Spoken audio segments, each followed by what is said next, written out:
Johnny Dollar. Don Wilkins, Johnny. Tri-Mutual Limited. Oh, hi, Don. Thanks for the Christmas present. Well, just don't take out the cork near an open flame. Yeah. Say, you know anything about a guy named Mel Pryker? Nothing good about him. Why? Got himself killed last night.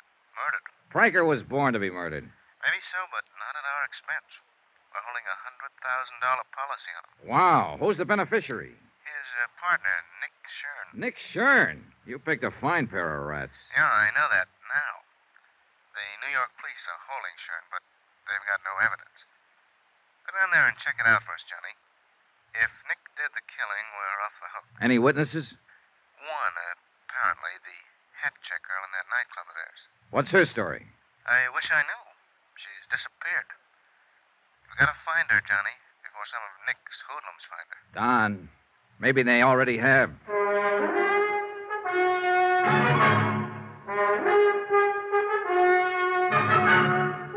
Tonight and every weekday night, Bob Bailey in the transcribed adventures of the man with the action-packed expense account, America's fabulous freelance insurance investigator. Yours truly, Johnny Dollar.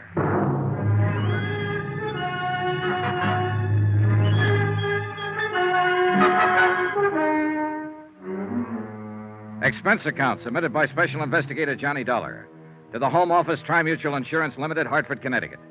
The following is an account of expenditures during my investigation of the Nick Shern matter.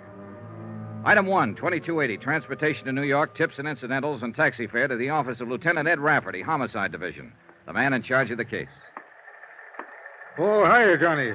How have you been? Not bad, Ed. How's the homicide business? Terrible. As you look at that teletype, shoplifting. 5 complaints right in a row. The week before Christmas, that's all we get. Shoplifters. Mel Pryker wasn't shoplifting. Oh, you working on it, Johnny? Yeah, the insurance angle. Nick Shern's the beneficiary. $100,000 policy. Well, you got a tough one, boy. Shern killed him all right, but I don't think we're going to be able to stick him. Come on in the office. Hey, you know what that kid of mine wants for Christmas? Marilyn Monroe? Oh, next year, Johnny. He's only 10, you know. Go ahead. Okay, thanks. No, he wants a motorbike. Can you tie that? 10 years old, and he says he needs a motorbike. Have a chair. Okay. Well, look, I know a factory representative here who'll make you a good deal on one, Ed. Oh, no, forget it, Johnny. No, I was 14 before I even had a pair of roller skates. And then I had to buy them myself. Yeah, kids are spoiled today. That's the half of what's wrong with them. There's the file on the case. What little we've got. Okay. Uh-huh. Yeah, how'd it happen, Ed? You mean, how do I think it happened? That's good enough for me. Mel Pryker and Nick Shern were both in the rackets for years, as you probably know. Yeah, I've heard rumors. Well, a while back, they teamed up and opened a string of supper clubs. That's where Pryker got it, in their main club, the Ches Colette. Strictly legitimate, huh? Well, more or less, I guess. They could afford to be. The dough they were making and arguing over, according to the word around. That's the reason for the killing, the way you see it. Sure. Nick figured if half was good, all the take would be twice as good. And the insurance on top of it. You're a fast one, Johnny. Anyhow, several people heard the shots about 2:30 in the morning, it was, right after the club closed, but none of them bothered to report it. The clean-up crew came in at 3 and found Pryker's body. He was lying in his office, shot twice, gun on the floor beside him, no prints. It was his own gun, and it was kept there in his desk. Where was Nick Shern? Well, we picked him up an hour later at another one of their clubs. The manager was with him, and, Benny Stark. Now, he used Benny. Yeah, I know. Trigger man for Nick's mob in the old days. 15 years overdue for hanging. That's our Benny. Anyhow, they both swear that Nick was there from 1:30 on. Uh-huh. What about a paraffin test, Ed? Positive, clear to the elbow, and you can throw it out the window. What do you mean? Earlier that evening, Nick spent 2 hours at a shooting gallery uptown firing a pistol. Ooh, smart, huh? He really planned for it. He really did. And without a witness, we haven't got a chance. I understand there was a witness. Some girl who was mixed up in it. Easy, Johnny. You're talking to a Rafferty. So the girl's Irish. Miss Kathleen O'Dare. Old country, back 3 generations. County Kildare. Then naturally she's as innocent as a newborn babe. Naturally. Then how does she figure? Well, a taxi driver who knows her said that he saw her leave the club 5 minutes after the shots. She denied it, said that she left at closing time. Well, now, in my book, she was lying. Scared to talk, huh? Paralyzed. And with plenty of reason. You know Shern's reputation. Well, what about the cab driver? Now, I changed his story. He said it might have been some other girl he saw. Oh, no, don't tell me yet. Let me guess. That's right. His name's O'Toole. Yeah. And I forgot to mention that Kathleen's pretty. Naturally. Anyhow, I let her go. I had to. And when I went around to talk to her this morning, she'd flown the coop. Any chance some of Nick's boys grabbed her? I don't think so. It looked more like she came home, packed in a hurry, took her kid, and blew. Kid? 8-year-old daughter. Irish and a mother, too. I was on sacred ground. Oh, I was fingering me gun. No, seriously, Johnny. Would you find her? She may be able to break Nick's alibi, and it's our only chance. And it might be her only chance. Nick Shern's not the boy to leave a loose end lying around. I know.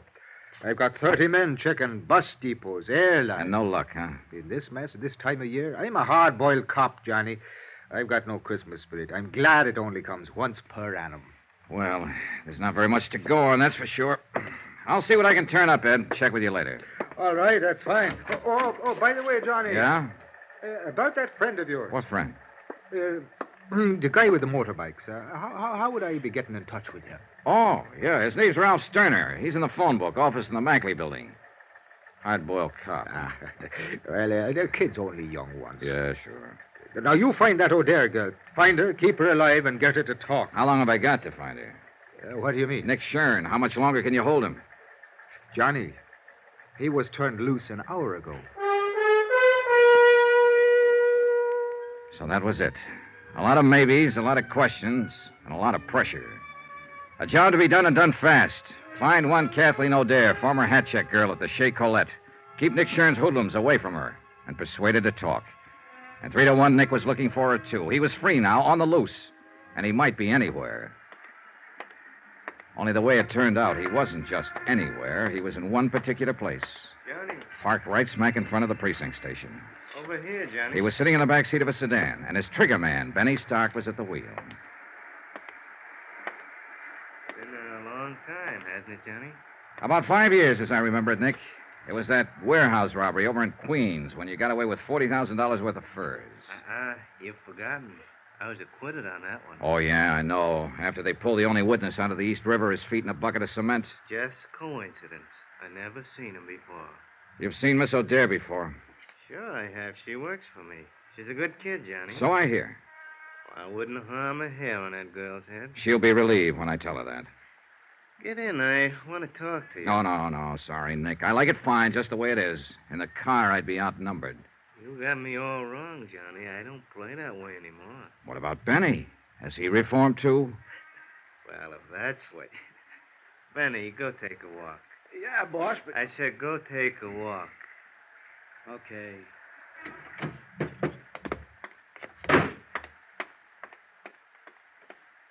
Get in, Johnny. Well, what's on your mind, Nick? You working on this case? Yeah, I'm on it. Why? That's what I figured. I was talking to my lawyer in there and saw you go to Rafferty's office.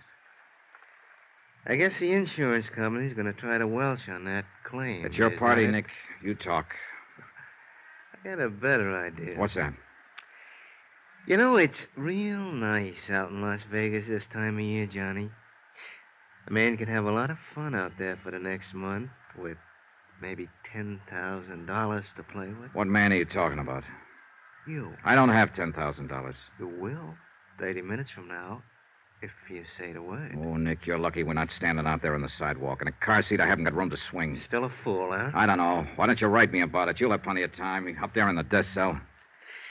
Suppose I didn't make any claim on that policy. Then you wouldn't have any reason to stay on the case. No sale, Nick. $100,000 is a lot of money. I'd want to find out why you didn't make a claim. You know why. You're out to pin this on me, and so are the cops. A man with a record hasn't got a chance. You should have thought of that before you killed Mel Pranker. Want to know something, Johnny? I didn't kill him. Well, I'm betting you did. What do you care who killed him? You're not shedding any tears over it. No, but I'd sure hate to see you get away with it. And I'd hate it even more if anything happened to that girl. Kathy O'Dare? Now, what could happen to her? She just might fall in the river. She probably thinks she's safe as long as she hides from the police and refuses to talk. She doesn't know you very well. You had me all wrong, Johnny. You know, you hear a lot about peace on earth, goodwill toward men around this time of year. Well, I don't have much goodwill toward the kind of rat you are. And I figured there'd be more peace on Earth if you weren't on it. Push me, and maybe that's what'll happen. Well, at least that's fair warning. Yeah, it's fair warning. I'm going to tag you for this, Nick. You can count on it.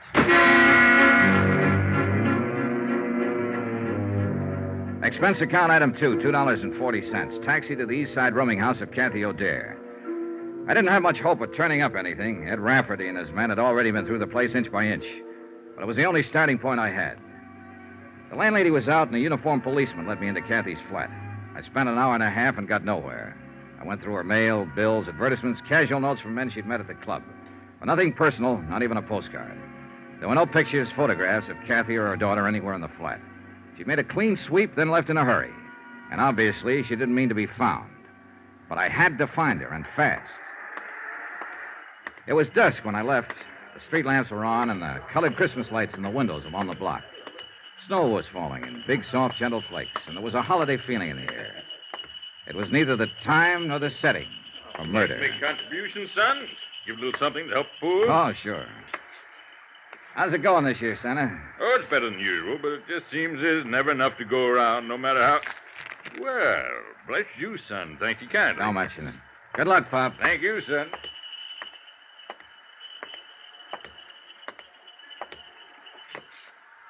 Well, the city ought to clean the streets better. I've been waiting for you. Sorry, Benny. It's not my day for punks. Got some friends want to talk to you. Start walking, Johnny, down the alley. It's dark down there. Start walking. This ain't just my hand in my pocket. It better be, Benny, with 2 cops standing up there on the porch watching. What are you talking about? There ain't no cops. I smashed him in the mouth and knocked him flat. Followed it up and kicked his gun in. I got it. He rolled over, came to his feet, and rushed me. I was hoping he would.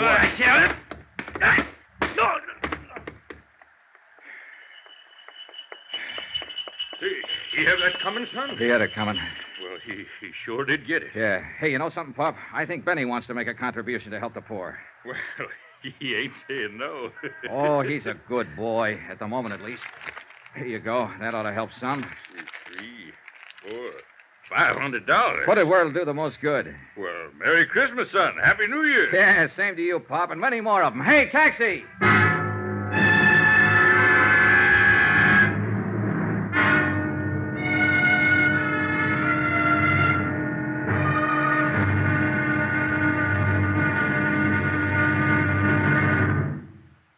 There'll be another intriguing episode in our story of the next Shern matter tomorrow. Tomorrow, an old lady with a broken arm, a shivering girl, and bullets in the snow.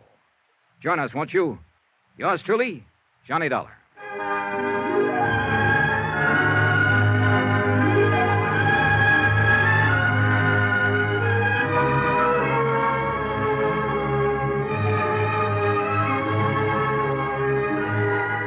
Yours truly, Johnny Dollar, starring Bob Bailey, is transcribed in Hollywood.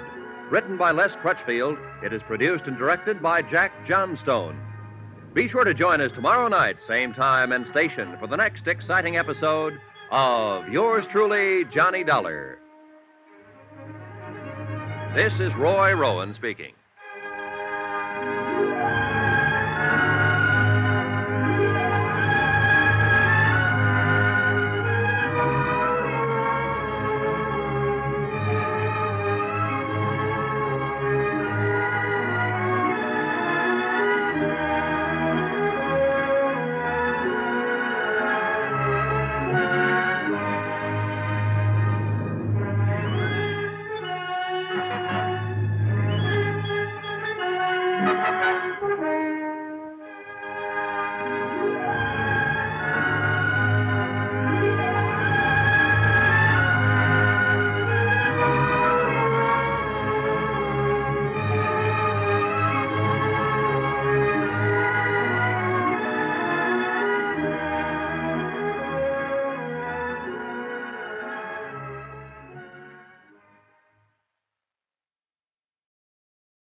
From Hollywood, it's time now for... Johnny Dollar. This is Mrs. Gotler speaking. Gotler? I'm Kathleen O'Dare's landlady. Oh, You yeah. left word you wanted to talk to me. That's right. I'm trying to find Miss O'Dare. Do you know where she is? You a friend of hers? I think I will be once I meet her. I'm an insurance investigator. I want to help her. That's what the other one said. What do you mean? What other one? Fella that come up here a while ago, short. Mean-faced, shifty-eyed. Benny Stark, was that his name? He didn't say, Mr. Dollar. I guess he was too busy. Busy doing what? Breaking my good right arm. I'll be right over.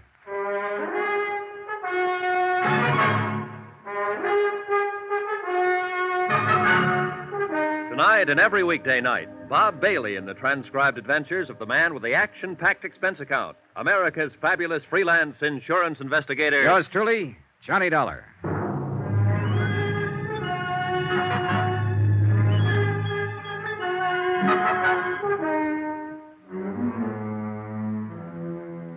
From Special Investigator Johnny Dollar, New York City, to the Home Office, Tri-Mutual Insurance Limited, Hartford, Connecticut. Assignment, the Nick Shern matter. Expense account continued. Item 5, $2.30. Taxi to Mrs. Gotler's rooming house, the place Kathy O'Dare had called home until she disappeared.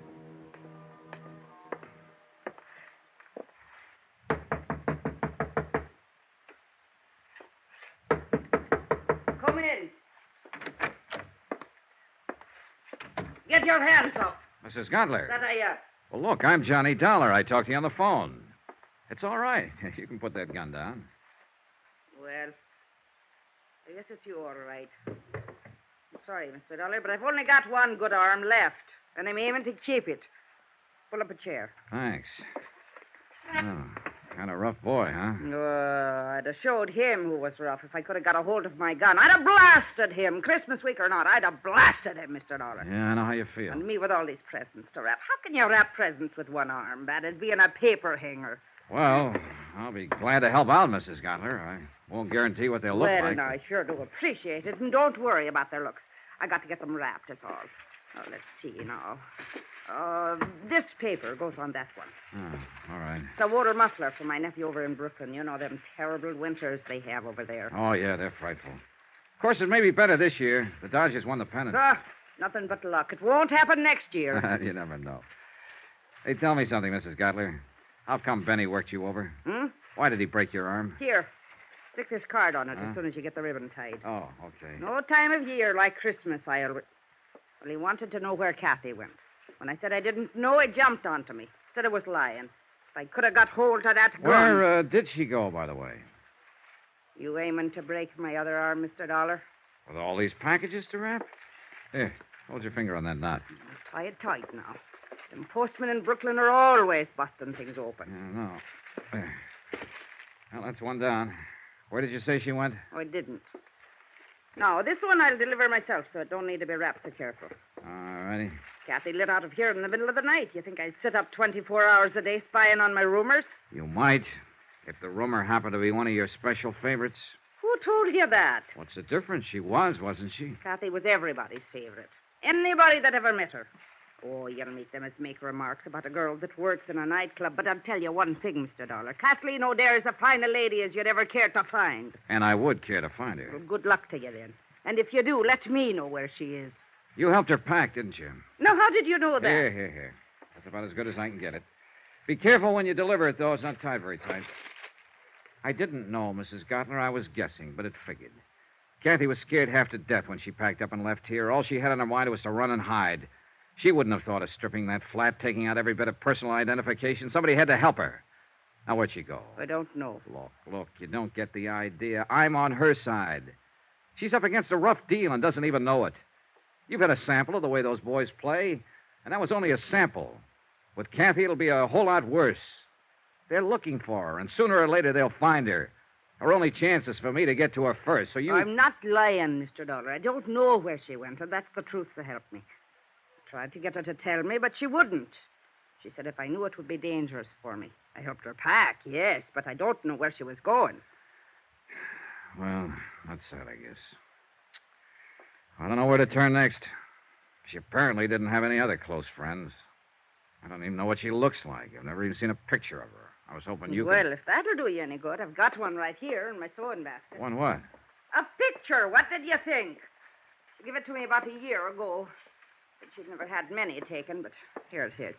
Thanks. Real pretty girl, don't you think so? Yeah, she's lovely. Well, at least I'll be able to When was this taken, Mrs. Gotler? Now, how should I know? 3 or 4 years ago, I guess, before she come here to the city. This photographer's address, the name of the town, is that where she came from? Brambury, Michigan? Why, yes, that's her hometown, Brambury. I'd forgotten the name of it. And she was just talking about it a week or so ago. She wanted to go home for Christmas, but she said she couldn't see. Mr. Dollar, do you think she might? Maybe. It's the most likely place a scared girl would run to, home. Anyway, it's worth a chance. Mrs. Gotler, I love you. Why, Mr. Dollar. Why, Mr. Dollar. Expense account item 6, $88.35. Hotel and incidentals in New York and transportation to Brambury, Michigan. Brambury turned out to be a lumber village, half hidden among the pine-covered hills. It was a little bigger than a wide spot in the road, but not much bigger. A foot of new snow had fallen within the past 24 hours. A fluffy white blanket lay softly on the trees and the housetops and filled the deep hollows in the frozen ground. Men in bright red flannel shirts drove horse-drawn logging sleds through the forest trails, and their shouts sounded sharp and clear, a crystalline tinkle in the icy air. Brambury looked like the place where Christmas was invented. It was beautiful, and very quiet when it came to putting out information. I found it out first when I tried the local telephone operator.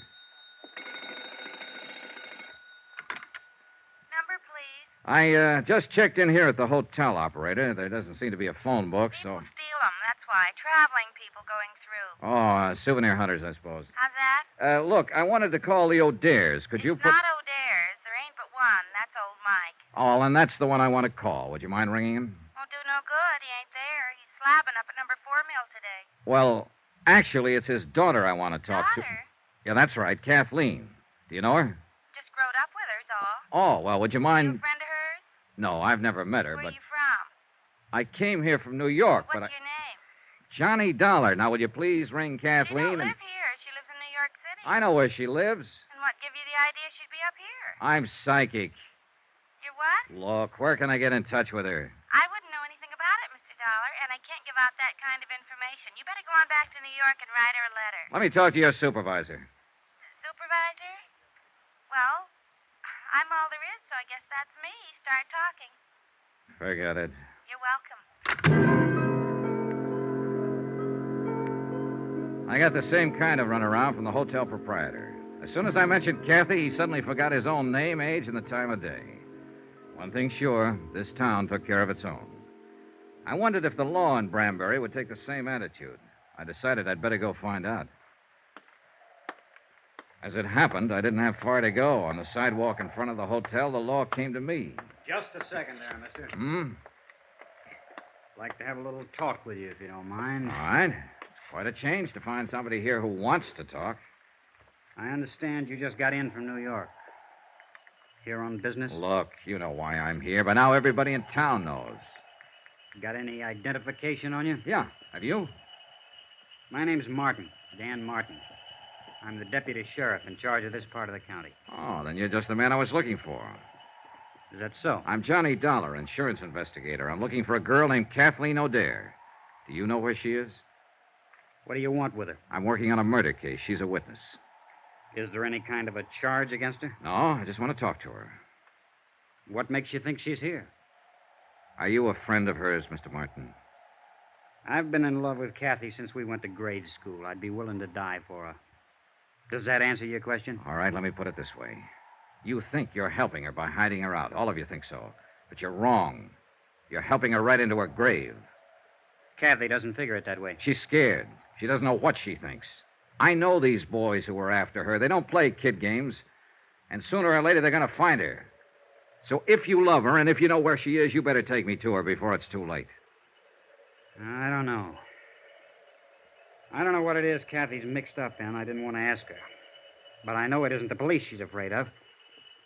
And I don't think it's you. No, at the time she ran out, I wasn't even in the picture. I'm on her side, too, Mr. Martin, and I've got to see her. Go talk to her father, old Mike. See what he thinks. He's not at home right now. Yeah, I know. He's out at number 4 mill. How do I get there? The county pickup truck is parked down the block.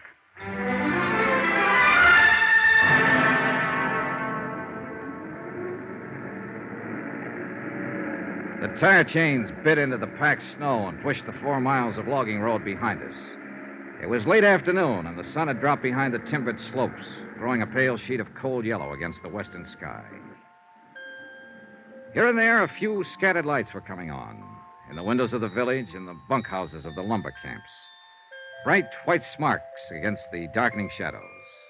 Emptiness, loneliness, and somewhere in it a frightened girl in hiding.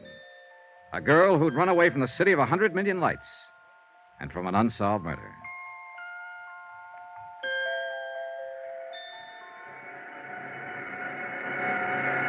Mike O'Dare was winding up a job working at the big slabbing saw, and I stood by and waited for him to finish. Be right with you, Mr. Dollar. This is the last one. Okay.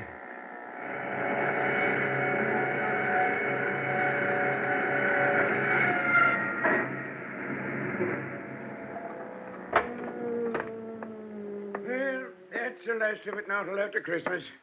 Yeah, I'm sorry to keep you waiting. That's all right, Mr. O'Dare. My name is Johnny. Never mind. I know all about you. Dan Martin phoned. Said you was on your way out. Mr. Dollar, the answer is no. I see. I've thought it over since Dan called. Before I'd have anything happen to Kathy, I'd rather see 10 murderers going home. Now, look, hiding out won't help. As long as Nick Shern is free, Kathy's in danger. He can't hurt her if he can't find her. I found her, Mr. O'Dare. Just by luck. There's not one chance in a million of... Sounds like a car. Ooh, the tarnation would drive out here this time of the evening. We walked over to the big doors. The car had stopped about 20 yards away. A man got out and turned toward us. I was standing under the dock light, so he recognized me before I got a good look at him. He jumped back in the car and went for his gun. Benny Stark. Get back, Mr. O'Dare. It was too dark to get a decent shot. I tried once more and missed, and the car disappeared behind the trees. Mr. Dollar, who was it? Was that one of them? That's right, Mike. They found her.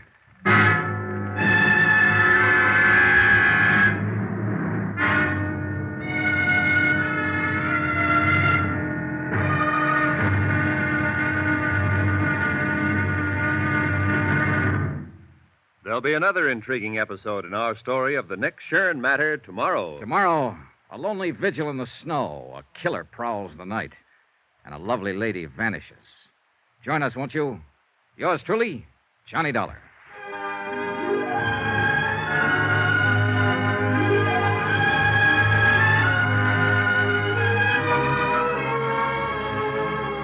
Yours truly, Johnny Dollar, starring Bob Bailey, is transcribed in Hollywood. Written by Les Crutchfield, it is produced and directed by Jack Johnstone. Be sure to join us tomorrow night, same time and station, for the next exciting episode of Yours truly, Johnny Dollar. This is Roy Rowan speaking.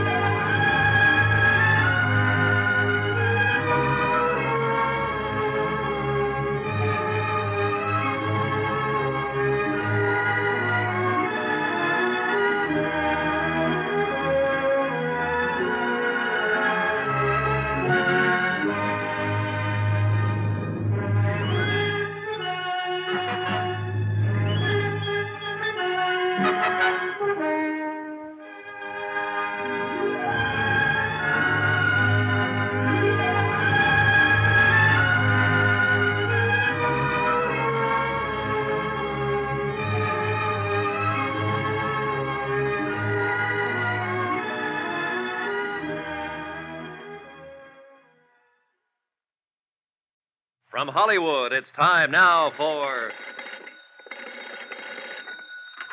Johnny Dollar. Dan Martin here. I was up the street when you Listen, called. Sheriff, they've traced Kathy O'Dare here to your nice little town of Brambury. Who has? Nick Shern's boys. One of them, a trigger man named Benny Stark, came out to the sawmill hill a few minutes ago. I traded a couple of shots with him, but he got away in a car. Did he head north or back toward town? Toward town, I think. You can't see the turnoff from here. All right, Dollar. You're packing a gun. Will you take the pickup truck and block that turnoff? Hold it until I can get somebody out there to relieve you? Right. How many deputies you got? Deputies? Uh-oh. What about volunteers? Is this Benny Stark the man Kathy's afraid of? He's one of them. Then I'll have volunteers. 20 men within a half hour, armed with deer rifles. And every one of them a dead shot.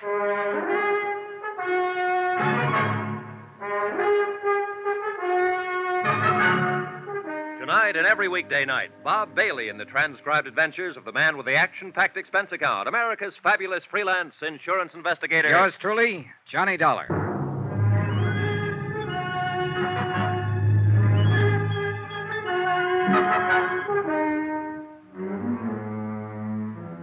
From Special Investigator Johnny Dollar, location Brambury, Michigan, to the Home Office, Tri-Mutual Insurance Limited, Hartford, Connecticut. Assignment, the Nick Shern matter. Expense account continued. Item 8, $3.60 for 2 packs of cigarettes and a pint of Applejack, borrowed from the foreman's locker at the sawmill. I figured these as standard equipment for holding down a roadblock at 10 degrees above zero. And Mike O'Dare agreed with me 100%. Well, I'll tell you one thing. They can make it out of corn, rye, barley, make it out of gold if they want to. But they'll never come up with anything better than what they make out of apples. Here, have a short one, Johnny. No, thanks. I'll save it for later. Well, I'll just, It's got the taste of Indian summer in it. You ought to see this country around that time of year, Johnny. Breaks your heart, it's so beautiful. Well, it's beautiful now with the snow on. And it would be more so if there wasn't a killer running loose in it. Johnny, I want to ask you something about my daughter. And I want you to answer me honest. All right. It's no use trying to fool you. She's here, all right. I know. But she hasn't told me what it was that happened in New York.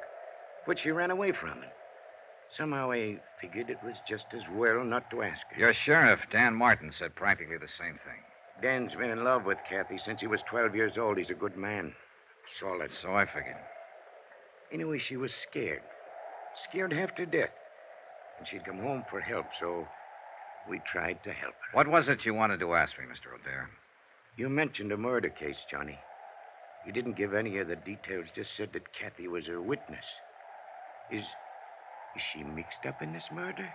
And you wanted an honest answer. All right, I'm not sure. I see. That's why I wanted to talk to her, get her story, the truth. I realized from the start she might be guilty. I don't think so, but it's a possibility. You may as well know about it. I guess you realize it wouldn't make any difference. Not to me or to Dan. Oh, yeah, I figured. In other words, you're with me as long as I'm trying to protect her. But you'll fight me if I find reason to think she's guilty. That's about it, Johnny. Well, at least we know where we stand. And I hope it won't come to... What's the matter? Car coming. Light on the trees there at the bend. Yeah. Do you suppose maybe... Probably not, but you can't tell. Better get behind the truck just in case. They'll have to shift into low to edge past us. And let me get that spotlight on. I guess I'll just have another quick one. That wind cuts right through your bones. It's a dark-colored sedan. It might be him. Funny. I'd been hoping for 2 months that Kathy'd come home for Christmas. And I didn't figure I'd be out here in the woods, hiding behind a truck, waiting to shoot it out with somebody that wanted to kill her. It's a crazy world. Keep your head down, Mr. O'Dare. Yeah. Just the driver by himself, wearing a dark hat. I don't know. You know, that kind of looks like... Huh? By golly, it is. What? That's Ted Perkins, all right. No doubt about it. And All right, you better wave him out past. He probably thinks we need help. It's all right, Ted. It's Michael Dam. Go ahead. We don't need anything. Yeah, well, all right. Thanks anyway. Well, there's one thing about people around here. They mind their own business and don't ask no questions. And they don't answer them often either. How's that Applejack holding out?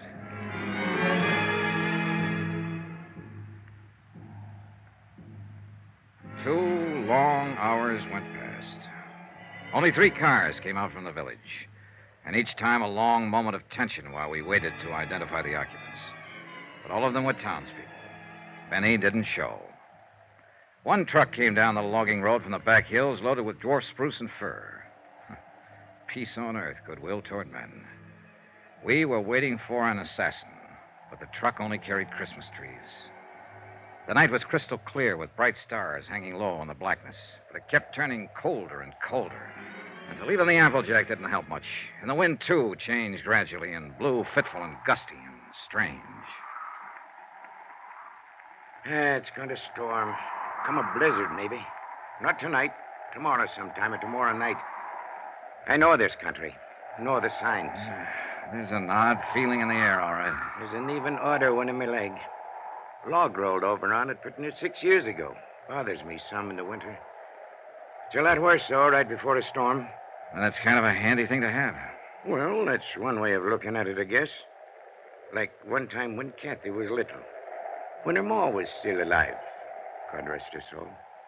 We had a big measles epidemic here in Brambury, and every night Kathy used to add a line to her prayers.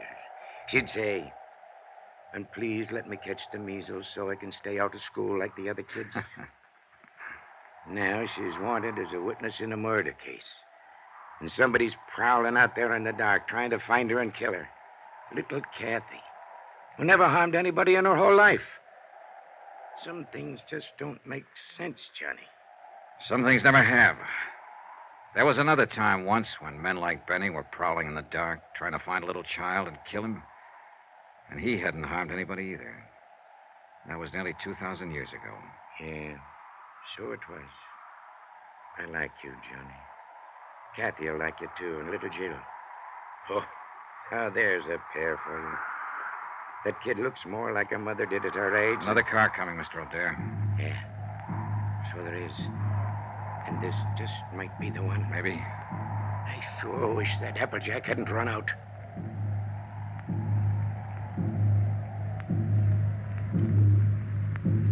But it was only a couple of men Deputy Martin had sent out from town to relieve us and take over. Big men, calm and quiet, wearing plaid mackinaws and heavy lace boots and carrying Winchester 94s over their arms. They told us Benny Stark had been seen. He'd come up from the west, driven onto one of the roadblocks unexpectedly. In a flurry of shots, he'd broken through. The men couldn't understand his persistence. They thought he'd run for it, get out of the area once his presence was known. I didn't bother to explain, to put him straight, but I knew Benny had never run, not now. He was a trigger man, a professional killer with a reputation at stake. And he had his orders to silence Kathy O'Dare.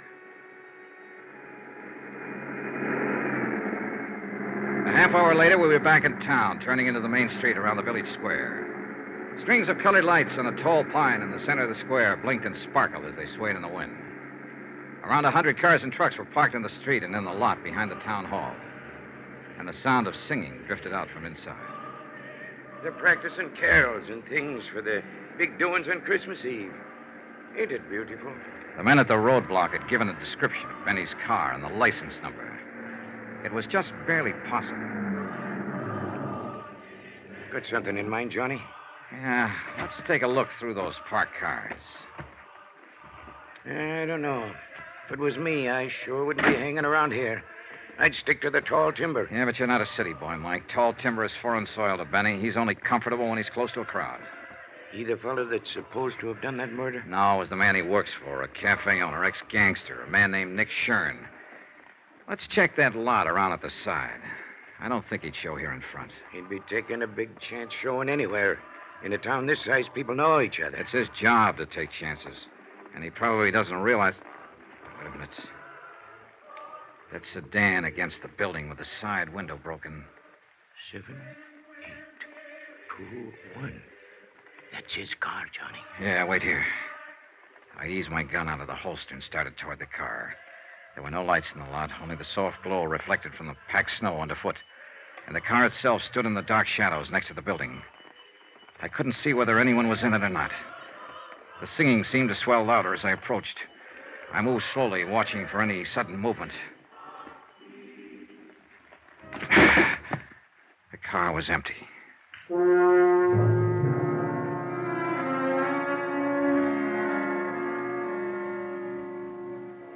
It was time, past time, to talk to Kathy O'Dare. And with the pressure tightening, the danger close to home now, her father was ready to take me to her. We drove over to Dan Martin's house, where it turned out Kathy and her daughter were staying. Dan's mother had been looking after her. Dan was there when we arrived, busy on the phone. Yeah, I know the car all right. The one Jed bought last spring down in Bay City. 7392. Where was it parked? All right, keep an eye out, Charlie. So long. Benny Stark has stole himself another car. Huh? Took Jed Wharton's station wagon. Well, what for? That was a better one he had. Charlie says the steering gear was sprung. I guess it happened when he crashed that roadblock. Well, how's Kathy and the young'un? Oh, fine. They're asleep upstairs. Mom's next door helping Mrs. Barton stuff a turkey. Johnny, You figure it could wait till morning. I'm sorry, Mr. O'Dare. I've got to talk to her tonight. All right. I'll go wake her up.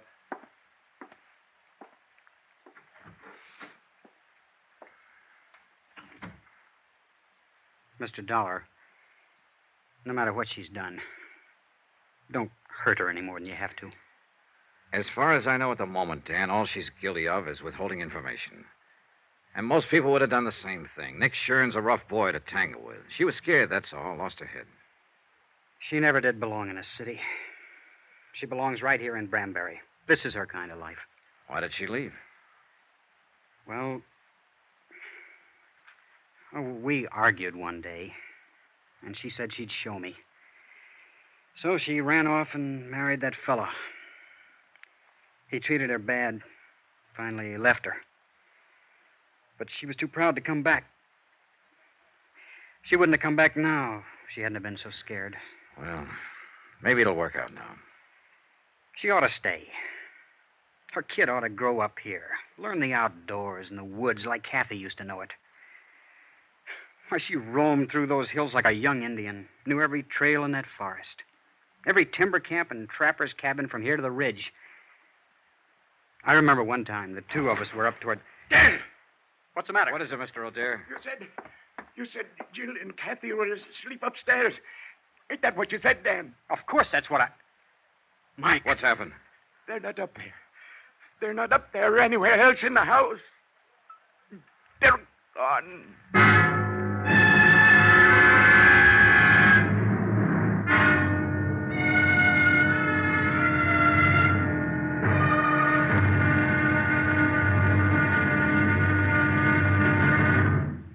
There'll be another intriguing episode in our story of the Nick Shern matter tomorrow. Tomorrow, a little girl who believes in Santa Claus, a big girl who believes in very little, and both of them facing death. Join us, won't you? Yours truly, Johnny Dollar.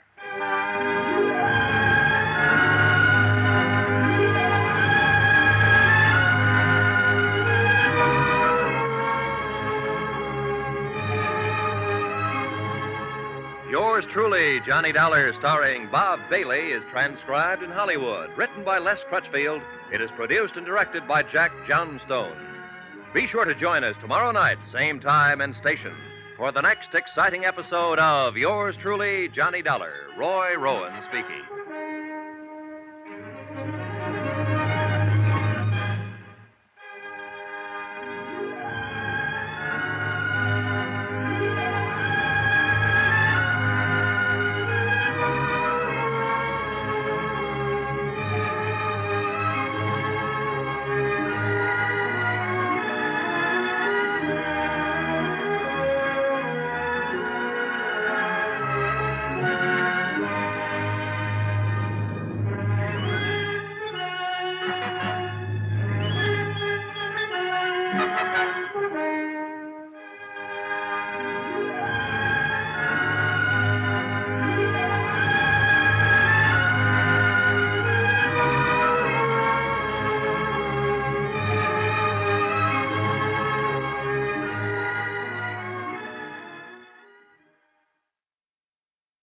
From Hollywood, it's time now for... Johnny Dollar? Mike O'Dare, Johnny. Any sign of Kathy? No, the boys at the highway turnoff haven't seen her or Benny, either one. Not a soul out that way in the last hour. What about there at the sawmill? Nothing, Mike. No fresh tracks on the logging road, no sign of her. And the worst thing is it's starting to snow again. Yeah, here in town, too. Dan Martin just phoned. No luck.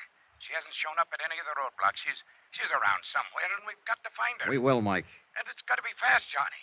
There's a blizzard coming up, and that gunman Benny Stark is around, too. Maybe he's already found her. Maybe he even took her from the house, her and Jill both. Maybe she didn't get scared and run. Maybe it was him. Maybe he's Mike, stop it. That kind of thinking's not going to help any. Well, what is going to help? I don't know, but I've got a half-baked idea, and I may be right. Stay there at the house. I'm coming back to pick you up. And one thing you can do while you're waiting. What, Johnny? Pray.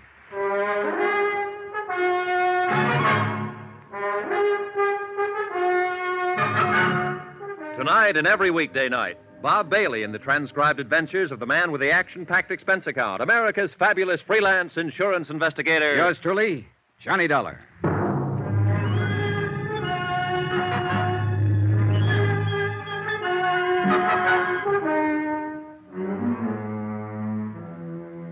From Special Investigator Johnny Dollar, location Brambury, Michigan, to the Home Office, Tri-Mutual Insurance Limited, Hartford, Connecticut. Assignment, the Nick Shern matter. Or more important, find Kathy O'Dare. Item 12 on expense account, $4.90. A tank full of gas for the county pickup I'd borrowed from Deputy Sheriff Dan Martin. The falling snow was thickening now, and the wind was rising and steadying in the northwest.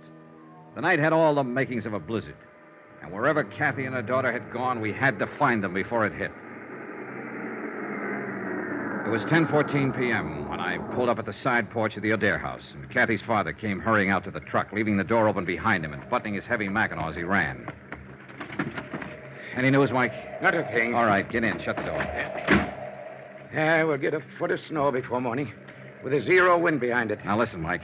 I think we can forget any idea that Benny found her and got her out of the house. In that case, she wouldn't have taken your car. He's already got one. I know. I thought of that. And he wouldn't have given her time to dress herself and Jill the way she did, with heavy clothes and snow boots. And she wouldn't have taken the rifle. Then what has happened? She knew I'd be there to talk to her sometime this evening. I think she lost her nerve, couldn't face it, decided to run again. Maybe so, but where, Johnny? That's what I want you to tell me. What? No, I don't mean you knew what she was going to do and where she was going to go or Then help how do you think I can tell you? Look, Kathy knew about the roadblocks Dan Martin set up to trap Benny Stark, knew where they were. So if she didn't want to be seen, then naturally she'd avoid them. She couldn't. Not if she wanted to get away, take the highway to Flint or Detroit. She'd have to pass one of them at least. But she hasn't passed any of them, so she's still in this area. And I don't think she ever meant to leave it. But then... Dan Martin said Kathy used to spend a lot of time in the woods when she was growing up. He said she knew every back trail in these hills, logging camps, trappers' cabins. She did. She used to worry the dickens out of me the way she... Yeah. Now, where would she go, Mike, if she wanted to hide out back in the hills somewhere? There's a lot of places. Chippewa Canyon's one. 3 or 4 timber camps abandoned in the winter. Some cabins along the... No, she couldn't make it. There's a roadblock before you get to the turnoff there. It's got to be someplace she could reach without being seen. Well, there's Barker's Flats. But that's 12 miles of a foot trail. She wouldn't try it in this weather, not with Jill along anyway. Then there's Lake Pine. No, it's over the other way. Pine Lake Road. Where's that? Runs northwest of town. Not much better than a wagon road. Dan didn't put a block on it because it dead ends at the lake about 5 miles out. What's out there? Nothing at the lake, but you can go on up Pine Creek about 4 miles on foot, and there's some cabins. Maybe a waste of time, Johnny. Let's get going.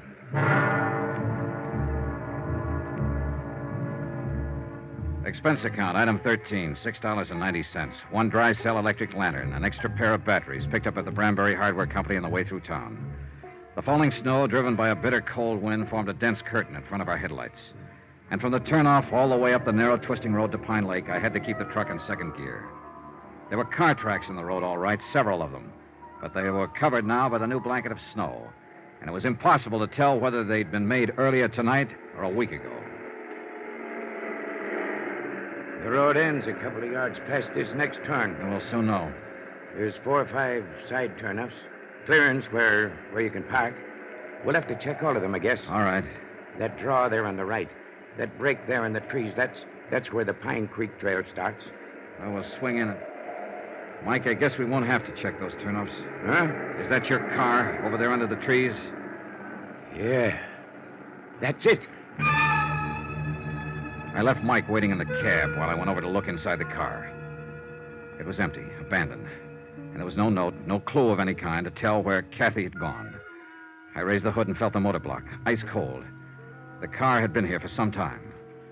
I flashed the lantern on the ground and followed the faint tracks made by 2 pairs of snow boots. They entered the deep draw that led back into the hills, the start of the Pine Creek Trail. I snapped off the lantern and stumbled through the snow back to the truck. What'd you find, Johnny? It's them, all right. They've headed up the trail. I found tracks in the snow. Well, then we'd better get started. No, wait. I'll go after them, Mike. You take the truck, go into town, find Dan Martin. Bring help as fast as you can. That storm's getting worse. No, you don't. I know the risk. Starting up that trail with a blizzard coming on. And if you think you're going to protect me by sending... Knock it off, Mike. There's no time, and you're wrong. I'm not protecting you. I'm protecting myself. What do you mean? That bum leg of yours. I don't want you on my hands, too, along with the girls. All right, Johnny. I'll go after Dan. And hurry, Mike. I'm depending on you. Yeah. Good luck, Johnny. See you, Mike.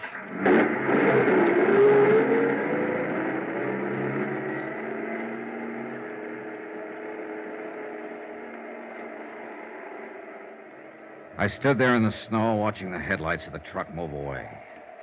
Finally, they swung around the bend and disappeared. And I suddenly felt more alone than I ever had in my life. I'd gotten rid of Mike deliberately, sent him away on purpose, because I hadn't told him everything. I could see no point in tearing his heart out. There was another car parked on beyond Kathy's, nearly hidden by the trees. Jed Horton's station wagon. The car that had been stolen by a killer named Benny Stark.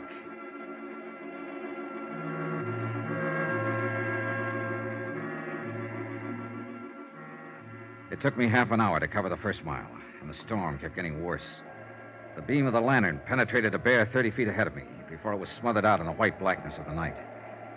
After a few hundred yards, the tracks I was trying to follow had nearly disappeared, snowed over and blotted out. I gave up looking for them and stuck to old Mike's description of the trail, following the left bank of the frozen creek. The drifts were deeper down along the creek bottoms, and the going was rougher. But I didn't dare leave it to look for better footing. It was my only landmark. The trail itself was buried. And any man who lost his way tonight and wandered off into one of those side gullies would wander straight to his death.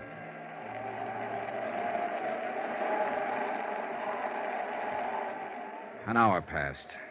Then an hour and a half, or 2 hours maybe. I lost all track of time and distance. The wind cut through my clothes, and the numbing cold crept into me deeper and deeper. Gradually, the walking, stumbling, breathing, even thinking became automatic and without feeling. The world itself seemed to narrow down to a tiny circle close around me. And all beyond was chaos, blackness, and roaring storm. I tripped over fallen logs and floundered back to my feet, dropped my lantern and recovered it, broke through the crusted drifts and struggled for footing, and kept on moving.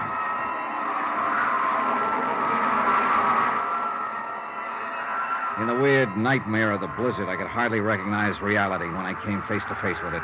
When the beam from my lantern touched him, crouching by a tree a few yards away. I could barely accept him as being real. He'd been watching my light as I approached, waiting for me. It was Benny Stark with his gun leveled and aimed. Don't be a fool, Benny. Drop that gun!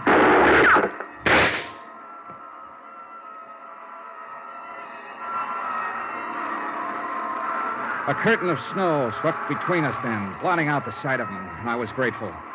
I turned and stumbled on into the storm, moving in pitch darkness now, except for the ghostly glow from the snow-covered ground. The second shot had smashed my lantern.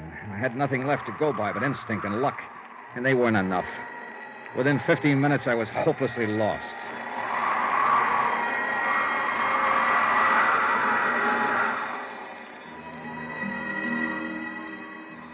That's when I started hearing the music. Miles from no place where there couldn't be any music, except inside my head. The cold and fatigue were finally doing their work. I knew the signs. The next step was to start wandering in circles, smaller and smaller ones, and the last step, to drop exhausted and go peacefully to sleep. Peacefully and permanently. But the sound kept growing louder, and I moved in the direction it seemed to be coming from. It couldn't be just illusions. It had to be real. Hello! Hello there! Then suddenly, only a few yards away, a brilliant blaze of light exploded from the darkness. And it seemed that a golden-haired girl was standing in the middle of it. And for a moment, my sanity tottered. Who's out there? My golden vision was wearing blue jeans and a flannel shirt and was holding a rifle. She looked exactly like the photograph I'd seen of Kathy O'Dare. And the blaze of light came from an open cabin door. Who is it? Speak up or I'll shoot. Oh, thank heaven. Hold it, Miss Dare. It's Johnny Dollar.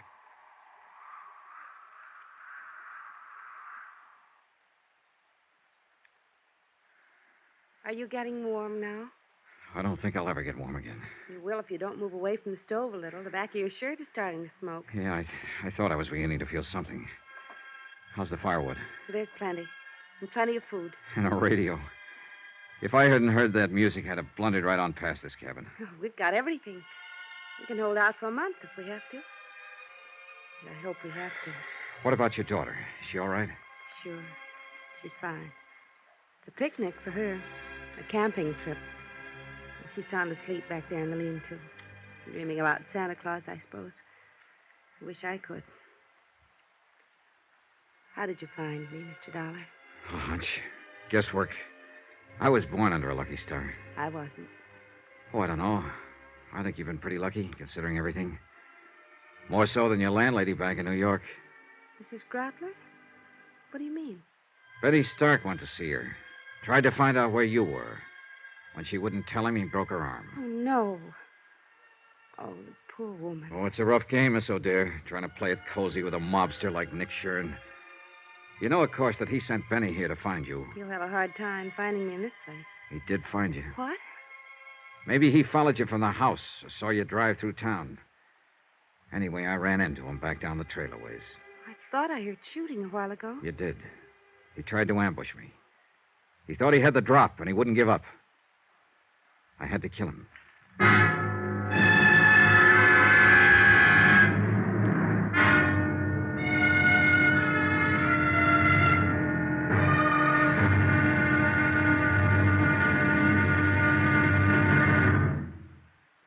There'll be another intriguing episode in our story of the Nick Shern matter tomorrow. Tomorrow, the showdown. Victory, and then disaster. When a visitor to the little town of Brambury turns out to be death. Join us, won't you? Yours truly, Johnny Dollar.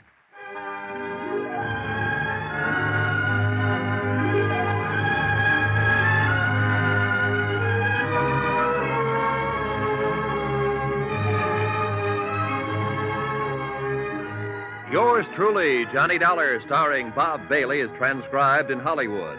Written by Les Crutchfield, it is produced and directed by Jack Johnstone. Be sure to join us tomorrow night, same time and station, for the next exciting episode of Yours truly, Johnny Dollar. This is Roy Rowan speaking.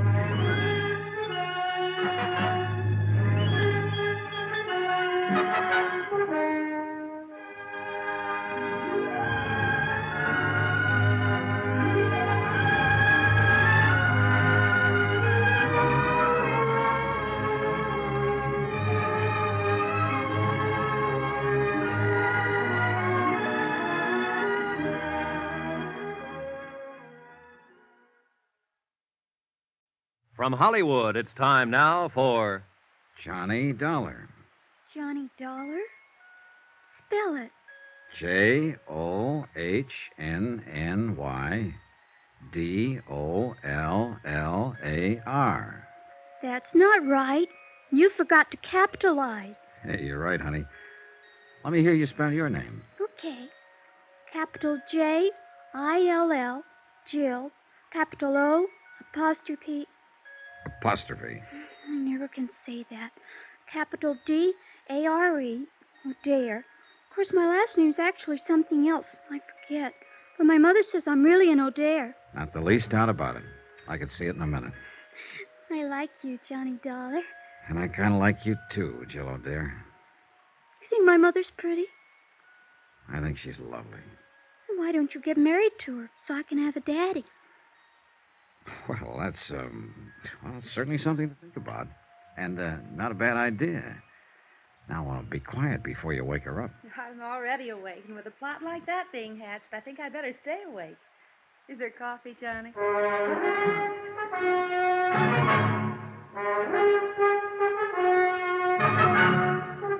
Tonight and every weekday night, Bob Bailey in the transcribed adventures of the man with the action-packed expense account, America's fabulous freelance insurance investigator. Yours truly, Johnny Dollar.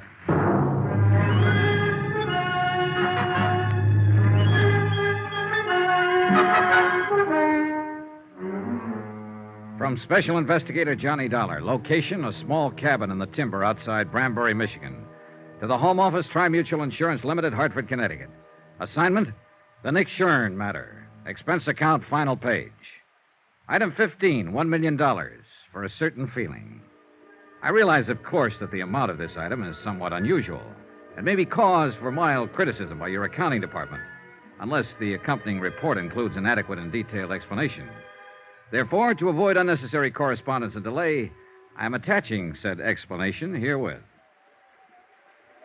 Here's your coffee, Kathy. Thanks. How long did I sleep, Johnny? Oh, a couple of hours. It's around 4 in the morning. The storm hasn't let up at all, has it? Oh, it's worse, if anything. Jill, honey, it's 4 o'clock in the morning and your eyes are just about to fall out. Now, you go back there and go to sleep. Do I have to, Mommy? You have to. Run along now. Mr. Johnny Dollar and me were having a lot of fun till you woke up. Well, that's life, sweetie. Night now. Good night, Jill. Night. Proud of her? I'm crazy about her. That's what you mean. She's a great little girl. She's the only thing I ever did in my whole life that turned out right. That bad, huh? Johnny, it's no good. I know why you're here. I know what you expect from me, and the answer's no. You're jumping the gun. I haven't asked you anything. You will. You haven't done all this for nothing. You're going to ask me to come back to New York and testify against Nick Shern. I might ask you to tell the truth. Is that just another way of wording it? I didn't see anything, hear anything. I don't know anything about it, and I have nothing to say. So Nick Shern gets away with another murder. I wouldn't know anything about that. And sooner or later, of course, he'll kill you, too. He sent Benny Stark out to do it, and Benny missed. But he's got other boys, or he might even handle the job himself. Why?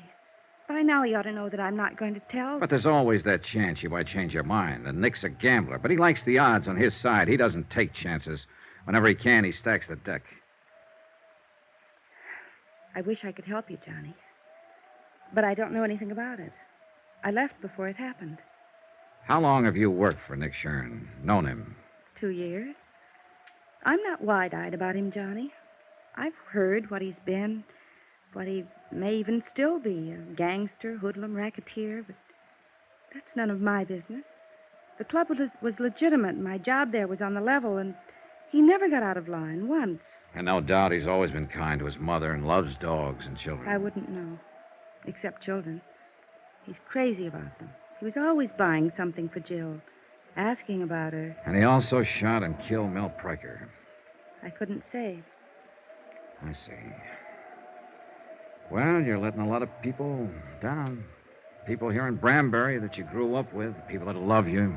Your father, Dan Martin. What have they got to do with it? You know, it's a great country up here. I'd like to spend more time in it.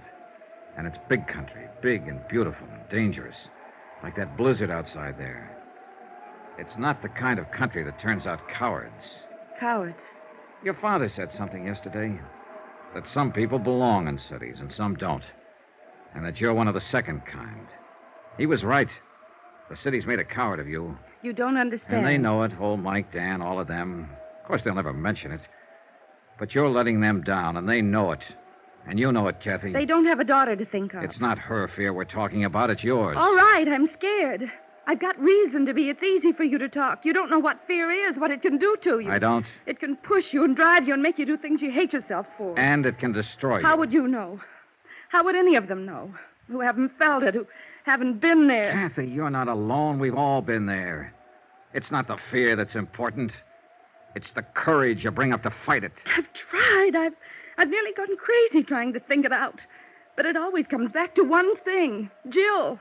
She's what counts. Nothing else matters. And if you love her, teach her to grow up without fear. Sacrifice anything if you have to, even your life, but teach her courage.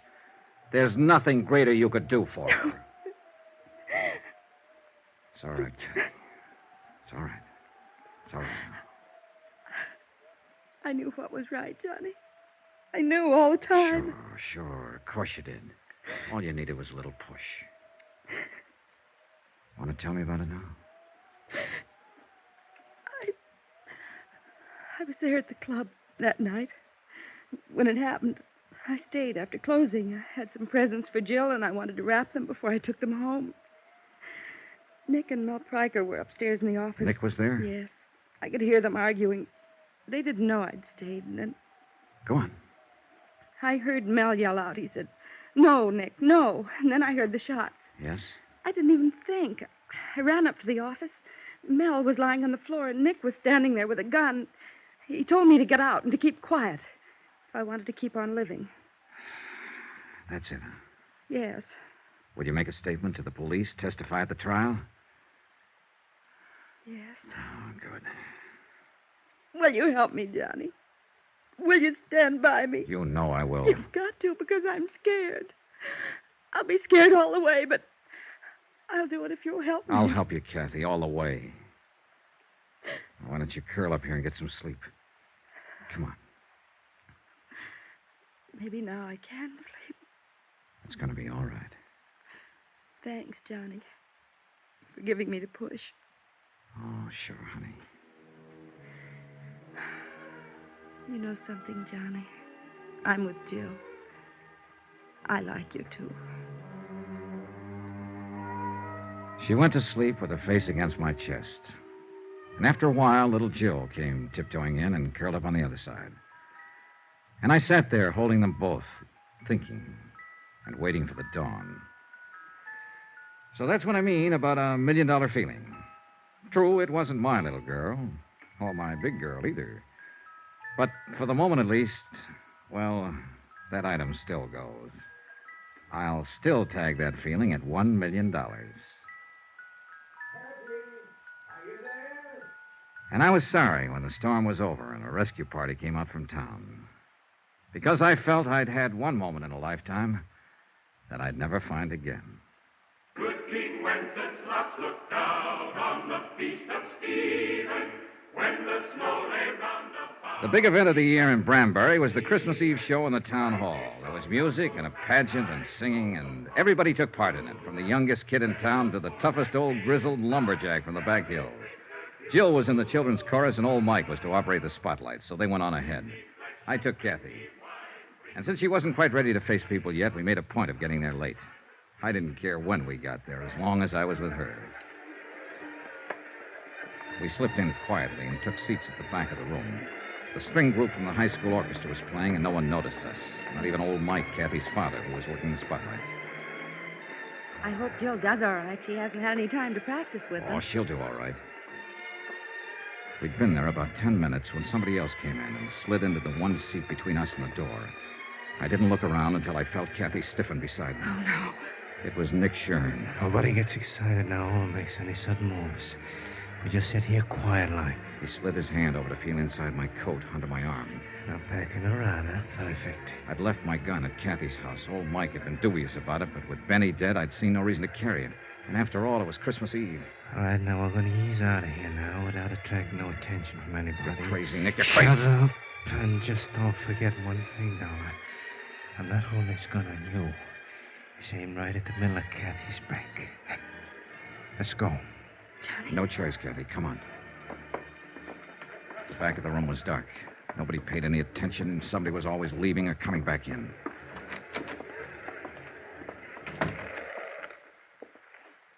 Come on. I got a car over at the side here.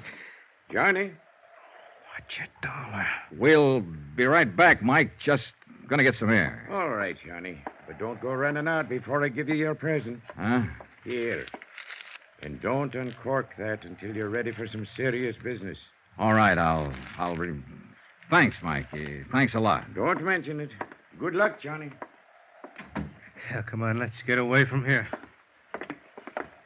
Johnny, he's going Take it easy, Kathy. For me! Now what? Oh, no.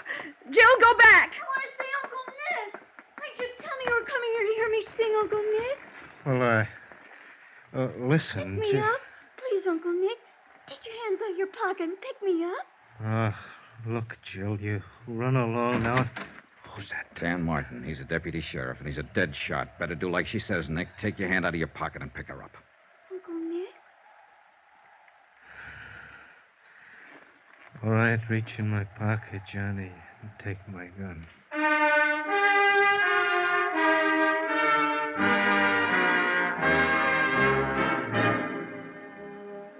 Later, Kathy and I walked around outside. We could still hear the children's chorus singing inside. Jill saved our lives tonight. No, she saved Nick's life. What do you mean?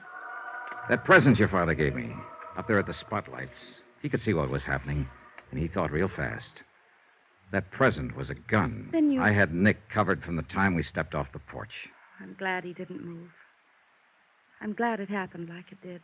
Yeah, so am I. I thought we'd never see those stars up there again. You kept hold of yourself, Kathy. You showed a lot of courage. No.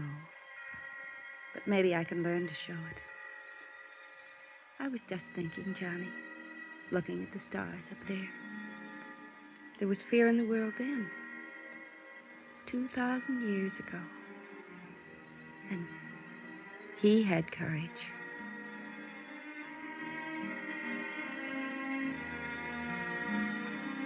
Expense account, item 16, $230.40, incidentals in Brambury, and transportation for 2 adults and 1 child, Brambury to New York. Expense account total, $486.20. End of account, end of report. Remarks? Merry Christmas. Merry Christmas to all of you, from all of us here on the program. And God bless you. Yours truly, Johnny Dollar. Yours truly, Johnny Dollar, starring Bob Bailey, is transcribed in Hollywood. Written by Les Crutchfield, it is produced and directed by Jack Johnstone. Heard in this week's cast were Virginia Gregg, Peggy Weber, Don Diamond, Ben Wright, Jack Crucian, Barney Phillips, Sam Edwards, and Ken Christie. Musical supervision by Amerigo Marino. Be sure to join us on Monday night, same time and station, for another exciting story of yours truly, Johnny Dollar. Roy Rowan speaking.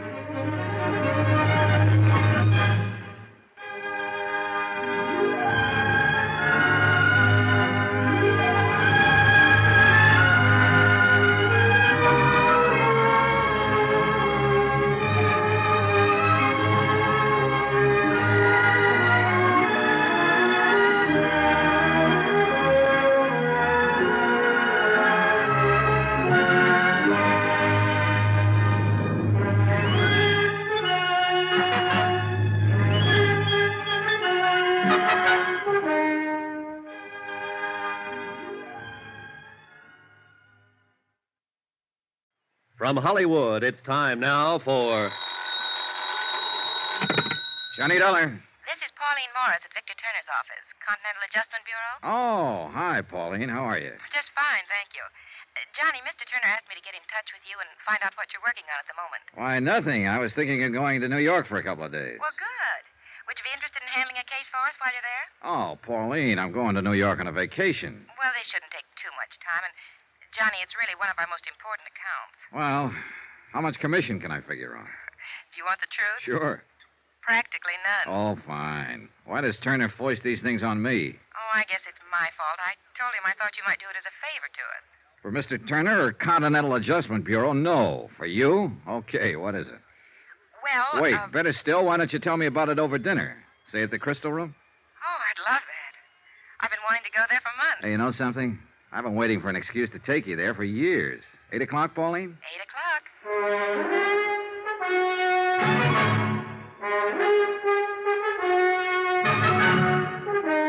Tonight and every weekday night, Bob Bailey in the transcribed adventures of the man with the action-packed expense account, America's fabulous freelance insurance investigator. Yours truly, Johnny Dollar.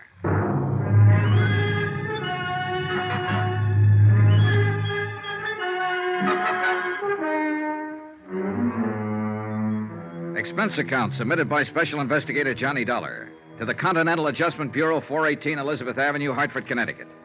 The following is an accounting of expenditures during my investigation of the Forbes matter. It started quite pleasantly.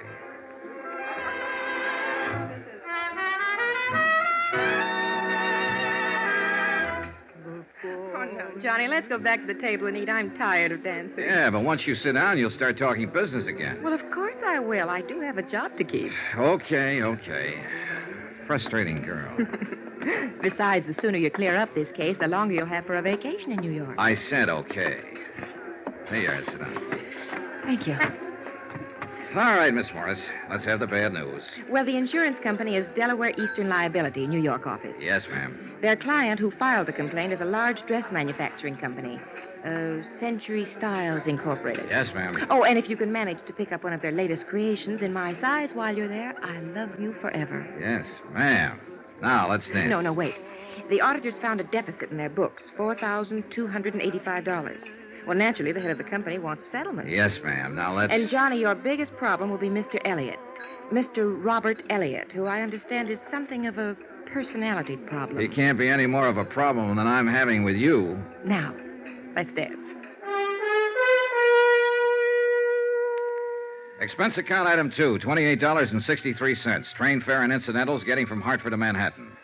With me, I took all the necessary information concerning the indemnity claim of Century Styles with Delaware Eastern Liability and Trust. I arrived at Grand Central at 2:05 and was checked in at the New Weston by 2:30. Air brisk, sky clear, weather cold. Expense account item 3, 10 cents, phone call. To Robert P. Elliott, Century Styles Incorporated. Mr. Elliott said he would be happy to see me, so I went right over and found a 4-story building that housed 2 floors of factory and 2 floors of offices. The factory was the usual crowded, noisy collection of machinery and people. The general offices, overstuffed and overheated and overcrowded. Girls, you must get ready. Come on, girls, now. What the sandhill? Jenny, you'll just have to reduce. How can we fit you when the pins keep popping out? Pardon me. I'm looking for Mr. Elliott. You are? True. Well, I'm Robert Elliott. Oh, you must be Mr. Dollar. That's right. Stand by, Jenny, sweet. Please, these pins. We all suffer for our art child. Now, bear up. I'll deliver you soon. This way, Mr. Dollar, to a quiet corner.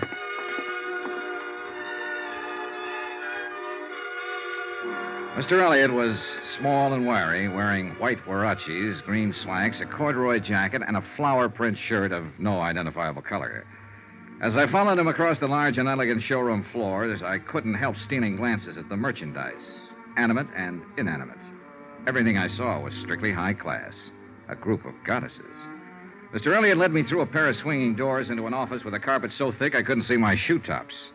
A desk in Russian gray sprawled in one corner. My office, Mr. Dollar. Mm-hmm. I can't tell you how grateful I am that you're here, that the insurance company heeded my call. Well, I hope we can help you straighten this matter out. Well, it's scandalous. It's truly scandalous. $5,000, really. The complaint said $4,285, Mr. Elliott. Well, that's almost $5,000. Besides, I like to deal in round figures. Brett and Arnbeach are my auditors, and they said that you are the very important investigator in insurance circles. Well, I'm flattered. Did they happen to leave a copy of their findings? Yes, they did. They most certainly did. But before I give it to you, I must explain how awful this situation is. Please do. Well, you've no doubt heard of Patricia's things. No, I don't think... Patsy's things? Why, of course... Oh, you're just joking. I am Patsy's things. In fact, I made Patsy's things. It's our highest price line, you know, evening dresses. Oh, you don't say. I definitely do. Oh, the nights of thankless work that go into creating just one gown, one supreme gown for the season. Oh, I'm sure. I'll tell you, Mr. Dollar, it's a thankless task in one respect. But that's a different story. What I'm trying to say is that this loss is devastating me. I mean it. I simply must have an adjustment immediately. Well, the insurance company sympathizes with you, Mr. Elliott. We'll try to adjudicate it as quickly as possible. Oh, that's comforting. That's very comforting. Oop. Rob Elliott here. In my opinion, hats are just not important this year. Yes? No. Positively no. No advance layouts on the new line. Not until later. No, not tomorrow. No, I can't. I simply cannot. Anything wrong? Well, that's what I mean. That's what I'm trying to explain. This matter simply must be handled with all dispatch, Mr. Dollar. You see, my firm operates on a... Shoestring? Well, Spider's hair would be more apt. $5,000. Mr. Dollar, that comparatively small loss is stopping me from showing my new line of Patsy's... The evening dresses? Yes. I must show them before month's end or I'll lose my entire opportunity for profit. So, you see, I must have compensation for the loss. I think I get the picture, Mr. Elliott. Now, there. That was the newspaper calling, and it's terrible. They all want advance viewings of my new line, and I simply can't afford to. I can't afford to pay my help to produce the models. Mr. Dollar, for 3 agonizing months I worked. Frantically, I drew, I cut, I stitched. And not one warp or woof of my creation can be exhibited, unless this matter is settled. Then suppose we get down to business. Well, the business is that some ruthless brigand pussyfooted off with my company's money. Well, do you have any idea? I don't have... No, not so much as a footprint or a strand of hair. And, Mr. Dollar, if you don't find out who it was and return my money, I'll be cremated. Professionally cremated, that is. Why, I might even have to join the Foreign Legion. Well, don't worry, Mr. Elliott. If your loss is verified, and apparently a reputable auditing firm has already done that, I can assure you that the insurance company will reimburse that loss in the time it takes to get a check made out and in the mail. Oh, good. I'll be forever grateful. Well, while you're in this mood, would you mind me having a little closer rundown on what happened? Well, the auditors simply uncovered a shortage, that's all. I know that much, Mr. Elliott. May I see their report? Yes, of course. There. Isn't that binder an atrocious green? Well, if you say so. I'd like to keep this, Mr. Elliott, to verify my report. Of course, Mr. Dollar. Anything at all. Just save me. I left Mr. Elliott in a fainting condition, went back to my hotel, and studied the auditor's report. The obvious conclusion after an hour's reading was that the funds had been embezzled by someone in the bookkeeping department. A series of crude erasures and bad fumblings indicated that whoever had done it had been something less than expert. In fact, he or she had been almost idiotic. The next morning, I confirmed my own findings with Mr. Brett at the auditor's office. We uncovered the loss 2 days ago and advised Mr. Elliott to contact his insurance company first. Sure. Dollar, any reservations on your part? No. Elliott's got a legitimate loss here. I'm sending in my report today. He should be compensated in another 2 days. He'll be relieved to know about that. I know. I met him. Well, what's your next step? Well, we'll pay off Elliott so he won't have heart failure. But, of course, we'll try to make recovery. I noticed the losses were in book series F6 through G10. Yes. Did you talk to personnel over there at his place? Mm-hmm. A fellow by the name of Forbes handled that series for them. In the accounting office, of course. Oh, yes. Been with Century Styles for 5 years. Where is he now? He's still there. Huh? Mm-hmm. I thought it was kind of funny, too. A fellow pulling a crude job like this and not trying to run out. No, he's still working for them. Well, maybe he isn't the one at that. Forbes was in charge of those books. I don't see how it could possibly be anyone else. No, neither do I, Mr. Brett. May I use your phone? Oh, sure. Help yourself. I noticed all the money was stolen in the last 4 weeks. Yes. You'd think he'd at least have strung it out. Greedy, I guess. Yeah, I guess so. Hello. District Attorney's office, please. My name's Dollar. I want to talk to someone about a warrant. Embezzling funds, grand theft. Oh, hold it, please. Forbes. What's his full name? Sheldon Thomas Forbes. Thanks. Sheldon Thomas Forbes, bookkeeper at Century Styles Incorporated. Good. I'm on my way. Expense account item 4. $3. Cab fare to the offices of John L. Gregory, Deputy District Attorney. I explained the situation to Mr. Gregory and furnished him with the auditor's report. An hour later, I was back at Century Styles with our friend, Mr. Elliott. Well, if it has to be, it has to be. There he is. Forbes? Third desk. Sheldon Thomas Forbes was a tall, dark-complexioned man in his early 30s. His hair was black, straight, and closely cropped. His features regular, not good, not bad. The kind of man you see every day on the street. Somehow, the kind of man I hadn't expected would swipe $5,000. Oh, Mr. Forbes? Yes? This gentleman would like to see you. I feel like Brutus. Oh, why don't you run along, Mr. Elliott? I'll handle it from here. Oh, thank you. Hello? Sheldon Forbes? Yes. My name's Dollar, Continental Adjustment Bureau. We represent Delaware Mutual Liability. They cover this firm for losses by theft and fire. Uh-huh. 2 days ago, the auditing firm of Brett and Arn Beach located a loss of almost $5,000 here. Naturally, the matter came to our attention. I'd like to talk to you about it. Why me? There's every indication that the losses occurred in the particular accounts you've been handling. Uh-huh. You do handle books F6 through G10? Yes. Will you step over here a minute, please? Sure.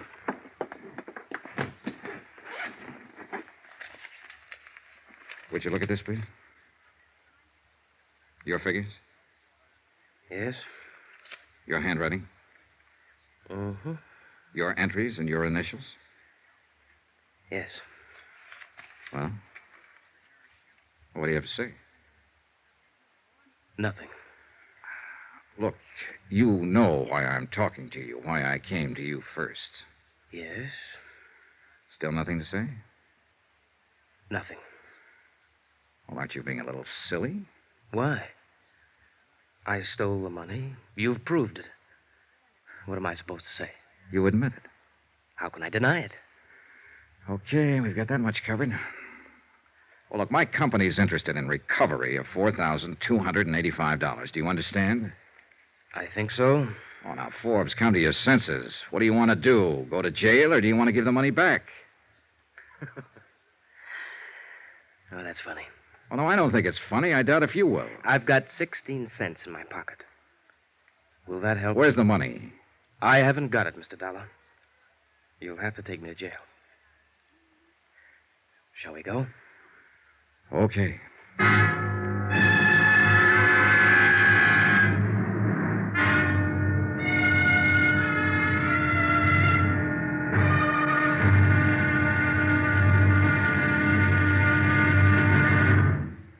There'll be another intriguing episode of the Forbes matter tomorrow. What makes a man steal? Everybody's tried to answer that question at one time or another. Tomorrow I'll take a crack at it. Join us, won't you? Yours truly, Johnny Dollar.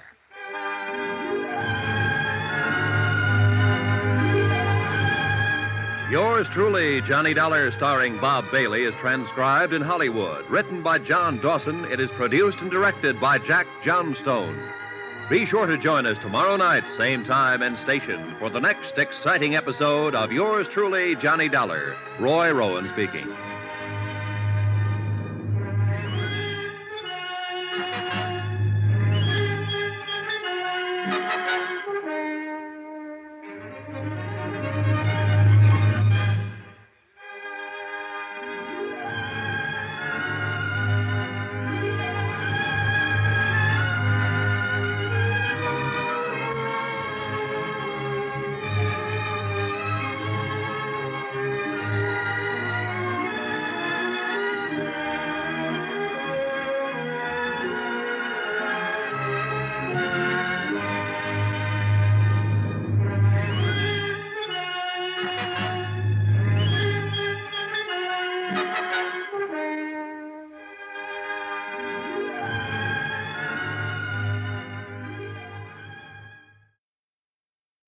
From Hollywood, it's time now for Johnny Dollar.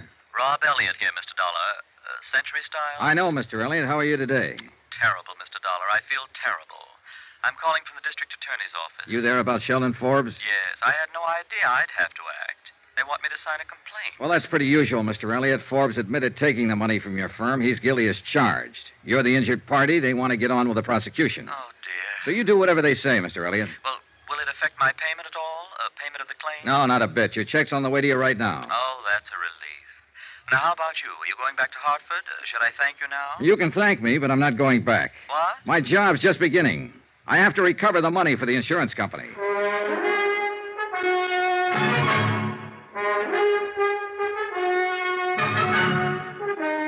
Tonight and every weekday night, Bob Bailey in the transcribed adventures of the man with the action-packed expense account, America's fabulous freelance insurance investigator. Yours truly, Johnny Dollar.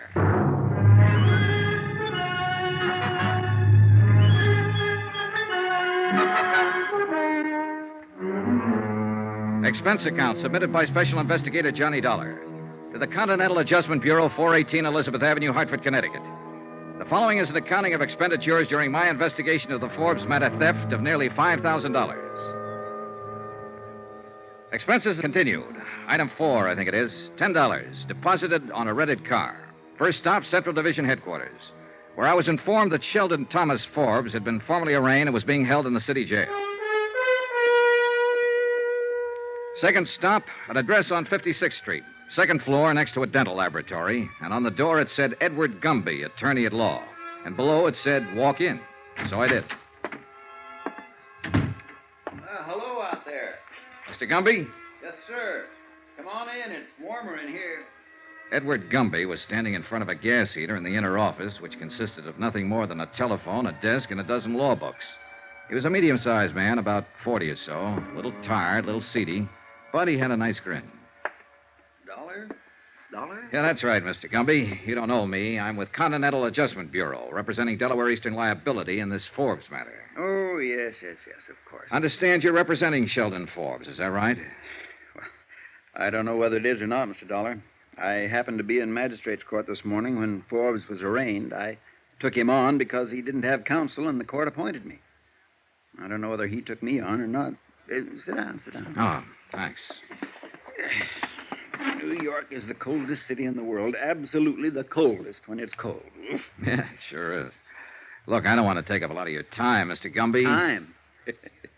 I've got time, boy. That's all I've got. What's on your mind? Your client, mostly. He's admitted guilt. But, of course, we're interested in recovering the money he stole. $4,285. Yeah. Well, I can't blame your company for that. Well, prosecution could probably be stopped if we made recovery. Sure. I thought I'd tell you this in case you had any influence on Forbes. Well, I appreciate that, Mr. Dollar. It's very understandable. But as I say, I was court appointed. I really haven't talked to him yet. So I'll have to confess I don't have any influence with him at all yet. Struck me as a nice sort of chap. Mm-hmm. Don't quite get it myself. Probably an explanation for it. Married once, I understand, and widowed right after the war. He worked for Century Styles about 5 years. Have you talked to the police yet? No. I understand they're going to work on it today. Maybe they'll have a little more information for you about the recovery. Probably find the money in an old sock or something like that. That's the way these things generally run, you know. I agreed with Mr. Gumby. That was truly the way these kind of cases usually ran. And I was a little surprised that afternoon when I spoke to the officers at the city jail. They reported that a complete search of Forbes' apartment and automobile unearthed nothing like the missing money. They further reported that they had found no reliable evidence of any material possessions that the money could have been spent for. My next stop, city jail.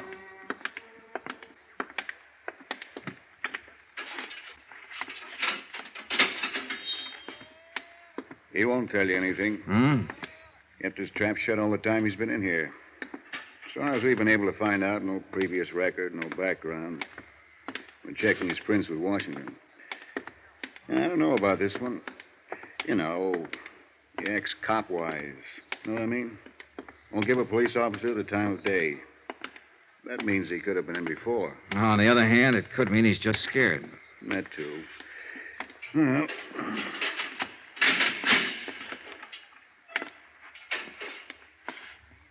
Well, how what? Take it easy, Forbes. This is Mr. Dollar. He wants to talk to you. Hello, Forbes. Hi. See you later, Dollar. Yeah, thanks, Sergeant. Just give a yell when you're finished. Right. They treating you okay? Swell. What do you want? I want to talk to you. Well, I don't want to talk to you. I don't want to talk to anybody. Why not?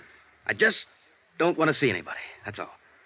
You know, you're acting like a baby, Forbes. You'll have to talk to somebody. Don't lecture me, Mr. Insurance Investigator. I've had all the lectures I want. From myself. I don't know why you're here. I thought we settled our business yesterday. The whole thing's just a technicality. I've been arraigned, they've got my confession. I'll go into court, and they'll give me the business.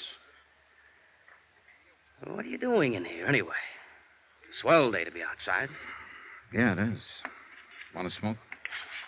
Oh, thanks.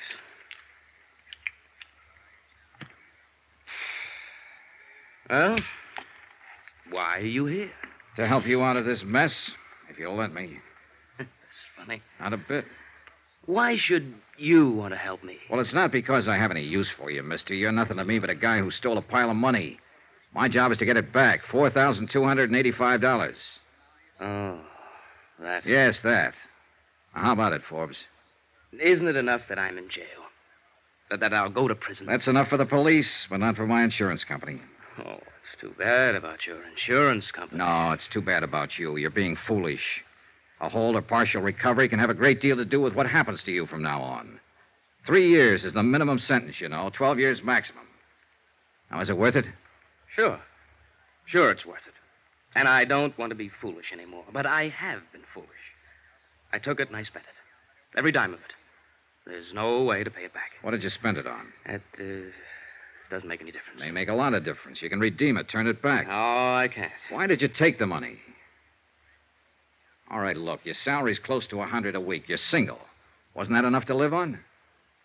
Why don't you get out of here? I don't have anything to tell you. Ever been in trouble before? Huh? Under another name in another state? No, They consider backgrounds like that when a man comes up to be sentenced. Forbes, this is your first offense. I know. Are you trying to shield someone? Why don't you go away? Have you been trying the market? Did you gamble it? No. Just leave me alone. I won't tell you a thing. If you bought something with it or gave it to someone, if it can be recovered in some part.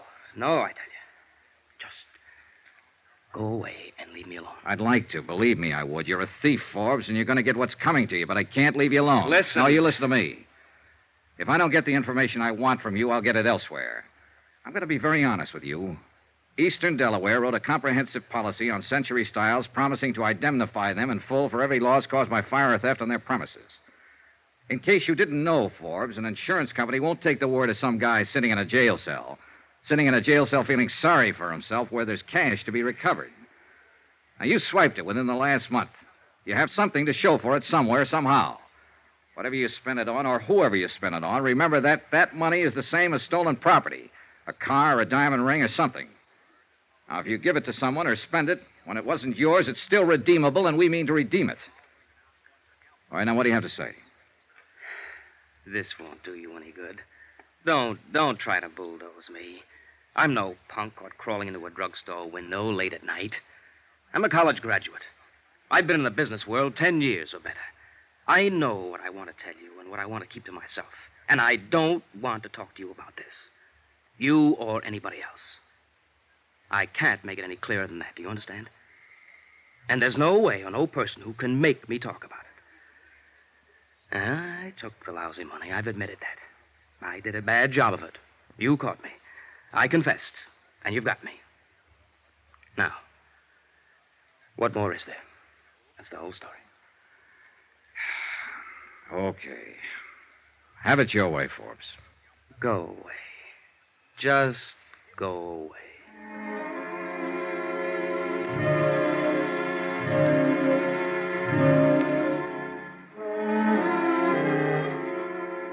On my way out, I saw his attorney, Edward Gumby, on his way in to see Forbes. I waited around the sergeant's desk. Accidentally, on purpose, I glanced at the admitted visitors register. Only 2 people had contacted Forbes since his arrest, Gumby and myself. That struck me as odd. A glance at his folder named no close relatives, named no one, in fact.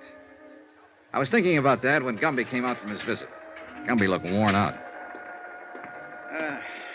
Hiya. Hi. How'd you do? Not so good. Hey, tell me something. He asked you to contact a girl or anyone? Nope. I don't think he has a girl. I don't think he has anybody. You want some coffee? Yeah, good idea. We slushed across the street and found a diner. Expense account item 5, 42 cents. Coffee and sinkers for Ed Gumby and myself. I think you're going to strike out, Dollar. I already have. And I think I have, too. Huh? You know what I've been talking to him about in there all this time? The same thing as you, restitution. But he won't open his mouth about it. He did say one thing, though. He wants me to waive a jury trial and go up for sentencing. What? Yeah. Plead guilty and take it. He's sure to get at least 3 years. What can I do? Yeah. Got any ideas? Well, I've got a lot of ideas, Dollar, and all of them make me sick inside. That boy's not a criminal. He took that money because he was desperate about something. You know that from the awkward way he took it. He spent it on something, and he won't talk about it. But now he's about to ruin his whole life, in spite of what you or I or anybody else tries to do for him. All he has to do is give back the money or promise restitution or call up a friend and borrow it. With his clean background, the court would listen to a mercy plea. You told him all this? I told him. I told him and you told him, and what does he do? He waives his right. I tell you, I'm going to hate to file this waiver, but I've got to do it.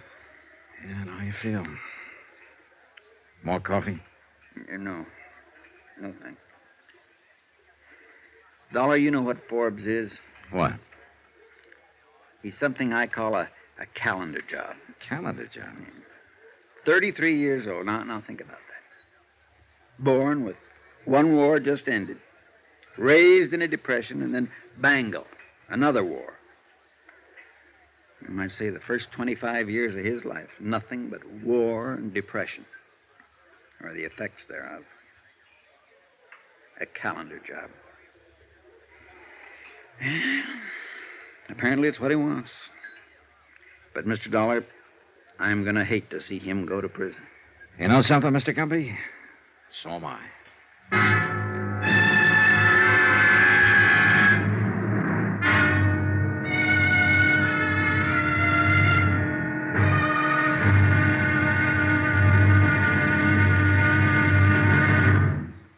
There'll be another intriguing episode in our story of the Forbes matter tomorrow. Tomorrow, a sudden twist in the case that throws all the usual theories right out the window. The unexpected. Join us, won't you? Yours truly, Johnny Dollar.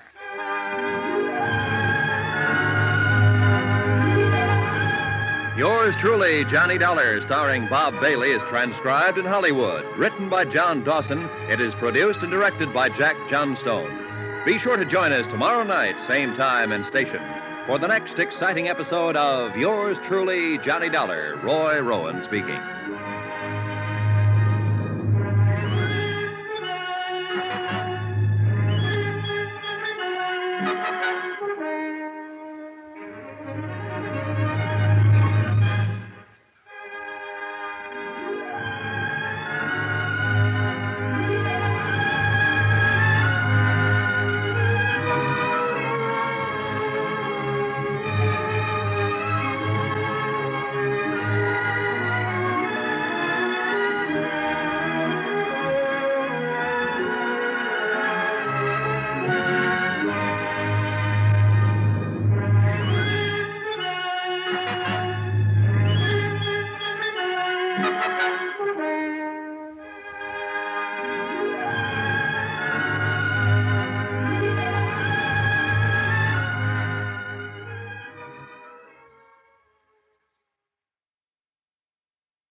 From Hollywood, it's time now for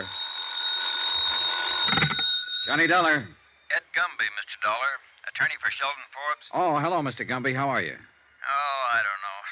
The hearing's been set for 2:30 this afternoon. Okay, I'll be there. No need to, particularly. As I told you yesterday, he requested me to waive trial and plead guilty. Well, won't he be sentenced today? No, this is just a preliminary hearing. He'll probably be sentenced before the week's out, though. The court will simply consider the waiver and inform him of his rights today. Oh. Anything I can do? No, I don't think so. I'm going to try to talk to him again and get him to reconsider the waiver. I doubt if I'll have much luck, but I'll try. All he has to do is return the money he stole. Well, buck up, Mr. Gumby. If he won't return it, maybe someone else will. What do you mean? I'm going to try and find out what he did with it. My company wants it back, sure. But we also want Forbes to have a fair chance. You're pretty decent, Mr. Dollar. Thanks.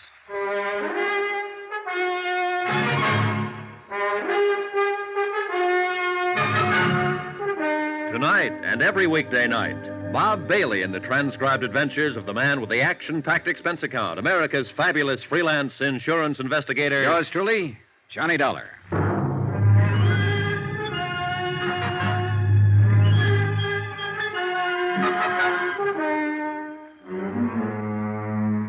Expense account submitted by Special Investigator Johnny Dollar to the Continental Adjustment Bureau, 418 Elizabeth Avenue, Hartford, Connecticut.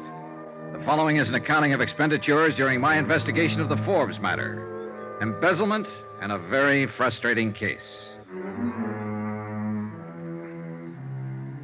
Expense account continued. Item 6, $3.50, lunch. For myself and a Mr. Arnold Haven, head of the accounting department for Century Styles Incorporated. Mr. Haven, a tall, balding man in a dark suit, had ulcers. His poached egg and dry toast didn't interest him too much. Well, what's going to happen to Forbes? Oh, I don't know, Mr. Haven. That depends on several things. Right now, I have to tell you that it looks like he'll go to prison. Worse than that, it looks like he wants to go to prison. He's waived trial. Prison. That's too bad. Too bad. I always liked Sheldon Forbes. You hired him, did you, Mr. Haven? Yes, I hired him. He was a good man right from the start. He did his job, and he did it well. I never had a complaint against Forbes. Why do you suppose he stole the money? You've got me, Mr. Dollar. We paid him the going rate. That's a good salary for accountants. He seemed happy enough with it. When he knew he was in line for substantial raises. Uh-huh. I could understand it in a way if he had a family and heavy responsibility. Or if he played the market, or if he gambled. But Forbes, he just baffles me. Yeah, it baffles me, too. Huh? Oh, yes, of course. Well, the people around the office, they're pretty upset about this. Any particular people, Mr. Haven? Everybody. But anyone in particular? A girl, for instance. Oh, a girl, yes, I see. Well, no. Did he go out with any girl in your office? No, most of them are married. No, at least as far as I know, Forbes didn't go with any of the girls there. He kept to himself. Oh, he might have lunched with one or the other now and then, but no, he more or less kept to himself. Uh-huh. Well, the reason I asked you, Mr. Haven, is that what little I've been able to find out about his personal life isn't very helpful. My company wants the money back. We're willing to give him a fair break if we can get it back. And he's pretty stubborn about cooperating. Yes, we know about that, Mr. Dollar. But how can we give him a break if he doesn't want us to? And we can't find out anything about him. Look, if there's anything you can think of, any reason he might have had for taking the money. And I've racked my brain. I can't think of any reason. Oh, now, wait a minute. Just a minute. I did notice a change coming, Forbes. It was about a month or 6 weeks ago. Oh, it was nothing, really. It was just, I guess, an anxiety about him. Well, he took all the money within the last 4 weeks. Would that correspond? Roughly, yes. Well, that's a start. I hope. I returned to the accounting offices of Century Styles with Mr. Haven and spent 2 hours questioning different members of his staff regarding Sheldon Forbes. His habits and his personality were pretty much the same as Haven himself had described them. Expense account item 7, $4, gasoline. I put a tank full of gas in my rented car and went over to an apartment on 59th Street where Sheldon Forbes had lived. According to the penciled note above the first door to the right of the entrance, Mrs. Anastasia Konopka was the manager.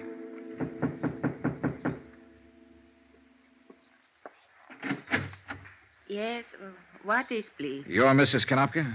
Yes. What do you want, mister? I understand Mr. Sheldon Forbes lives here. Is that right? Oh, yes. Bad.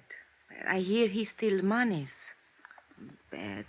He not in jail, I think. Yes, I know about that, Mrs. Konopka. I'm from the insurance company, and we're involved in this case. We're trying to recover some of that money if we can. I wonder if you'd help me. I fixed dinner for my husband. He's come home from work. It won't take long. What I do? Well, I want to know about Sheldon Forbes. What? The works, Mrs. Konopka. Did he drink, gamble? Did he stay in nights or go out? Did he pay his rent?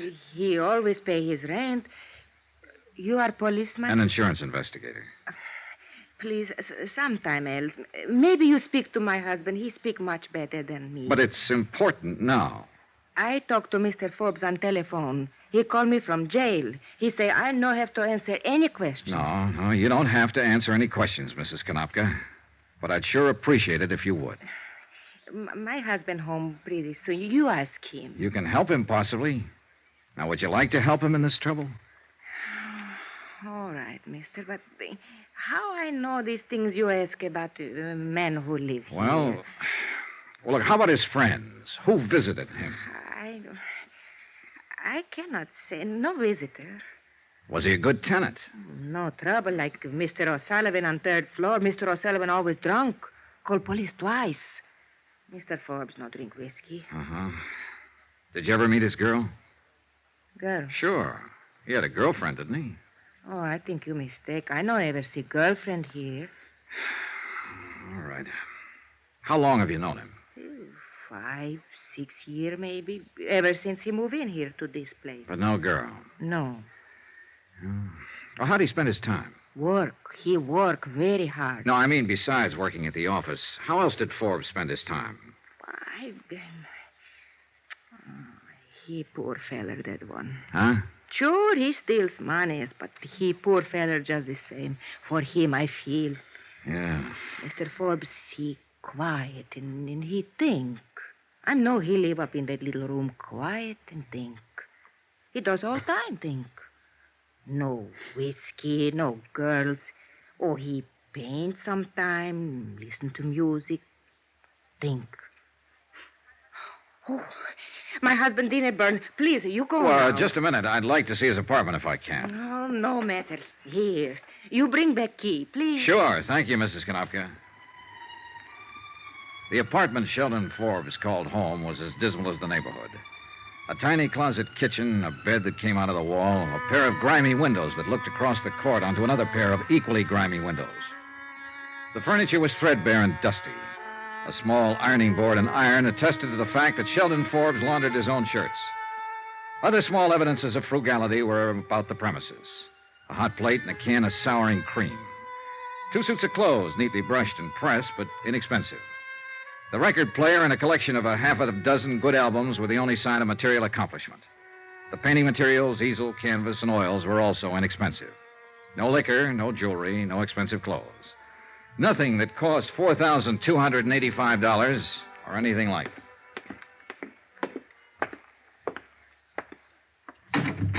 Oh, Here's your key, Mrs. Konopka. Thank you very much. thank you. Thank you. Well, what you think? I think he's had a very lonely life here. Oh, Doc, yes. Lonely is the word. Lonely. Oh, wait, has he got a car? In back, through alley. Thanks.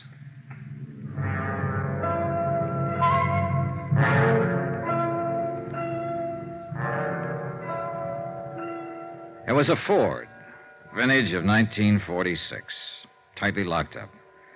The paint was scaling away, the tires worn down, the mileage 77,000 miles. He certainly hadn't blown the money on a fancy car. Now I felt completely frustrated.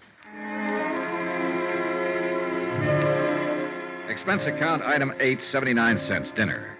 I had it in a neighborhood restaurant called the 79er, a place I learned where Sheldon Forbes frequently took his evening meal. The restaurant manager, a man named Alexander Dupulis, remembered Forbes and he liked him. A woman who ran a bakery shop across the street also remembered him as the young man who bought a roll there every night. Probably the roll to go with a lonely cup of coffee in his room the next morning. She liked him, too. All in all, I was getting a composite picture of Sheldon Forbes that didn't look quite right. Whatever he was to the people who knew him casually, he wasn't a man who ever had any money to spend. I dropped in at the city jail about 7:30, and I was surprised to find lawyer Edward Gumby sitting on a bench, briefcase in hand. Dollar? Hello, Mr. Gumby. Nothing new, huh? Well, that's the way it goes, I guess. We had some action today. Oh? Yeah. The hearing was this afternoon. Man from the district attorney's office took about 15 minutes to lay out the evidence against Forbes and make the charges. Uh-huh. I spent the whole time pleading with Forbes not to go ahead with the waiver. Did I miss anything? No, he wouldn't open up at all. Just said he'd spent the money. I couldn't talk him out of the waiver, so it went through. When will he be sentenced? They set the date for Friday. I don't know whether they'll get around to it or not. I'd like to talk to him again. Has he been moved yet? No. I thought he'd be transferred to the sheriff's office. Well, ordinarily he would, but since he waived trial, they announced bail. It's proper procedure in cases like this. Gives him a couple of days to straighten out his affairs. What? Somebody bailed him out? I did. Oh. Has he left yet? Won't get out till 8. That's when the shift changes. Think it's worth trying to see him? Yeah, I think I'll stick around, Mr. Gumby. I gotta find out something about this case. An hour later, when Sheldon Forbes emerged from the doorway and turned right, I was following him. When he caught a cab and headed uptown, I caught one and stayed right with him. When he got out at the Empress Theater and walked around to the stage door, I was standing by the alley entrance.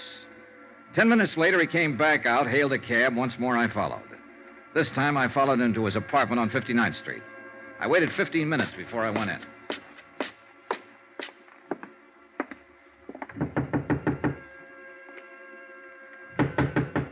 Forbes? Forbes? Hey, Forbes, it's me, Johnny Dollar. I want to talk to you.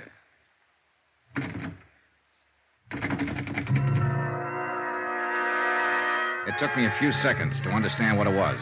I got a couple of whiffs of it coming from under his door. Forbes!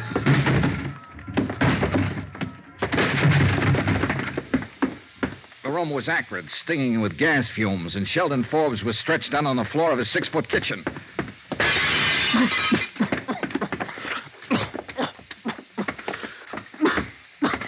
When I picked him up and carried him out, I didn't know whether he was alive or dead.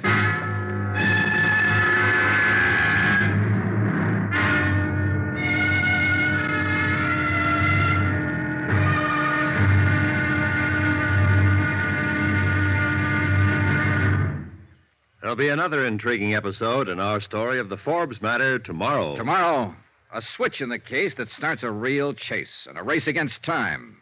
Join us, won't you? Yours truly, Johnny Dollar.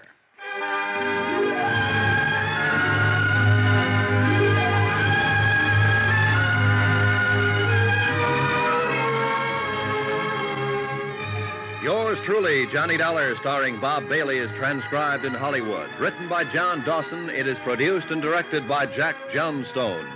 Be sure to join us tomorrow night, same time and station, for the next exciting episode of Yours Truly, Johnny Dollar. Roy Rowan speaking.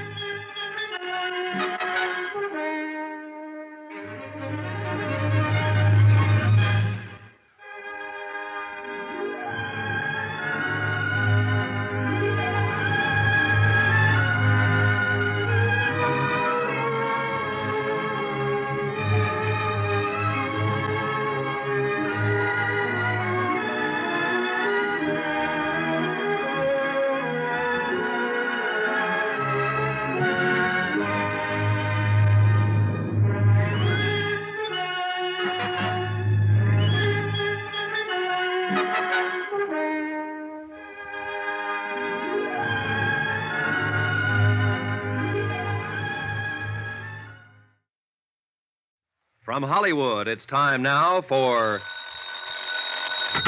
Johnny Dollar. This is the police operator.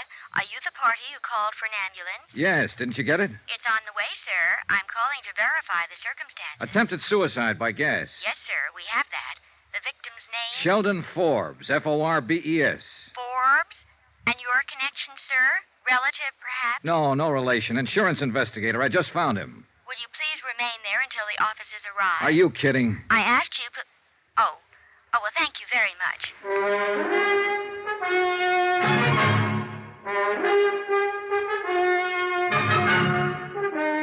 Tonight and every weekday night, Bob Bailey in the transcribed adventures of the man with the action-packed expense account, America's fabulous freelance insurance investigator. Yours truly, Johnny Dollar.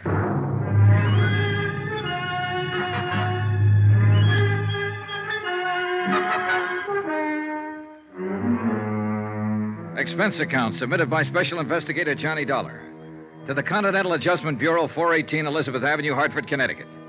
The following is an accounting of expenditures during my investigation of the Forbes matter. Sheldon Forbes pleaded guilty to a $4,285 embezzling charge.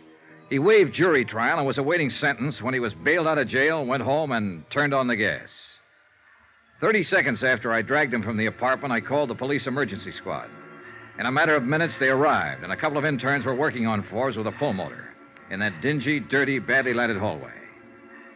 There was no telling how much gas Forbes had breathed in, or for how long a period after he went into his apartment the gas jet had been open.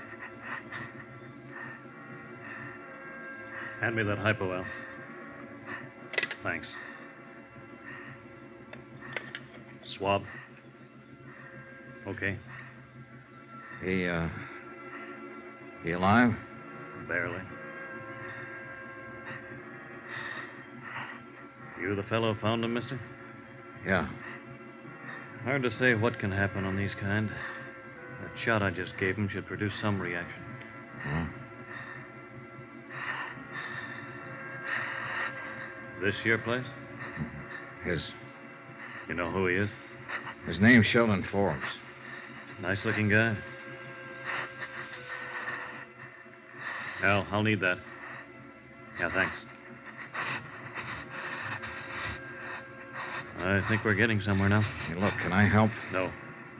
Al, you better hand me one of those, too. It's liable to be pretty sick if... Oh, hey, good. He's catching on. Yeah. Let's have a little increase, Al. Up it just a little. Okay. Hold it there.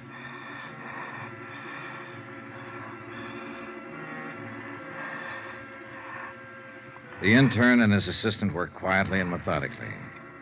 There was nothing I could do but stand and watch. After about a half an hour, the color of Forbes' skin seemed to me a little more close to normal. His eyes were still closed, though, and he showed no signs of movement. I waited.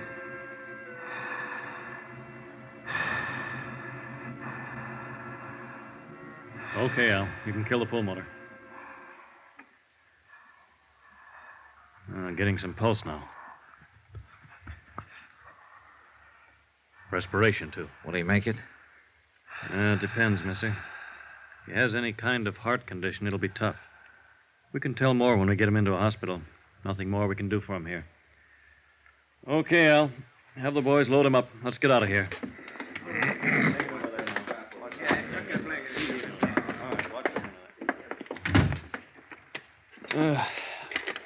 Now, mister, you say he's a friend of yours? Just someone I knew. He's got you to thank, in case he makes it. Where'll he be? We'll take him over to Bellevue. All attempted suicides get over there. Mm-hmm. I'd like to talk to him when he comes around. Any idea when that'll be? No telling. Better phone in first. Police will want to talk to you. You give identification to headquarters when you called in? Yeah. Yeah, that's the third one tonight. What is it, the weather? Not for him. My job is to handle them, but I wonder why they do it.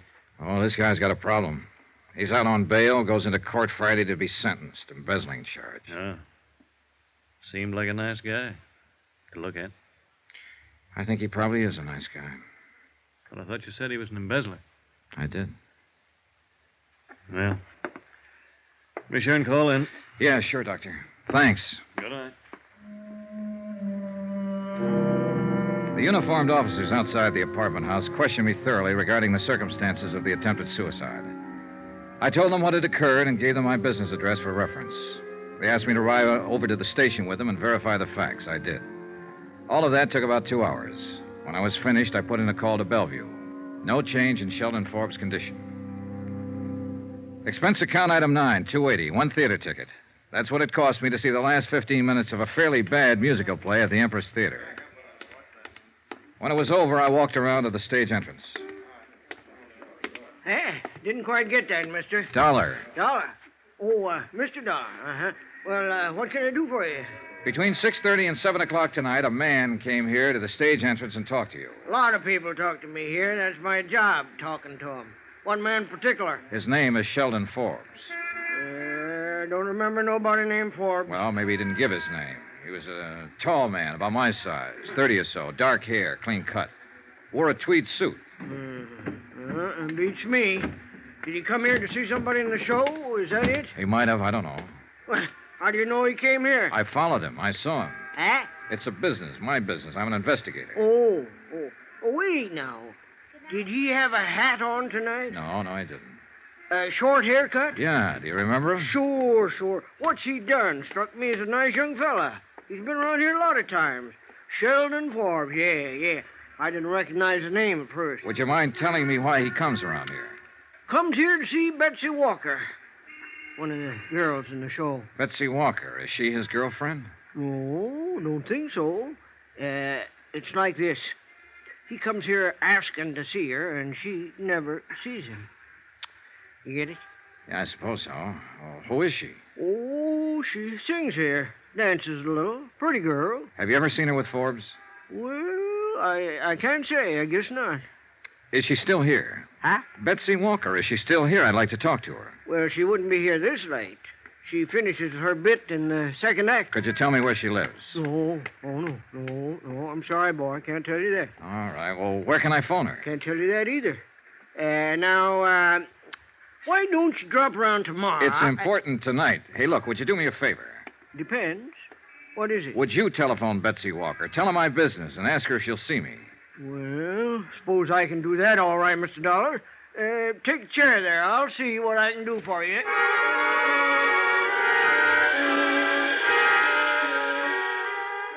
The doorman did all right. Expense account, item 10, $2.65, cab fare. I gave up my rented car and had the cab driver find the address Betty Walker had given. It was a rather nice apartment in a rather nice part of town, and it was almost 1 a.m. when I got there. She met me at the door, wrapped in a chenille dressing gown with cold cream on her face. Miss Walker? You must be Mr. Dollar. Yes. Now, just wait a minute. Do you mind if I see some kind of identification or something like that? Oh, no. Yeah? Hartford, Connecticut. Oh, you'd be surprised at some of the things some men will try. Come in, please. Thank you. I didn't quite understand Frank on the telephone. Frank? Oh, the doorman at the theater. Yes. I didn't know quite what to make of it. Goodness, are you really an insurance detective? Yes, and I'd appreciate you letting me see you tonight, Miss Walker. Sit down.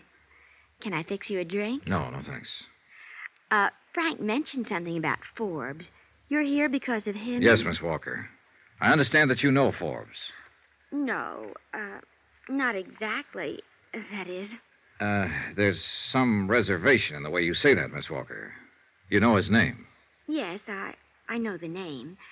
Can I ask you what this is all about? Routine investigation. I'm curious. How did you get my name? How am I connected with Sheldon Forbes? That's what I'd like you to tell me. Well, first about my name. Forbes was at the theater earlier tonight asking for you. I understand he's been around there quite a bit. Yes. I really don't know how to tell you this, Mr. Dollar. I've only seen that man once in my life, honestly. He's really quite impossible. Oh, dear, this is so embarrassing to try to explain this. Maybe I can save you some embarrassment then if you'll answer one question. Sure, why not? Did Sheldon Forbes ever give you any presents? Yes. What?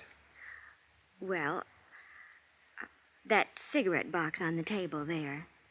And the lighter to go with it. Tiffany's. Pretty, aren't they? Yeah, very. Also expensive. What else? Well, let me think. Oh, no, that wasn't from him. Oh, that was the lamp over there. Mm-hmm. And a fur stole. May I see it? I'm afraid I gave that away. You did? I gave it to my kid sister who was visiting me last week. I already had one. Oh, I see. What else did he give you? I think that's about it. Except for orchids that used to come every night. 12 orchids every night for the last month. You only saw him once, and he gave you all these gifts? Dear, I know how that must sound. Look, it started a month or so, I guess. I got a card in my dressing room one night asking me to dinner. It was signed Sheldon Forbes. So? Well, I'd never heard of anybody named Sheldon Forbes, and I just tore the card up. But every night after that, I kept getting orchids and the card. And then the gifts started to come. The cigarette box first. That's when I saw him. Uh-huh. I didn't even dine with him, Mr. Dollar. We had one drink, and I told him I had a headache. I see. But the gifts still kept coming. Flowers, invitations. I ignored them. I tried to send the things back, and I didn't know where to send them. Some I gave away, and some I've kept. I didn't want his gifts. He was nice, but I just didn't want anything to do with him. When I did meet him, he was so different than what I had imagined. Gee, I've had my share of stage door Johnnies, but this man was, he just couldn't say a word without stumbling. He had no poise, no sophistication, nothing. All he had was money. He told you that? He didn't have to. Those gifts. Well, he didn't have money, Miss Walker. He worked for $82 a week as a bookkeeper. You must be mistaken. I'm afraid not. He stole the money to buy you all these things. Well, for heaven's sakes. For heaven's sakes, and you caught him? Yeah. Forbes tried to commit suicide earlier this evening. Suicide? Oh, no. I'm sorry I had to come to you to get this information. He's refused all along to tell anybody what he did with the money. Will he go to prison? I'm afraid so. Oh, but it's crazy. We had nothing. He's just a name to me. He means nothing to me. Yeah. But apparently you mean something to him.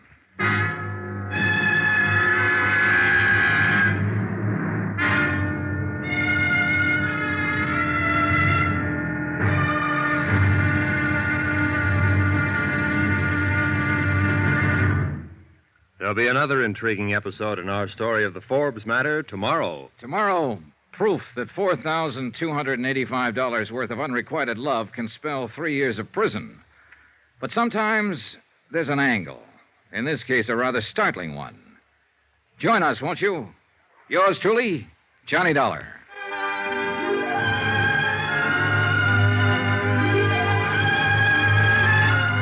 Yours truly, Johnny Dollar, starring Bob Bailey, is transcribed in Hollywood. Written by John Dawson, it is produced and directed by Jack Johnstone. Be sure to join us tomorrow night, same time and station, for the next exciting episode of Yours truly, Johnny Dollar. Roy Rowan speaking.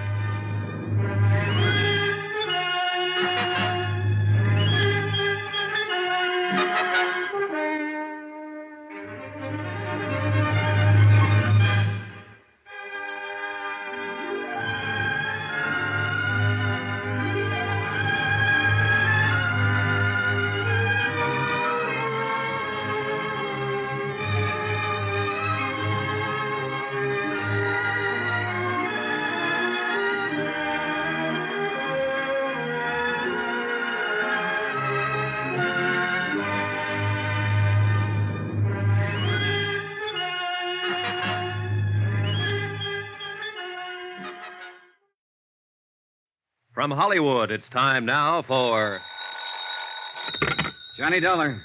This is Betsy Walker, Mr. Dollar. I'm up and around. Yes, thanks for calling. Have any time this morning? I think so. If possible, I'd like to come over to your apartment again and take an inventory of the gifts that Sheldon Forbes sent you. That'll be all right, sure. About an hour? Sure. I couldn't sleep much last night thinking about all this. I mean, he stole that money because of me. You mustn't feel that way, Miss Walker. He knew what he was doing. You had no part in the theft. I have the gifts. Well, we may have to take those away from you. I don't mind that. You said he tried suicide. How is he this morning? I just talked to the hospital. He's going to be all right. But he has to go to prison? Yes. Funny world, Mr. Dollar. Yeah.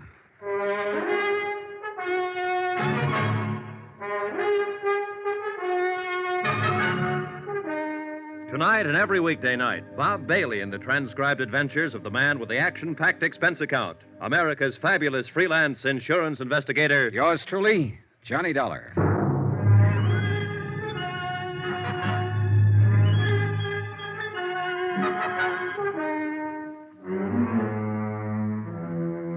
Expense account submitted by Special Investigator Johnny Dollar to the Continental Adjustment Bureau, 418 Elizabeth Avenue, Hartford, Connecticut. The following is an accounting of expenditures during my investigation of the Forbes matter. More expenses, items 11 to 16. $78.40. Cab fares, meals, accounting services, legal services, cab fares, and more cab fares. I made a comprehensive inventory at Betsy Walker's apartment and spent the rest of the day tracking down the places where the items had been purchased and ascertaining their retail values. Total, $2,780 worth of gifts, bought with stolen money. Betsy Walker also told me that Sheldon Forbes had made appointments to meet her at various times at very expensive restaurants in New York. She had never once kept any of these appointments, but a check with the Waldorf, 21, the Stork, and several other places revealed that Forbes had always made elaborate arrangements to entertain her. His restaurant bills came to $835. The florist bill, $670. Total amount spent, $4,285. Total amount stolen, $4,285. Century Styles Incorporated footed the bill in his unsuccessful courtship of Betsy Walker.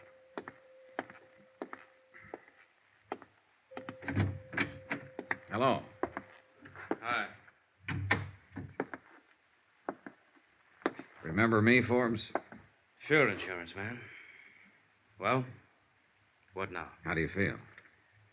Okay. You saved me, didn't you? I suppose so. Why? Same reason you'd save a man who was dying. Huh. You know what I've been doing? What? Answering the questions you wouldn't answer. I met Betsy Walker. What? My job, Forbes. I had to. How did you know about her? I followed you night before last. When you got out on bail, I saw you go to the theater. Listen, you had no right to go to her. You have no right to involve her in any of this. Why didn't you think of that a month or so ago? It's the company's money you've been spending on her. I had every right, as unpleasant as it is. I suppose she knows all about me now. That's right, all. Boy, I sure must look like the prize sucker of all time. Must have handed her a laugh. She didn't think it was one bit funny. And Forbes, I don't think it's funny either. Then what are you standing here for? Lording it over me? I'm not doing that at all.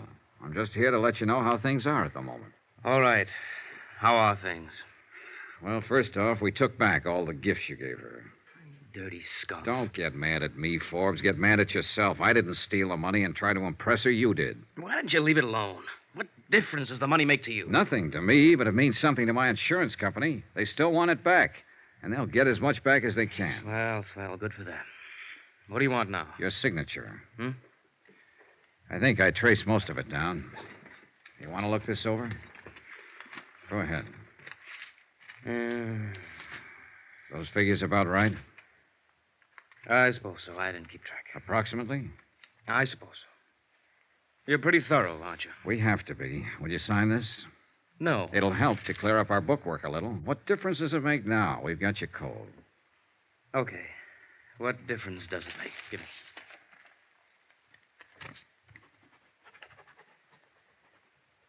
Okay, thanks. That's all it means to you, isn't it? Hmm? Dollars and cents. Dollars and cents that were stolen, Forbes. Remember that. You wouldn't let me forget it. No, I wouldn't. You did the dumbest thing in the world. You stole nearly $5,000 trying to make an impression on a girl who didn't want to have a thing to do with you. You went about it wrong from top to bottom. You've acted like the great stone face ever since you've been found out. You wouldn't bother telling me about it. I had to go out and find out myself. Off the record, Forbes. What'd you do? See her on the stage one night? No, at the office. Office? Your office? No, not exactly. Ellie was having a showing for some buyers from the West Coast one day a few weeks ago. For those kind of showings, he hires models from the agency. Betsy's listed with one of the agencies. You know, she acts and sings and models. Oh, sure. Well, I happened to be upstairs when the showing was going on. There were a lot of publicity people there taking pictures and so on. And I saw her. She was wearing a black dress, and her hair was soft. She's got a smile like all the sun risings. Sounds silly? Not at all. It's just that I never in all my life saw anyone like her before. Yeah. I don't know how it is with other guys, but she was for me from then on. I couldn't get her out of my mind. I found out her name, and then I found out she worked in that show at the Empress Theater. Yeah? All I had was her name. I didn't know how to go about meeting her. I just didn't know. You figured a little money might attract her to you. I've heard that's the best way to do it. It's one way. Not the best way, kid. Probably not. The best way I could think of. What did you think about taking the money? I thought I'd be able to stick it back. I guess I really didn't think much beyond just meeting her. Having her look at me the way I wanted her to look at me. What? It was the wrong way to go about it, sure. But then did you ever think of my alternative? I'd thought of it.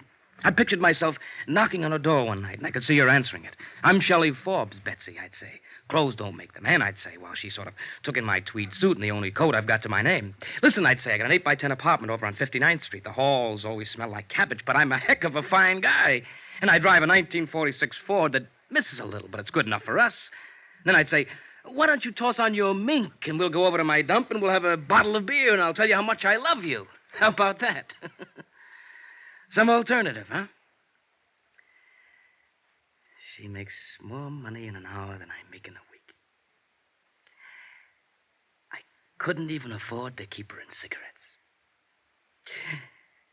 Lord, I wanted her like nothing in my whole life. She might have taken you up on it, Forbes, if you'd put it that way. Yeah? What makes you think so?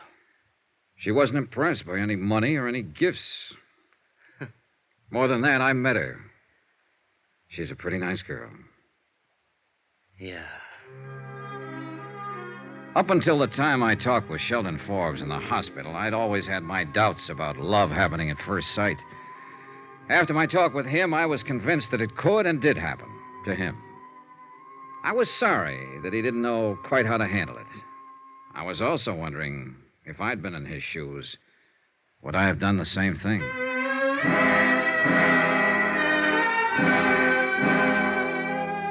Expense account item 17, $4.90. I sent a wire to my home office telling them that the recovery would be in the amount of something like $2,500, obtainable on the redeemable gift items recovered. After that, I went back to my hotel. I was surprised to find Betsy Walker waiting in the lobby. Hello, Mr. Dollar. Why, hello. I was afraid you might leave town. I wanted to talk to you. Sure, you just caught me. I was going upstairs and pack. What is it? Could we have a drink or something? Sure.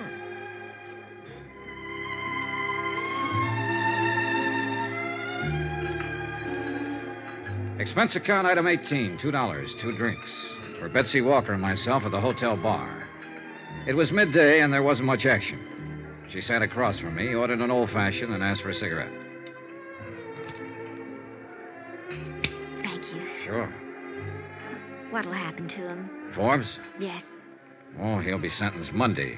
They canceled the Friday scheduling because he was in the hospital. He'll go to prison? Yes. Have you seen him since he tried to kill himself? Just left him. I guess he feels awful. Yeah. I told you I haven't been able to sleep thinking about all this.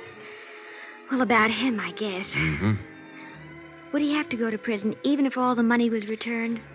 Only half of it's redeemable. The rest, florist bills, restaurants, and so on, just gone.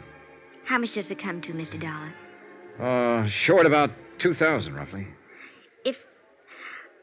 If you had that money, what would happen to him? It'd be up to the court. I'd say he'd have a good chance of getting off if he changed his plea. Could I get him to change his plea?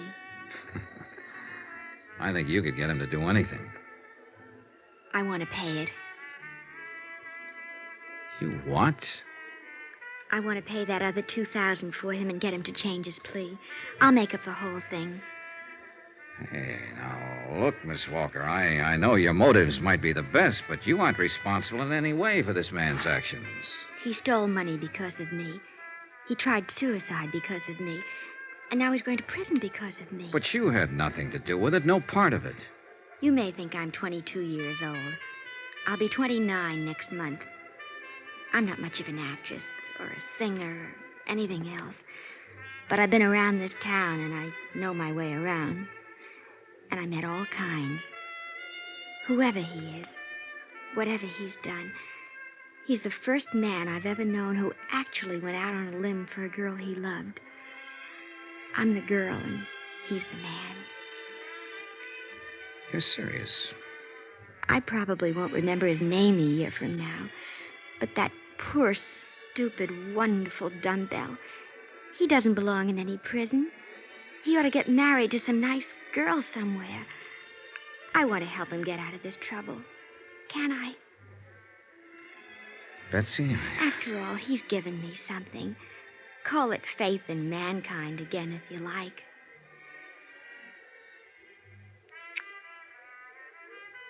What's the kiss for? What you just gave me, Betsy. Faith.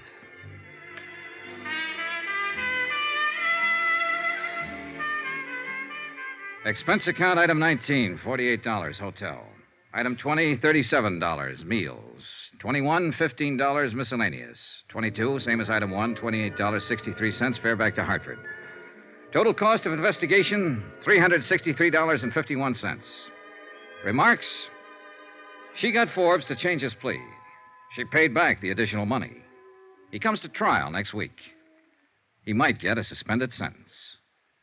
Yours truly, Johnny Dollar.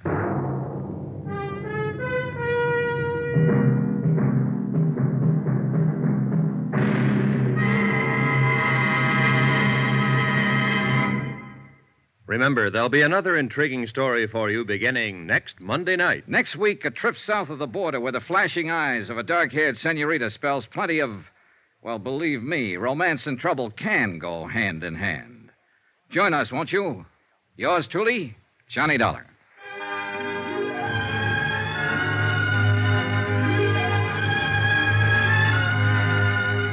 Yours truly, Johnny Dollar, starring Bob Bailey, is transcribed in Hollywood. Written by John Dawson, it is produced and directed by Jack Johnstone. Heard in this week's cast were Lillian Baeff, Sandra Gould, Jack Edwards, Herb Ellis, James McCallion, Parley Bear, John Stevenson, Howard McNair, Bob Bruce, and Junius Matthews. Musical supervision by Amerigo Marino. Be sure to join us on Monday night, same time and station, for another exciting story of yours truly, Johnny Dollar. Roy Rowan speaking.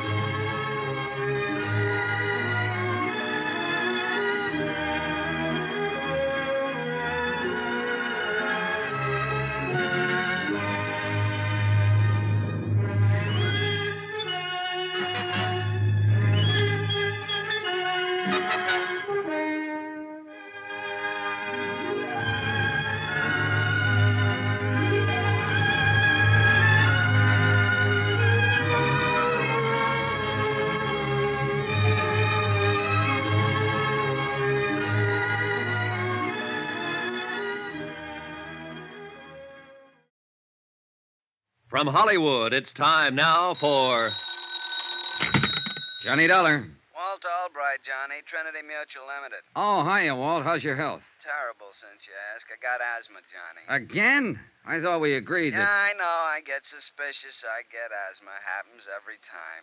cure me, will you? What's the case, Walt? Man named Eddie Kalin, Caylin, out in Los Angeles, died yesterday. $5,000 policy, double indemnity. What did he die of? Mysterious circumstances. Well, that's usually a fatal disease, all right, That's but... it, Johnny. That's all I know. Mysterious circumstances. The body was identified by the widow. I see. Our salesman out there can probably help you. He issued the policy only 6 weeks ago at the request of the widow. Uh-huh. 6 weeks, 1 premium paid, check signed by the widow. Hey, tell me something. Would the beneficiary happen to be... That's right, the widow. Oh, this asthma's killing me, Johnny. You gotta do something about it. All right, Walt. Just call me doctor.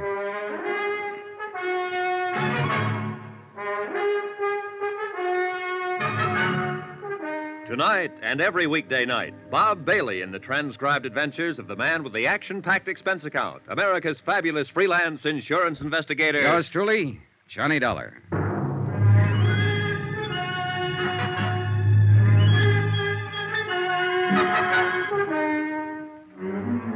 Expense account submitted by Special Investigator Johnny Dollar to the Home Office, Trinity Mutual Insurance Company Limited, Hartford, Connecticut. The following is an accounting of expenditures during my investigation of the Kalin matter.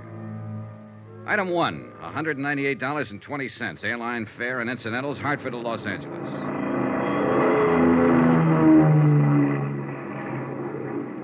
I hadn't arranged for anybody to meet me when I arrived at L.A., so I picked up my bags and headed for the taxi stand. Mr. Dollar, please. Wait a second. He was a small man, nervous and fluttery, with a shiny pink nose and a face like a little white rabbit.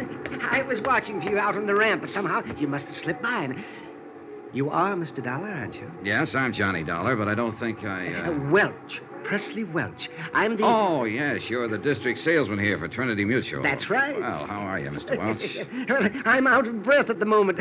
From running, you understand. You see, I'm troubled occasionally by asthma. You too? Oh, do you have asthma, Mr. Dollar? No, it's a friend of mine in Hartford. Oh, in Hartford? Oh, well, you don't say. Yes, in fact, I came out here just to cure it for him. Out here? Oh, this is the worst place you could have come. Oh, you see, the smog here is so bad.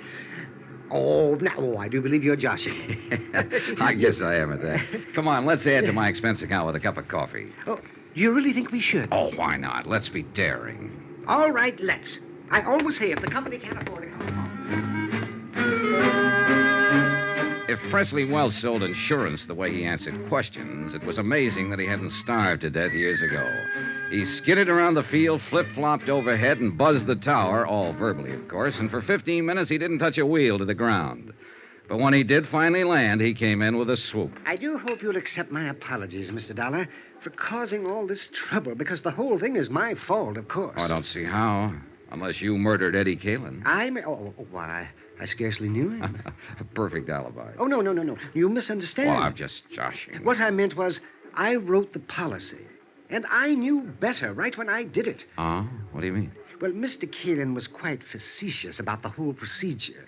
When I tried to point out the retirement security factors in our multiple endowment plan, he actually laughed. You don't say. Yes. He said all the security he'd asked for was 2 aces up and 1 for the kicker.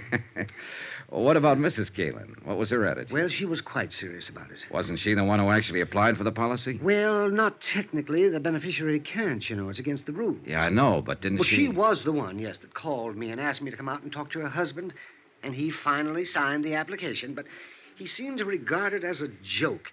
He only did it as a favor to her, something of that sort. And now it's turned out to be a $10,000 favor.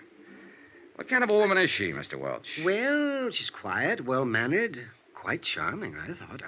I must confess I felt a good deal of sympathy for her, in view of her husband's incessant flippancies. A real happy fellow, huh? Oh, positively frivolous, Mr. Dollar.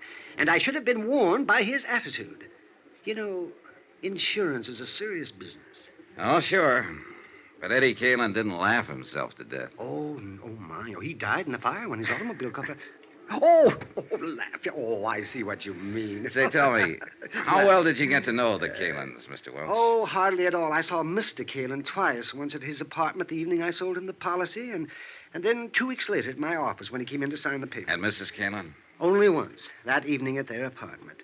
She phoned me earlier in the week. And you haven't seen her since her husband's death, huh? No. I phoned to express my sympathy, but she wasn't available. She hasn't filed a claim yet. No, but I knew she would, so I took it on myself to notify Hartford.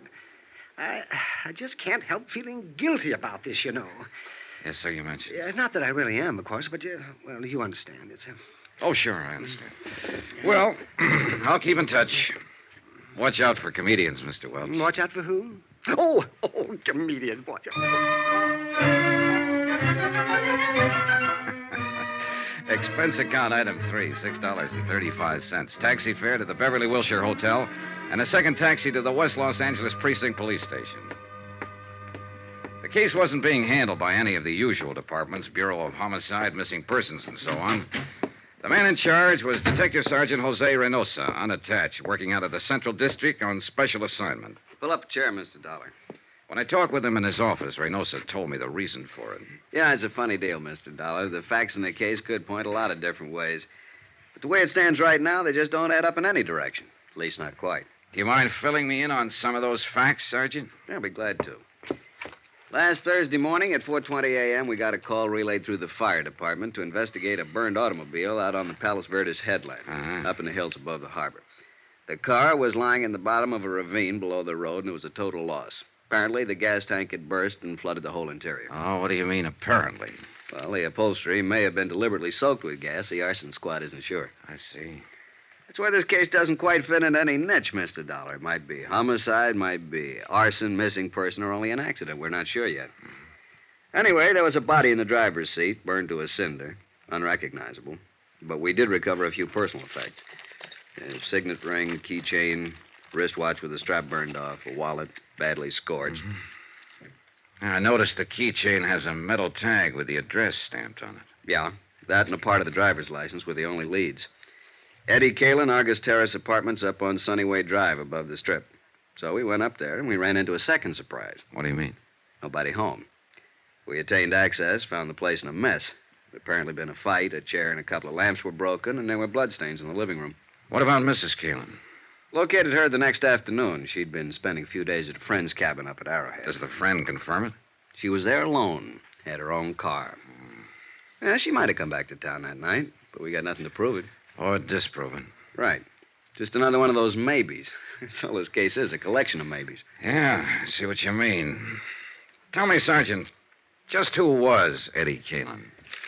Eddie Kalin, male, Caucasian, height 5'11", weight 175, complexion olive, hair medium brown, eyes gray, age 34, birthplace Chicago. What was he? What did he do?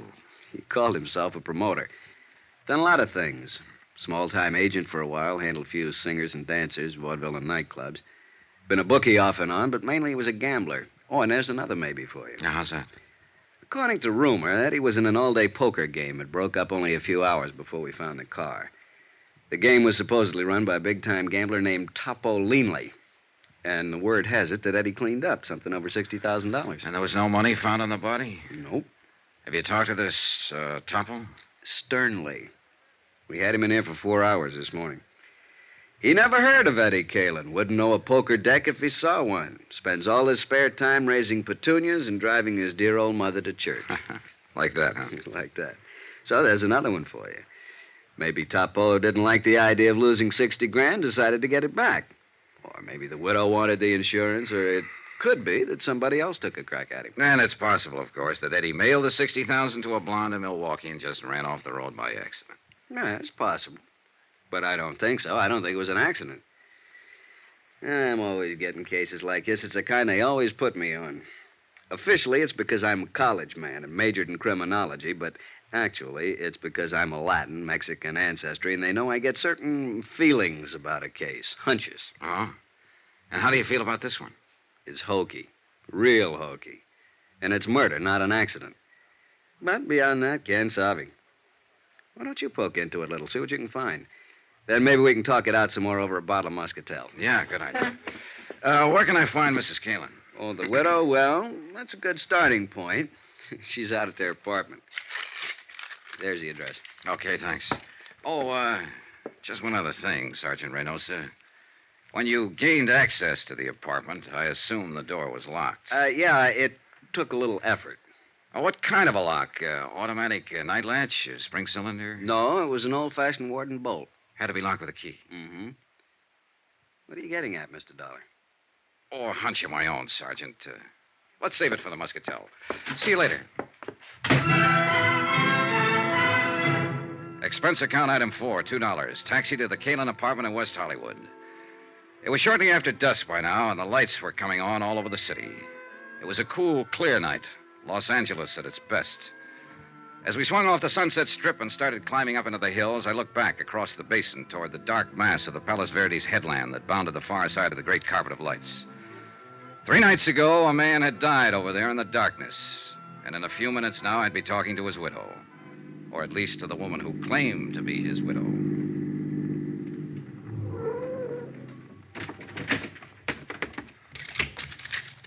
Keep the change. The Argus Terrace apartments, like most of them in that section, sprawled up the hillside above the street. 6 or 8 apartments on as many different levels, all opening onto a central patio filled with walks, steps, and banks of tropical plantings. The Kalen's apartment was at the top, and I was still 50 feet from it when the door opened and a man came out and hurried toward me.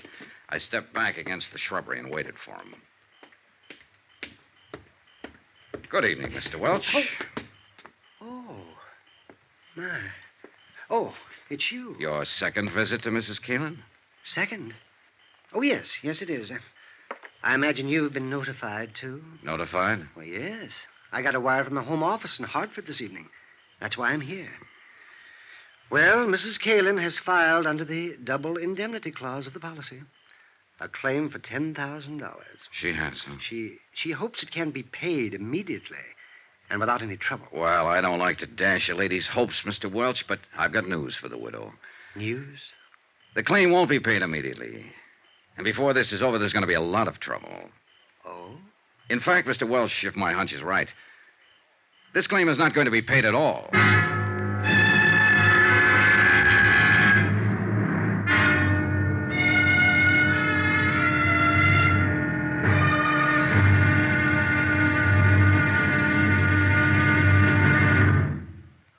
Now, here's our star to tell you about tomorrow's intriguing episode of this week's story. Tomorrow, a lovely girl lies, cries, crosses her heart, and hopes to die.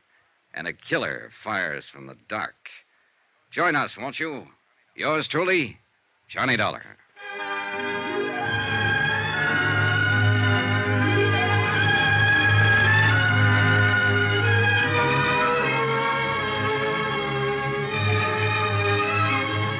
Yours truly, Johnny Dollar, starring Bob Bailey, is transcribed in Hollywood.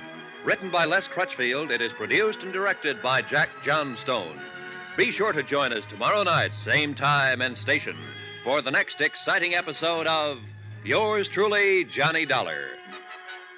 Roy Rowan speaking.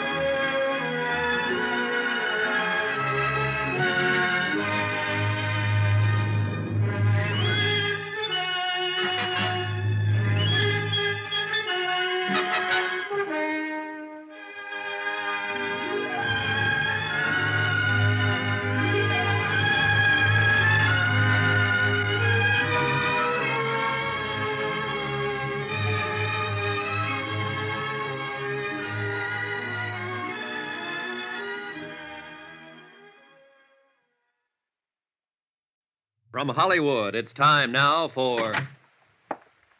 Johnny Dollar, Mrs. Kalen. I think Mr. Welch told you I'd be around to see you. Oh, yes. You're the special investigator the insurance company sent out. That's right. Mind if I come in? All right, Mr. Dollar. Thanks. In through here. Your company didn't waste any time, did they? Sending you out here, I mean. No more than you did in filing your claim. I have a right to it. With Eddie gone now, I need the money. I see. Sit down. Thanks. How many keys are there to that door? Keys? What do you mean? Your front door. How many keys do you have? Just one. Of course, Eddie had one. Why? What difference does it make? Just about enough difference to hang somebody. Cigarette, Mrs. Kalin?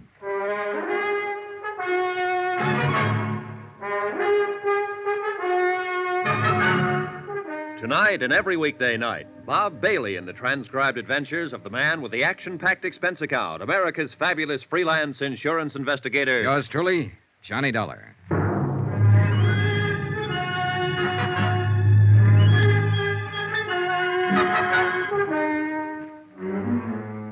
From Special Investigator Johnny Dollar, location Los Angeles, to the Home Office, Trinity Mutual Insurance Company Limited, Hartford, Connecticut. Assignment, the Kalin matter. Expense account continued. That's quite a dramatic statement, Mr. Dollar. Are you prepared to name that somebody who may get hanged? Not at the moment. Could it be that you don't have a name? That's possible, of course. That you're just fishing, so to speak? Bluffing? Now, why would I do that with you? I don't know, frankly, but you must have come here for some reason. Yes, I wanted to ask you a few questions. And you'd be smart to answer them under the circumstances. What circumstances? The only one I know anything about is the tragic one of losing my husband only 3 days ago. You have my sympathy, Mrs. Kalin. Sergeant Reynosa questioned me for hours. There's nothing more to answer. Will you go now, please? All right, if you say so. Your unwillingness to cooperate will undoubtedly prejudice your claim for the insurance. That's all you care about, isn't it? Finding some excuse for not paying off the policy. Now, wait a minute, Mrs. Kalin. I'm not crooked, and neither is the company. If a claim is legitimate, they pay it, always. I'm sick of being under suspicion, of being accused. I'm not accusing you of anything. All I'm after is some information. And if you refuse to give it... Good night, Mrs. Kalin. No, wait. Wait, Mr. Dollar. Yes? Don't go. Come back, please. I'm sorry. I've been under such a strain, on edge. Forgive me. That's all right. Forget it. I didn't mean what I said, but I've answered so many questions. And to go through all of it again, well, it seems so pointless. Yes, I understand. But I've found that people say things to me sometimes that they forget to say to the police. They're more relaxed, I guess. Don't feel they're on the spot so much. That's true.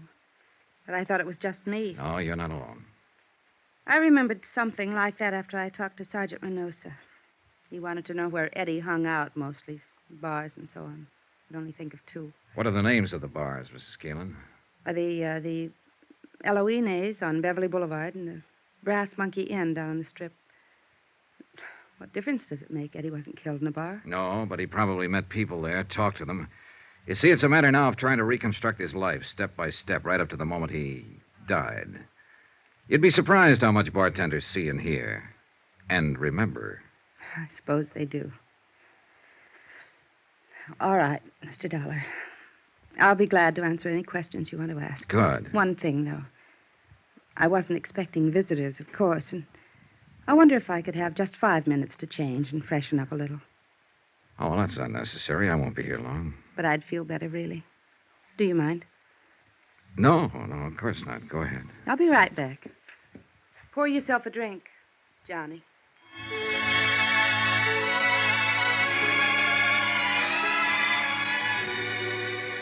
I had the drink and waited and got ready to brace myself. I've been through this before. Attack plan number 2, a common garden variety. When you can't beat 'em, join 'em. And when the joiner is a lovely woman, the maneuver usually starts with some paraphrase of, slip into something more comfortable. Why don't you have a drink? And a sudden switch to first names. And it always ends up with you and I against the world. And couldn't you forget just one little mistake? The little mistake being something like arsenic in a husband's coffee. Yeah, an old familiar pattern. And a first resort just as often as a last. She was gone 20 minutes, not 5, but it was time well spent. A carefully casual touch with the hair. Makeup skillfully softened. Perfume. And one of those frothy nylon jobs designed for that special evening in. Bugle call, charge. Like another drink, Johnny? Thanks. I still have some. I think I could use one. Would you mind? Sure. What do you have? Scotch and soda, please. Thanks for being so patient. I feel better now. More, comfortable, huh? Something like that. Easy on the soda. Right. There you are, Mrs. Keelan. Thanks. Would you do something else for me? Oh, I'd be happy to. But I don't know your first name. Touche. All right. What are your questions? How do you think it happened? I don't know. Not some enemy, because Eddie didn't have any. Just friends. Too many friends. Who are some of them? There's only one who really fits the definition, who's really lasted. His name is Pete Steimer. Pete Steimer. Where can I find him? You can't. Or at least the police haven't been able to. Nobody's seen him since that night. He's had nightclubs off and on, and in between he makes books. What about those other friends, the ones who don't last? They drift in, drift out, depending mostly on whether Eddie had any money at the moment. Of course, there were women. Oh? Showgirls, mostly dancers, strippers, so on. Know any of them? Hardly. Ever hear any of their names? Always made a point not to. Otherwise, I'd have killed him long ago. Did you kill him, Mrs. Keelan? No. Did you love him? That's a good question. I think I'll have to pass it, though. I don't really know. I feel all hollow, smashed up inside over what happened. And yet there were times I'd have killed him myself if I'd had a gun. But there were other times, too, when it was so crazy sweet you wanted to die. Because you knew it'd never be like that again. Yeah, that's the way it was with Eddie. Mad, mixed up. Like watching a 10-ring circus from the front seat in a roller coaster. That's why women flocked around him. That's why they always ran from him later. You didn't run. Could I have another drink? Oh, sure. Were you trying to run when you went up to Arrowhead by yourself? Maybe. We'd had a fight. I ran out and told him I wasn't coming back. And only 3 days later, over the radio, I heard where he'd been found dead. Burned up in his car. Here you go. I guess they call it shock.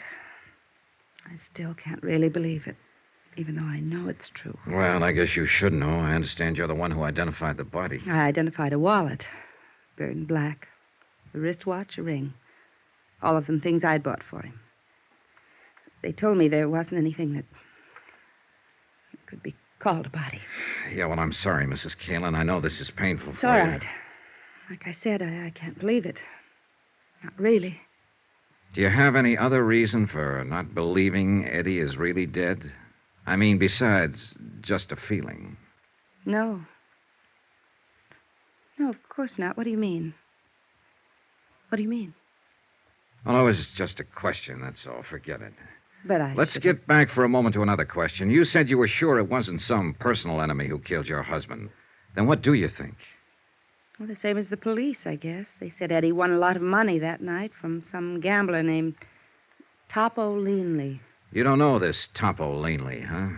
No, but I suppose that's why Eddie was killed. The money wasn't found, so I guess it was robbery. Did you know about the money? Well, it all happened while I was up at Arrowhead. Anyway, if Eddie ever had any money, I'd be the last one to know about it. He always spent his money where it would show, where he'd get something for it. Laughs, bells, whistles, balloons going up. Not at home. Never. Yeah, I'm sorry. Forget I said that. I hate women who sit around drooling with self-pity. Like you said. I didn't run. I guess maybe I did love him, Mr. Dollar. Is there anything else you... No, I guess not. At least not tonight. You look a little beat. Yes, I'm afraid I am. You'd go around trying to keep up a front, but it's been rough. Yeah, I imagine. Well, That business a while ago, fixing myself up a little. This robe. I just had to do it. There are times when a woman has to feel like a woman. In order to feel anything, even sane. I guess you wouldn't understand, though. And I'm afraid I gave the wrong impression. no.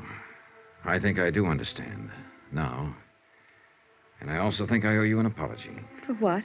For walking in here with a preconceived opinion, for being rude, being wrong. I'm sorry. Forgive me. Forgiven. Forgotten. And come back again, please. Regardless. I might, on one condition. Yes? Your first name. Would you mind? It's Lila. Thanks, Lila. Good night. Good night. I caught a flash of movement from the corner of my eye and whirled around just in time to see somebody slip off the corner of the terrace and edge into the shadows of the shrubbery. I stepped off the porch and moved toward the dark hedge of banana and scrub palm. I was watching for a sudden attack, but nothing happened. Then I heard a slight sound on the next terrace level up the slope, a rustle of bushes, an accidental scrape of a shoe on the cement walk, and I slipped along the walk. I stopped at the head of the steps and listened. Nothing. The only way out of the patio to reach the street was to come past me. I started searching. But even though I was on guard, when the attack came, it caught me off balance. All I could see was a dark shape and the glint of metal in an upraised fist. I grabbed the arm and twisted and drove my left into his stomach, and again. He rolled to his knees and raised his right hand, and again I saw the glint of metal. I jumped for him, grabbed his hand, twisted it back, and at the same time I swung my foot and kicked him in the jaw. Johnny! Johnny, are you all right? Yeah, I'm all right. Call Sergeant Reynosa, will you, Lila?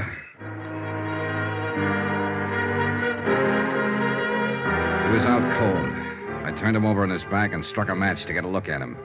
He was a big man, stocky, bull-necked, blonde-haired. I slid my hand inside his coat and fished out his wallet and opened it. His name was Topo Leanley.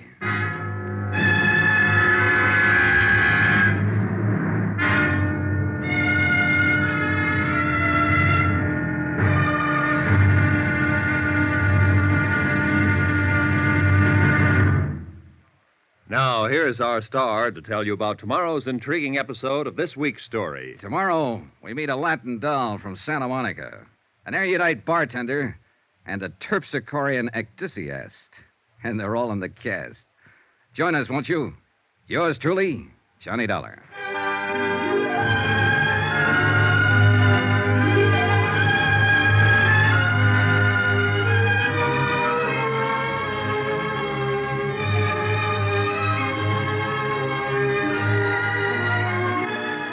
Yours truly, Johnny Dollar, starring Bob Bailey, is transcribed in Hollywood. Written by Les Crutchfield, it is produced and directed by Jack Johnstone.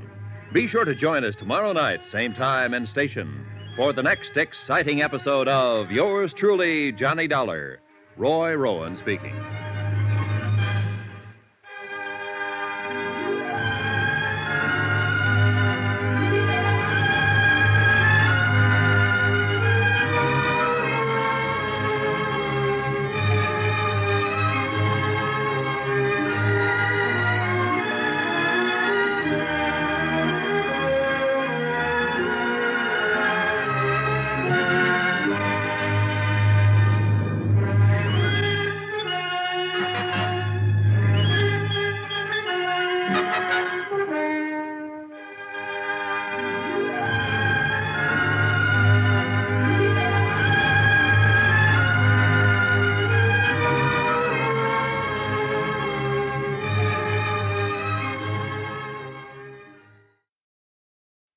From Hollywood, it's time now for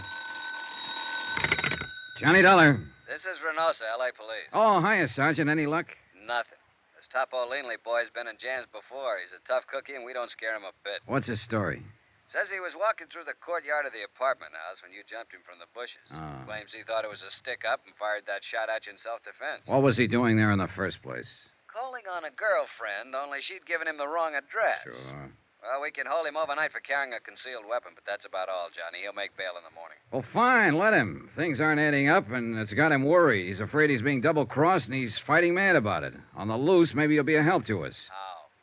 Maybe he can find Eddie Kalin. What are you talking about? Eddie Kalin's downtown in the morgue on a marble slab. Sergeant, want to bet?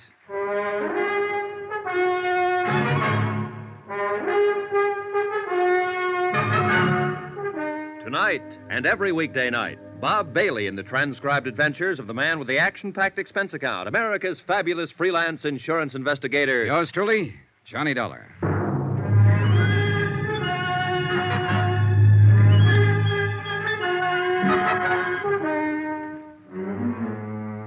From Special Investigator Johnny Dollar, location Los Angeles, to the Home Office, Trinity Mutual Insurance Company Limited, Hartford, Connecticut. Assignment, the Kalin matter. Expense account continued. I was following a hunch, one that had started when Sergeant Reynosa said the police found the door of the Kalin apartment locked on the night of Eddie's death, locked with a key. And now the hunch was stronger. The way Leanley had acted, Tompo Leanley, the gambler from whom Eddie had won $60,000 that night. Things like Lila Kalin had said about her husband, they all added up. But it was still only a hunch, not proof. And proof I had to have. And at the moment, the only chance I could see of getting it was to backtrack on Eddie Kalin. His hangouts, his contacts, his missing friend, Pete Steimer, his movements during the hours before his car was found blazing at the bottom of a canyon in Palos Verdes. In a way, what I had to do was bring him back to life. Expense account item 6, $14.10. Transportation 2 and incidentals at a dim little hole-in-the-wall bar out on Santa Monica Boulevard called the Cafe Eloines. It was an out-of-the-way clip joint dedicated to the mood Caribbean, complete with palm fronds, drinks, and coconut shells, and a lovely little hostess with a beautifully developed and well-rounded Latin accent. You would like a nice table, amigo? Oh, this one's fine. But I would like a nice talk. Sit down, honey. Let's get acquainted. Well, maybe for a few minutes. My name is Pepita. Of course. What else? I'm Johnny Dollar. That's a funny name. Oh, I'm a funny guy. Will you buy me a drink? Is that the gimmick here? Gimmick? Well, what do you order? A champagne cocktail? See. For which I pay $2. It's made with 10 cents worth of sauterne. You get a $1 kickback. Isn't that the way it's played? Are you with the Vice Squad? No, forget it. Relax. Hey, look. I'll do better than buy you a drink. What are you doing after you're through here? No dates. When I quit work here, I go straight home, amigo. And I live with my mother. Oh, well, that's a very good arrangement. Cheaper that way for both of you.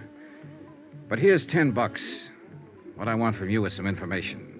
About a customer who comes in here a lot, or used to anyway. Eddie Kalin. You know him? You are not the police, or you would not give me $10 just for talking. Sure, I know Eddie. What you want to know about him? When did you see him last? On Thursday, the day before he was killed. How did he act? What did he say? Anything out of the ordinary? He said he loved me madly, passionately, devotionally. And if I do not love him too, he will kill himself. Just like ordinary. He was lying, of course. But he always was such exciting to listen. Then he buy me champagne cocktail and borrow from me the money to pay for it. Quite a boy. Que hombre.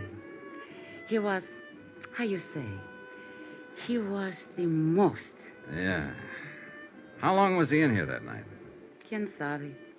1 hour, perhaps? By himself? No. With his amigo, with Pete. Pete Steimer, huh? Si. Have you seen Pete since then? No. I do not think nobody has seen him. What do you think's happened to him? Who knows? Maybe he is too sad for Eddie dying. So he is hide out someplace all by himself. Well, it's a theory. Did Eddie seem worried that night? No. Scared? No, not scared. Nothing special on his mind, apparently. No, just like always. Just like Eddie. You know. No, I never met him. Oh? Then why you ask this question? Oh, just a routine business matter. What about women? Women? Yeah, other girlfriends of Eddie's. And next to you, of course. Oh, next to me. With Eddie, every girl was first. Well, what about the nightclub here? Any of them come in here, work here? Oh, Eddie was too smart for that. In each one place, only one girl. That way, no trouble. Eddie was smart. Yeah, he was the most. See. What about girls in other places around town? Do you know any of them? No, I do not know any, but... But you've heard rumors. Well, there is a place which is called the Brass Monkey. Ah, yeah.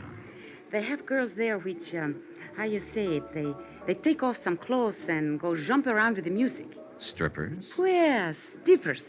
Well, somebody has always make jokes with me about one of those strippers. They say Eddie has have the big thing with her. They think to make me mad, but there's no difference to me. I know how Eddie is. Do you know the girl's name? The very silly name, which she has make up, is Marty Midnight. Marty Midnight. She has black hair like me, but mine is natural black. Oh, yeah, sure. I figured as much. It's very beautiful. Muchas gracias, Johnny. Well, thanks for some pleasant conversation. You are leaving now? Yeah, what? But maybe you will come back. No? I wasn't planning to. At 1 o'clock, I am through working. If you will come back... No? No. We wouldn't want to worry your poor old mother, would we? Keep her waiting up. What are you talking about? My mother is leaving Havana, Cuba. Expense account item 7, $23.40. More transportation and some more of those incidentals. This time at the Brass Monkey Inn. That name had come up twice now. Eddie Kalin's widow had mentioned it first. So I figured I'd better have a look at it. The Eloines had been a fairly quiet place, dimly lighted, with a big play on that mystery of the jungle routine. But the Brass Monkey was a pony of a different tint. At the Brass Monkey, they let down their hair and really lived. The chorus line was on and at it when I arrived, and strangely enough, the girls were all dolls, pert, young, lively, 7 of them from left to right. But now one of the 7 had midnight black hair. I leaned against the service bar and waited for the bartender to come down out of the clouds and notice me, and he finally did. Oh, sorry, Buster. Just couldn't see you for looking at you. Oh, that's all right. Who'd bother with a customer at a time like this? Another art lover. Man, I'll tell you true, there is the cream of the crop. 7 shining sisters. The Pleiades, brother. The absolute up-top zenith of the entire ecclesiastic firmament. What'll you have to drink? Scotch over ice. Checo. I read a lot. That's where I get all them big words. Always try to better myself. Get ahead, man, that's the thing. Yes, so I've heard. So I read all the time, and I got a system, too, a shortcut. You know all them books you see around? You know what they're full of? Well, opinions vary. Words. And you know where they get them? From the dictionary. So I don't mess around. I go right to headquarters. The only book I read is the dictionary. You what? Sure. Read it through twice, and now I'm clear up to J on the 3rd time around. You know what a joss house is? Yeah, it's a Chinese temple. I think I need that drink now. Oh, I'm sorry, Buster. Here you are. Say, you're pretty smart yourself. Oh, I'm a pedant. Pedant? That's with a P. Nah, I won't get to that for another 3 months. That's a buck even for the drink. Here you go. Keep the change. Well, thanks. Hey, this is a 20 you give me. Yeah, I know. Oh, I see. Well, Buster, the answer is no. I can't fix you up with one of the girls. All I want is some information. Like what? Like, where is Marty Midnight this evening? Oh, that I wouldn't know. She hasn't been around since, well, not for the last 4 or 5 nights. Since Eddie Kalin was murdered? Is that what you're about to say? Police? Insurance investigator. The company I represent issued a policy on him. Eddie Kalin with insurance? Yeah, he took it out about 2 months ago. Who's the beneficiary? His wife. Well, I never met the gal, but I guess she's got something coming. She must have took quite a beating off of Eddie. Man, that cat could really operate. So I gather. You happen to know where Marty lives? Nah, she moved a few weeks ago, after she took up with Eddie. I don't even know her real name. Hey, is the manager here? I'm the manager, Buster. I hired him, fired him, and in between, just look at him. Oh, man, what a life. Do you know a friend of Eddie's named Pete Steimer? Sure I know. He hasn't been around either. Disappeared that same night, huh? Yeah, that was a bad night all around. There was another guy dropped out of sight, too, a hood named Mike Kelso, one of Topo Leanley's boys. Do you know Topo? He comes in all the time. He's, Hey, wait a minute. You must be the cat that broke his arm. Well, congratulations, felicitations, and happy days. I'll have a drink myself on that. Real popular boy. Huh? Oh, the most. I understand he got his start by leaning out of his baby carriage and shoving his mother under a car. Was he in here that night? Well, sure. That's where Eddie met him. I told Eddie to stay clear of that game. Was I right? And you think that's why he was killed, for the $60,000 he won that night? Buster, that's the type of question I never answer. And that's exactly why I stay so healthy. Well, you don't have to answer. That's where all the logic points. Eddie met Tombo Leamy in here that night and was invited into one of Leamy's big-time poker games. Eddie was lucky, plenty lucky, and Leamy got hit hard. He decided he wouldn't stand still for it, so he and his muscle man, Mike Kelso, went around to Eddie's apartment, beat him up, got the $60,000, took Eddie out to the Palos Verdes Hills, ran him off the cliff, and set fire to his car. Any reason why it couldn't have happened like that? No. But there are a lot of loose ends. Like what has happened to Pete Steimer and Marty Midnight. Scared silly, hiding out. Mike Kelso. Same thing. He's sweating it out, waiting to see which way the wind blows. Or there's whispers around that he double-crossed Topo and ran out with the dough. Could be. But I keep remembering that door. What door? To Eddie's apartment. It was left locked with a key. So what's it got to do with every... Uh-oh, the police. I'm raided again. Hey, Red, dump that water, bar, whiskey down a sink. Jackie, get back there and tell the girls to cover up. Now, take it easy, you cats. Just keep your seats. Everything is copacetic. Relax. It's not a raid. That's Sergeant Reynosa. He's handling the Kalen case. Buster, a cop's a cop no matter what he's handling. Now, shake it up, Red. Turn on that water in the sink and dump it all in. What the devil are you doing here, Johnny? Having a drink? What's up, Sergeant? I'm looking for a girl who's supposed to work here named Marty Midnight. So am I. What's your reason? Suspicion of murder. What? A guy was killed in her apartment about an hour ago. The neighbors heard the shots.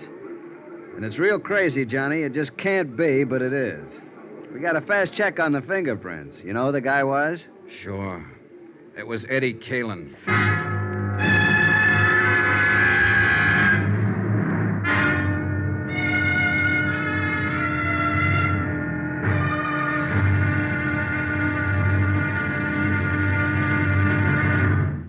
Now, here's our star to tell you about tomorrow's intriguing episode of this week's story. Tomorrow, a stakeout, a manhunt, and a tired intern breaking his heart to keep life in a broken body. Join us, won't you? Yours truly, Johnny Dollar.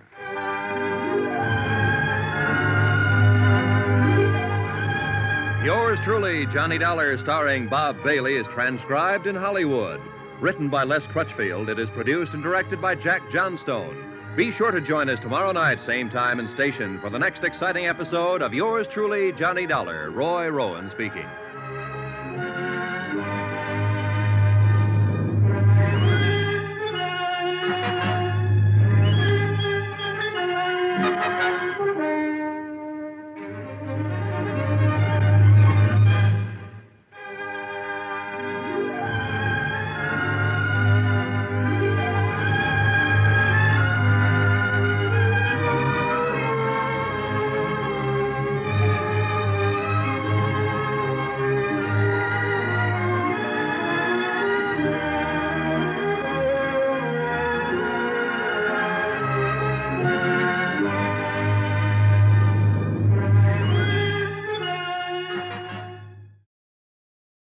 From Hollywood, it's time now for... Johnny Dollar. Johnny? Well, that's strange. Is this Mrs. Kalen? Lila? Yes, someone from the police department asked me to call Sergeant Reynosa at this number, but I didn't... Yeah, Reynosa was trying to reach you, but your phone didn't answer. Well, I was just letting it ring. I was trying to get some sleep. Then the officer came by. Where are you, Johnny? What's happened? We're at the apartment of a girl named Marty Midnight. Ever hear of her? No, why? Lila, you better brace yourself, honey. You've got another shock coming. Shock? What do you mean? Your husband didn't die in that burning auto? Eddie's alive? No, not now. He was shot to death an hour and a half ago here in Marty's apartment. Who did it? I don't know yet. Hang on to yourself, and I'll come by and see you as soon as I'm free here. Will you, Johnny, please? Promise.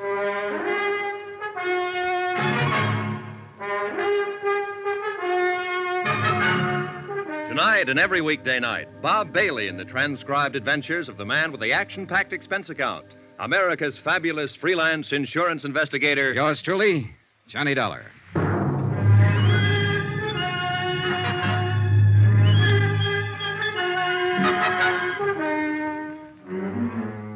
From Special Investigator Johnny Dollar, location Los Angeles, to the Home Office, Trinity Mutual Insurance Company Limited, Hartford, Connecticut.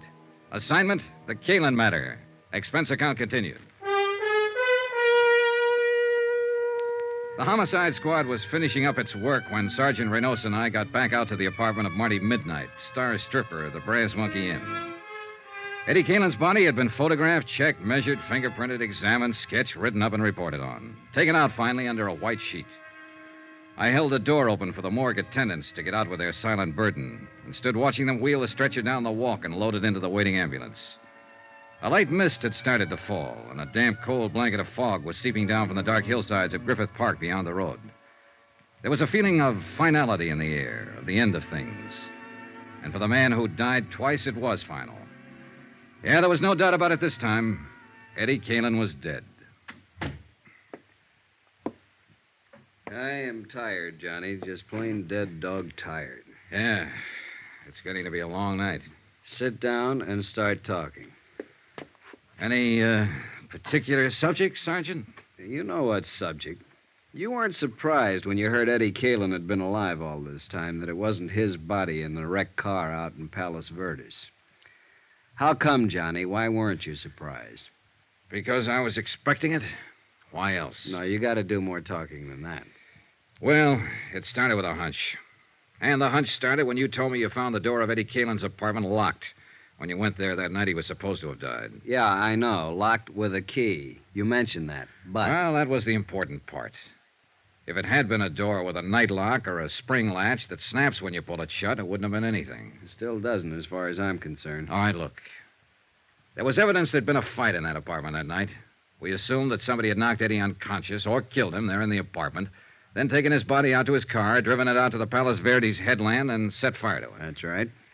Then at the time that somebody left the apartment, the heat was on. Mm-hmm. They had a body on their hands. Maybe someone had heard the fight, called the police. They had to get out fast. Yeah, sure, but... Under those circumstances, can you imagine anybody taking the time to go through Eddie's pockets to find his door key and bothering to stop and lock the door behind them? No, it's illogical. Except for one person, Eddie himself. How do you figure? With him, it would be just a matter of habit, locking the door as usual when he left home. All right, Johnny, I see your point. Then how do you call the play that night? About the way we were tagging it, up to a point. Eddie won $60,000 in that poker game with Topo Leanley. He went home, either alone or with that friend of his, Pete Steimer. So Topo had no intention of taking that kind of a loss. So he sent his trigger man, Mike Kelso, to recover the money. The fight was between Eddie and Mike.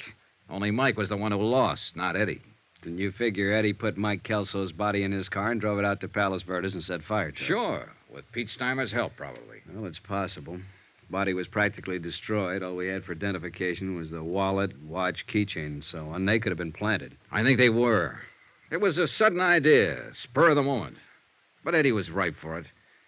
There he was, with $60,000 in his pocket, but a dead man on his hands. And as far as his wife was concerned, I think the chance of shaking her and not sharing the money was just an added inducement. So he and Pete arranged for the body to be identified as his, and Eddie just disappeared. And holed up here in his girlfriend's apartment. Why not? He and Pete both. Apparently, the three of them were planning to jump the country, judging by that forged birth certificate you found in there on the breakfast table. Only it didn't work out that way. Well, Eddie's dead. Really dead now. Pete and Marty have disappeared again, and the 60 grand is missing. Find them, and you find the money. Johnny, it sounds like the same old story. Big money, big temptation, and a falling out among friends. That's the most likely. Of course, there is one other possibility. What's that? Topo Leanley. Was he out? Yeah. How come?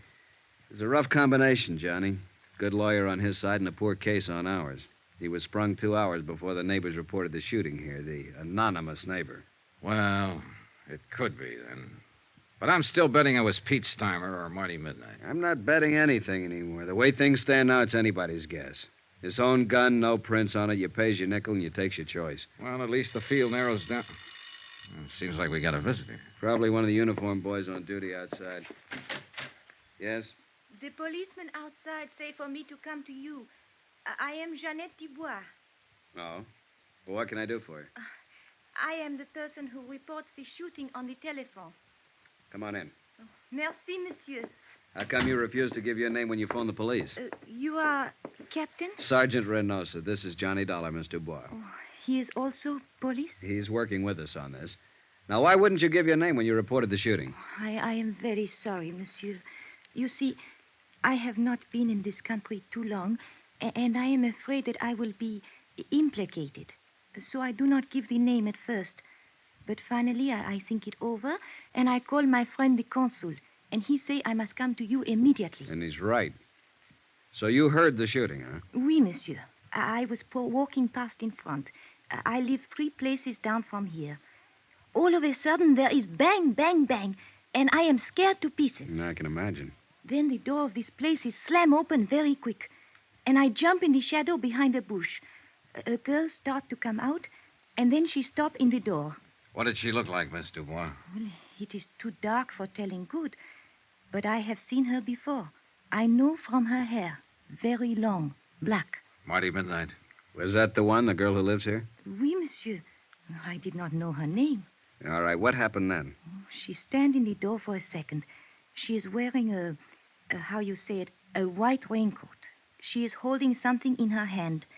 This thing she wipes with the raincoat all over. Then she throws it back into the room. Was it a gun? I think so. Then she pulls the door shut and runs down the street. I am too scared to think what to do for a minute.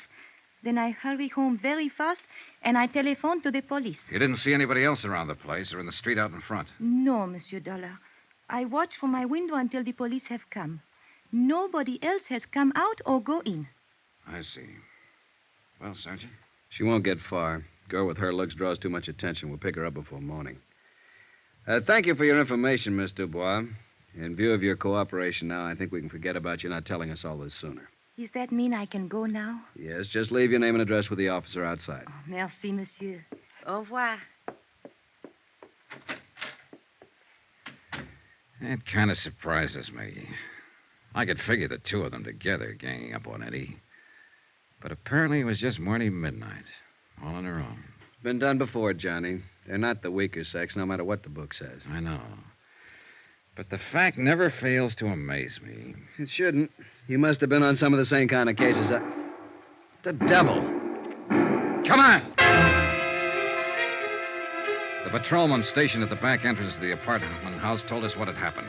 He'd surprised somebody, a man, he thought, lurking in the bushes beside the house.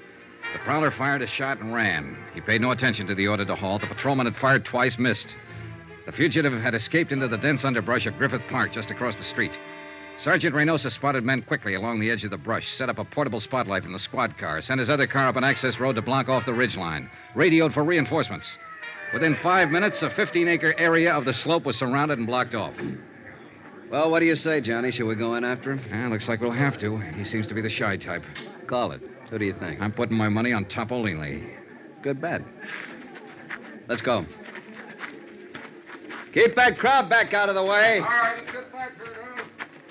Couldn't be any darker in here. Oh, wetter. Hey, shoot your flash over there toward the right. No, it's an old stump. All right, we've got you surrounded. You better come out with your hands up. If you try to resist, you'll only make it tougher on yourself. You hear something, then? No. It was over to the left, I think. Let's take a look. Watch yourself, Johnny. He's thrown lead once already. Yeah. There. Back of that tree. Hold your flash steady. There. I see him. Come out with your hands up. It's your last chance, I'm warning you. I got no choice, Johnny. He's down. Come on, Sergeant.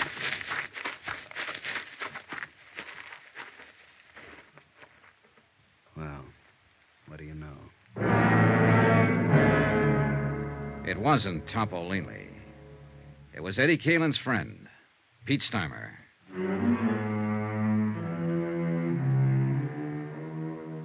Expense account item 9, $1 for a newspaper, 2 packs of cigarettes, and a cardboard carton of hot coffee purchased from an all-night diner across the street from the Queen of the Angels Hospital.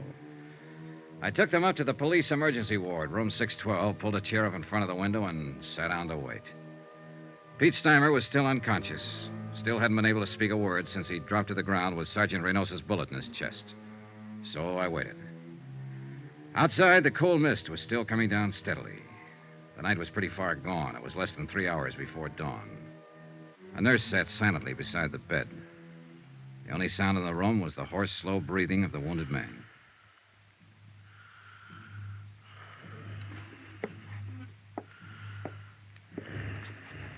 After a while, the nurse left the room for something, and Pete seemed to rouse slightly at the sound of the door. Mm-hmm. Where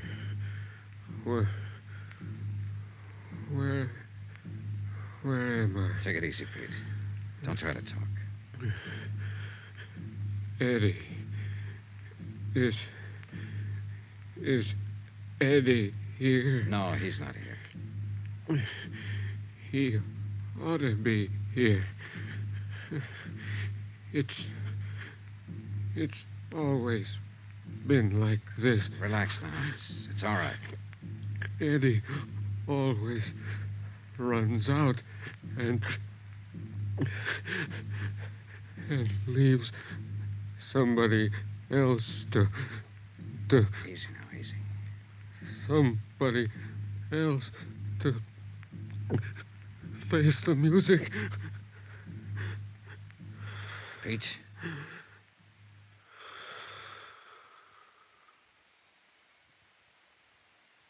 And those were his last words before he went to face the music.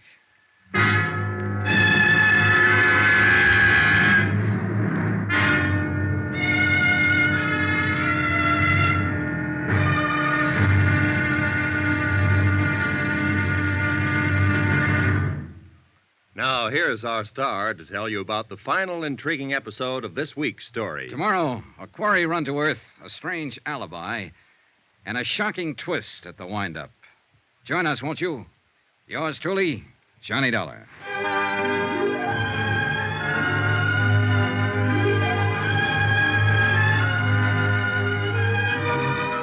Yours truly, Johnny Dollar, starring Bob Bailey, is transcribed in Hollywood. Written by Les Crutchfield, it is produced and directed by Jack Johnstone. Be sure to join us tomorrow night, same time and station, for the next exciting episode of Yours truly, Johnny Dollar. Roy Rowan speaking.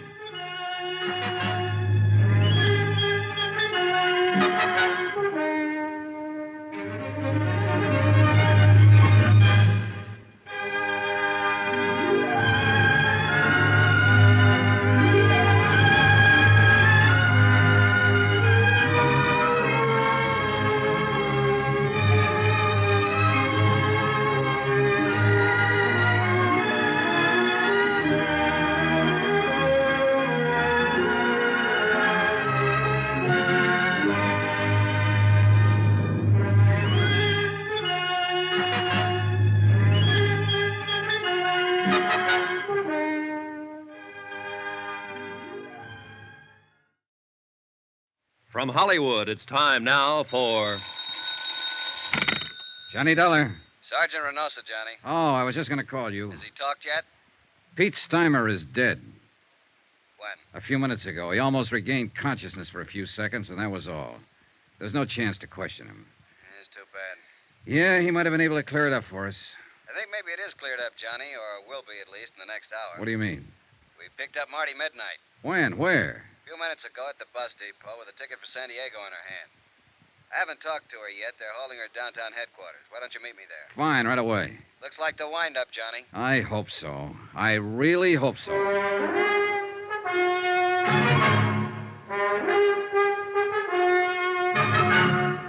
Tonight and every weekday night, Bob Bailey in the transcribed adventures of the man with the action-packed expense account, America's fabulous freelance insurance investigator. Yours truly, Johnny Dollar.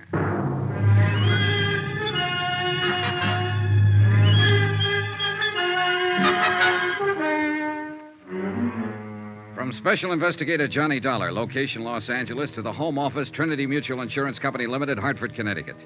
Assignment, the Kalen matter. Expense account, final page. Item 12, $1.60. Taxi from Queen of the Angels Hospital to police headquarters and interrogation room 9. The police clerk showed me to the observation anteroom and left. I paused for a moment and looked in through the one-way mirror window. Sergeant Reynosa was already there, and the girl, Marty Midnight, sat facing him across a plain wooden table. He was glancing through the arrest file and apparently hadn't started to question her yet. She was younger than I'd expected, not over 22 or 23, and she was obviously scared. But her face was set and ready, sullen, defiant. I tapped on the door, and the jail matron let me in. Oh, come on in, Johnny. Take that chair, if you will. Thanks. When do I get to see a lawyer? You go under the name Marty Midnight? That's right. I said What's your real name? How long have you been in Los Angeles? Where'd you live before that? You see what we got hold of here, Johnny? Yeah, I see. One of those wise ones, or so she thinks. If you're ever arrested, keep your mouth shut. Somebody told her that back along the line. She thinks it's good advice. I want a lawyer. Don't talk. They can't pin anything on you. She believes it. She'll probably still believe it right at the door of the gas chamber. I haven't done anything. You gotta let me see a lawyer. It's a law. You'll see one at the usual time. I know that law, too, Marty. And you're not being deprived of any of your legal rights. What's your real name?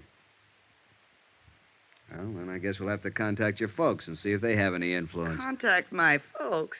Who are they? Go on, tell me. Well, let's see. Oh, yes, Mr. and Mrs. John R. Jackline of San Diego at 426... How did you find out? And your name is or was Jean Luann Jackline. Don't let my folks know, please. I'll talk, Sergeant. I'll answer anything you want to know. If you just won't use my real name. If you won't let my folks find out, please. Suddenly, she was just a frightened kid, not a hard-boiled little chorus pony, a nightclub stripper, but only a scared girl who didn't want her folks to find out. She kept her head down, and she answered Reynosa's questions, her eyes lowered like a repentant school kid who had been caught playing hooky. Then I remembered. The charge here was murder. Did you know that Eddie Kalin was married when you started going around with him? Not at first. And later you found out, but you kept on going with him. Well, he said he was getting a divorce. He said he'd been trying to get free of his wife for 6 months, but she wouldn't let him. Did you believe that? Well, yes. I don't know. I didn't until he came here that night.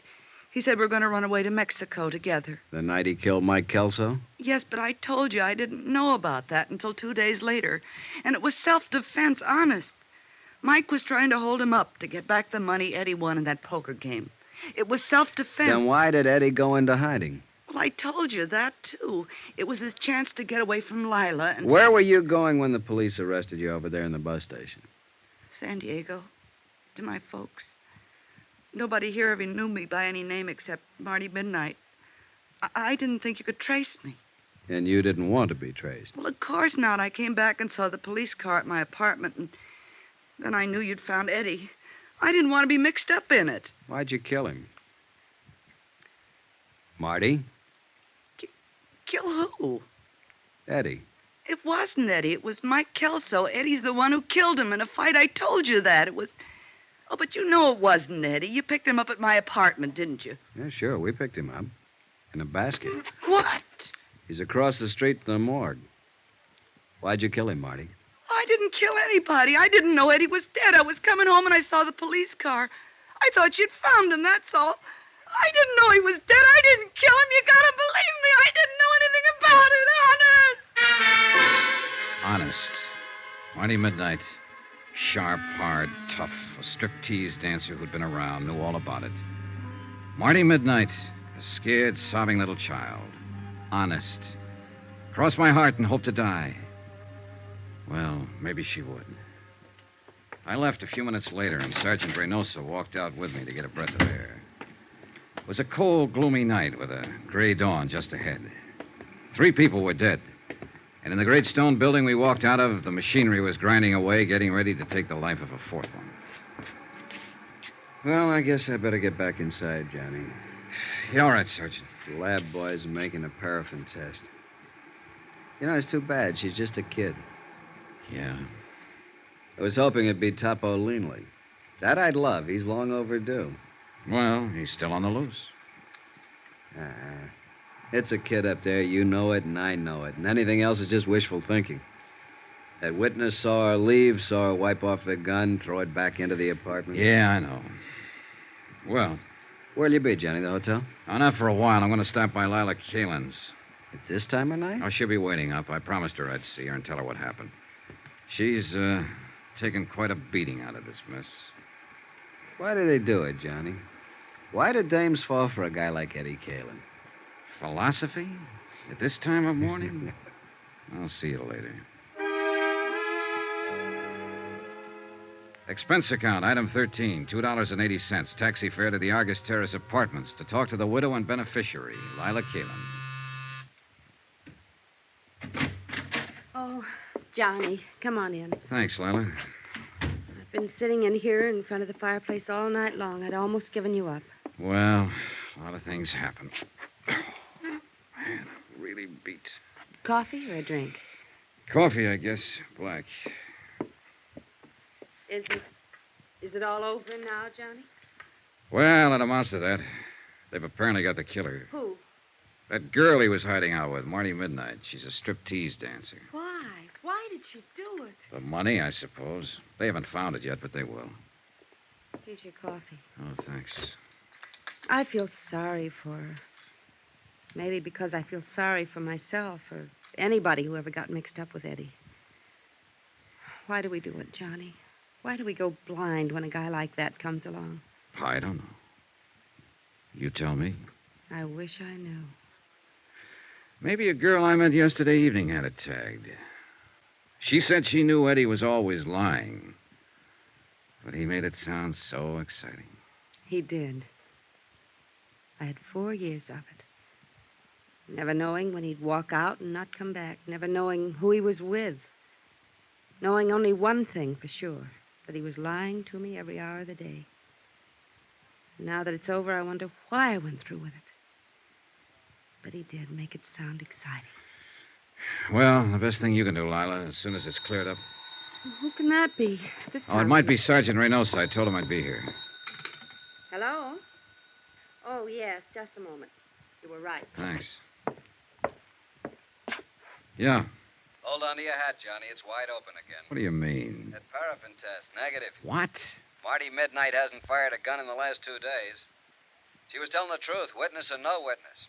So it looks like Topo Leanley's the boy. Sergeant, wait. Huh?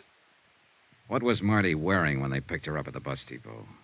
Why, well, the same thing she was when you saw her. Skirt and sweater. Did she have a coat on? A short jacket. What are you getting at? Hmm. Hey, Johnny, you still there? Sorry, I was thinking. And it figures. Sergeant, can you come out here right away? To Lila's place? Why? It's important. Believe me. All right, Johnny, right away. What was it, Johnny? Lila with the coal black hair. It's beautiful. Well, thank you, Johnny. Pepita has black hair, too. And Marty Midnight. Eddie only liked dark-haired girls. But Marty didn't have a white raincoat. I'll bet you do, though. What? Where is it? Here in the closet? Johnny, Uh-huh. what's this all about? A witness saw a girl leave Marty's apartment right after the shots. But it was dark, and all the witness could make out was the black hair and the white raincoat. What do you mean? The witness saw the girl wipe off a gun on the front of her coat, then throw it back into the apartment and run. There are smudges on your raincoat, Lila. It's grease off the door of the car. Supposedly, you haven't been out of this place since I talked to you yesterday evening. But it hadn't started to rain then, and the coat's damp. Why did you kill him, Lila? You're out of your mind, Johnny. It's no use, honey. Reynosa's on his way out here. They'll make a paraffin test and prove you fired a gun. They'll probably dig up the taxi driver who took you out there. They'll search the place here, find the money. Was that it? The money? Was that why you killed him? No. I didn't mean to. When I went out there. Yesterday evening while I was talking to you, I suddenly wondered if it might not have been somebody else's body in that car. I knew about Marty Midnight, of course. I knew about all of them. After you'd gone, I went out there. Waited until I saw Pete Steimer leave, finally Marty. And I forced my way in. So? And Eddie was furious. We argued and fought. Eddie drew a gun on me. He threatened me. We struggled. So that's going to be your pitch, huh? A plea of self-defense. That's it, Johnny. Self-defense. Well, good luck. You'll need it.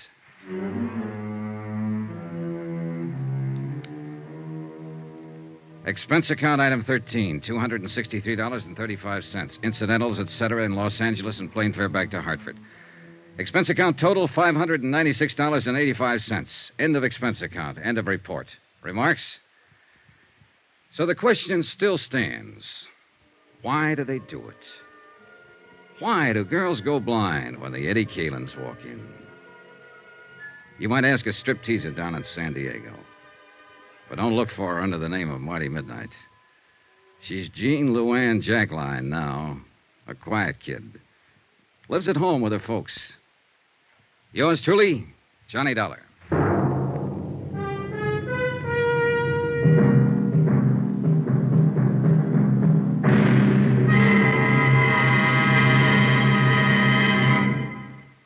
Now, here's our star to tell you about next week's intriguing story.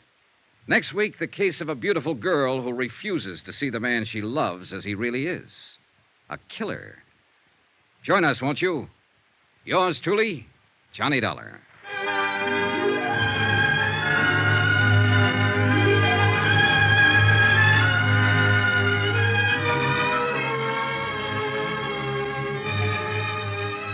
Yours truly, Johnny Dollar, starring Bob Bailey, is transcribed in Hollywood.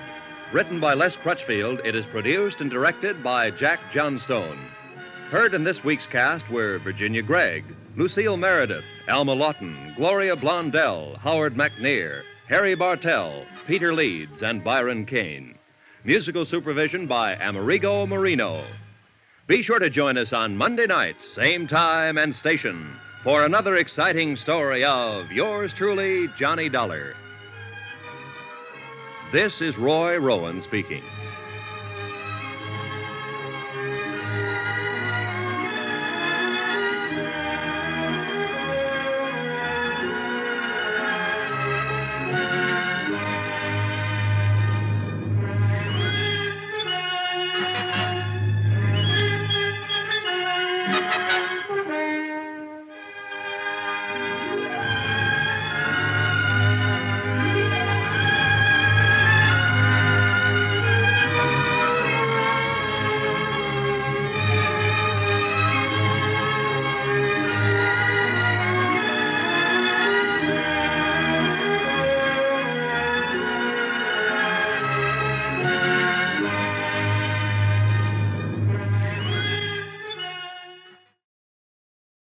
From Hollywood, it's time now for Johnny Dollar. This is Orrin Vance. Orrin Vance? Yeah, you sent me up to Ossining 7 years ago, you remember? Huh? Oh, yes, I think I do. You know, I thought a lot about coming out and killing you, Dollar. Mm-hmm. But instead, I'm going to do you a favor. Yeah? Yeah. I think maybe you and I can work out something. You know, this sounds like double talk to me. Don't you give me any routine, Dollar. I heard 'em all. I'm calling you with information about the Todd case. Todd? I don't remember. Well, look it up. It cost your company $75,000. Hey. Hello? Vance?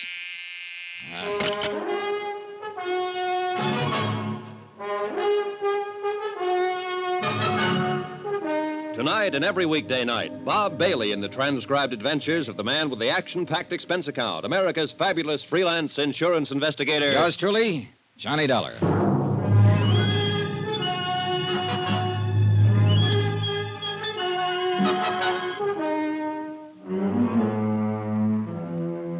Expense account submitted by Special Investigator Johnny Dollar to Four State Insurance Company, Wilmington, Delaware. Attention, Mr. Don Freed, Chief Investigator, Claims Division. Since your office authorized me to conduct certain inquiries based on new information supplied by Orrin Vance, I am billing you accordingly. The following is an accounting of expenditures during my investigation of the Todd matter. Expense account item 1, $1.85. One phone call to Don Freed in Wilmington, Delaware to discuss the burglary that had occurred 6 months before in the Long Island home of Norman Todd. The case was a complete stalemate. The police and the insurance investigators had been unable to locate the thieves or trace any of the loot, which included jewelry, silver, and wearing apparel that had been taken from the residence. I requested Don to forward whatever details they had, along with an accurate list of the stolen items and complete descriptions.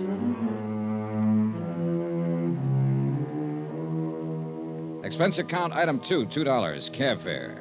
To and from the Office of International Adjustment Bureau, where I refresh my memory concerning Orrin Vance. A good look at the files, and I remembered him well. Back in 1947, he'd been involved in a well-engineered swindle of the Seaman Clothing Company. Almost got away with it. And it was my investigation and testimony that finally put him behind the bars. Huh? Vance? Yeah. Oh, hello, Dollar. You haven't changed a bit. You have. Yeah, sure I have. You took 7 years of my life away from me. Did you do what I told you to on the phone? People like you don't tell me what to do, Vance. Come on in. Oh, sure. Thanks. Nice place you got here. Yeah, I like it. Sit down. Tell me what's on your mind. Look, Dollar, don't treat me like a con, huh? Even if I am one.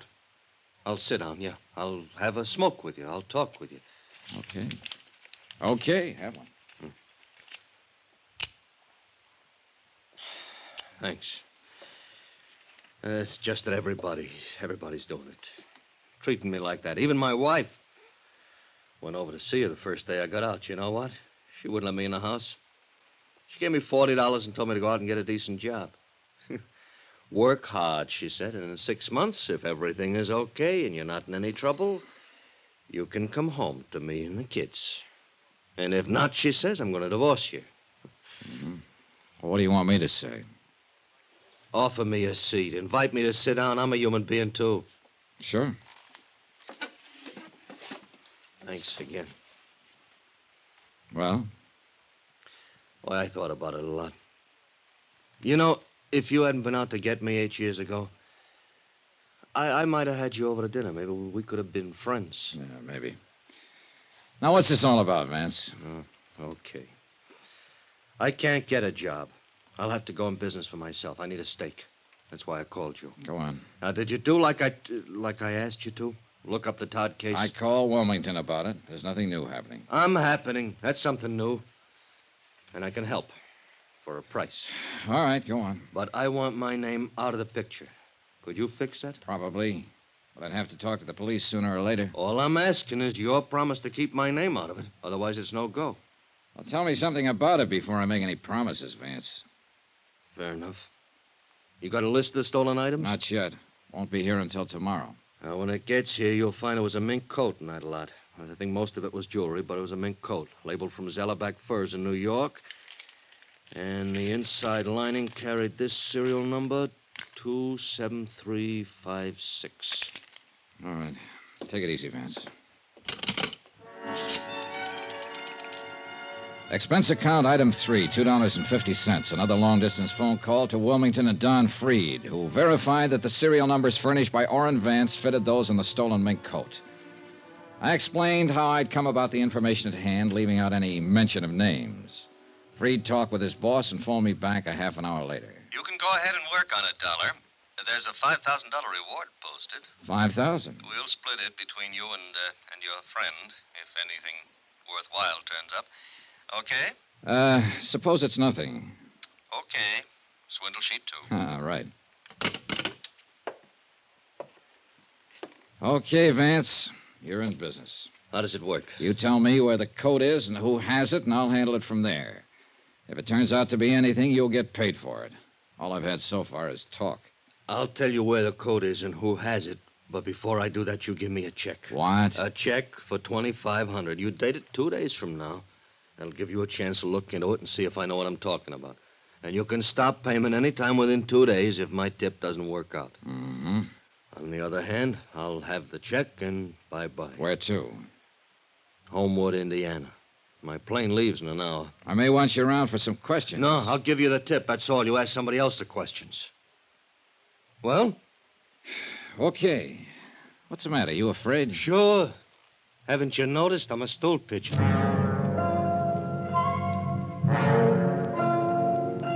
I noticed, and it worried me. But I arranged for him to have the post-dated check in return, for which he gave me a name and an address. Gloria Tierney, 1231 East 57th Street, New York City.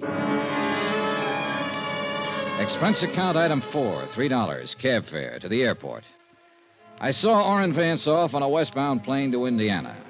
45 minutes later, I boarded Flight 37 for New York.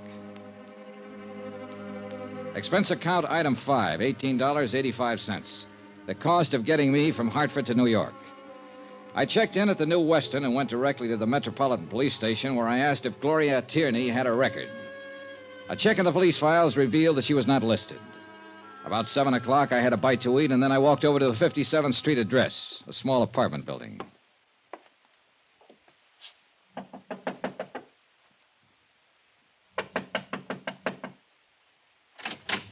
Yes? Hello. I'm looking for Gloria Tierney. Oh, you have the wrong apartments right across the hall. I was over there. No one answered. Well, she must be out. I'm the manager here. Would you like to leave your name? I'm Johnny Dollar, but I wonder if you could tell me where to find her. No, I can't, but I'll be glad to give her your name and ask her to call you. Well, that sounds fair enough. I'm at the New Weston Hotel. Oh? You're from out of town? Yes. An old friend of Gloria's? No, I'm just on business. Well, I'll tell her you came by. Good, fine. By the way, how long has Miss Tierney lived here? About a year. Why? Oh, just wondered, thank you. Johnny Dollar, New Weston Hotel? That's right. Wait a minute. Here, take my card. Insurance? Sort of. The apartment house manager, it said Ethel Stromberg on the mailbox, smiled politely and closed the door. I went outside the building and took a plant across the street. I waited around for about 3 hours and saw no one go in or out of the building. I went back to my hotel. About midnight, the phone rang. Johnny Dollar. Hello, Mr. Dollar, please. I'm Mr. Dollar. You left word for me. I'm Gloria Tierney. Oh, yes, Miss Tierney. I intend to leave town, possibly in the morning, so I thought I'd better call you tonight. I hope it isn't too late. Not at all, Miss Tierney. What's it all about, Mr. Dollar? I'm an insurance investigator. I'd rather tell you about it in person. As I said, I expect to leave town tomorrow. Is it important? I think so, yes. Could I see you tonight? Well, I don't know. I could be there in 15 minutes. I don't understand. I'll come right over. Well, all right. I was there in less than 15 minutes, but things weren't all right. As a matter of fact, things looked all wrong. Gloria Tierney's apartment was darkened. She didn't answer when I knocked on the door. I tried it. The door was locked. You who? Hmm?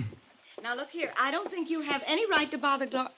Oh, it's you. Hello, Mrs. Stromberg. Well, where's Gloria? I don't know. You don't know? She was waiting to meet you. Huh? Well, out here in the hallway. She came in tonight, and I gave her your message. And then she went in and called you, and then came back out and said you were coming by. Yeah, well, she's gone. Well, that's funny. Hey, tell me, did you hear anyone out here? No. Well, maybe she went down to the drugstore. Drugstore's closed. Well, yes. Well, she'll probably show up. Yes, probably. You look worried, Mrs. Stromberg. I am. Gloria didn't seem like herself when she came in. Oh, what do you mean? Well, she was nervous and upset. I think she'd been crying. I don't know. Uh-huh. Oh, I hope she's all right. Yeah, so do I. You're sure she isn't outside waiting for you? No, I didn't see any. Well, I'll look again. Do you see her? Not a soul. Had she been drinking? No, of course not. What was she wearing, Mrs. Stromberg? Oh, she had her coat on. Her mink coat? Yes. Well, how'd you know about her mink coat? A friend of mine. I'll take a look around out here. All right. Oh, wait a minute. I'll come with you. You know, of course, she might have Hey, got... wait a second. Look, is that Gloria? Why, yes, I think so. Something's wrong with her. Yes. The girl crossing the street in the mink coat weaved slightly from side to side. As I got close to her, I could see she was a pretty girl in her late 20s, blonde hair, dark eyes. She hardly looked up as I came up to her, just stopped and stood there, weaving slightly. Miss Tierney? Yes. Well, can I help you? I'm Johnny Dollar. Please. Oh, come on, we better go inside. Yes. What is it? He struck me. He what? He struck me. And I... Oh, Mr. Dollar. Here, come on. Careful now. Sure. Oh, Easy. Easy now. thank you. Thank you very much. You okay? Yes. Look out, that car. What? That car, no! All 3 slugs had hit her, and she fell back into my arms. By the time I could reach for it and get my gun out, the black Cadillac and whoever was driving it were out of sight around the corner. And there'd been no light on the rear license plate. Oh. Easy now, easy. Mr. Dollar, those were shots. What... Mr. Dollar. Call the police, quick. But I... Yes, right away. You know, let's see if we can... Mr. Dollar. Don't try to talk, Gloria. Don't try to move. We'll have help here in a minute. Oh.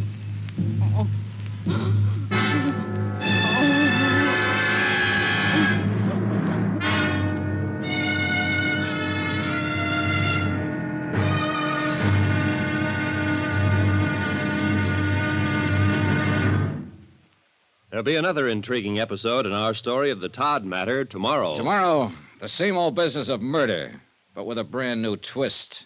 Join us, won't you? Yours truly, Johnny Dollar.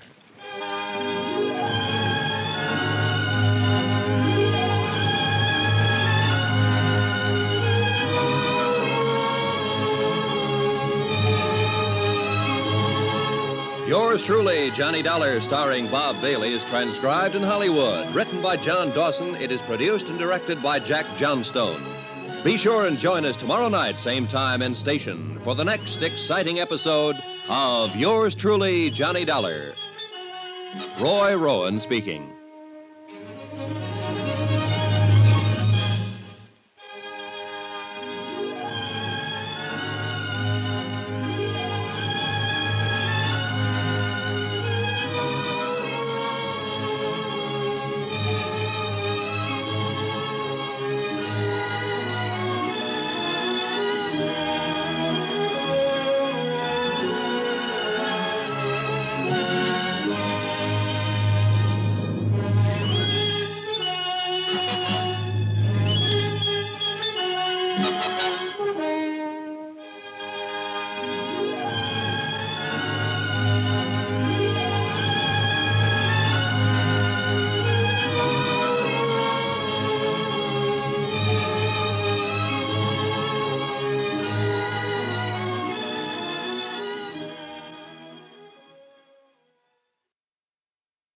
From Hollywood, it's time now for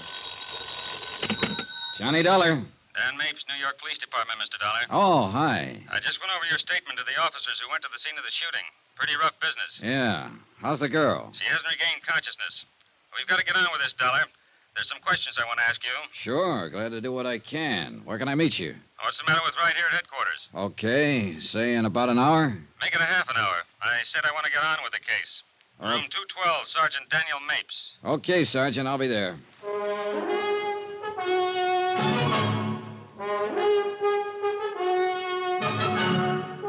Tonight and every weekday night, Bob Bailey in the transcribed adventures of the man with the action-packed expense account, America's fabulous freelance insurance investigator. Yours truly, Johnny Dollar.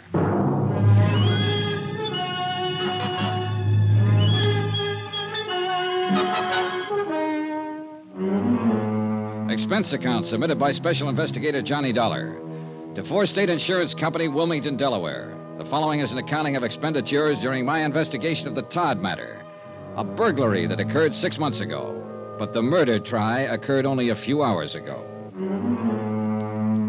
Expense account item 6, $16.40, one telegram. From me to Chief Investigator Don Freed, Four State Insurance. I explained events up to date and requested that Freed contact their New York office and employ counsel for me in the event the New York police chose to hold me as a material witness in the shooting of Gloria Tierney. We aren't going to hold you. Why should we? I don't know. Why should you? Sit down. Take it easy. Okay, thanks. So, you're a freelance insurance investigator. Yeah, that's right. Working for Four State out of Wilmington, huh? That's right. Okay. Suppose you give it to me. Well, you got it right in front of you there in that report. I told it to the investigating officers right after the shooting last night. Now you tell it to me. All right. I made an appointment to meet this girl. She called me about 12 o'clock midnight, and I went on over to her apartment. She wasn't around when I got there, so I waited and talked to her landlady. A few minutes later, I saw her coming across the street. I went over to meet her because she looked like she'd been hurt or something. I walked her back across the street. Somebody pulled up in a car just as we got to the curbing. Says here, Black Caddy, 1955 Coupe de Ville. Yeah, I didn't pay too much attention. What was the license number? Couldn't tell. It was blacked out. Okay, go on. There was a man in it. I didn't see his face. Didn't even notice him, really. He just started shooting. The girl was hit 3 times. I was trying to help her, and he got away.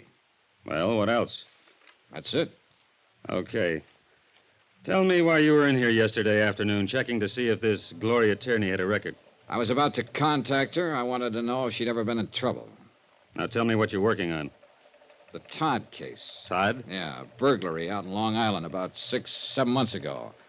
I had reason to believe the girl might be able to help me on it. Because of what? Because of her mink coat.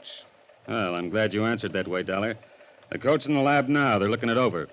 We found it listed in our stolen property files. So far, your story is okay, but believe me, it isn't over yet. Huh? Tell me more. We know about the coat. We want to know about the girl who was wearing it. Sorry, I can't help you. We didn't have her prints on file here, but we sent them off to Washington. She's still unconscious. She's in pretty bad shape. She can't talk. You can. What's her angle? I don't know. You don't know who shot her. You didn't get the license number. You just stood there and let it happen. All you were interested in was your mink coat. Look, Is that what you're trying to tell me? I might be through trying to tell you anything, pal. Don't get smarty pants with me, Dollar. I got myself a shooting to straighten out. I'll straighten it out any way I can. What else did she have from the Todd business? You tell me. Nothing. A small diamond ring on her little finger. It's not on the stolen property list. Tell me, Dollar, did your insurance company pay off this claim? Yes, the whole thing. About $75,000. $75,000? That's right. Well, at least you got the coat back. Even if it has got 3 bullet holes in it. Maybe we'll get a line on the whole job. If she regains consciousness. Meanwhile, you can sit here and tell me about your tip. What? Who put you on to Gloria Tierney? No. I'm afraid I can't tell you that. Why not? Because I promised not to disclose any names. Oh, I can tell you this much, though. The man who told me about Gloria Tierney couldn't possibly have had anything to do with the Todd case. He was in prison when it happened. Let's have his name so I can check it. He's in Indiana now. He's got a name in Indiana. What is it? Sorry. You going to sit there and tell me he gave you a name to start with and that's all you bought? Yep. Suppose I told you I don't believe anything. And then I think I'll hold you for a while until you forget about whatever deal you made with an ex-con. Well, suppose I told you that a lawyer for my insurance company is on his way down here right now just to see that I get treated right. What's funny? You insurance guys. You know what? You give me a pain. Right here. We went on like that a little while. Then I accompanied Sergeant Mapes to Gloria Tierney's apartment.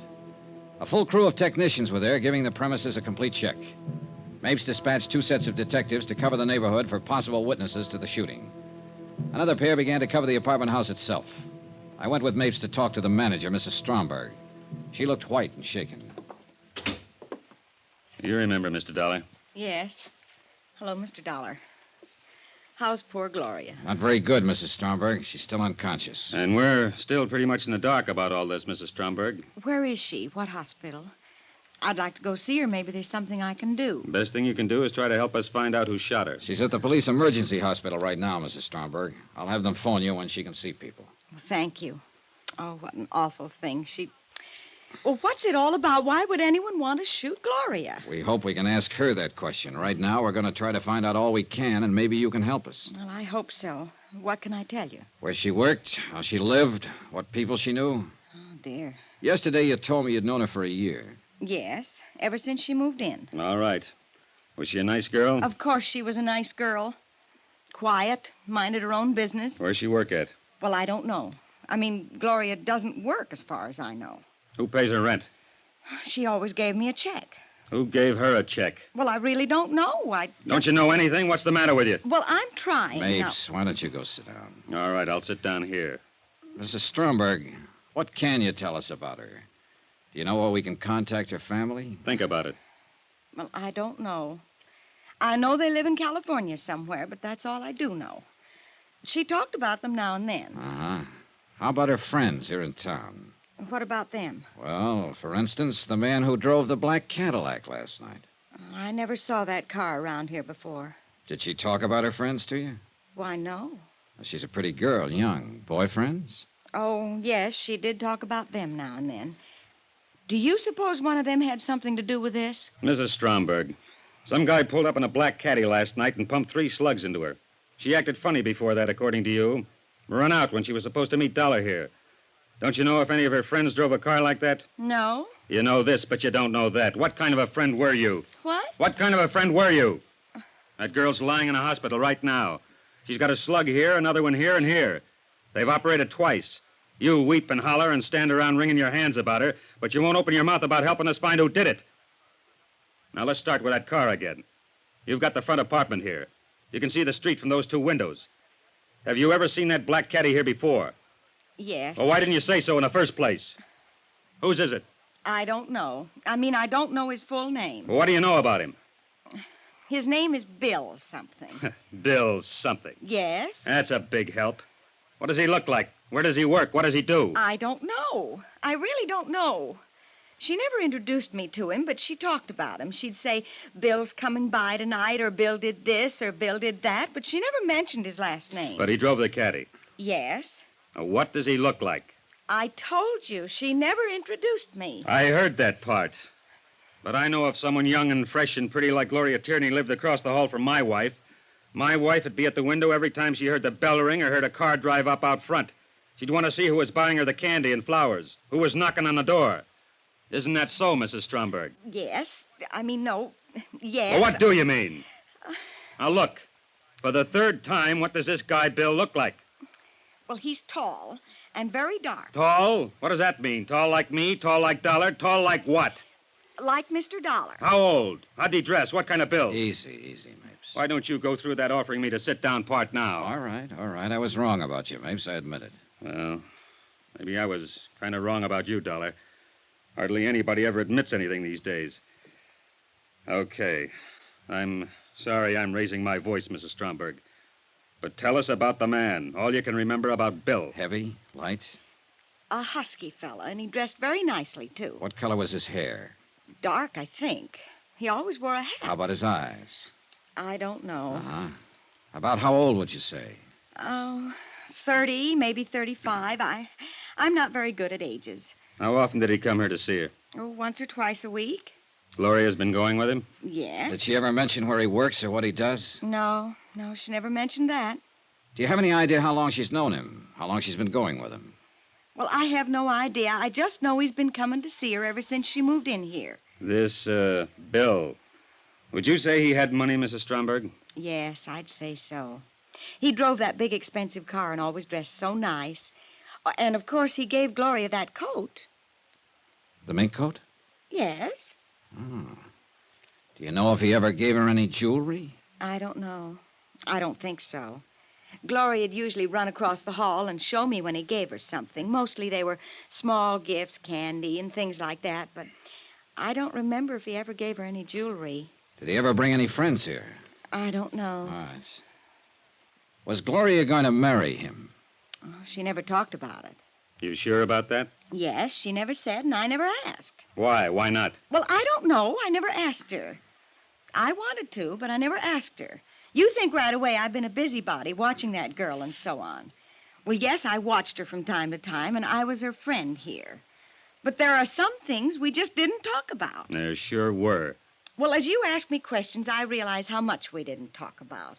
I can't tell you where she came from or where her family is or who Bill is or what she planned for the future. I just know she was a nice, decent, honest sort of a girl. Yes, we got that impression, Mrs. Stromberg. Anything you want to ask, Dollar? No. My apologies again for raising my voice. Thank you for the information, Mrs. Stromberg. Come on, Dollar. Okay. Goodbye. Goodbye. Goodbye. Well, you got it out of her. Yeah, but I don't trust her. Took too much work. Are you really as tough as you look? Sure. You're a good cop, Mapes. Thanks. I like to have somebody mention that every 5 years.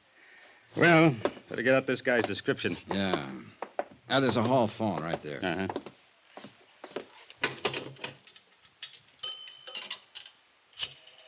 Well, we sure haven't got much to go on.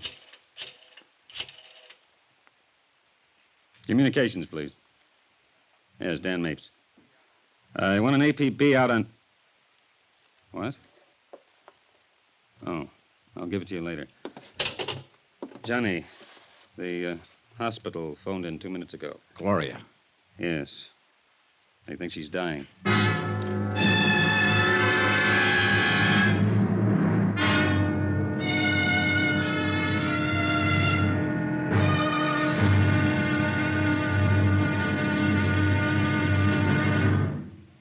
There'll be another intriguing episode in our story of the Todd matter tomorrow. Tomorrow, I take some lessons from a good policeman on how to find out what has to be found out. Join us, won't you? Yours truly, Johnny Dollar.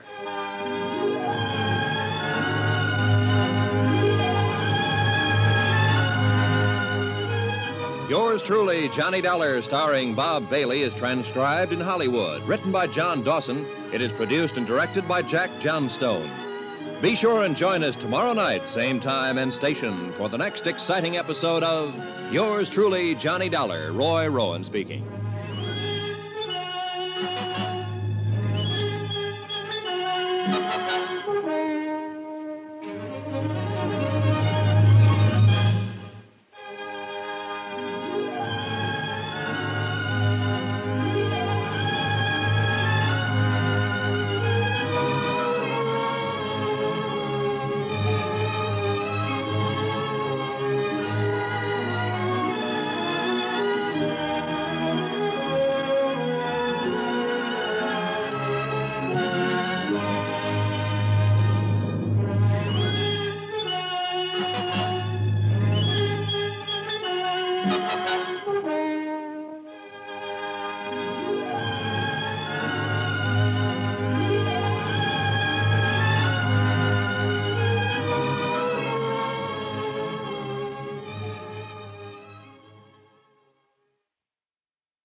From Hollywood, it's time now for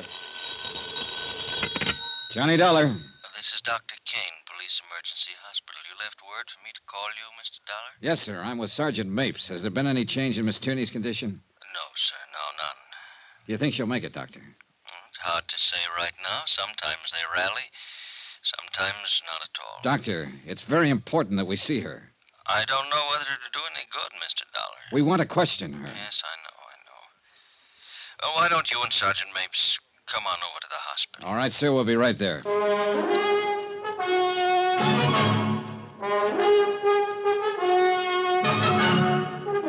Tonight and every weekday night, Bob Bailey in the transcribed adventures of the man with the action-packed expense account, America's fabulous freelance insurance investigator. Yours truly, Johnny Dollar.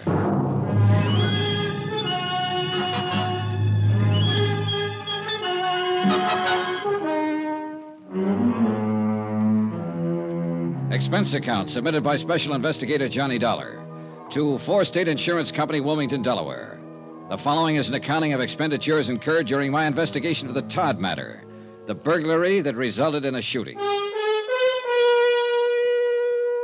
On a tip from an ex-convict named Orrin Vance, I came to New York to question one Gloria Tierney. My information was that she had in her possession an expensive mink coat, part of a $75,000 burglary at the Todd home on Long Island. Gloria Tierney was shot and seriously wounded by an unknown gunman before I was able to question her about the coat. A description of her assailant and how she had obtained the coat were still to be ascertained when Sergeant Dan Mapes and I arrived on the second floor of Emergency Hospital. Mr. Dollar? Yes. Oh, I'm Dr. Kane. Oh, yes, this is Sergeant Mapes. How do you do? Has she managed to talk yet, Doctor? No, and she may not. I see. Now, before we go in, I hope both of you will carefully frame only your most pertinent questions. 2 minutes is about all I can give you with her. Sure, Doctor. Better put your cigarettes out in that. Oh, yeah.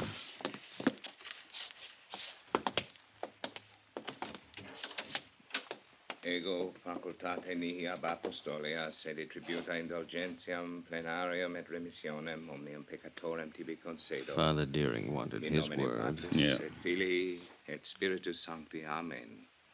All right, Father? Yes. Is she conscious? Just a minute. Yes? She can hear you, I'm sure. You want to go ahead? I suppose so. Has to be official. Are you Gloria Tierney? Is Gloria Tierney your name? Yes.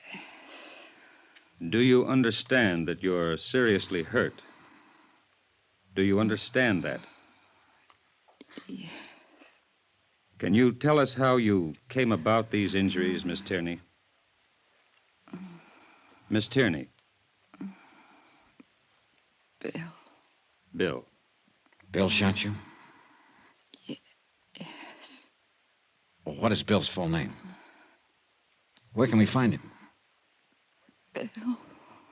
Where can we find him? Who is he? Doctor? Watch out. Nurse, hand me the hypo. Quick. No. This might help.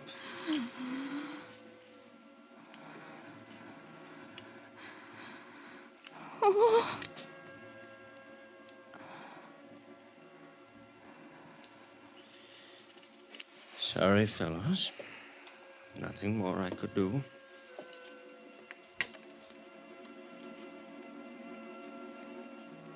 Gloria Tierney died at 3:35 in the afternoon without revealing the full name of the man who had shot her the night before.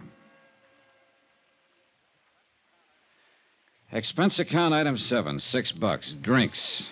Myself and Sergeant Mapes. Well, we're sure of two things. Are we? Yeah. His name's Bill. And this is the worst whiskey I ever tasted. There ought to be a law. I think there is, Sergeant. I'm going to ask you something, baby. Outside of the fact that that girl up there died a few minutes ago and was wearing a stolen mink worth $11,000 that you've been wanting to get your hands on, what about her? How does it strike you? She looked like a nice girl. Yeah. She looked like the best kind of girl ever made.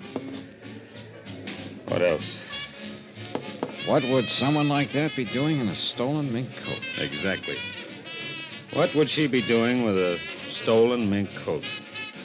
Outside of having herself a time with a guy named Bill who gave it to her. You call that having herself a time?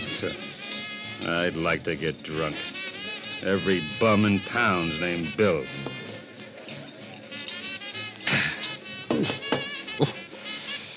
This is bad. Terrible. Worst stuff I ever drank. You can say that again, baby. Worst stuff I ever drank. Waiter. Yes, sir. Yes, sir. Bring us 2 more of the same. Only make them double. Yes, sir. Right away, sir. I'm glad to see you aren't fussy, Dolly. Not a bit. Not a lousy bit. You know, I looked at you when you came in my office, and I said to myself, I got a wiseacre on my hands. Huh? I got a wheeling, dealing wiseacre who's got himself a little tip, and he's going to keep it all to himself. I said, why do I have to put up with this kind of trouble? Why don't I just toss this bum in the cooler and go about my business? I'm a copper. I got work to do. Why fool with an insurance stick, I said. But I'm very happy to see you aren't a fussy fella, baby. Very happy. All right, you made a speech, now I'll make one. Go ahead. Well, I stood in a hospital room and I watched a human being die. Oh, it was part of my job, part of your job, too. But for myself, I don't like it. If I have to go into why every man's death diminishes me, I'm going to fall all over myself because I never could go into that kind of stuff. Yeah, I know what you mean. But I'll say this. That girl that died in there was... Well, she was the kind of girl I could have kept right on seeing. Yes, I'd like very much to have knocked on her door almost any old night. Sergeant, I would have liked that more than I can tell you. She wore a stolen mink coat, remember? I remember. But I can sit here and feel bad about it, can I? You sure can. I'll feel bad with you. Look at them early eaters, Dollar. Coming in to drink their dinners. Don't change the subject. I have to. We got work to do, pal. Yeah. Here we are, gentlemen. As long as it's here. Yeah. Cheers. Cheers yourself. Oh, there ought to be a law. You said that.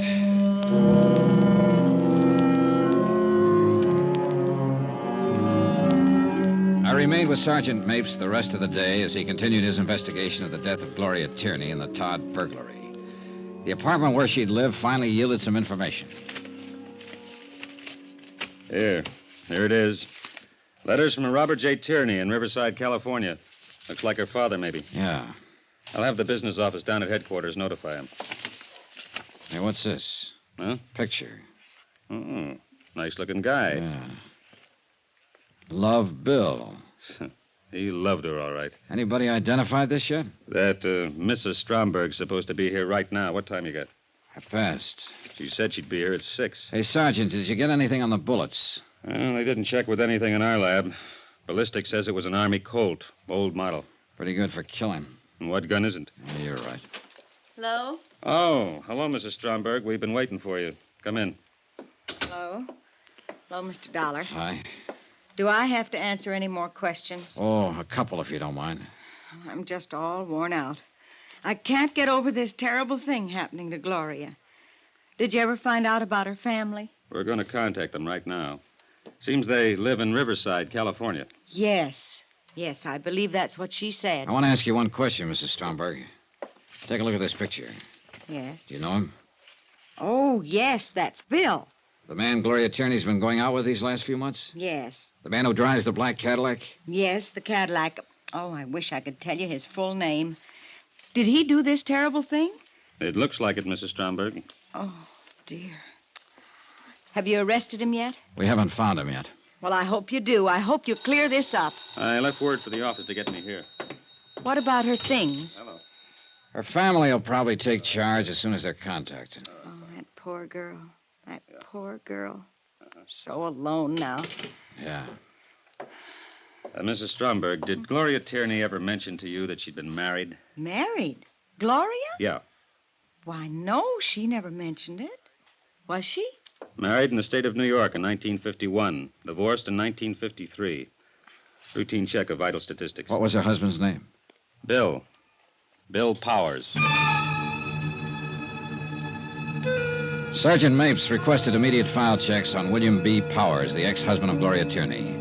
From it, he learned he had no criminal record in the state of New York. His home address was up in Westchester County, one of the suburbs of the big city. I drove out there with Sergeant Mapes. Oh, what's this all about? Do you know a woman named Gloria Tierney, Mr. Powers? Well, sure. We were married once. Why? She was shot to death last night, Mr. Powers. Gloria? Yeah. Are you sure? We're sure. Shot? Oh, what happened? How could a thing like that happen? That's what we're trying to find out, Mr. Powers. Can't believe it. Gloria. Dead. Have you seen her lately? Huh? Have you? What? Yes. I saw her last week. We had a drink together. Are you sure it's Gloria? We'd make sure before we came here with news like that. That's right. Mr. Dollar here isn't a policeman. He's an insurance investigator. Miss Tierney was wearing a stolen mink coat when it happened. Stolen? Are you sure? We're sure. We checked everything, Well, Mr. Gloria Powers. would never steal anything. She was a fine girl. A wonderful girl. Fool to ever let our marriage go on the rocks. Can you come with us, Mr. Powers? We'd like an identification. What? Oh, yes, of course. I'll get my coat. Excuse me. Want to smoke, Johnny? Yeah, thanks. Well, he isn't the bird in the picture, Johnny. No, not at all. Still, he... What is it, Johnny? You checked the driveway out there? No. Take a look, the side window. Uh-oh. Yeah. 55 Cadillac Coupe de Ville. Sure is, Sergeant.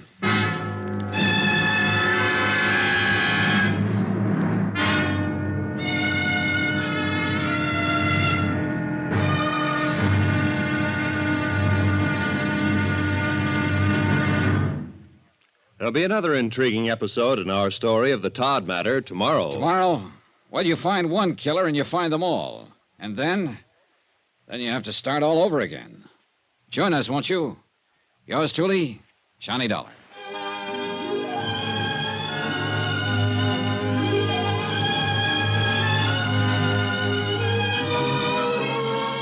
Yours truly, Johnny Dollar, starring Bob Bailey, is transcribed in Hollywood. Written by John Dawson, It is produced and directed by Jack Johnstone. Be sure and join us tomorrow night, same time and station, for the next exciting episode of Yours Truly, Johnny Dollar. Roy Rowan speaking.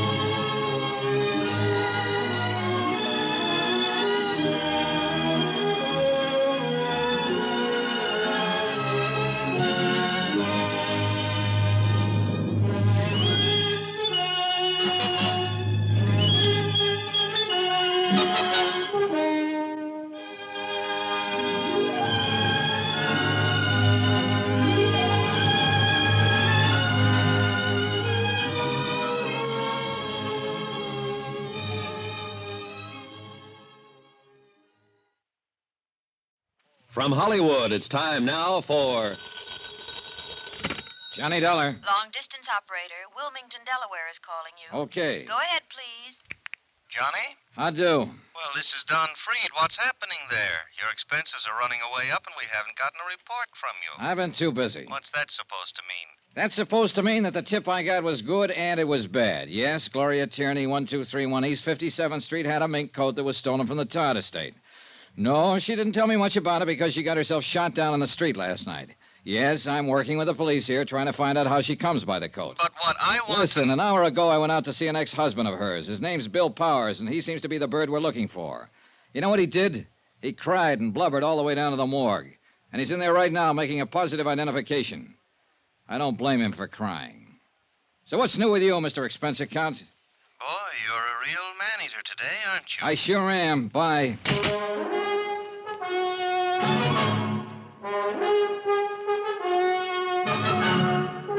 Tonight and every weekday night, Bob Bailey in the transcribed adventures of the man with the action-packed expense account, America's fabulous freelance insurance investigator. Yours truly, Johnny Dollar.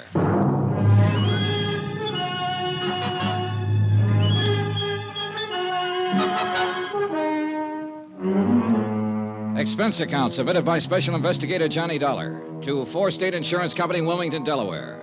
The following is an accounting of expenditures during my investigation of the Todd matter.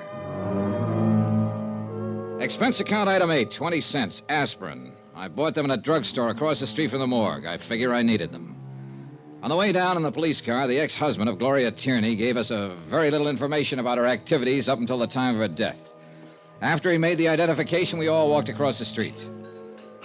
Expense account item 9, 30 cents, 3 cups of coffee. Sergeant Mapes, Bill Powers, and myself. Powers cried a while, then straightened out somewhat. I hope you get whoever did this terrible thing, Sergeant. I hope you'll get him real fast. You sure want to, Mr. Powers. Why would anybody do that to Gloria? Why? Maybe you can help us answer that. We hope you can, Mr. Powers. Oh, you. You're just interested in that coat she was wearing. Well, mister, I don't believe she was wearing a stolen coat. What do you think of that? I think that's a pretty fair way to think right now. But it's not very practical since we already have proof that it is a stolen fur and that she was wearing it. Yeah. How about some more coffee? That's cold. What? Oh, no. Look, we're just trying for the facts of the matter, Mr. Powers.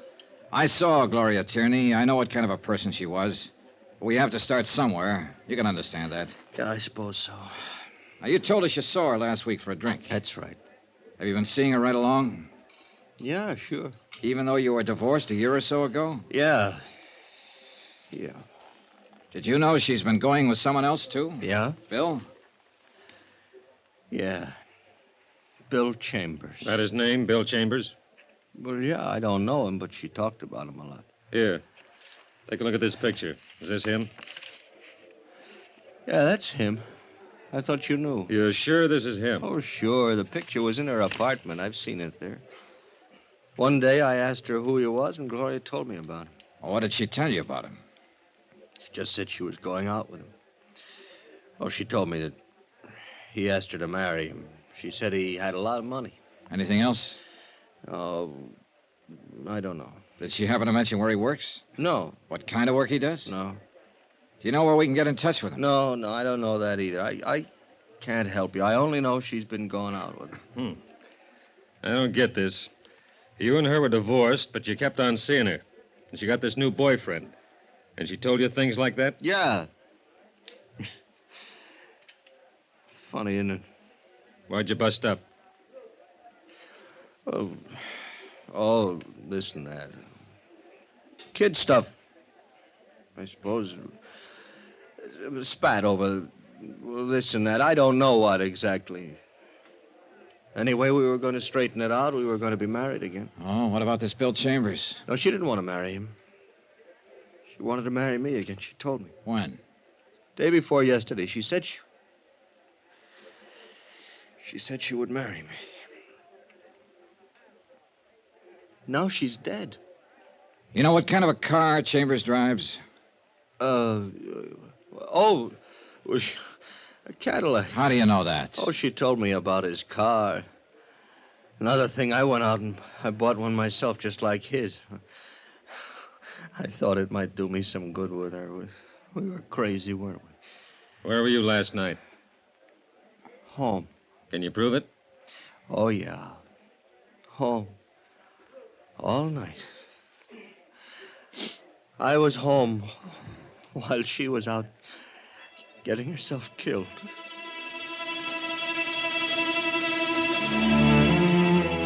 The name William Chambers was checked through the New York police files. 24 persons more or less fit the general description of the suspect. It took 2 days for Sergeant Mapes and his men to track down all the leads. Neither Mrs. Stromberg or Bill Powers could identify any of them. An all-points bulletin was issued describing the suspect in his car. Same results, nothing. On the third day, the pawn shop detail turned up 2 items that had been taken in the Todd burglary. There they are, Johnny. Uh-huh. Watch and a ring. Todd lost a watch and a ring with a lot of other stuff. Case numbers in the watch check out. The ring's engraved. Uh-huh, yeah. Where were they picked up? Shop on 3rd Street. The proprietor bought them yesterday. A man who signed the buy book used the name James Agenian. Phony? Yeah. Gave an address on Polk Street. That was phony, too. We got a good description from the proprietor. Fits Chambers right down the line. Oh, then he was still in town yesterday. Yesterday, yeah. But this stuff's been on the hot sheet for a long time. If he's had any experience at all, he knew he was taking a chance trying to unload it. Probably trying to raise money to get out of town. What I was thinking. Well, if he keeps on trying to raise money and unload all these things, I'll have all the loot back. If he keeps on trying, we'll keep on trying. Johnny, we're going to get this, baby. Sergeant Mapes. Where? Okay. He does need money. Huh? They found his car. Used car lot up in the Bronx. He sold it at 10 o'clock this morning.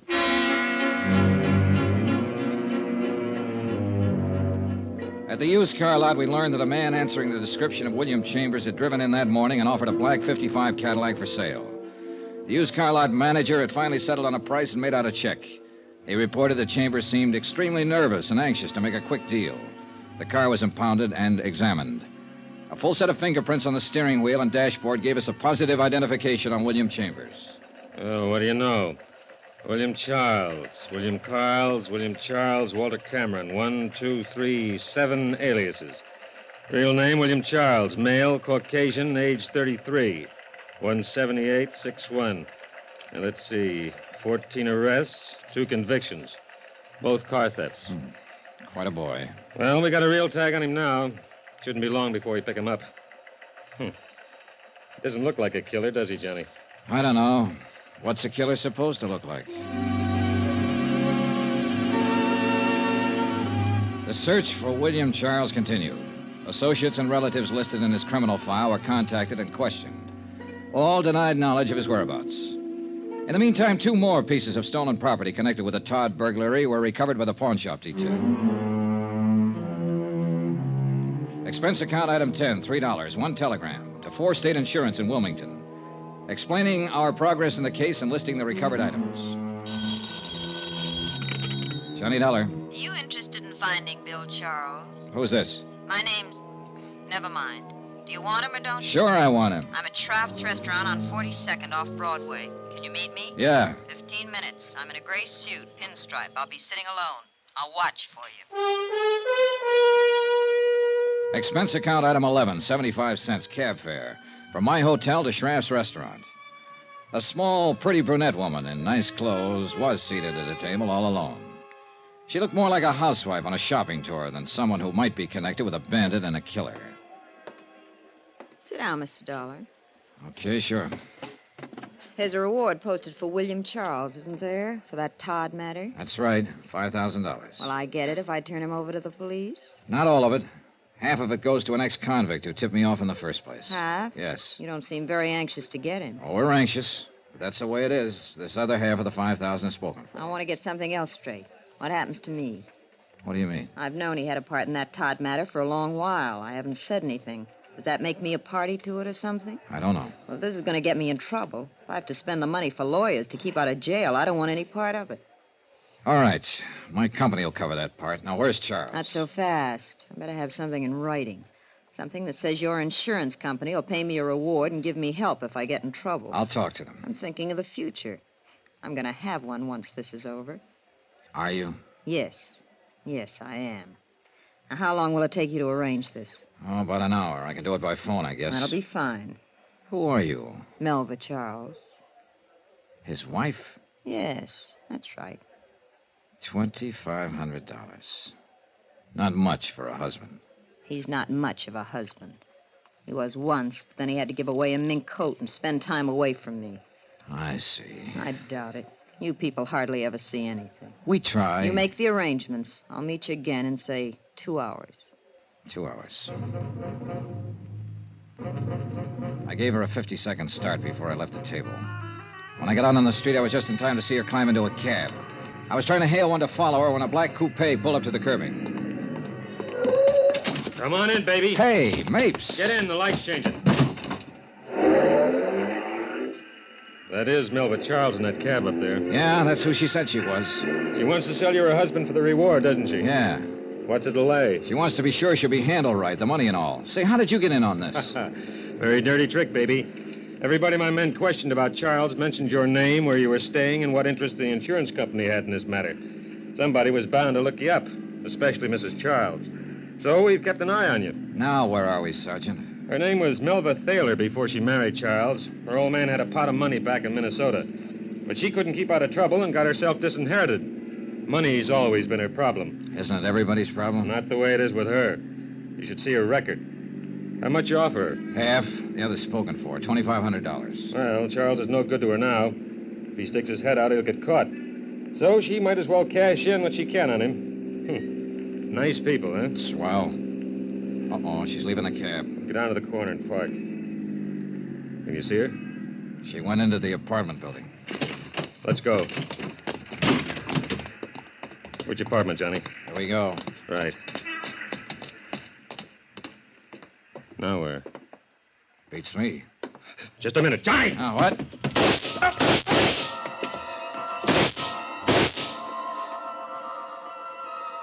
Before I went down, I heard it go off a couple more times. It must have been 6 inches from my head. My eyes couldn't see, and my feet couldn't move. But I could hear. Johnny! Hold on! Hold on, baby!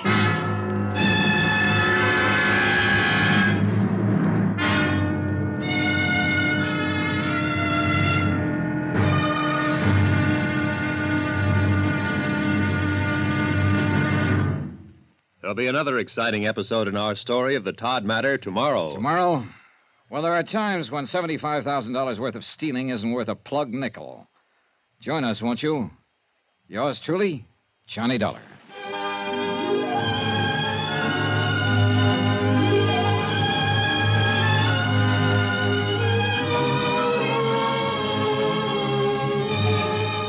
Yours truly, Johnny Dollar, starring Bob Bailey, is transcribed in Hollywood. Written by John Dawson, it is produced and directed by Jack Johnstone.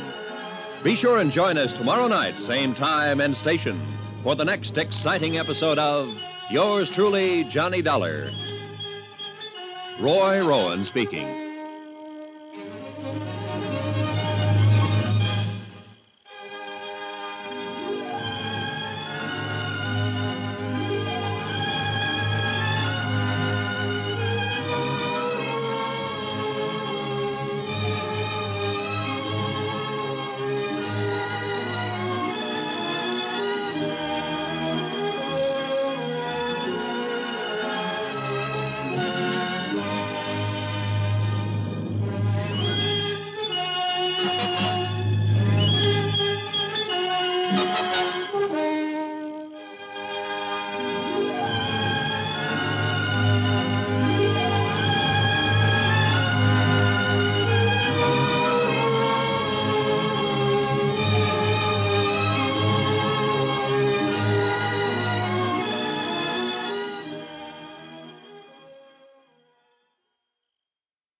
From Hollywood, it's time now for...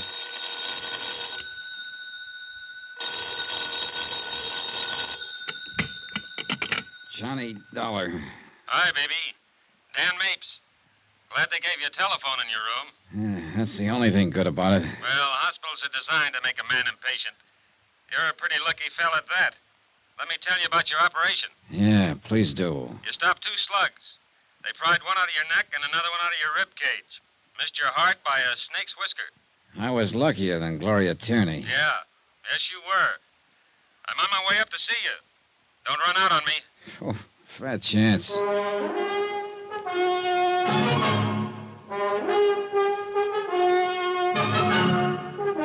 Tonight and every weekday night, Bob Bailey in the transcribed adventures of the man with the action-packed expense account, America's fabulous freelance insurance investigator. Yours truly, Johnny Dollar.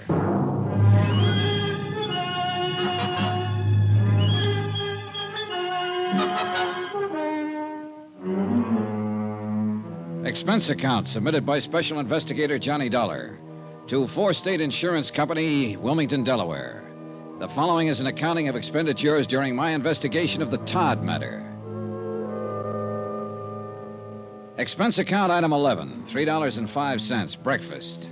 I got mad at the nurse when she brought in a bowl of hot cereal and a glass of milk.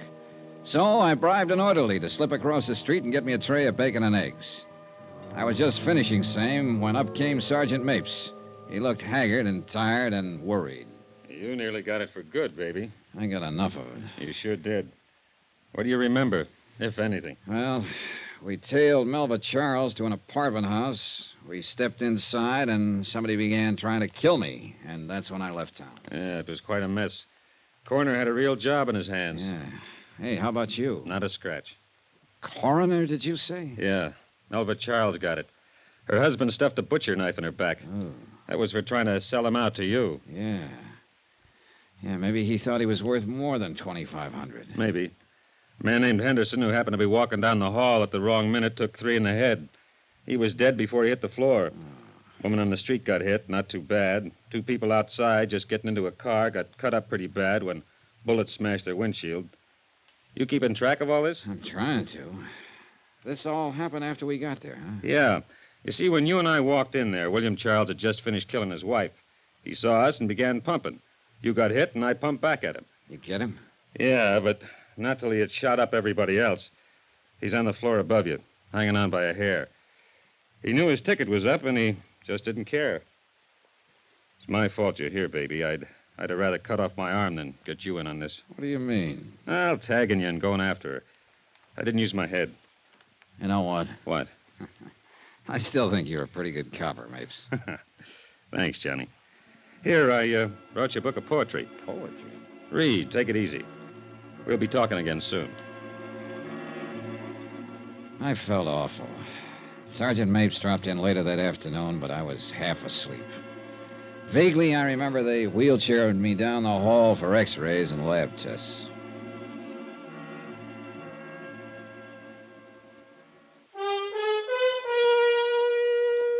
Expense account item 12, 10 cents, the morning paper.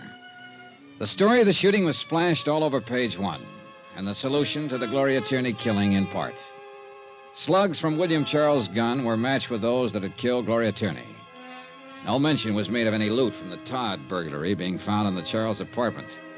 Between back rubs and sleeping pills, I worried about that. I didn't worry too much about the fact that William Charles, killer, gunman, burglar, was dying in the room directly above me. About midnight, Mapes showed up with a wheelchair. There we are. Now, you all ready to go up and see what he has to say? Yeah, sure, I guess so.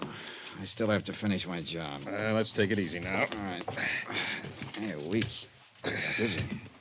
That won't last long. There. Now, here we go, baby.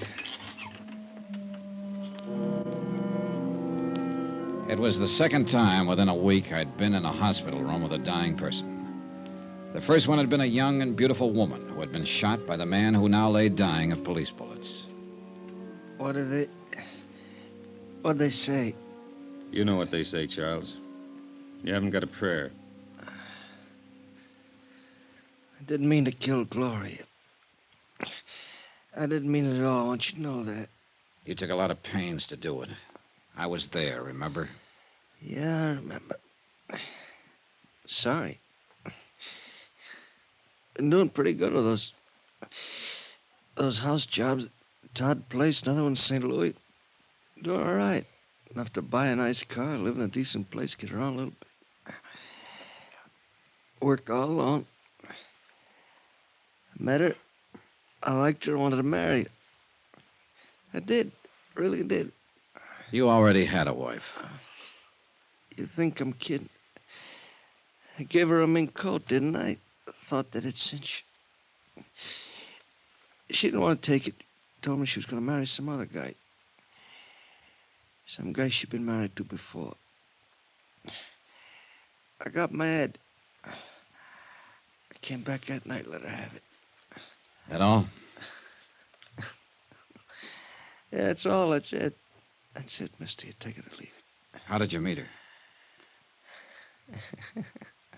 Mutual friend. What friend? None of your business. All right, this is my business. Where's the rest of the stuff?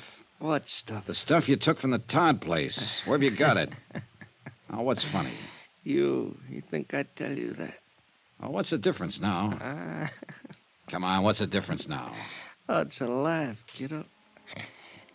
You know what? I'd die before I tell you. He died, and he didn't tell me. Not a word.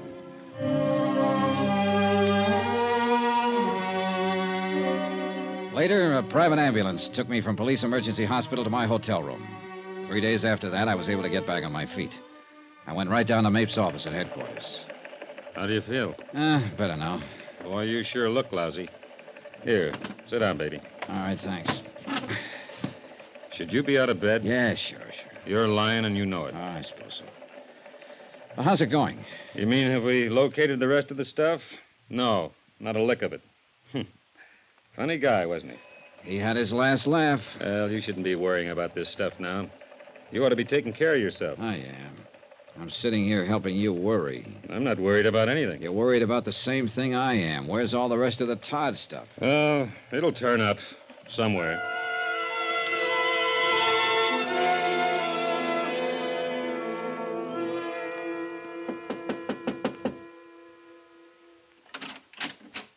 Why, Mr. Dollar, Hello, Mrs. Stromberg. I read about what happened to you in the papers. I'm sorry. I'm terribly sorry. Oh, well, I'm better now. Well, come in, please. Thanks.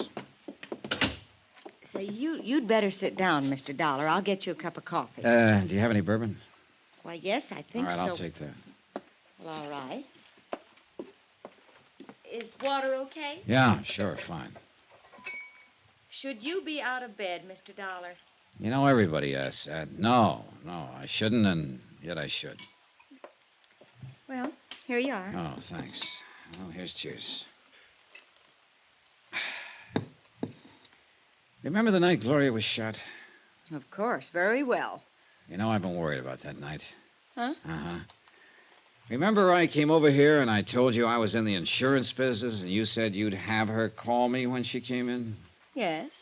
Well, I remember pretty clearly. You said you'd have her call me when she came in, not if you saw her come in. Yes, did I? Uh-huh. You saw to it that she called me, Mrs. Stromberg. You also saw to it that she wasn't here to meet me when I got here. She was out there somewhere. Because by then you knew I was an insurance investigator. I don't understand you, Mr. Dollar. What are you trying to say? You sent her out so he could take care of her, and you were waiting in the hall for me. Waiting for you? Why, no, I happened to see you, and I wondered You wondered what kind of cock and bull story you could give me to get rid of me. That's silly. They sound that way. Yeah, that's a good drink. But not so silly if you knew that coat she was wearing was stolen and that I was after it and her.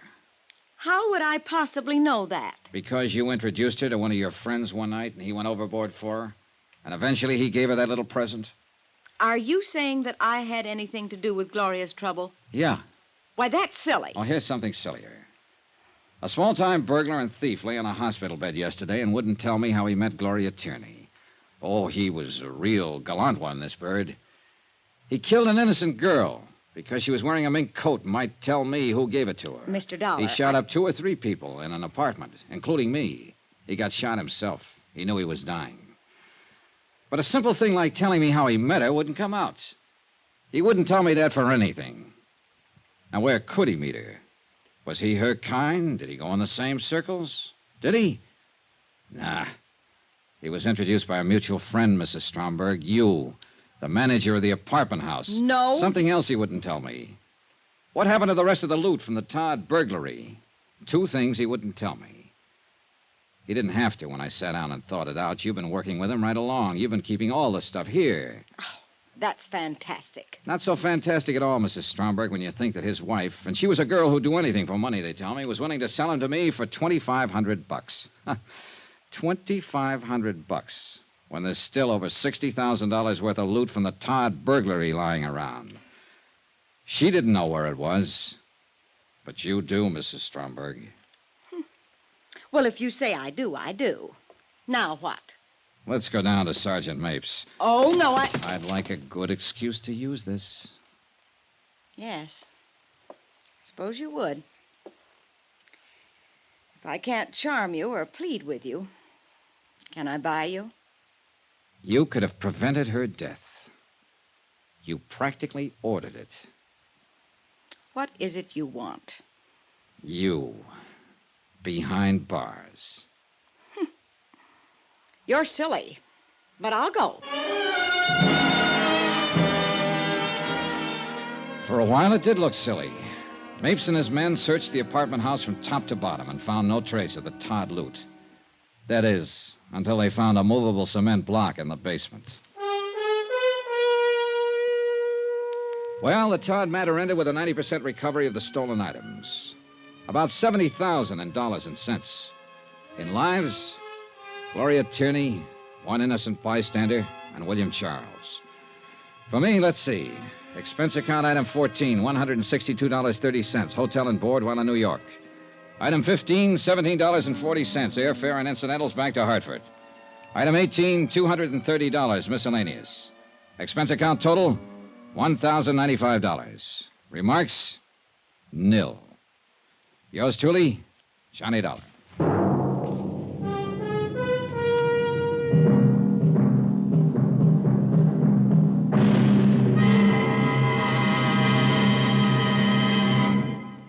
Remember, there'll be another intriguing story for you beginning next Monday night. Next week, a music lesson on a priceless Amati violin. Music and mystery and danger. Join us, won't you? Yours truly, Johnny Dollar.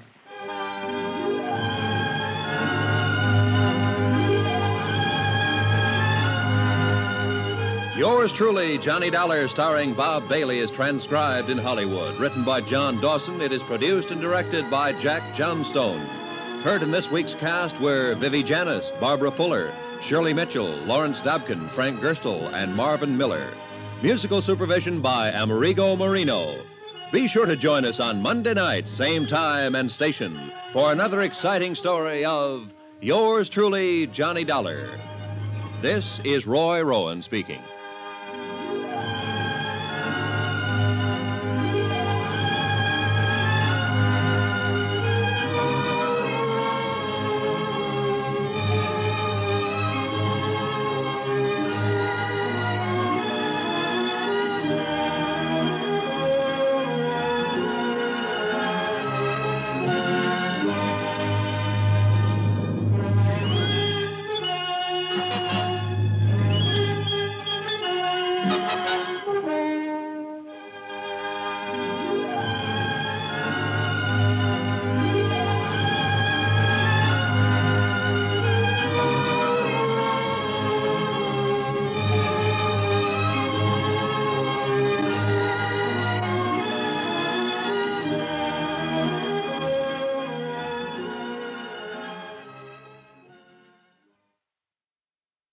From Hollywood, it's time now for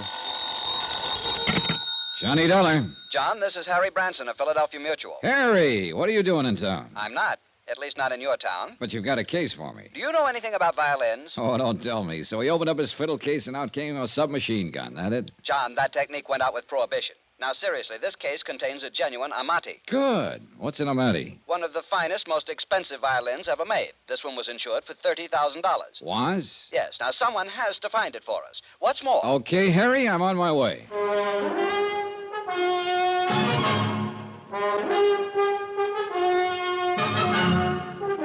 Tonight and every weekday night, Bob Bailey in the transcribed adventures of the man with the action-packed expense account, America's fabulous freelance insurance investigator. Yours truly, Johnny Dollar.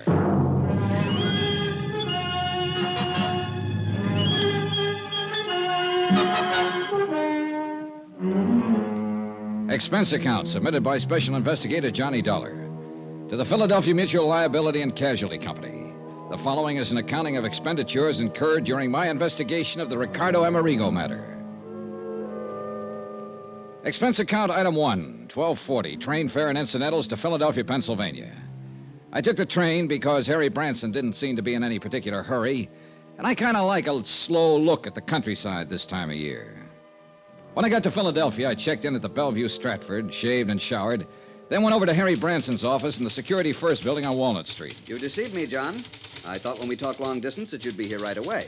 But instead of flying down, you took Old the Sobersides Branson Possibly hadn't a loss of changed a valuable bit. time. I don't Hair know. a little grayer than the last I hope time to I'd know seen him, as soon perhaps. as I hear further from Amerigo. But still the same serious lad We'll see who what, if always anything, acted he as can though tell he us. was carrying the weight of the world on his shoulders. Now, I feel a deep personal concern over the whole matter because it was a man I put in this office myself who issued the policies, both of them. 2 policies on this fiddle you were talking about? No, John, one on the Amati violin, $30,000. Yeah. And one on Ricardo Amerigo himself for $20,000. Who is Ricky? Who?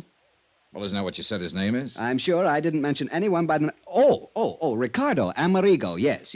Well, where's he playing? The Purple Cat or maybe Wee Willie's joint over on John, Fifth Street? this man is a concert violinist, or was. He's disappeared. Now, please, no more levity. Sorry, Harold. It's Harrison. Sorry, Harry. All right.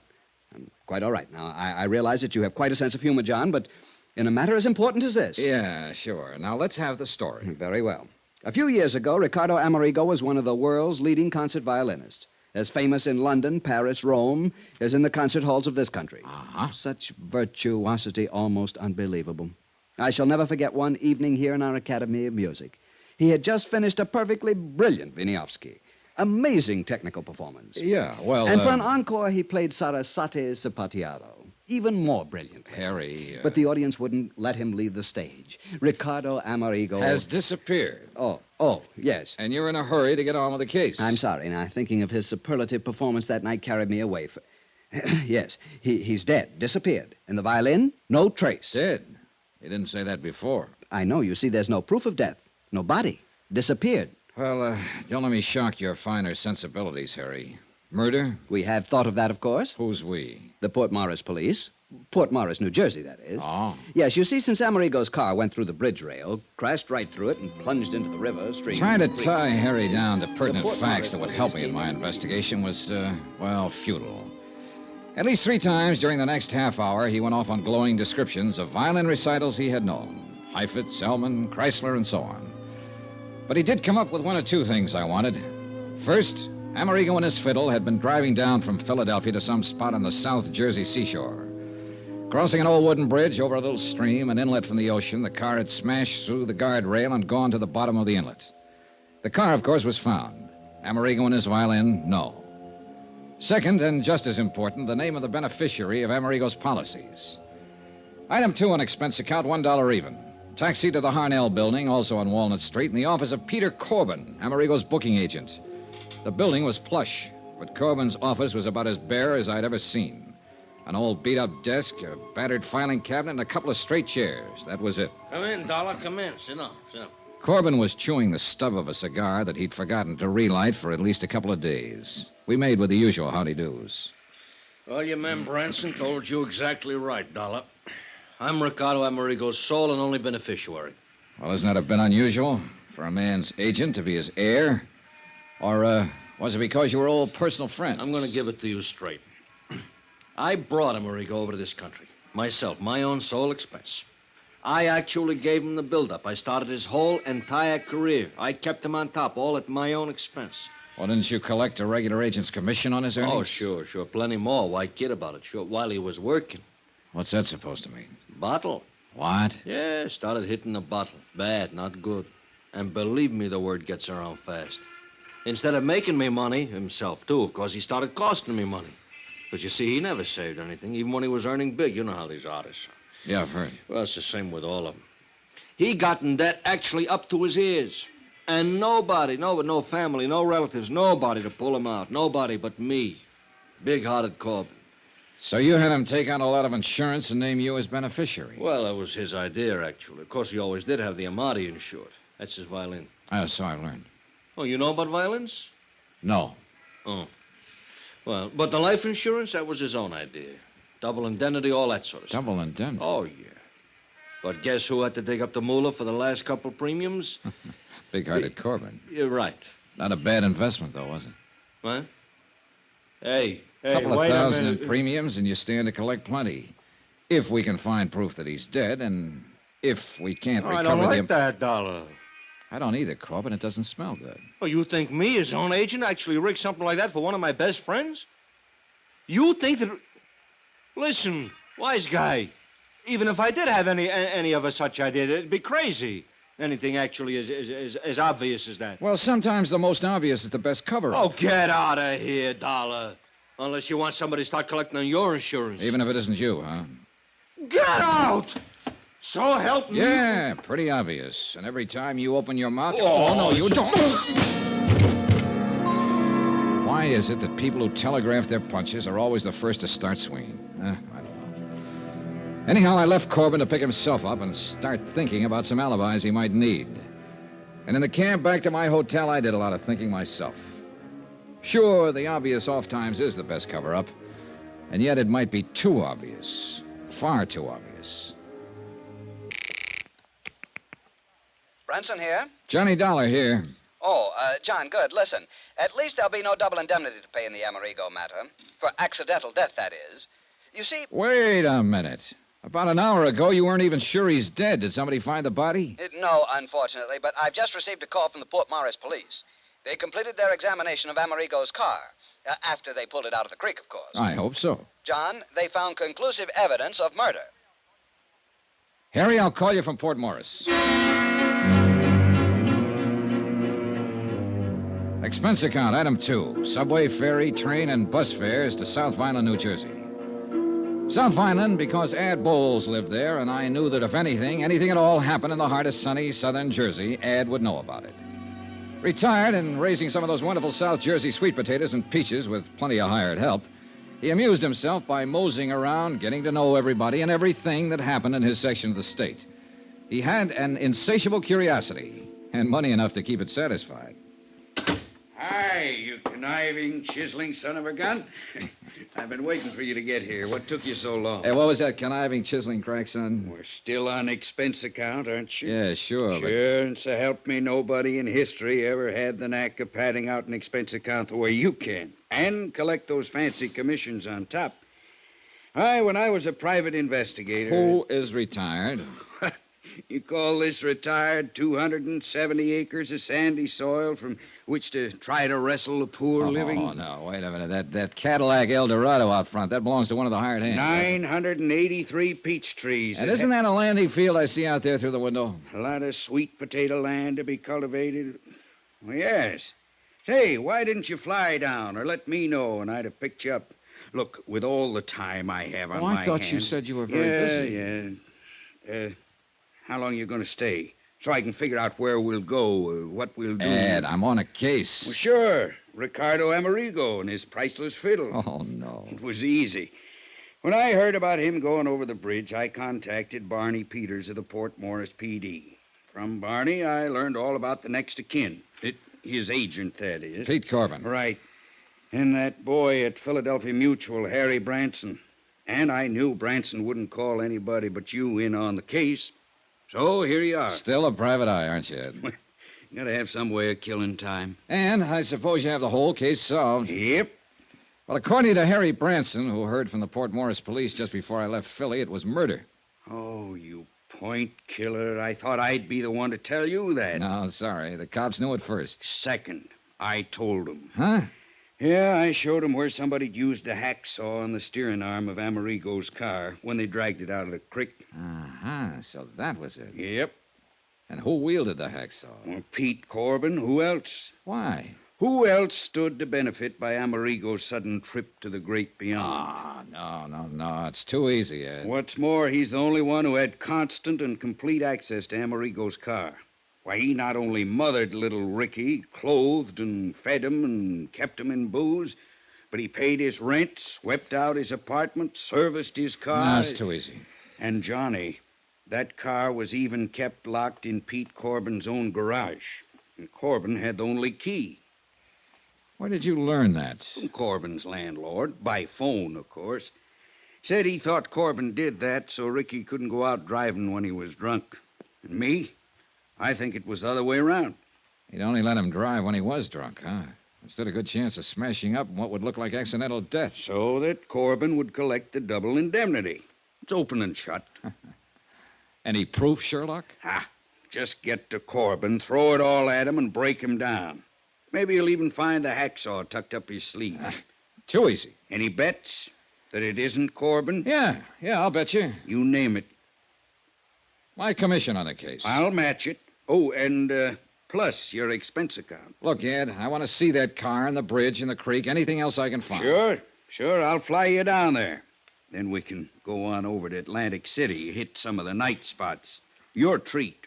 You know, so we can build up the expense account enough for me to collect plenty.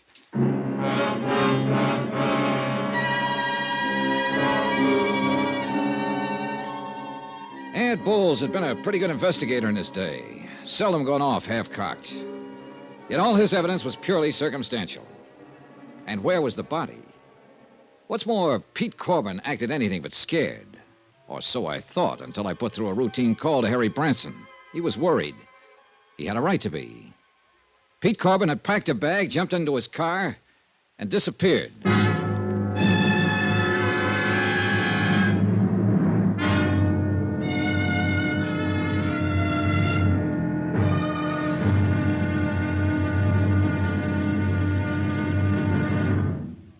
Now, here's our star to tell you about tomorrow's intriguing episode of this week's story. Tomorrow, a soggy day in a soggy South Jersey swamp. And a discovery almost too good to be true. Join us, won't you? Yours truly, Johnny Dollar.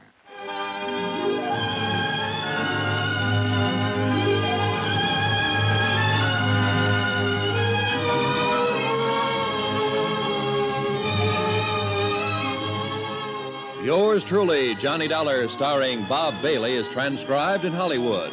Written by Sam Dawson, it is produced and directed by Jack Johnstone.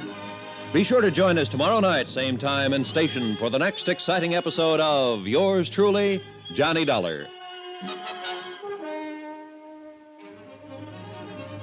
Roy Rowan speaking.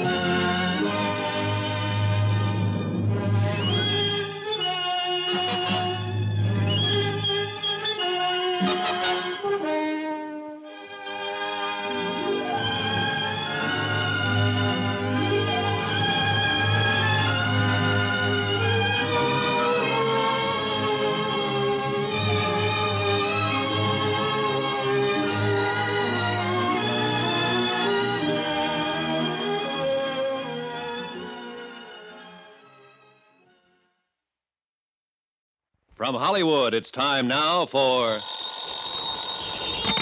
Johnny Dollar. Sergeant Barney Peters, Port Morris Police. Oh, hi, Sergeant. Thought you and Adam Bowles were coming over here to look at the evidence in the murder of Ricardo Amerigo. We are. Ed's out warming up his plane. That's why I answered his phone. We got a visitor here in Port Morris. Who? The guy Ed thinks did the job. Pete Corbin, Amerigo's booking agent? That's right. In Port Morris? That's right. Well, are you holding him? I can't. No legal reason to, in spite of Ed's suspicions. Well, what's Corbin doing there? I don't know unless Ed's right about him. Huh? And Pete knows you're on his trail. Oh, what's that mean? but could mean he's down here gunning for you.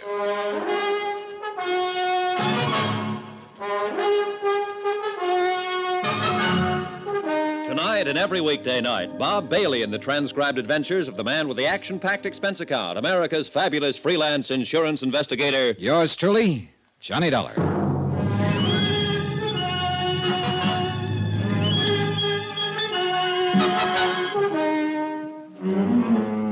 Expense account submitted by Special Investigator Johnny Dollar. Location, Port Morris, New Jersey.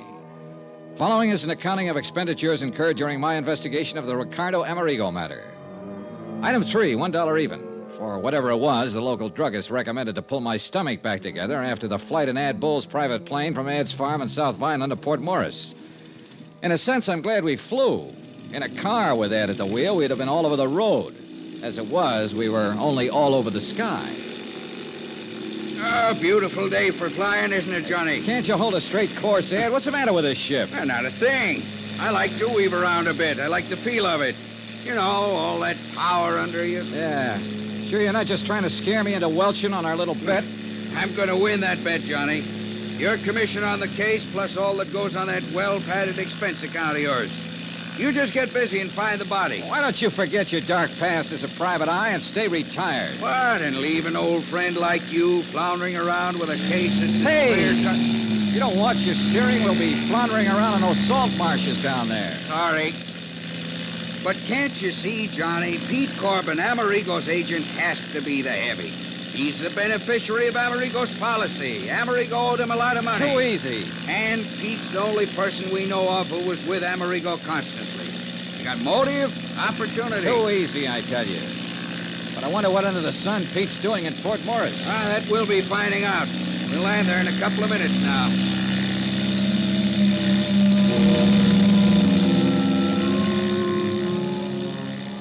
The little town of Port Morris was set on the edge of one of the wide salt marshes that border a lot of the South Jersey shore.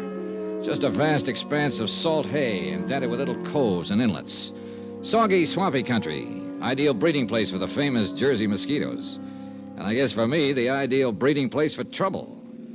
Sergeant Barney Peters met us at the mucky little landing strip just outside town.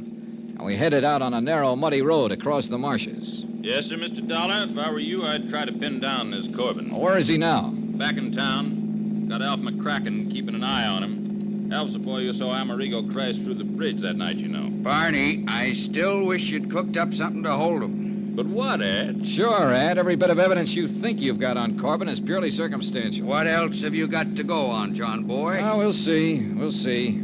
After I have a look at the bridge Amerigo busted through in his car. It's just up ahead a bit. Crosses the Lucky Hoe Creek. I'd also like to know who could have... Well, I'd like to know what could have happened to his body. To that $30,000 Amati violin. You'll see. Just keep in mind that there's a mighty big flow of water in the creek from the tide coming in and going out.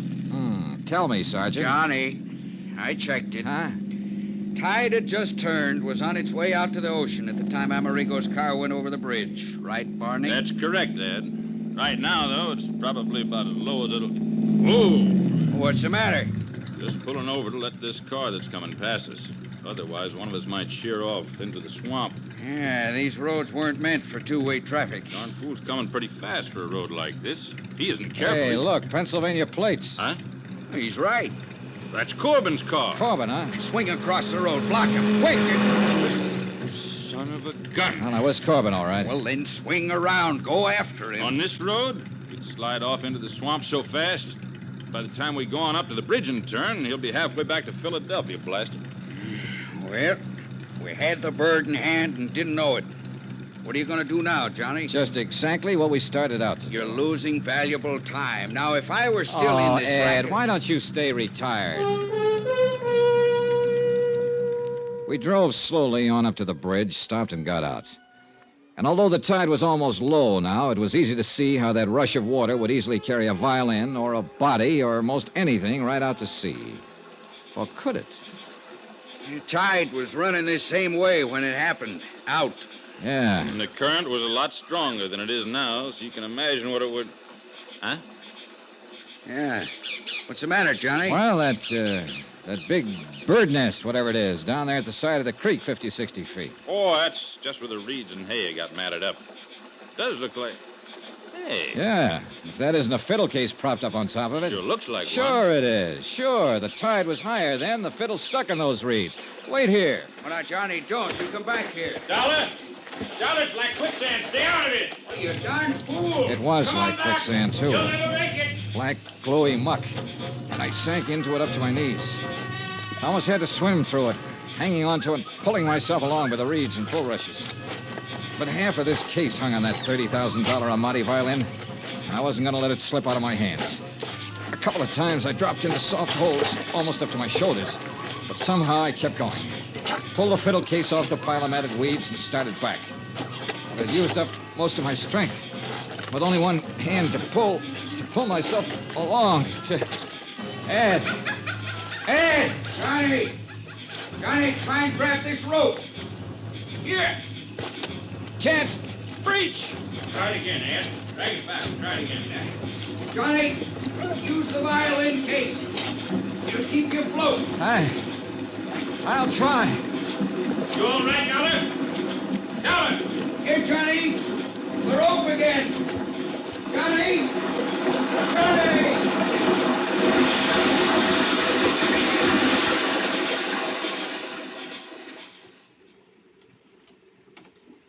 I hadn't passed out.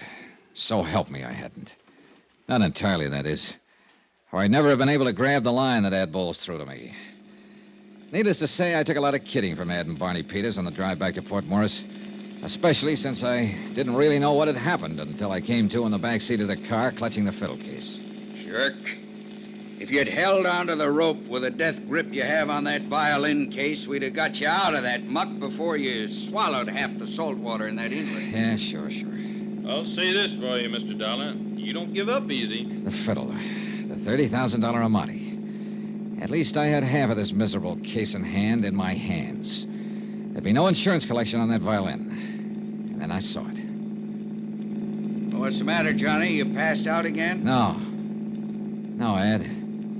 You should have cleaned me up before you piled me into this car. What? Look. Oh, what is it? Piece of shirt. Ricardo Amerigo's shirt. Is that? Yeah, look. Monogram on the pocket, R.A. And what looks like bloodstains. Hey, you're right. Where'd you get that? I must have picked it up when I picked up the fiddle. Well, at least it proves that Amerigo went down with his car. No doubt of it. What I didn't tell him was that the piece of cloth from Ricardo Amerigo's shirt was fastened to the violin case. Deliberately put there. But by whom? By Pete Corbin, Johnny. That's your man. Are you listening? Yeah, I'm listening. Beneficiary, confidant, caretaker of both Ricky Amerigo and his car. Who else could have sawed through the steering bar that made the car run off the bridge? And a guy who was smart enough to have it happen in this godforsaken salt marsh. Now, just a minute, Ed. Okay, Barney. In the heart of sunny southern Jersey, where he expected nobody'd find car or body or even the fiddle until long after the insurance claim was met. Thanks to a tide that'd carry everything out to sea. For indeed, my friend, if your deputy, Alf McCracken, hadn't actually seen Amerigo's car slip through the bridge rail... Oh, wait a minute. Yeah. If Pete Corbin had planned this whole thing, he would have made sure the corpus delicti would be found. Johnny, that's why he had the accident happen where somebody saw it. Yet that somebody, Alf McCracken, didn't see the fiddle float away, didn't see the body float away from the car. Oh, stop it, John, boy. You know as well as I do that this whole thing was engineered by Corbin. All right, tell me, investigator, what was he doing down here today? Well, Lord knows, and I don't care. Probably to plant that piece of shirt. Johnny, I've given you all the help I'm gonna on this case. From now on, you either follow my tip and lose your bet to me, or you don't and give yourself a black eye with insurance company. Johnny. Oh, yeah, Barney. Ed's a good detective.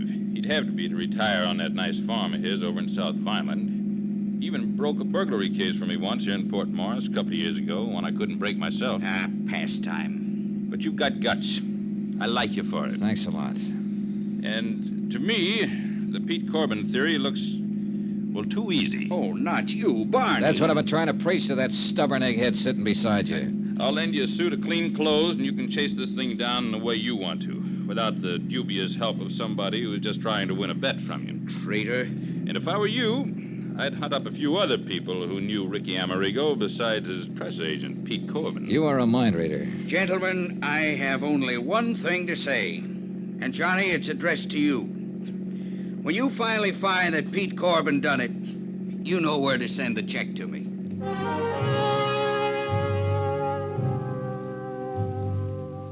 At Port Morris, we learned that Alf McCracken had lost track of Corbin when the former dropped in at Osborne's Oyster House for a dozen and a half shell. Hadn't even seen him take off in his car, much less leave in a hurry after spotting us on the road to Lucky Hole Creek. I took advantage of Barney's offer, borrowed a suit of his clothes, and accepted a ride from him to the crossroads of Woodvine where I could get a bus back to Philadelphia. Sure, half my job was done. I'd recovered the $30,000 Amati violin. But I could still hear the oh-so-pleasant voice of Ad Bowles, ex-investigator, not so retired. You know where to send the check to me, Johnny boy. Expense account item 5, $4.95. Bus fare from Woodvine to Philadelphia. And believe me, it's a long bus ride. As soon as I got to my hotel and changed into my own clothes, I called Harry Branson at the insurance company. Mr. Branson here? This is Mr. Dollar, Mr. Branson. Yes, Mr. John. Yeah, I'm back at my hotel, music lover. And I've just won the $30,000 Amati. What? Yeah, I got the fiddle for you. Well, thank heaven you recovered it. What of Ricardo Amerigo? Later. Do you want the Amati? I'll be right over.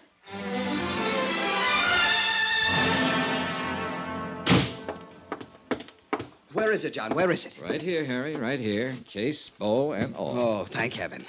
And by some miracle, it's dry as a bone and all in one piece. Voila. Oh, thank heaven. John. John? What's the matter? This? An Amati? Oh, no. Oh, no.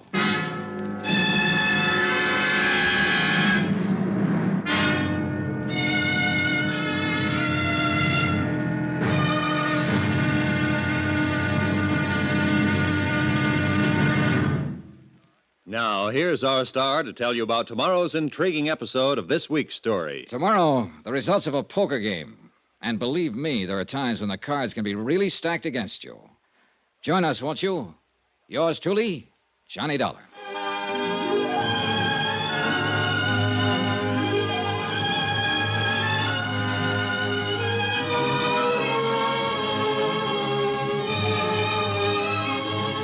Yours truly, Johnny Dollar, starring Bob Bailey, is transcribed in Hollywood. Written by Sam Dawson, it is produced and directed by Jack Johnstone. Be sure to join us tomorrow night, same time and station, for the next exciting episode of Yours truly, Johnny Dollar. This is Roy Rowan speaking.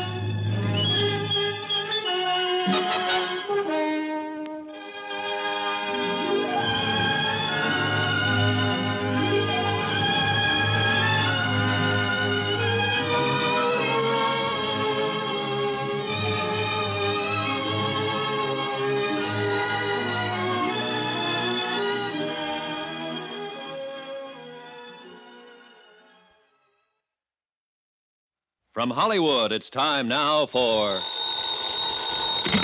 Johnny Dollar. Yeah, Pete Corbin, Dollar. I found your message when I got in, but I don't know why I'm returning your call after that lacing I took from you. Well, at least you haven't run out on us. Why should I? How would you like to explain what you were doing in Port Morris, New Jersey yesterday afternoon at the scene of the so-called accidental death of your client, Ricardo Amerigo? Oh, yeah, I thought that was you I saw in that car down there. It sure was. Are you in your office? Yeah, that's right. I thought you wanted Well, stay to know... there. I do want to know. That and a lot of other things. I'll see you in about an hour after I've made another call. Okay, I'll be here.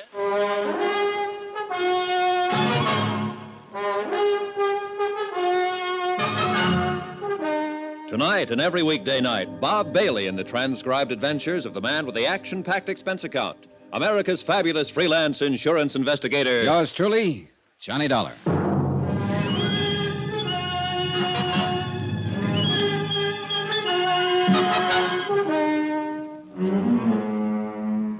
Expense account submitted by Special Investigator Johnny Dollar. Location, Philadelphia, Pennsylvania.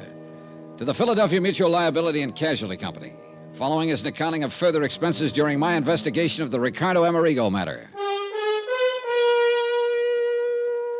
Expense account item 6.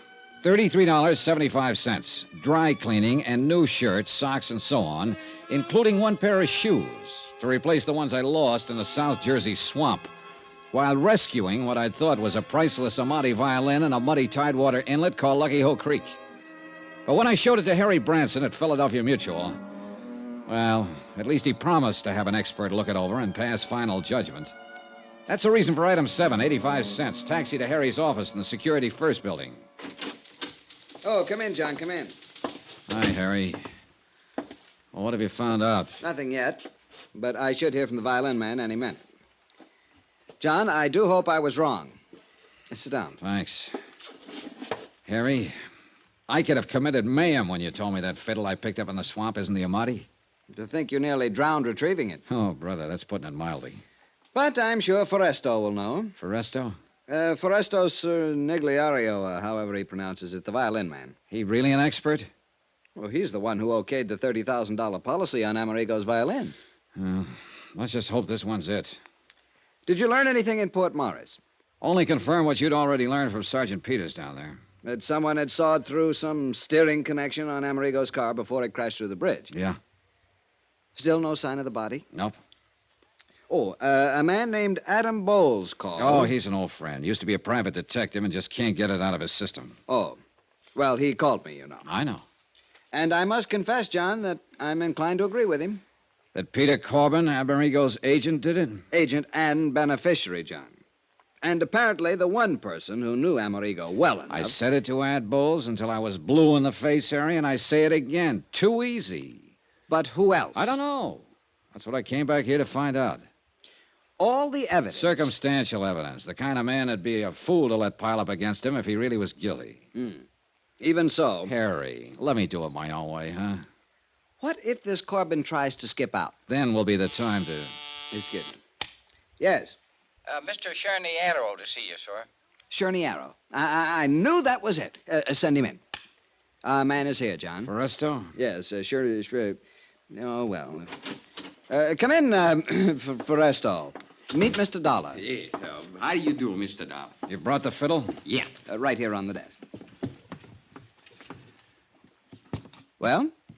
Thank you. I'll open up the case. Well, is it? Mr. Branson, Mr. Dollar, I'm sure. Well, Mr. Sherniero? Sherniero. Look, you've only got to look now that I've cleaned away some of the mud and the salt from the swamp where it was found. We're lucky it did not do any real damage to change the appearance. But nobody could tell the way you gave it to me. Well, how about now that you've cleaned it up? Yes. You see here. The shape of the F holes, the curve to the belly. Yeah? The beautiful shape, the signs of age. And above all, here, you see, the label. Label? Through the F hole, you can see it. There. Niccolo Amati. Then it is Amerigo's. See. You're sure, Mr. Sherniero? The label says. And Foresto says. Well, look, I talked with a fiddle player in the orchestra at my hotel last night. He told me there are literally thousands of imitations of every important violin ever made. Shape, size, label, and all. Now, listen, Foresto. Yeah. Tell me the truth. Do you really consider yourself an expert? Well, I'm a seller violins in my store. Violins, harmonicas, ocarinas, victrolas. How good are the violins you sell? Oh, so good ones. Some as high as $65. Harry, do you mean to tell me... With all due apologies, Foresto, do you mean to tell me he was your authority for a $30,000 policy on Ricky Amerigo's violin? Well, of course, a representative from the Wurlitzer collection in Chicago verified Foresto's opinion at the time. See, the Wurlitzer know every good violin in the world. Yeah, Harry, let me have it. I'll give you a receipt for it. I'll bring it back when I'm through with it. Whatever you say, John. I assume you want to check further on the authenticity. And you are right. John. Yeah. To put it bluntly... You've still not accomplished very much insofar as Amerigo himself is concerned. With this fiddle under my arm, I think maybe I will. See you later.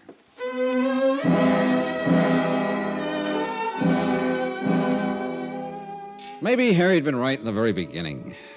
Maybe I should have known a little more about music, or more specifically, violins. Or maybe I should have left this aspect of the case to someone else and concentrated on the disappearance death of Ricardo Amerigo. Maybe I... well... Expense account item 8, 80 cents. Taxi to booking agent Peter Corbin's office. All right, Dollar, let's not waste either your time or either mine. You want to know what I was doing? That's right, Corbin. The Amati. I found it right where you planted it, in that swamp near Port Morris. You actually found it. What do you mean where I planted it? What else were you doing down there in the South Jersey swamps? Is that where you found it? Well, you ought to know. But frankly, Corbin, I think you overplayed it a bit when you tucked part of one of Amerigo's monogram shirts there with it. I don't know what you're talking about. Actually, I mean it. Then what were you doing down there? And, brother, you better make it good. The same thing you were. Trying to find out what happened to Ricky Amerigo. I tell you, Dollar, I was his best friend. It's a true fact. If his fiddle was down there, too, I didn't see it. I wish I could believe you. By the way it looks from here, you were willing to have the Amati violin found lying out there in that salt marsh because you couldn't get rid of it without exposing yourself. It didn't put any money in your pocket the way you figure Amerigo's death will. The way it looks from here, Dollar, that's where you're wrong. Yeah? Yeah, actually wrong.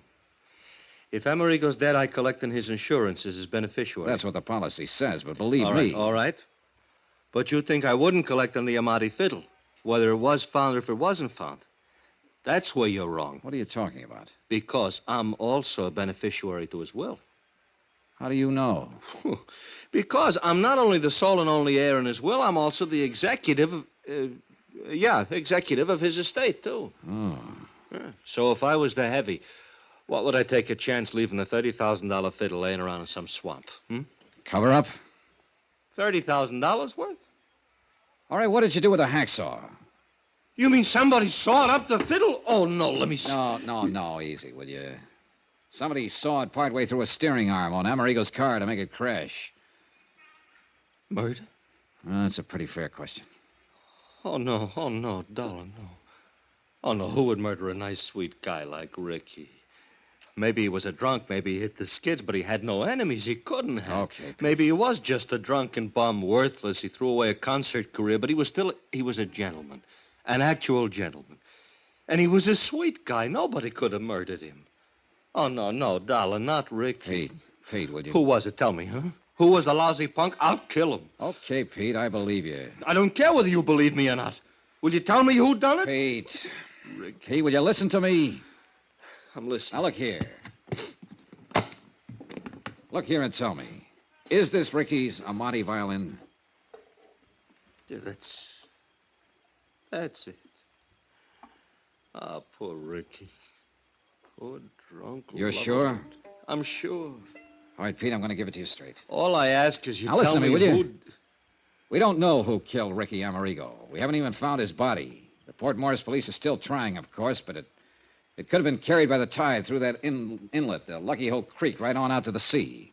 Or, of course, it may appear somewhere along the creek. It'll take weeks to search that swamp thoroughly. Anyhow, if they do find him, I want to see he gets a decent burial. Will you promise me? Okay, I'll try, but listen, will you? Because of the sawed-through steering arm, his death was made to look accidental. Double indemnity. And you're the beneficiary. He not only wasn't making you any money because his drinking kept him off the concert stage, but he owed you money, plenty. Now, that's a motive. As for opportunity, who else had as much as you? Nobody. But I love the poor guy. I try to keep him alive, to get him back on his own feet. You told me, and I believe you. But the fact remains that the insurance company, the police, even a pretty smart private detective I know, all figure you for number one suspect. And they hope to accumulate enough evidence to move in on you. And you're with them, huh? No. What? Yesterday right here you told me... Sure, I know I did. But I've had time to think it out.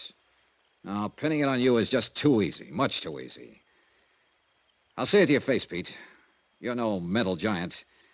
But only an utter fool would let circumstantial evidence like that pile up against him and then commit a murder like that. I may be wrong. Lord help you if I am and find out. But I think you're clean. I swear I am. I'm going to play it that way unless I find solid reason to change my mind. Because, Pete. Yeah, Johnny? You're the one person who can help me in this case. I'll do anything. Actually, anything. Just ask me. All right. Now, first tell me where you were last Friday evening when Amerigo's car made that dive off that bridge. Alibi? That's right, brother, and you can be sure I'll check it. At Willie's. All right, who's Willie?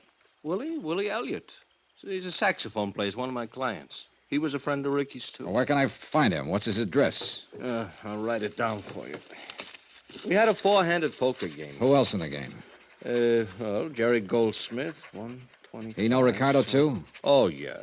Composer, conductor, violin player. Fiddle player, huh? Who was the fourth? Eric Snowden. Who's he? He's a fiddle maker. He lives at his shop. I'll write that down. Fiddle maker, did you say? Yeah. Here you are. Yeah, he was the sole and only man Ricky would ever let touch his Amati for repairs and fixing up, you understand? Who else were good friends of Ricardo's? While he was making it, plenty. Lately, nobody. You sure? Oh, nobody. Johnny, I know. Of course, he hung around a lot of bars. He was a regular. Give me a list. Well, let's see. There's a little place over on Pine Street called the Yellow Lamp.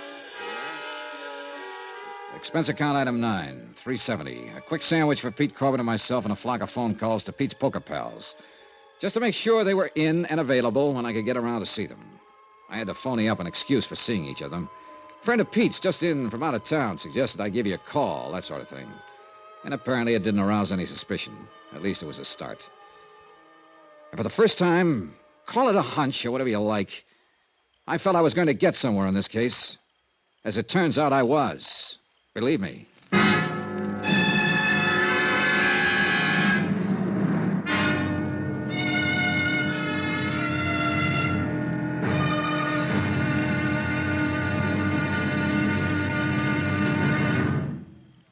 Now, here's our star to tell you about tomorrow's intriguing episode of this week's story. Tomorrow, a trio of musicians. The question, which one's story was playing a little flat?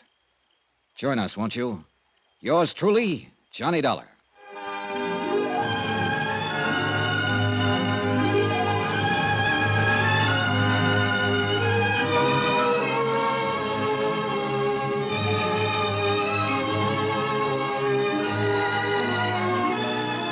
Yours truly, Johnny Dollar, starring Bob Bailey, is transcribed in Hollywood. Written by Sam Dawson, it is produced and directed by Jack Johnstone. Be sure to join us tomorrow night, same time and station, for the next exciting episode of Yours truly, Johnny Dollar. Roy Rowan speaking.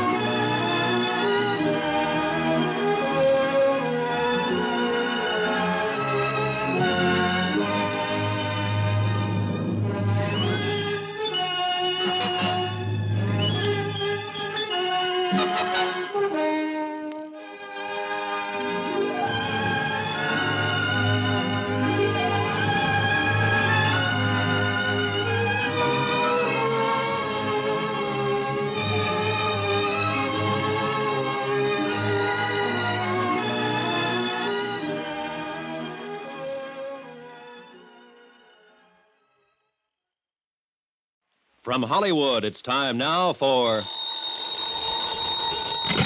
Johnny Dollar. You are investigate. Hello? What'd you say? Who is this? You are investigate Ricardo Amerigo. Yeah, that's right. I'm investigating the Ricardo Amerigo matter. Who are you? Hello? Hey, listen, do you have some information, a tip on the case? Who are you? Hello? Hello. Hey, what is this, a gag? Yeah. Or is this supposed to be some kind of a cockeyed threat, a warning for me to get off the case? Believe me, this is no gag. Hello? Hello?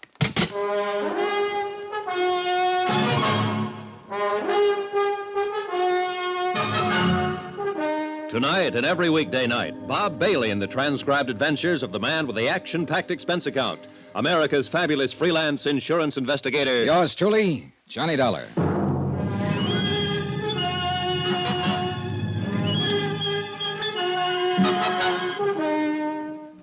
Expense account submitted by Special Investigator Johnny Dollar. Location, Philadelphia, Pennsylvania. To the Philadelphia Mutual Liability and Casualty Company. Following is an accounting of further expenses incurred during my investigation of the Ricardo Amerigo matter. Expense account item 10, $21 even, for drinks, for me alone. And believe it or not, I'm cold sober. But the least I could do was buy one at each of the bars on the list Pete Corbin gave me. A list of all the places Ricardo Amerigo used to hang out before his disappearance in a South Jersey swamp. In spite of all the circumstantial evidence pointing his way, I still wasn't convinced Corbin had engineered an accident to kill Amerigo. Pete had also given me a list of Amerigo's closest personal friends, 3 of them. I told them I'd see them later. Meanwhile, I hoped to learn something helpful from the places where he apparently spent most of his time during his last few months on this earth.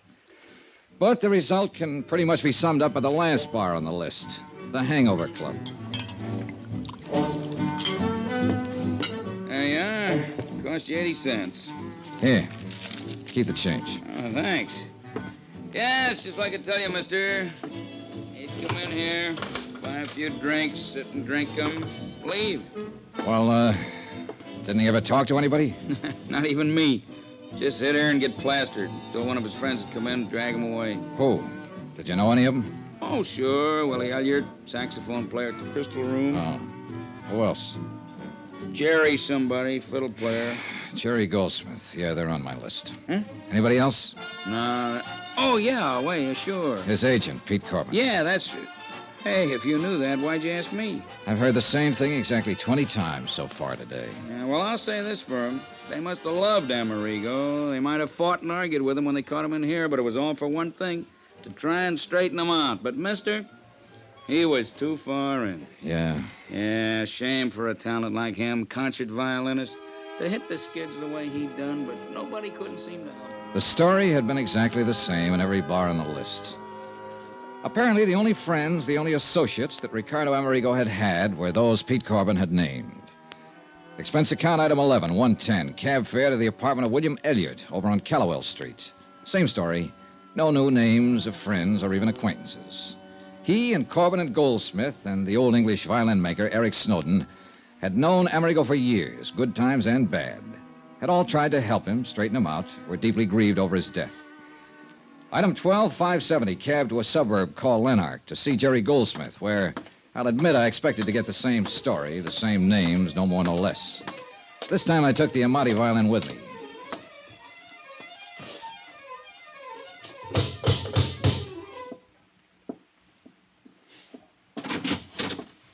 Hi. Who are you? I'm Johnny Dollar. Oh, yes, you called. Come in.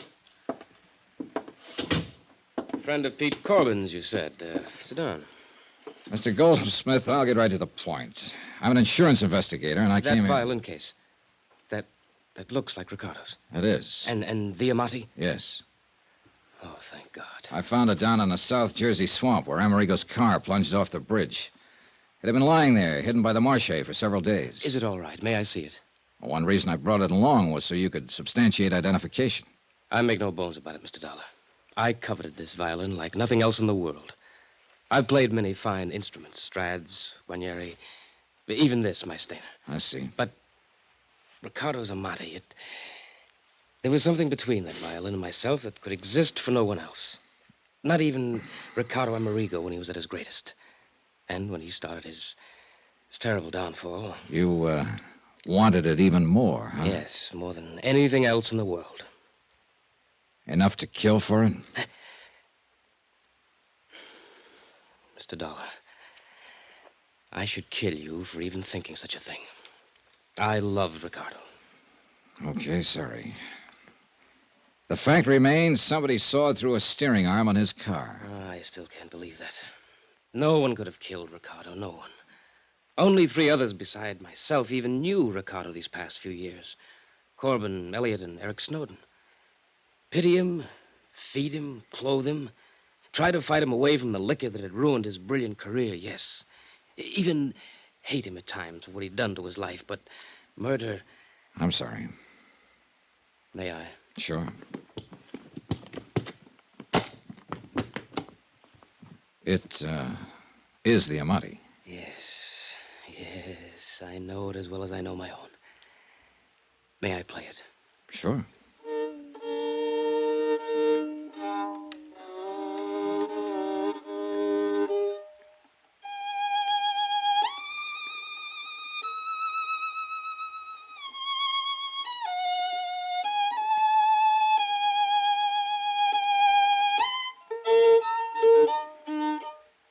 What's the matter? I don't know.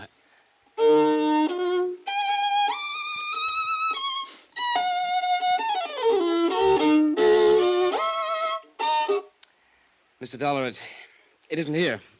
The tone, the brilliance, the response, it isn't here. Something's wrong. You're sure this is the Amati? Oh, of course I'm sure, but something's wrong. Something's happened to it. It isn't the same. Well, you think the dampness of the swamp might have done... No, you can see. It's all right, but it isn't. Well, I don't know anything about violins. There are no cracks, no marks, no damage.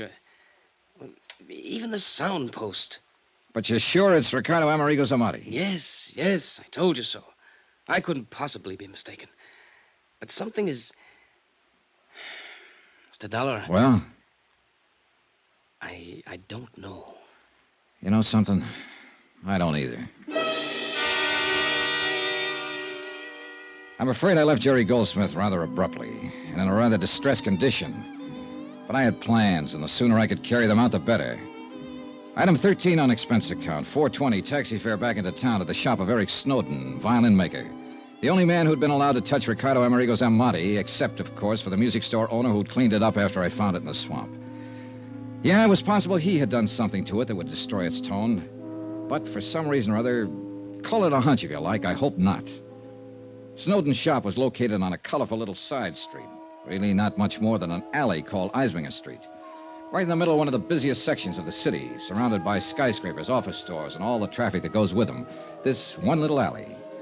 Except for Snowden's place, the tiny buildings packed side by side are all residences, left over from years gone by when this was a residential section, and still unspoiled by the bustling activity around them. Thank you, Mr. Romandi. And I'll be sure to hear you at the Academy of Music Saturday night. Sir! Mr. Snowden? Yes, I'm Eric Snowden, but that violin case... I'm Johnny Dollar. I phoned you. Oh, please come in. Mr. Dollar. That's right. It's Ricardo Amerigo's. It's been found. Please let me... Mr. Snowden, I'm an insurance investigator. Part of my job has been recovery of this violin. It's possible loss was the most heartbreaking thing I ever contemplated, but you found it. I think so. You think? I don't understand. Well, here, take it. Examine it. Yes, but not here. Come, we'll go up to my workroom on the second floor, where I can check it thoroughly. I'll lock this front door so we won't be disturbed. Now, come with me, please. I can't believe it. It's so wonderful you found it. It would have been a terrible loss to the world. Yeah, I guess so. You're not a violinist yourself? No. I'm afraid the only violin music I know is what I hear in... Now, here we are. Oh, quite a shop. Most of the finest violins in the world have been here, one time or another. The Stradivarius of Yasha. It was quite a shop. The violins The of... walls were lined with fiddles in the making, and with tools. Some familiar and some that were... Wait a minute. Hacksaws. A couple of them small and delicate, but one a big one and dirty. As Eric Snowden turned away to open the violin case, I ran my fingers over the blades. There was grease on one. Axle grease. Now here.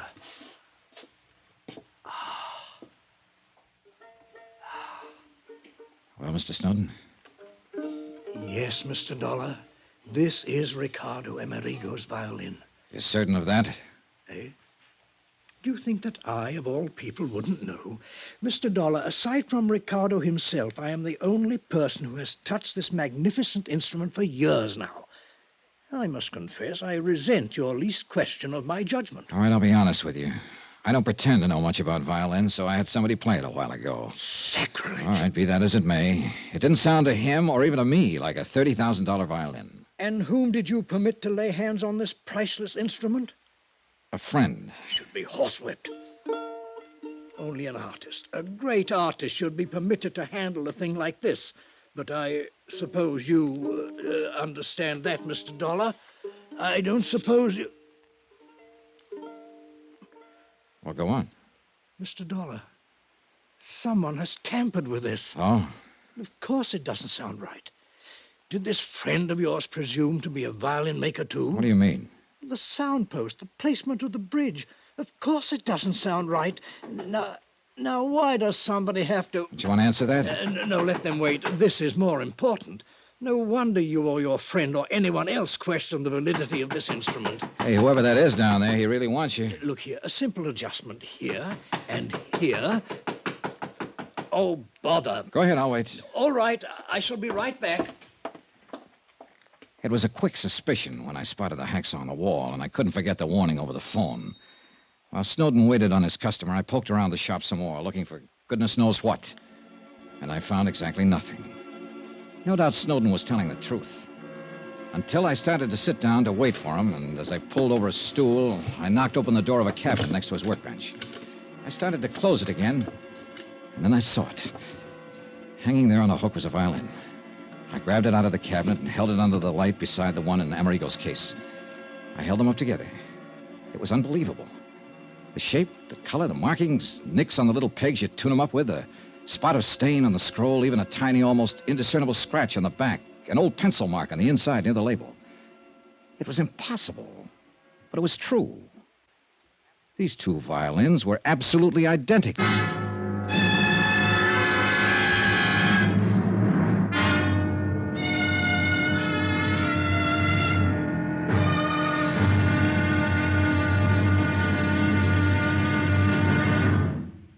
Now, here's our star to tell you about tomorrow's final intriguing episode of this week's story. Tomorrow, well, it's a wind-up.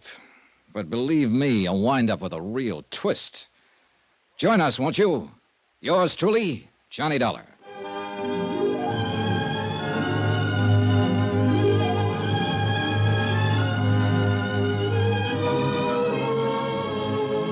Yours truly, Johnny Dollar, starring Bob Bailey, is transcribed in Hollywood. Written by Sam Dawson, it is produced and directed by Jack Johnstone. Be sure to join us tomorrow night, same time and station, for the next exciting episode of Yours truly, Johnny Dollar. Roy Rowan speaking.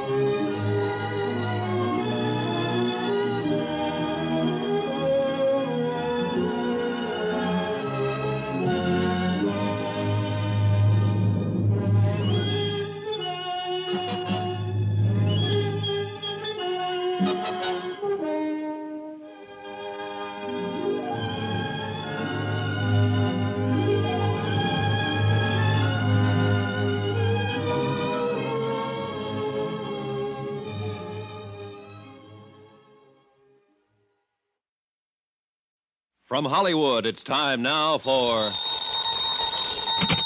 Johnny Dollar. John, this is... Don't tell me. Harry Branson at Philadelphia Mutual. Yes, it is. Listen, John, I know you found his Amati violin. Are you sure? But Ricardo Amerigo himself, nothing. And after all, there's not only the $20,000 policy on him, but... What do you mean, am I sure? Are you sure it was Amerigo's Amati violin I found? Why, of course... What do you mean? What if it wasn't?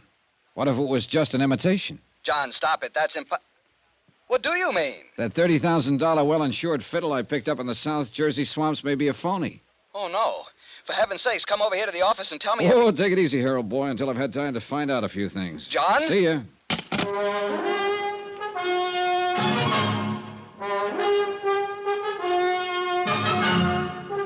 Tonight and every weekday night, Bob Bailey in the transcribed adventures of the man with the action-packed expense account, America's fabulous freelance insurance investigator. Yours truly, Johnny Dollar.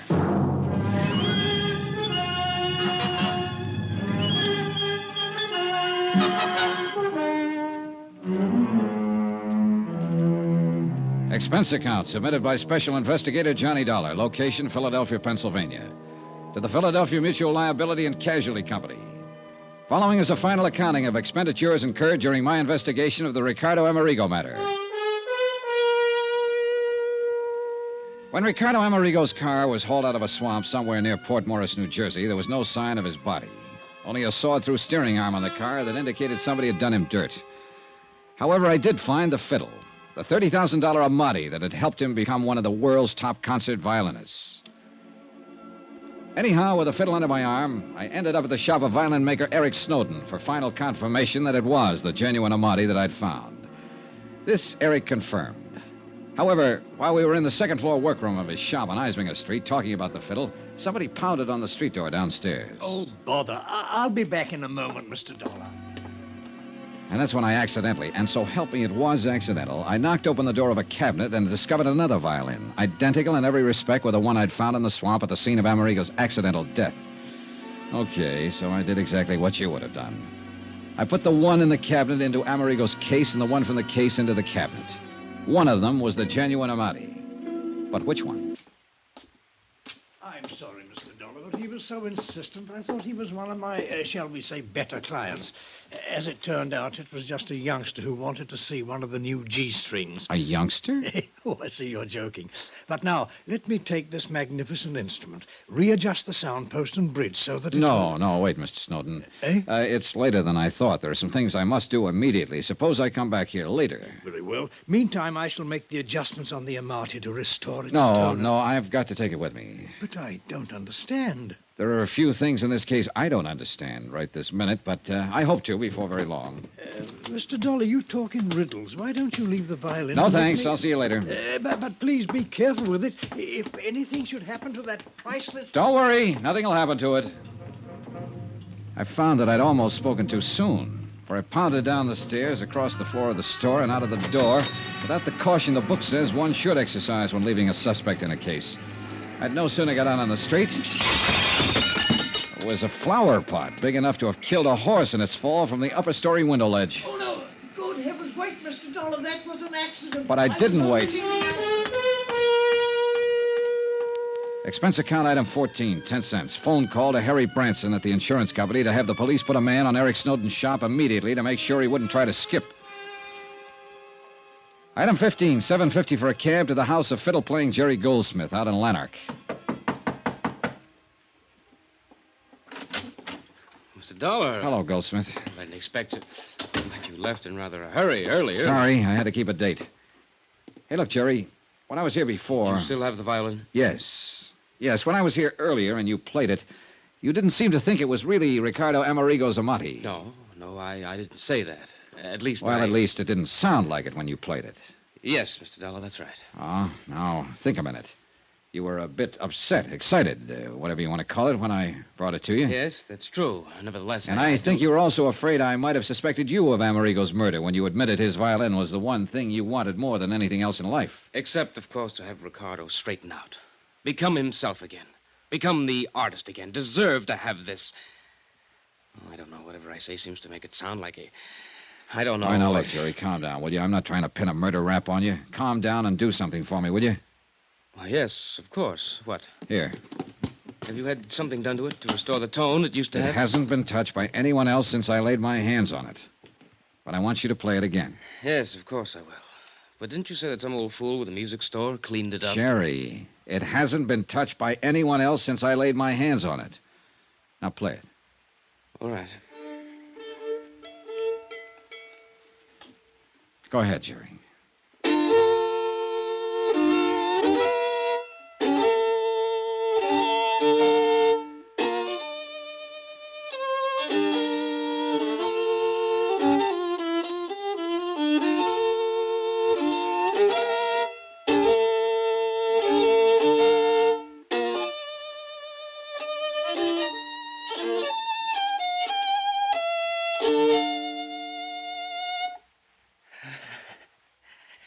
It's the Amati, isn't it? Yes. Yes, it's the Amati. A beautiful, wonderful...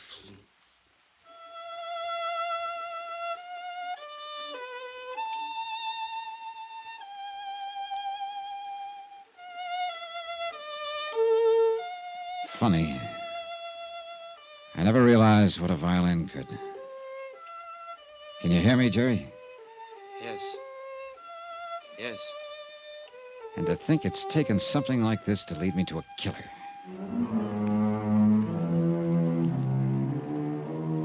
Expense account item 16, $4.20. Cab to Philadelphia Mutual, the office of Harry Branson. But if you're right, John, you mustn't go out there alone. Don't you understand? If he's the man who planned the murder of Ricardo Amerigo, he wouldn't stop.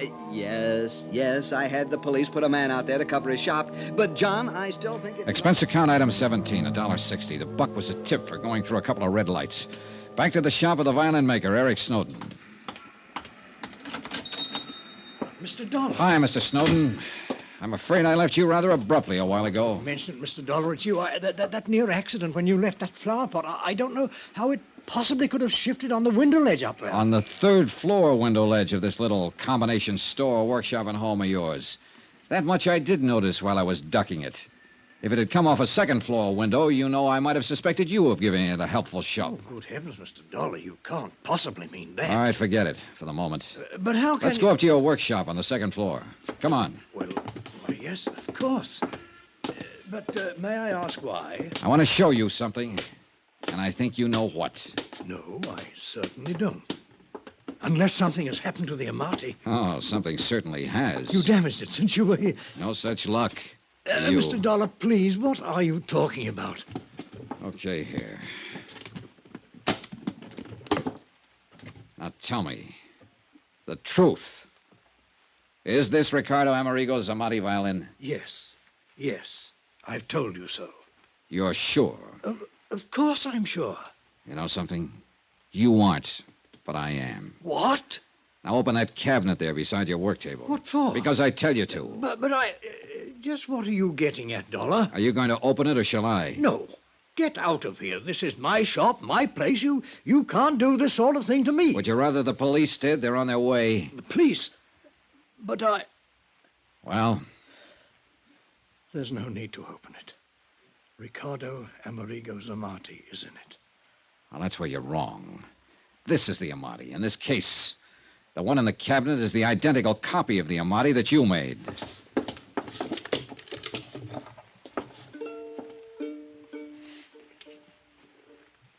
Yes, Mr. Dollar. Why, Snowden? Because the loss of this priceless instrument would have been unthinkable. $30,000 insurance on it. Oh, money doesn't buy a violin like this. It must be played by an artist, by many artists, like the artist Ricardo was. So when Ricardo disappeared... Or was murdered? When Ricardo disappeared, I had to make sure that the Amati would still... I didn't murder him. Isn't this the hacksaw that cut the steering rod on his car? Well, Snowden, isn't it? Yes. No, I mean... And mean... because of it and your crazy plan to keep the real Amati, you and you alone are going to take the rap for Amerigo's murder. No, please. Ricky. No use, Eric. That's right, Mr. Dollar. I'm Ricardo Amerigo. You're what? The dirty, drunken has-been that started all this. Sawed through the steering rod on my car, wrecked it in the swamp, left some of my clothing there. That phony fiddle was my idea. Not to collect the insurance on it, not that alone. But to make sure it could come back again. Be played again by somebody that deserved to play it. The way perhaps one time I deserved to play it. But, Ricardo... A man disappears, murder, or whatever. There's a fuss about it for a while, and it's over. But this, no, this must live.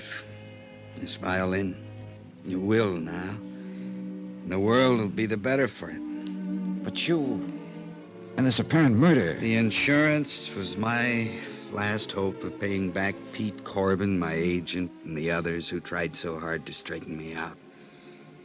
Pay back some of the money and the heartbreak they spent on me. Or let your insurance company pay them back. Because I never could.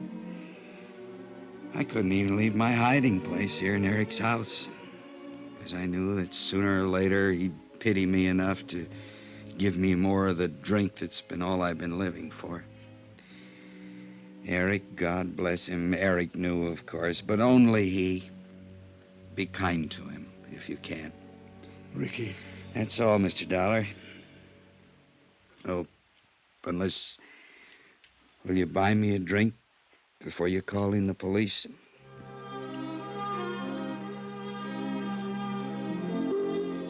Expense account item 17, $8.50. One bottle of the best I could buy before I called in the police. Item 18, hotel in Philadelphia, miscellaneous fare back to Hartford. Total expense account, $182.65. Remarks? No insurance payment necessary on either the Amati or the man. And I guess he really was a man. More than he knew. What the courts will do about him and about Eric Snowden, well, the courts will do. And I'm glad I have to have no part in it. You know, it's funny. Somehow I think I have a little better appreciation for music now than... Oh, well. Yours truly, Johnny Dollar.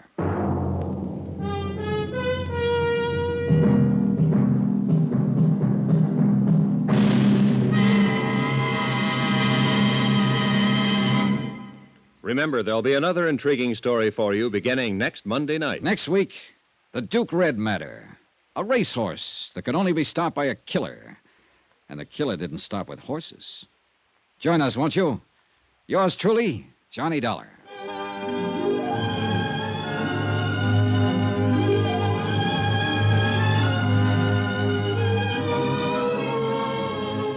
Yours truly, Johnny Dollar, starring Bob Bailey, is transcribed in Hollywood. It is produced and directed by Jack Johnstone, who also wrote this week's story. Heard in the cast were Harry Bartell, Lawrence Dobkin, Victor Perrin, Barney Phillips, Forrest Lewis, Eric Snowden, Herb Vigran, and James McCallion. Musical supervisor and violinist, Amerigo Marino. Be sure to join us on Monday night, same time and station, for another exciting story of Yours truly, Johnny Dollar. This is Roy Rowan speaking.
From Hollywood, it's time now for...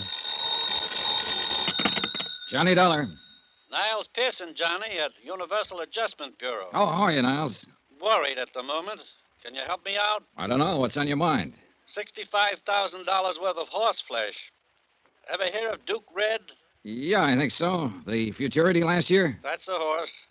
Johnny, Columbia Indemnity is going to have to settle a claim on him. Why? Duke Red was seriously injured and had to be destroyed. Did you say 65,000? Yeah. No wonder you're worried, Niles.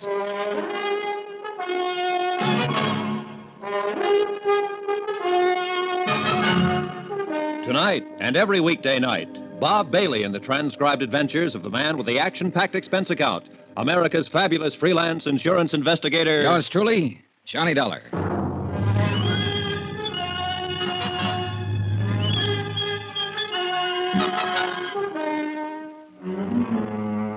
Expense account submitted by Special Investigator Johnny Dollar to the Universal Adjustment Bureau, Universal Building, Hartford, Connecticut. The following is an accounting of expenditures during my investigation of the Duke Red matter.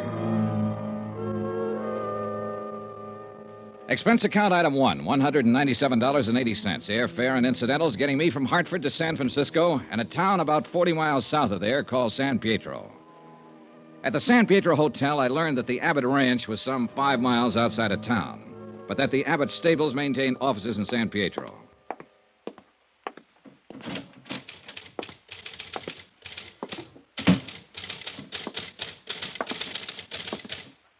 Hello. I'd like to get in touch with Mr. Abbott. My name's Johnny Dollar. Oh, Mr. Abbott's never here. He's mostly out at the ranch. You'll have to see him there. Oh. Well, is there any place in town I can rent a car? Not that I know of. Bus? Afraid not. What's your business with Mr. Abbott? Insurance. I'm here to adjust a claim of his. Oh, yes, Duke Red. Could I see Mr. Abbott's business manager? Mr. Monroe. Mr. Monroe isn't with Mr. Abbott's office any longer. Oh, now, that's funny. He was with Mr. Abbott's office 3 days ago when he notified us that a claim was being filed in this matter. I got it right here on paper. Oh. Well, you might as well know. Mr. Abbott and Mr. Monroe ended things. Mr. Abbott let him go. I see. Who's in charge now? No one at the moment. Maybe I can put you in touch with Mr. Abbott at the ranch. Good. 9433, please. Smoke? No, thanks. Hello, Cully? This is Judy at the office. Is Mr. Abbott there? When do you expect him? Thanks. Out for the day, Mr. Dollar. I'm not doing very well, am I? I wish I could be more helpful. Well, maybe you can. This man, Monroe, if you could tell me where I can get in touch with him, I'd appreciate it. Didn't you understand? He doesn't work for Mr. Abbott any longer. Yeah, I know, but he did notify us about the claim. Evidently, he's aware of the circumstances in the matter, and that's what I'm here to talk about. I see. Well? Mr. Monroe isn't in San Pietro any longer. He moved out of town on Tuesday. But where? He didn't leave a forwarding address, Mr. Dollar. Where's the laundry going to send their bills? How about the finance company? He just left, and that's it. You want to know something? I don't get it. She dropped her eyes, mumbled something about having work to do, and we left it at that. I put it in the back of my mind and asked someone else about this Mr. Monroe. Then I got busy solving one of my immediate problems. Expense account item 2, $50. Deposit on a 1940 Terraplane station wagon I managed to rent from a man who ran a filling station. Our deal was $10 a day plus gas. Item 3, $5.08, a tank full of gas. The Terraplane bucked a little, but it got me outside of town about 4 miles to the office of a tall, lanky man who never took his hat off. Dr. James Gorey, veterinarian. All the way from Hartford, Connecticut, huh? Yes, that's right. And having sunshine like this back there now, I'll bet you. You hear about the Duke, huh? Duke Red, yes. The people who wrote the policy want me to look into the matter. Hope there's nothing wrong. Is there? No, matter of procedure, Doctor. Mr. Abbott's filed a claim for $65,000 indemnity, the loss of his racehorse. Mr. Monroe, who handled these matters for Mr. Abbott, is no longer around. Oh, yes. I understood they quarreled. Yeah. Mr. Abbott isn't around at the moment either, so I came to you. I don't believe I understand this. If Ben Abbott's bought that much insurance, he's sure got a right to file a claim for damages. Well, it's just good business to get the facts, Dr. Gorey, that's all. Quite a bit of money involved here. Yes. Red was worth lots more than that, though. Oh? That horse would have won over $500,000, in my opinion. Full racing terminal. Yeah, well, it's too bad about all this. I understand from Mr. Monroe's correspondence that you treated the animal, Doctor. Yeah, yes. I take care of most of Ben's stock when they're here, when he's not on the road racing. Uh-huh. I'd like to know exactly how the accident happened, Doctor.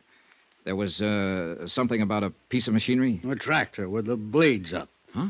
Duke Red stumbled back into it hard. Cut through his right hamstring all the way to the bone. I see. Do you make out a report in a case like this? In any case, Mr. Dollar, an animal is just like a human. This one's more valuable than most, I guess. Any of them liable to get sick or hurt sometime. Here's the report. Thanks. They're pretty careful out there with all those animals. Naturally, they constitute a considerable investment on Ben Abbott's part. Yeah, sure. Oh. Most of the tendons cut, huh? Yes. Them as wasn't severed were ruptured. Mm-hmm. Uh-oh. What? Well, there's notation about the carcass. Cremated on the premises? Yeah. Well, let's see. The accident happened Sunday night, cremated same night. Why so fast, Doctor? Ben Abbott wanted it that way. Can't blame him, I guess. Maybe not. But it'll make my job a little more complicated. Unless some x-rays were taken of the injury. There was no need for me to go into x-rays. Paralysis had already set in by the time I got there. Yeah, but that doesn't help me much, does it? Huh? What do you mean? No carcass, no proof of the extent of injury to the animal? Lord, man, the animal was in a bad way. It was a mortal injury. How was he destroyed? Shotgun. Could he have lived? I mean, long enough for me to... You don't understand, Mr. Dollar. It'd have been wrong not to destroy him with injuries like that. Mr. Abbott called you in right after the accident happened, did he? Yes, I got out there maybe 15 minutes later. Ben was alone with the horse. The minute I laid eyes on that animal, I knew he was finished, that he'd have to be destroyed. You advised Mr. Abbott that horse had to be destroyed? I didn't have to. He knew it. He knows horse flesh as good as any vet alive. Well, did you consider calling in someone else? What? Another doctor for consultation. I tell you, man, there was no use in going into anything like that. Did Mr. Abbott ask you to call in another vet? No, he did not. Who else was there? Nobody.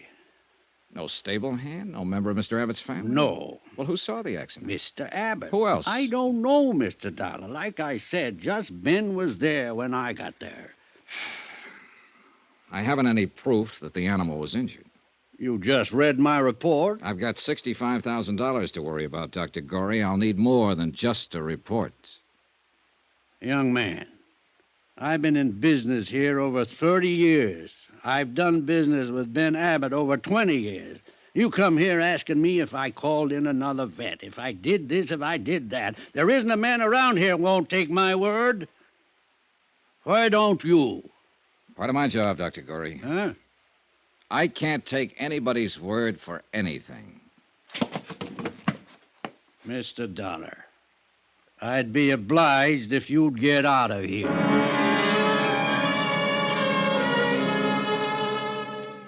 I obliged, Dr. Gorey. I got out of there. Driving back to San Pietro in my terraplane, it struck me as odd that Gorey, certainly aware of the value of the injured horse, had not taken so much as a photograph to verify the story of the accident. For that reason, I decided to verify Dr. Gorey himself. Well, hello. Hi. How you doing? Oh, I don't know. Maybe you can help me. All right, try me. Well, this Dr. Gorey, is he new around here? You're joking. No, I'm not. He's a fixture. He's been in this part of the country 30 or 40 years. They say he's the best vet this side of Lexington, Kentucky. That takes in quite a bit of real estate. Is he loaded? I think he could retire and give advice over the phone. These horse racing people make new parents look like indifferent vegetables. They do? You don't know. A horse sneezes once and they're ready to call the Mayo brothers. Dr. Gorey's practically the whole Mayo Clinic in horsey circles. Say, how did you know about him? The insurance report. Of course. Well, I suppose you'd want to talk to him. Look, I'm driving out that way. I'd be glad to give you a lift. Oh, that's mine out there. That? Yeah, rented it from a filling station man down the street. Oh. Well, you just drive right on past the filling station for about 3 miles, and you'll see Dr. Gorey's place. Oh, thanks, but I've already been there. Huh? Yeah, just left him. Well, then why are you asking me about him? Heavens. Just asking.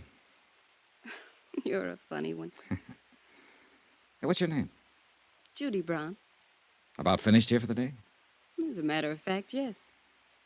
Well, Judy Brown, let's you and I go get something to eat and drink. How do you know I haven't got a husband? I don't. Have you? No. Well, how about it? Give me 5 minutes.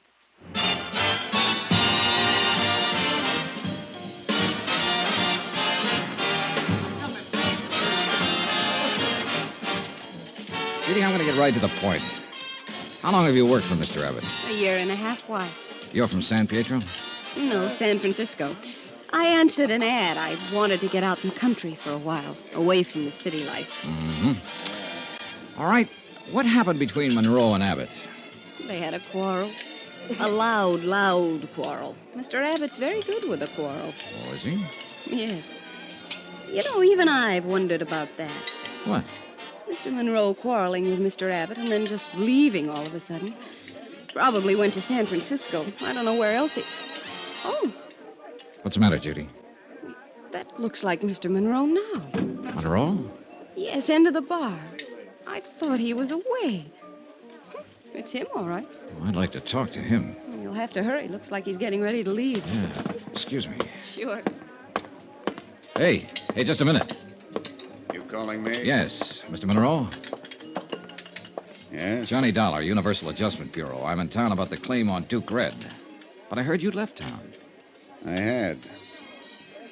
You talked to Mr. Abbott about that claim. Well, you had power of attorney for him and signed the claim. I wonder if I could talk to you. I'm leaving town again. Right away. Well, look, can't I just have a minute of your time? It wasn't my horse. It belonged to Ben Abbott. Talk to him. Now get out of my way. Oh, hey, wait a minute. Let him handle his own dirty business. Look, Mr. Monroe. Get out of my way.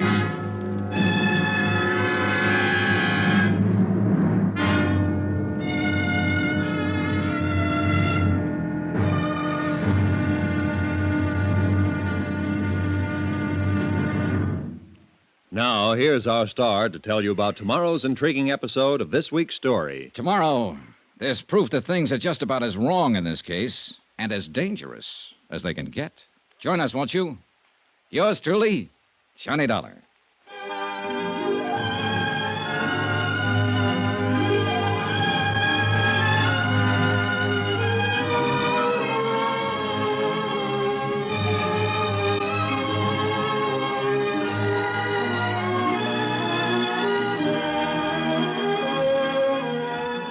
Yours truly, Johnny Dollar, starring Bob Bailey, is transcribed in Hollywood.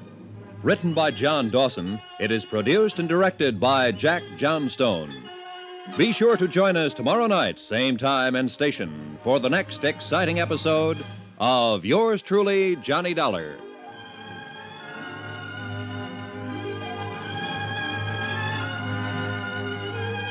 This is Roy Rowan speaking.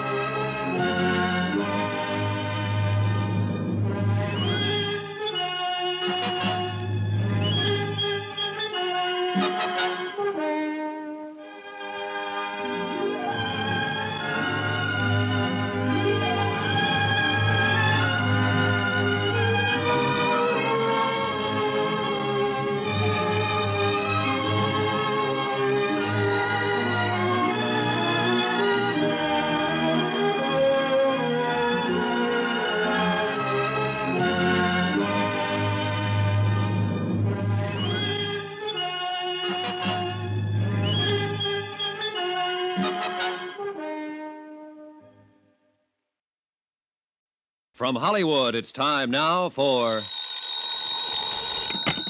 Johnny Dollar. Ready with your call to Mr. Pearson in Hartford, Connecticut. Oh, thanks, operator. Hold on, please. Go ahead. Hello? Hello, Johnny? Yeah. I got your wire. Hold up payment on the Abbott claim? That's right. Anything wrong? I haven't talked to Abbott yet. The people I have talked to are all wrong. The veterinarian who handled a horse, a secretary in Abbott's office, and an office manager he fired. There's something cockeyed around here. Any ideas? Not yet. Okay. We'll hold up the claim on your say-so, and if there was anything wrong about that horse's death, you better find out about it. No.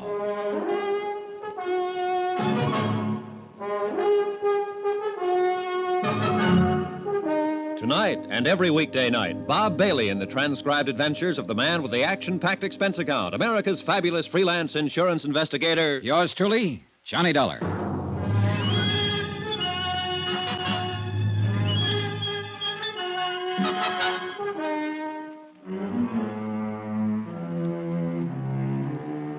Expense account submitted by Special Investigator Johnny Dollar to the Universal Adjustment Bureau, Universal Building, Hartford, Connecticut.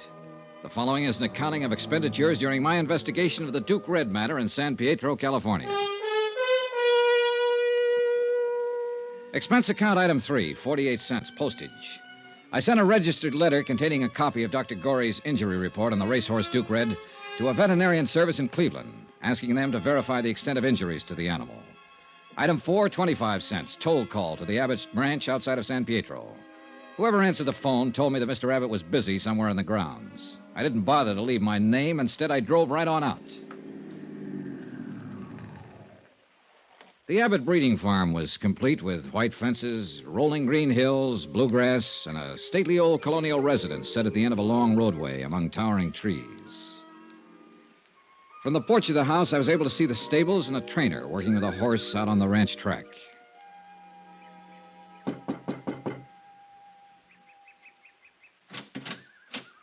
Yes, sir. Good morning. Good morning. My name's Johnny Dollar. I'd like to see Mr. Abbott, please. Yes, sir. Come in, please, sir. I'll try to find Mr. Dollar. You want to wait here, sir? Thank you. He left me standing in one of the biggest living rooms I'd ever seen in my life. I took a plant in front of the fireplace, lit up a cigarette, and began to look at the pictures and statues of racing horses lining the mantelpiece. Pretty soon, things started. A blonde girl in a yellow suit walked in, having an argument with a gray-haired man in jodhpurs. They didn't see me as they entered, or they just didn't pay any attention to me. You aren't old Pardon? enough, strong enough, or have brains enough to live as you please. I forbid Oh, you I to... know what you're going to say. Oh, Mm-mm. that stuff about how you forbid it and it can't go on. Well, let me tell you, it can go on just as long as I want it to go on, and I don't care what you do. Now, you listen to me, young lady. As long as you're in this house and under this roof, you will conduct yourself according to the way I dictate. Dictate? Yes. Who are you, Hitler or somebody? Don't whatever you do interfere with me again. Ever. Terry. I'm sick of it. Do you hear me? Sick of it. That was as much as I heard. But then it didn't last long. I saw them go out and walk around the garden once, shake fists at each other, finally part. He disappeared up a narrow stairway. And then, about a minute later... Wait a minute. Hello. Hello. How long have you been here? Too long. Oh. Why didn't you speak up? Well, I cleared my throat a couple of times, but no good. Then I tried to look like I didn't hear anything. Nothing seemed to work. If it helps any, I'll keep it all under my hat. I won't tell a soul. He doesn't like the company I keep. What do you think of that? I don't know anything about it. Give me a general viewpoint at least. Well, I've run into a lot of parents who don't approve of the kind of company their sons or daughters keep. In my court of human relations, parents don't always know what kind of company their daughters and sons need. When those daughters and sons reach the age when they need company. Good. You're on my side. I didn't finish. On the other hand, daughters and sons have the same problem. They don't seem to know either. You're a coward. Who are you? Johnny Dollar, I'm here to see Mr. Abbott about insurance. Was that Mr. Abbott? Yes. You're not an insurance salesman. You're here about Duke Red, about what happened to him, aren't you? That's right. I'm Terry Abbott. Glad to know you. How much money did Daddy have Red insured for? $65,000. $65,000. I don't suppose you have a cigarette. Sure.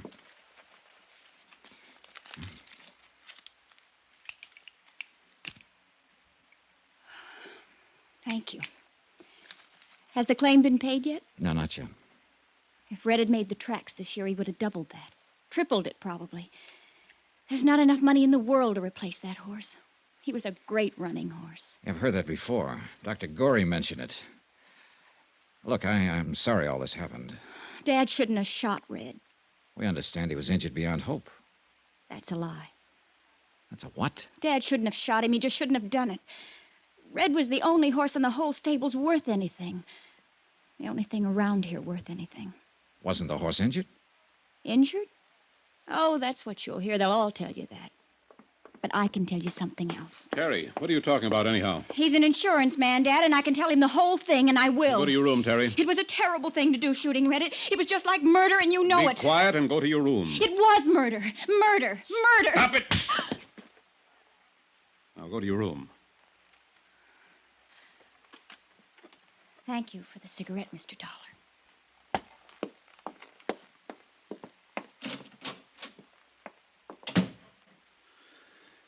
No, she's been terrible about all this. Very upset. Any time I've had to destroy an animal around here, she gets like that. Been that way ever since she was a little girl. I see. I knew I'd have to put up with her acting like this, but I'm reluctant to apologize to you for her actions or for mine. Jim Gorey told me you were in to see him yesterday afternoon. I wish Dr. Gorey hadn't told you that. I intended to tell you myself, Mr. Abbott. If I've offended you, I'm sorry for it. Makes me look I'm doing something shady. You could have come right to me instead of going to Dr. Gorey. I tried to. You were out. Then you could have waited till I came in. If this is the way that insurance company operates, I might have to find a different one. Look, Mr. Abbott, there's quite a bit of money at stake here. We have to go to everybody during an investigation. Dr. Gorey ordered the horse destroyed. It seemed very reasonable to go to him and ask why he took that action. We want to know all the circumstances. If you talk to Gorey, you know them. Why are you bothering me? What do you want? I want all the information you can give me about the accident. The time, date, people who saw it, exactly what happened, where it happened. Do you always handle a case this way? It's the way I'm handling this one. I don't like it very much, sneaking around behind my back. No matter what you think of me or my methods, Mr. Abbott, I'm the man assigned to handle this claim. My report has to be completed before the matter can be settled. They don't know what they're doing, sending a man like you out here. You filed a claim. What did you expect? A little decency and respect and courtesy. That's what I expected. That fool Monroe filed the claim. I understand he had power of attorney as your office manager to do that. Well, he did it too soon. I would have waited until things calmed down around here a bit. What do you mean? You saw how my daughter acts. Losing a fine racing animal like Red can have a bad moral effect on the entire ranch. That's what I mean. Monroe didn't use his head. So you fired him? Well, that's one of the reasons, yes. Another reason is I don't like him. Never did like him. But what business is that of yours? Are you here to accuse me of something? Mr. Abbott, we'll pay off your claim when we're satisfied the circumstances were proper. We're not satisfied now. Let's discuss those circumstances. I'm not afraid of you, Dollar, or your insurance company. I don't like you snooping around my office in town, talking to my friends about me, talking to my daughter about me. No man would. If I don't get my information from you, Mr. Abbott, I'll get it somewhere else. That'll drag this whole matter out. What I've seen of you so far and what information I do have isn't exactly in your favor. I don't like that kind of talk. You don't seem to like anything about this. Now, how about it? Do we keep this up or do we get down to business? The trainer was bringing Red back from his afternoon exercise. Outside the stall, Red got scared. A mouse or something. He reared back and jammed into the blade of the tractor we use out on the track. It cut into his Achilles tendon, hamstrung him. When Dr. Gorey got here, he said that Red didn't have a chance, so I shot him. I'd like to talk to the trainer. What's his name? Tom Warner. Where can I find him? He isn't around anymore. I fired him right then and there. Told him to get off my property and stay off.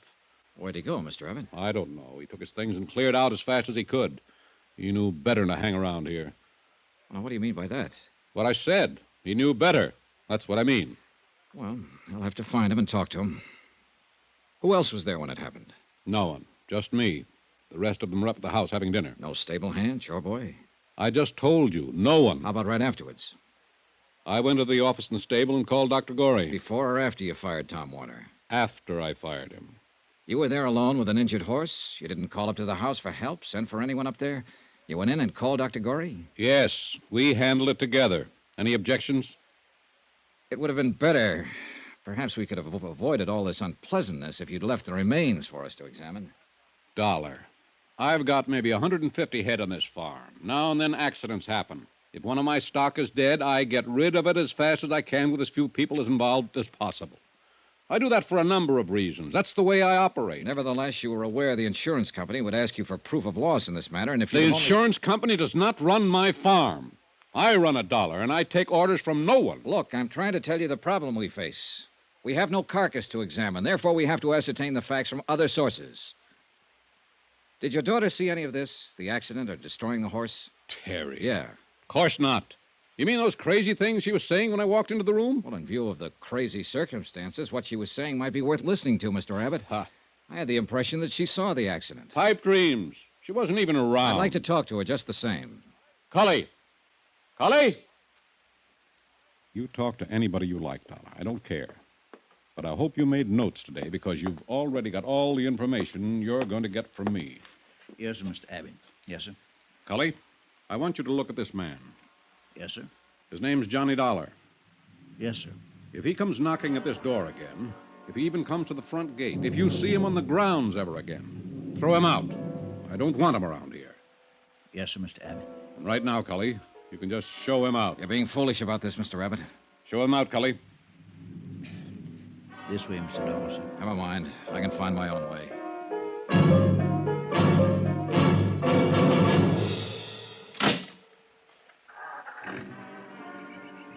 Mr. Dollar, sir. Mr. Dollar. Huh? Just a minute, sir, if you please, sir. Sorry about that in there, sir. I don't believe Mr. Abbott really meant it. Sounded that way to me, Cully. I know how it sounds. He's just, well, not himself. You understand, sir. Not quite, no.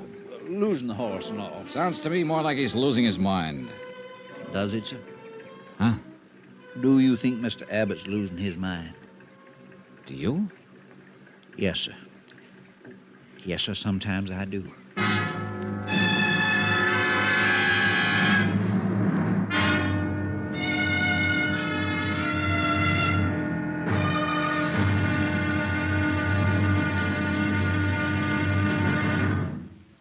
Now, here's our star to tell you about tomorrow's intriguing episode of this week's story. Tomorrow, the whole case starts to fall apart like a man full of bullet wounds, which is just about the case.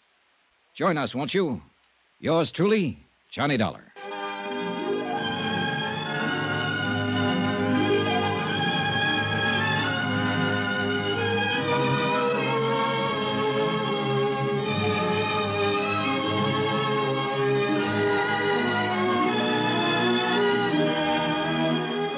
Yours truly, Johnny Dollar, starring Bob Bailey, is transcribed in Hollywood.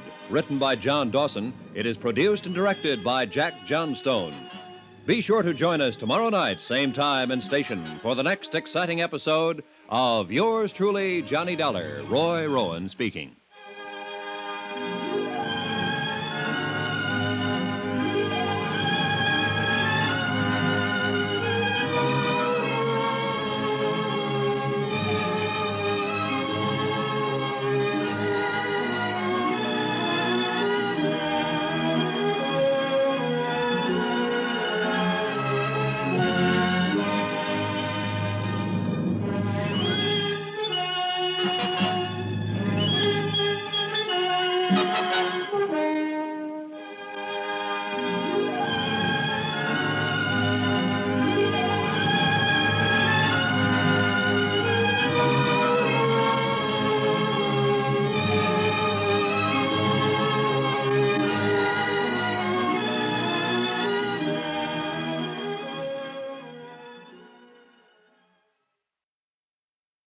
From Hollywood, it's time now for...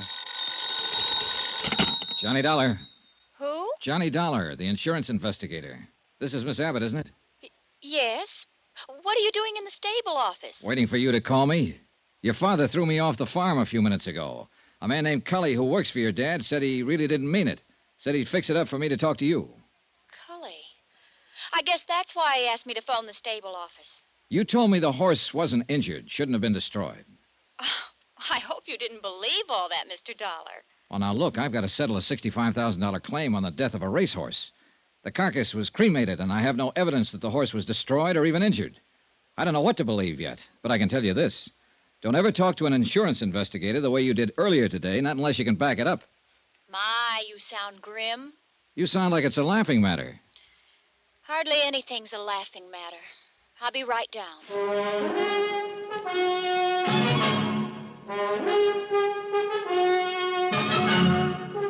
Tonight and every weekday night, Bob Bailey in the transcribed adventures of the man with the action-packed expense account, America's fabulous freelance insurance investigator. Yours truly, Johnny Dollar.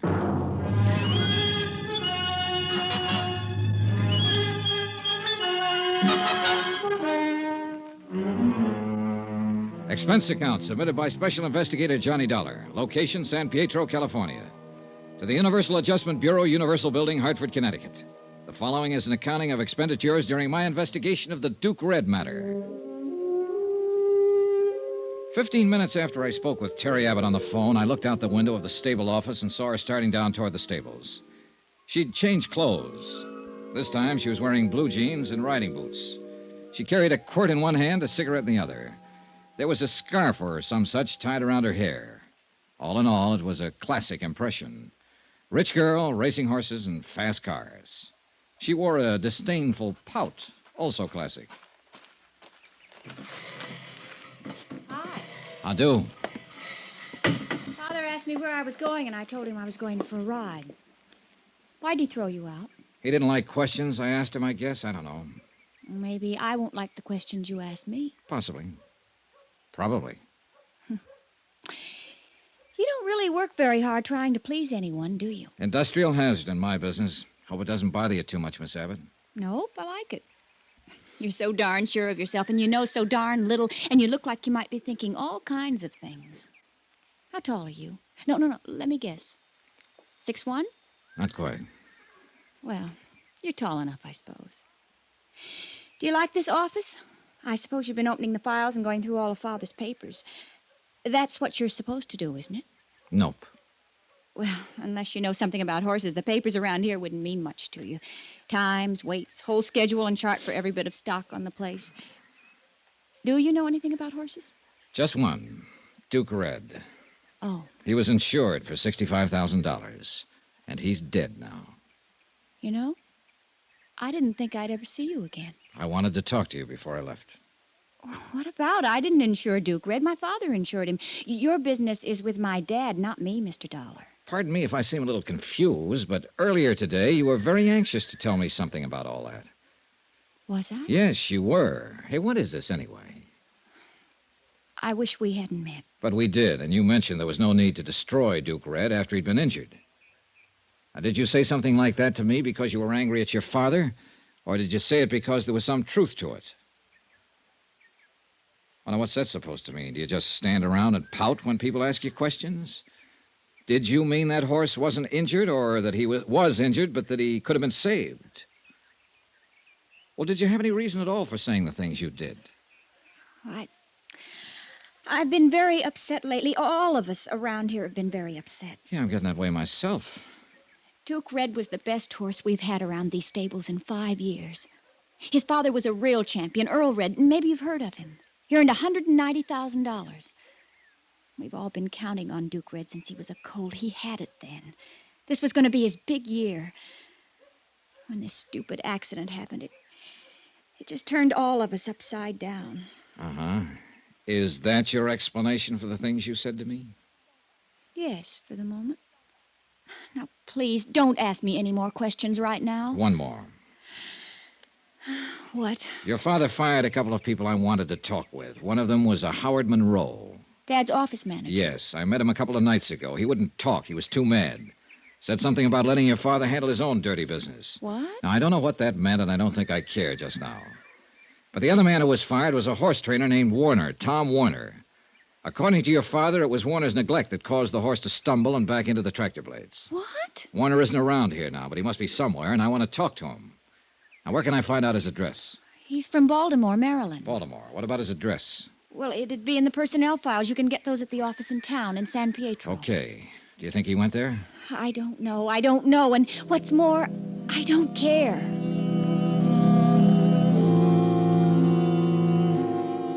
The Abbotts, father and daughter, were turning out to be a real peachy pair to deal with. I left them in their racing farm and drove back into San Pietro and the offices where I obtained the Baltimore address on Thomas Warner. Expense account item 4, $1.05, one telegram. To Hartford in the office of Niles Pearson, requesting a complete record of Benjamin Abbott's financial status. Item 5, $1.60, another telegram. To Thomas Warner, horse trainer, requesting him to contact me as soon as possible at the San Pietro Hotel. Meanwhile, I did what I could to establish Abbott's local credit standing. I started with the bank. Dollar? That's right. What's it about? I'm an insurance investigator. I'm working for Universal Adjustment Bureau. We have a claim in on a property of Benjamin Abbott. Duke Red? That's right, $65,000. Wow. Yeah. That's quite a load. What can the bank do for you? Tell me about Abbott's credit situation, for one thing. Oh. He does bank here, I presume. Yeah, for years. My name's Dale Ryan. We better go in my office. Sure. Grab a chair, Dollar. Thanks. Miss White? Yes, Mr. O'Ryan. Bring in Mr. Abbott's file, please. Up to date. Yes, sir. It'll take a few minutes, Dollar. All right. Maybe you can give me a rundown on how things are generally. Maybe. This is all confidential, I suppose? Absolutely, Mr. O'Ryan. I have no axe to grind. You must have something to grind, or you wouldn't be here. People usually try to cheat insurance companies for money reasons, don't they? Well, usually, yes. Have you been cheated? I don't know. I don't know if there's any reason for us to be cheated. Look, maybe it'll put your mind at ease if I just tell you that a man with a $65 claim has his financial situation checked as a matter of course. You're a careful bunch of cut-ups, aren't you? Well, business being the way it is, yeah. Well, I don't think you'll find too much to raise an eyebrow about with old Ben. He's got one of the largest balances in town. Roughly, it'd be in the $100,000 area. Yeah, racing horses is quite a business, and he knows what he's doing. I doubt very much if he'd try to bamboozle you people out of a tiny little $65,000. Well, That's small change to Ben Abbott. That ranch, the stock, his investment there must come to well over $1 million. He meets a weekly payroll in the $10,000 class. Terry must run him a couple of thousand a month or so. You mean his daughter? Yeah. You met her? Yeah. Well, when Terry wants a new car, she just parks the old one she's been driving and takes a plane to San Francisco and buys a new one. She might even feel like having a vacation and fly over to Honolulu. She's very expensive that way. If what you say is true, she must be. No doubt about it. Well, she'll probably be marrying somebody one of these days as soon as she can find a guy who can stand the freight charges. I figure it'll be one of that Los Angeles oil gang or somebody from Texas. Oil's her best bet, don't you think? Well, that is, if she wants to stay in her social circle. It isn't very wide, naturally. Naturally. Oh, yes? Mr. O'Ryan. Oh, come in. Mr. Abbott's folder. Oh, thanks. Well, here it is. See for yourself. Yeah. There's a lot to it. You want to take that office over there and look this over, Mr. Dollar? Mr. Dollar. Yeah, I think I'd better.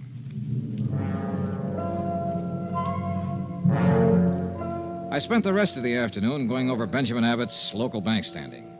It confirmed in detail what Mr. O'Ryan had said in general. His assets were many, his cash on hand plentiful. Also, and this has a bearing, the activities of his daughter Terry were indicated in some of the expenditures. There was only one item I had to question O'Ryan about when I'd finished looking it all over. Yes, Dollar? I noticed a check was drawn 5 days ago payable to Howard T. Monroe, $5,500. Yes? It's marked bonus. Monroe handled business affairs for Abbott a year or two, and Monroe left a few days ago. Probably severance and things like that. Yeah. Anything wrong? I don't know. For all I can gather, they didn't part company under the best of terms. As a matter of fact, they had kind of a row. Seems strange he'd pay Monroe a balance after he kicked him out. He's a strange guy. Check cleared all right. No question on it. Oh, yeah, I noticed. Something else, then. Monroe was fired last Tuesday. Monday, a man named Thomas Warner was fired, too. Tom Warner, the trainer? Yeah. Abbott told me Warner was responsible for the accident with Duke Red. Funny. What? Well, according to these books, Abbott should still owe Thomas Warner a month's salary, $700. Let me see. Yes. No bonus, no salary, no severance. Seems to me Tom Warner's got a kick coming. Why doesn't he kick, Mr. O'Ryan? I don't know. I would. Most anybody would.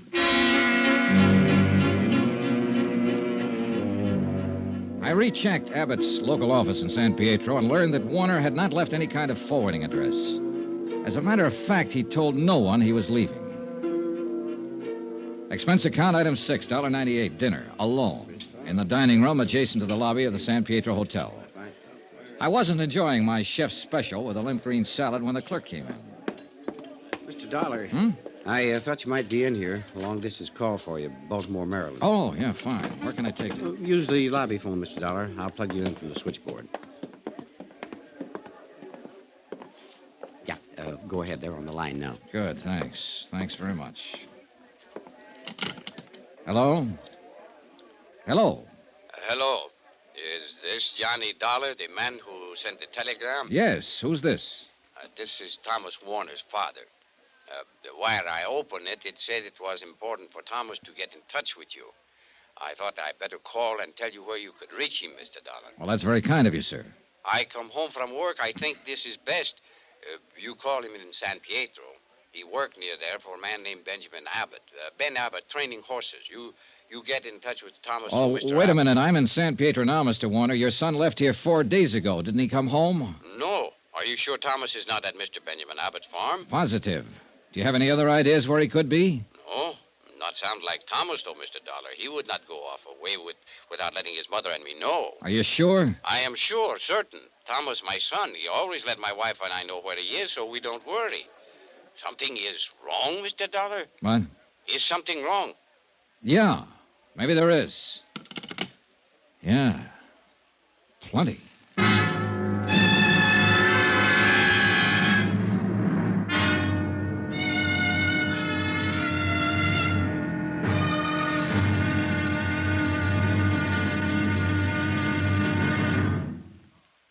Now, here's our star to tell you about tomorrow's intriguing episode of this week's story. Tomorrow? Well, sometimes a dead man can answer a lot of questions. Join us, won't you? Yours truly, Johnny Dollar.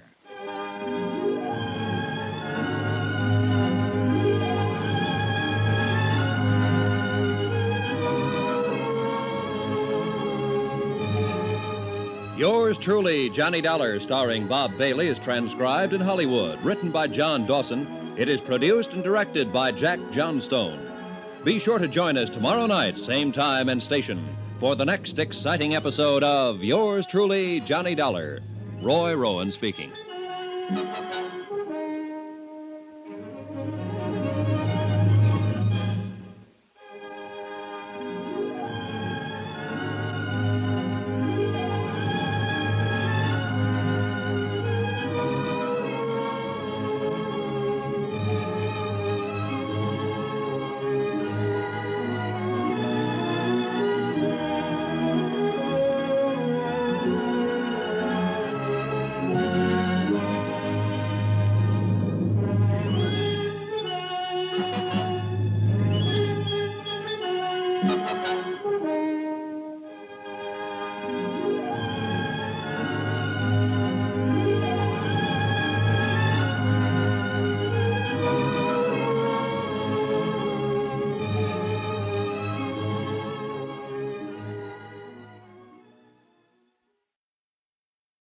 From Hollywood, it's time now for...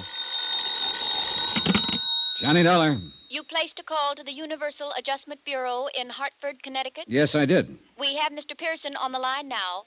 Go ahead, please. Thank you. Hello? Johnny? Niles. Ben Abbott's rating with Dun & Bradstreet is very good. He doesn't need any money. I still haven't determined if there was really an accident.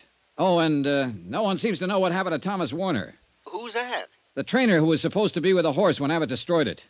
One his father called me from Baltimore. He doesn't know where he is either. Is that so? Something just occurred to me, Niles. What?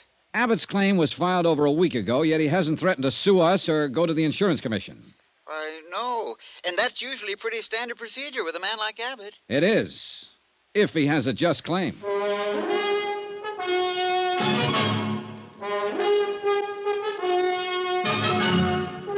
Tonight and every weekday night, Bob Bailey in the transcribed adventures of the man with the action-packed expense account, America's fabulous freelance insurance investigator. Yours truly, Johnny Dollar.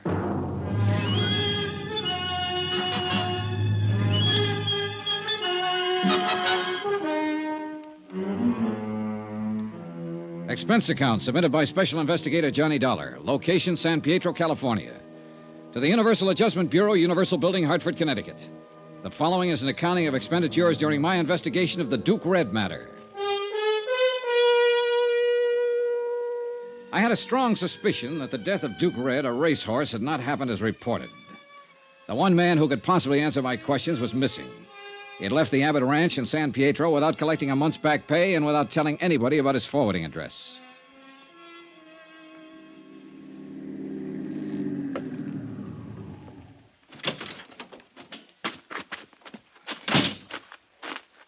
Just a minute there, sir. Hi.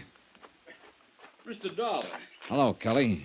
Mr. Dollar, you can make this pretty hard for me. Mr. Abbott told me I shouldn't let you on the ground. Well, now, you didn't strike me as the kind of fellow who took that order too seriously. What do you want, sir? I want Thomas Warner, wherever he is. Well, he isn't here. I know that, Kelly. I want to find out where he is. Probably went home. I talked to his father in Baltimore. His father hasn't heard from him. Oh. Wouldn't you like to know where he is? Men come and go, Mr. Dollar. You're friends with them for a little while, and you never hear from them again. I reckon that's the way we have to look at it. Now, maybe you better go now, Mr. Dollar. Suppose he didn't want to go without saying goodbye. Suppose he didn't have a choice. What do you mean? I mean, a man doesn't pass up a month's pay just to make a fancy exit. We can't talk here, sir. Where did Thomas Warner stay? He had a room off the stables, his own place. How about there? All right, Mr. Dollar. You wait for me, sir. I walked on down to the stables again and found the little apartment Thomas Warner had used for living quarters. The door was locked, and I waited outside, looking over the workout tracks and the acres of rolling green turf that made Abbott Farms. little while, Cully appeared. I shouldn't be doing this, Mr. Dollar. Mr. Abbott would skin me alive if he knew I was having any truck with you after that big row you had with him yesterday. Well, I'm not about to tell Mr. Abbott, Kelly. I appreciate your help. This is where Mr. Warner stayed all the time he worked for Mr. Abbott. Uh-huh. You can see for yourself. It's all cleaned out, not a stitch left. Yeah. Did you happen to see Warner leave here that night? Right after the accident, he was gone. Mr. Abbott came up to the house about 9 o'clock. He told us all that Duke Red had been hurt, he had to shoot him, and that he had taken care of the rest. You mean destroying the carcass? Yes, sir. That's a pretty big job for one man. Well, I believe Dr. Gorey helped him with it, sir. He was with Mr. Abbott. Oh. Then Mr. Abbott told us that Mr. Warner was to blame for the accident and that Mr. Warner wasn't with us anymore. I wonder if any of the others saw him actually leave the premises. Well, now, we talked about that amongst ourselves. Nobody saw him go, Mr. Dollar. We thought it was kind of funny. Tom was a friendly, quiet sort of man, but he had a lot of friends here. Mm-hmm. It kind of disappointed us all, I guess. Did he have many things in this room? Clothes, mostly. He was a light traveler, Mr. Dollar. Horse training was just one thing. He worked on ships and in mining camps and lumber mills, I know that much, and he read a lot. Always seemed to be studying, finding himself. Did he have a temper? No, sir. No, sir. That's one thing Mr. Tom didn't have. Good horse trainer can't afford to have a temper. Even Mr. Abbott he could handle. All except that night, I guess. Mr. Abbott got powerful mad, I'm sure. Mr. Abbott is not an easy man to work for. How long have you been with him, Cully? 23 years, sir. We were together in Maryland before he moved the stables to California. His bad temper hasn't bothered you? Mr. Abbott was different than he is now. I mean, when Miss Abbott was alive. But then when she died and raising Miss Terry, he hasn't had it so easy. I mean, easy with himself. You know what I'm trying to say. Yeah, I think so. I worry about Mr. Abbott, Mr. Dollar. He don't seem to run himself well sometimes. You know what I mean. Yeah. Maybe Duke Red being gone now will help. Mr. Abbott counted on that animal a lot. Counting on a racehorse is not just being anxious overnight or for a week, but being anxious for years, from the time they're colts to when they first step out. Now, he don't have that worry at all. Maybe it'll do him some good. What about his other horses? Them? Well, none of them like Duke Red. Not the same at all. They'll race and make money, but nothing like Duke Red. Yeah. Mr. Warner said he was a fine horse. Tell me, what kind of a car did Mr. Warner drive? Well, he didn't have a car, Mr. Dollar. Well, how do you suppose he left here? He must have been carrying luggage. I reckon so. He could have lugged him out the highway and flagged himself a ride or waited for the bus. They come by all the time. Think he might have called a cab in town? Didn't use a house phone. Maybe the one down in the stable office. Maybe someone drove him in, Cully. Miss Terry might have, sir. Huh? Miss Terry drove Mr. Warner around now and then. Did Mr. Abbott approve of that? No, sir. He did not. After my talk with Cully, I took a chance and hung around the stables trying to get a line on Thomas Warner. Ben Abbott's belligerent attitude seemed to permeate the whole farm. The horse handlers I talked with were grumbling and complaining. I was able to learn nothing from them. I decided to tackle Abbott himself again. He wasn't in, but his daughter was. Well, you came around just the right time, Mr. Dollar. We haven't had too much excitement around here all day long. I think they're supposed to toss you out on your ear when you show up. That should be interesting. Would you like a drink? No, not right now, thanks. Not right now, thanks. Now, isn't that the end, the bitter end? So precise, so efficient, so determined, so anxious to do a good job. To be a sober, steady, substantial, expert bore. Now, what is it? Who are you mad at, Terry? Tom Warner? Why should I be mad at him? Horse trainer. Because he left and didn't say goodbye? Maybe. You know, when I first came in this house 2 days ago, you were arguing with your father. I couldn't help overhearing it. Was that about Tom Warner? Yes. Dad said he wasn't good enough for me. I'm all right now. Something else that day. That business you were telling me about before. It'll have to be looked into. Why, for heaven's sake? Because you intimated that your father and Dr. Gorey might be lying about the whole thing. Do you realize that if there's any truth to it, your father'd be liable for criminal charges? I know. I was just trying to put Dad in a bad light with you. It was just for good old-fashioned first-class spite. Him telling me about not seeing Tom and all. We've been arguing for weeks about it. When I saw you the other day, I thought it was a good chance to get back at Dad. I see. Tell me about the trouble over Warner. Why tell you?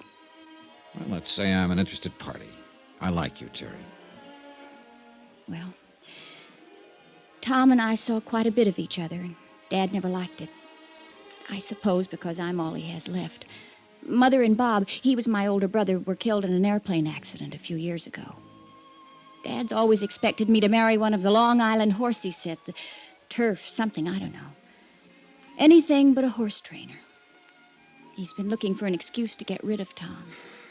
Your father doesn't strike me as the kind of man who'd have to give an excuse to fire someone he didn't want around. Well, he found an excuse. He blamed the accident on Tom. Do you think he's mad? What's that? Nothing. Do you suppose your father will ever calm down so I can talk to him? I don't know. The Abbotts have always been a terribly angry group of people, very emotional. There doesn't seem to be much of a let-up these days. Terry, is that what you meant when you asked me if I thought your father was mad?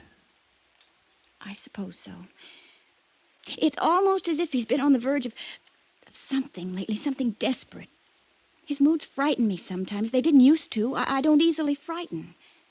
But looking back, 2 years ago, Daddy bought a new car. We were out driving one day right after he bought it, and something went wrong. The gear shifter, some little thing. Well, Daddy was so angry, he just backed the car up and smashed it into a cement wall and left it. That was when he first frightened me. The first time that I can remember. Have you been frightened much? Since then? Oh, yes, many times. That's why Tom was so nice to have around. He never became angry. Never did things like that. Like the men I know. Tom sat quietly, and he let me sit beside him, reading, talking. I'm not that kind, really, of course, but I liked it with Tom. I liked it very much. You asked me about him, Johnny. Well, I'll tell you. If he'd come to say goodbye to me, there would have been no goodbye. I would have gone away with him anywhere. I was in love with him from the first day he came to work here. I still am. I always will be. Well, that's all there is to tell. Did he know this, Terry? Yes. And he knew I meant it.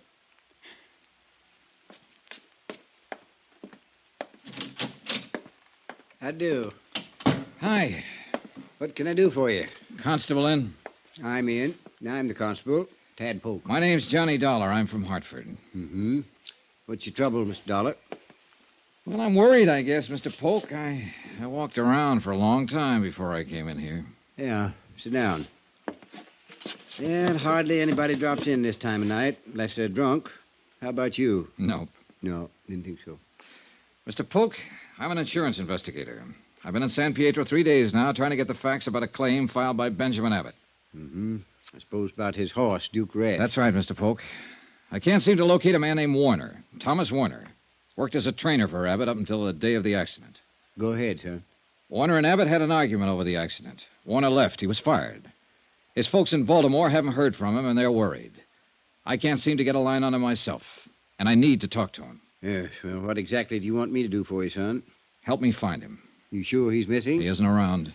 You want to make out a missing persons complaint, that it? I suppose so, yes. Yes, all right. Now, you just sign here. All right. There. You guarantee results? I might surprise you, mister. I'll let you know what happens.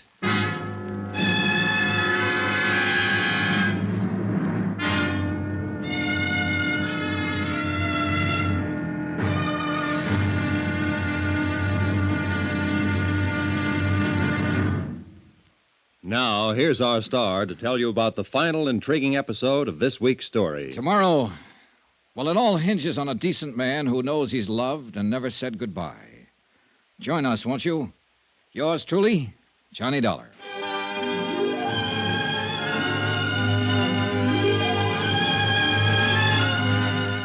Yours truly, Johnny Dollar, starring Bob Bailey, is transcribed in Hollywood. Written by John Dawson, it is produced and directed by Jack Johnstone. Be sure to join us tomorrow night, same time and station, for the next exciting episode of Yours truly, Johnny Dollar. Roy Rowan speaking.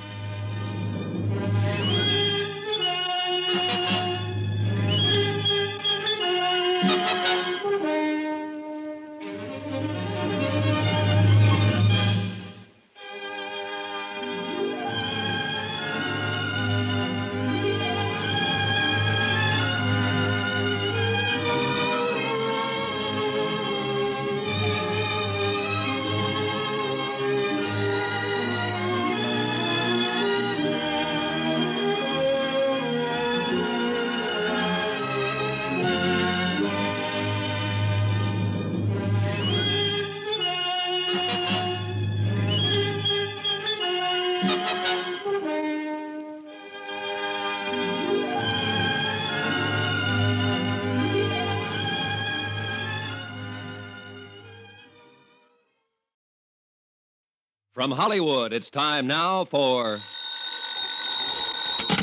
Johnny Dollar. This is Dr. Gorey. You left word for me to call? Yes. Wonder if I could see you sometime today, Doctor. What about? About the Abbott matter. No. I'm kind of busy today. I talked to you once, Mr. Dollar. What else can I say to you? That's up to you, Doctor. Entirely up to you. I can tell you this. I have reason not to believe what you said before. Now, look here, young man. I have reason to believe that Duke Red wasn't destroyed exactly the way it was reported. I'm not going to listen to any tall tales about a horse. Then maybe you'll listen to one about a man. What? Thomas Warner, Duke Red's trainer, is missing. I've turned the matter over to the police. Oh. Yeah. How about it, Dr. Gorey? Do we talk? All right, Mr. Dollar.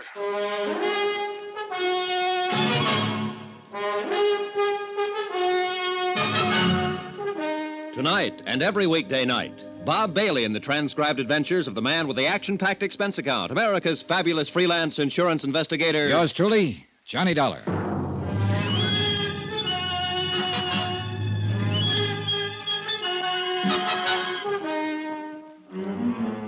Expense account submitted by Special Investigator Johnny Dollar. Location, San Pietro, California.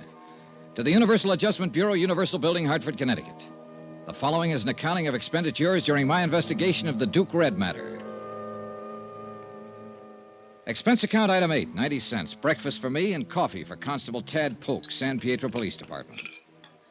Yes, sir. I'm glad we could get together this morning, Miss Dollar. You know, I thought a long time about you reporting Tom Warner missing. Well, maybe I'm worried for nothing. But I do know I don't like the circumstances of his disappearance. You using me, Mr. Dollar? What? You know I got a police force of 4 men. We can't conduct any sizable investigation into a disappearance. Just aren't equipped for it. I thought it might be something like that. I don't want to be spending civic money to satisfy some doubts in the mind of your organization.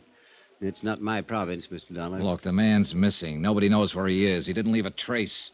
He did leave a month's pay behind him. He left after an argument with Abbott.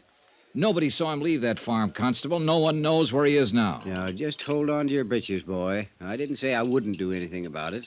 Huh? I'm going out and have a talk with Ben Abbott, Mr. Dollar. I've known him for a long time. Think maybe I can find out something about this. We'll see what happens there first, then make some plans. That sounds fair enough, Constable. Where can I get in touch with you in case I have to? I'm going over to see Dr. Gorey this morning. After that, I'll be at my hotel. Fine. Dollar? Yeah? You think something might have happened to Tom Warner? Yeah, Constable. I sure do. Expense account item 9, $2.50. One long-distance phone call to Hartford. I explained the matter of Tom Warner and requested Niles Pearson to have a man in Baltimore start checking with Warner's parents there in the event some lead as to his whereabouts might turn up there. After that, I drove out to see Dr. Gorey, veterinarian. You know, you have a way of not being very nice on the telephone. What is it now, Mr. Dollar? I just talked to my home office in Hartford, Dr. Gorey. They aren't very happy with the way this case has been going. They're too bad about them in Hartford. How does it affect me? Well, they're just about at the point where they might close it and call me back home. All this fuss, and they're going to pay the claim? No, not at all. I don't mean they're going to pay at all. What? They can do one of two things. They can appeal to the Insurance Commission for a judgment, They'd have a point. No reliable or cooperative witnesses saw the accident to the horse or the circumstances of it. What's more, there's no carcass. For all we know, the horse may be down in Mexico. Now, look or here. They can institute proceedings against Abbott, charge him with attempt to defraud. That's ridiculous. Why would a man worth almost $1 million worry about an insurance policy? Well, of course, it's ridiculous to you and me, Doctor. But then legally, it's not ridiculous at all. I can pretty well put some things together. Abbott didn't even want to file a claim for the loss of that horse. As a matter of fact, he fired his office manager, Monroe, for filing the claim. Fired him and paid him a bonus to get out and stay out so Monroe wouldn't have to answer any questions. True? Possibly. Abbott blamed the accident on Thomas Warner and fired him, too. Warner hasn't been seen or heard of since. Now, you said on the phone... I didn't say it, but I'll say it now. Abbott hated Warner because Warner was seeing his daughter. I'll also say Abbott never struck me as a man who could control his hates. Tom Warner's nothing to me. I don't know anything about him. But Ben Abbott is something to you. Now, look, Doctor. I spent some time checking you out because you're one of the parties who can help settle this thing. You've been in practice around here for a good long time. People seem to think a lot of you. I hate to see a nice guy like you get the book. I think I can stop that if you cooperate. Now, look here. Forget I'm an insurance investigator. I'm just a guy giving you some information. When I said my company's ready to turn the matter over to the insurance commission or file charges, it means that Abbott will have to sue for settlement. And that's just what we'd want him to do. In court, he'd have to produce Thomas Warner and prove his story of the accident. I don't think he can produce Thomas Warner. With what we have so far, Abbott would lose the suit, and the insurance company wouldn't fool around then. There's no outfit tougher than an insurance company when somebody's trying to cheat them, whether it's inadvertent or not. You'd have to be in court, too, Doctor. Oh. Do you see what I mean? Yes. Well, how about it? Can you give me the real story now? I've been Ben Abbott's friend for 20 years. And he asked you to lie for him. That's understandable to me. In a court, though, it's perjury. What'll you do to him? That's up to the company. I'll have to hear your part of it first. Duke Red was dead when I got out there that night. Ben had shot him. Duke Red hadn't had any accident. Ben made me promise to tell you that he had. Ben had just shot him. Shot him? But why? Duke Red wasn't the horse Ben counted on or thought he was. He had good conformation, but he just wouldn't run. Couldn't run, I think. Ben got mad about that and shot him. And Tom Warner saw it happen, is that it? Yeah. Ben told me Warner saw him shoot the horse. He gave Warner some money and told him to go away. I don't know. Ben's losing his mind, I think. I've heard that about him before. From who? His daughter. Terry. Yeah. Poor Terry. Yes, she'd have reason to say that. Huh? Now what? I'll have to talk to Abbott. Sure. One thing still worries me. What's that? I went over his bank record. He paid out money to Monroe, but he didn't pay out anything to Thomas Warner. He told me that he did. Okay, then. I'll ask him about that, too.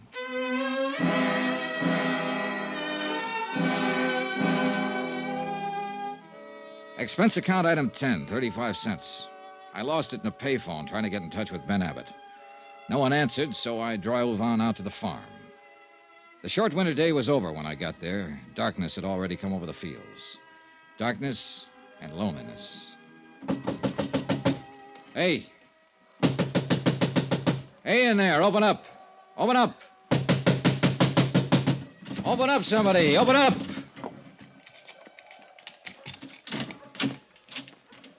Mr. Dollar, sir. Good evening. Hello, Cully. Didn't you hear me? Mr. Dollar, sir, maybe this isn't such a good time to be coming around. Is Mr. Abbott here? Yes, sir, he is. But Constable Polk was out here this afternoon asking him questions, and he got powerful mad. There's no telling what he might do. He's awful mad. Well, I'm a little mad myself. I'd like to see him. Tell him I'm here. Mr. Dollar, please. That's all right, Cully. You go ahead. All right, Miss Terry. I'll find Mr. Abbott, Mr. Dollar. Hello, Johnny. Hi. Oh, don't. Don't come any closer. Well, what is it? Why is it so dark in here? I'd rather you didn't see me just now. Huh? Terry. Vanity. A woman always has that first, they say. Oh, John. Who did this to you? Dad, he's crazy. I just don't seem to do anything to please him. Here now. Oh, Johnny, I think it's the end. Take your hands off her. What? I said take your hands off her. I'll kill you with this. Oh, Johnny, be careful. Wait a minute. I'll show you. I'll show you. I killed a man with that kind of thing. Eddie, stop it! Stop it! Terry, baby. No, don't touch me. Oh, Johnny. Oh, that's a pretty heavy cane he uses. Oh, lie still. I'll phone a doctor. No. Where'd he go? I don't know. Out that way. Johnny, did you hear? About killing someone else? He was talking about Tom Warner. Johnny, I know it. He was talking about Tom.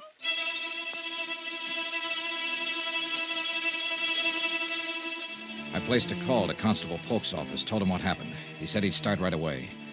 After that, I took a look around the grounds. All the cars were still in the garages. Then I heard some sort of disturbance down by the stables. Gotler! Don't come any closer. I've got a shotgun this time. I have a gun, too, Mr. Abbott. Go away from here. Get in your car and go away from here. The police will be here in a few minutes. Look, this won't do you any good. Abbott, did you hear me? It'll be better for you if you're in the house ready to make a statement for them when they come. I know that Dr. Corey lied for you, Abbott. I know that you killed that horse deliberately. Abbott! I told you to get away from here. You said you'd kill someone. You were talking about Tom Warner, weren't you? You killed him because of Terry. Last warning. Go away. I won't go away. But you'd better throw that gun away and come on out here. I'm not afraid of you, the whole bunch of you. You're just being foolish, Abbott. Like you were the day you smashed up a new car because some little thing on it didn't work. The way you killed that valuable horse because you didn't like his running. The way you killed Tom Warner without reason. You're smashing your whole life now this way. Put down that gun and come out. Abbott! That's enough.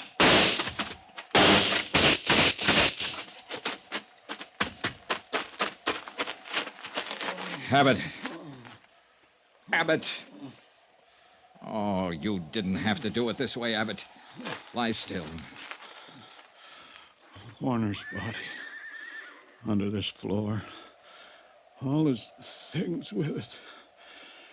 You know about Duke Red. I know. Don't try to talk. Warner tried to stop me from killing him. He said I was crazy, Dollar. Easy.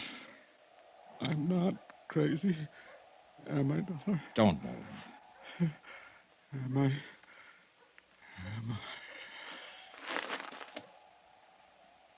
No. You're not crazy. Not anymore.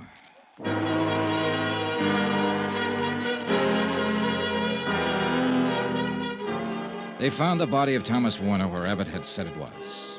He'd been shot to death. Terry was still in the hospital when I packed up and left San Pietro.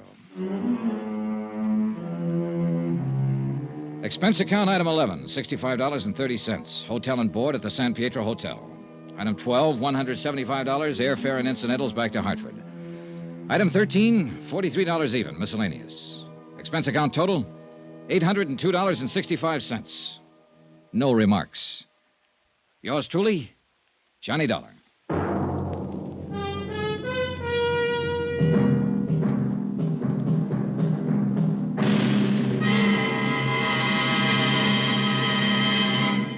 Remember, there'll be another intriguing story for you beginning next Monday night. Next week, the Flight 6 matter.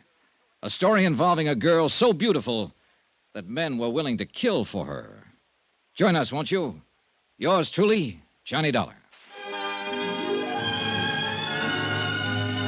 Yours truly, Johnny Dollar, starring Bob Bailey, is transcribed in Hollywood. Written by John Dawson, it is produced and directed by Jack Johnstone. Heard in this week's cast were Barbara Fuller, Barbara Eiler, Herb Butterfield, John Stevenson, Parley Bear, Will Wright, Robert Bruce, and Forrest Lewis. Musical supervision by Amerigo Marino. Be sure to join us on Monday night, same time and station, for another exciting story of yours truly, Johnny Dollar. Roy Rowan speaking.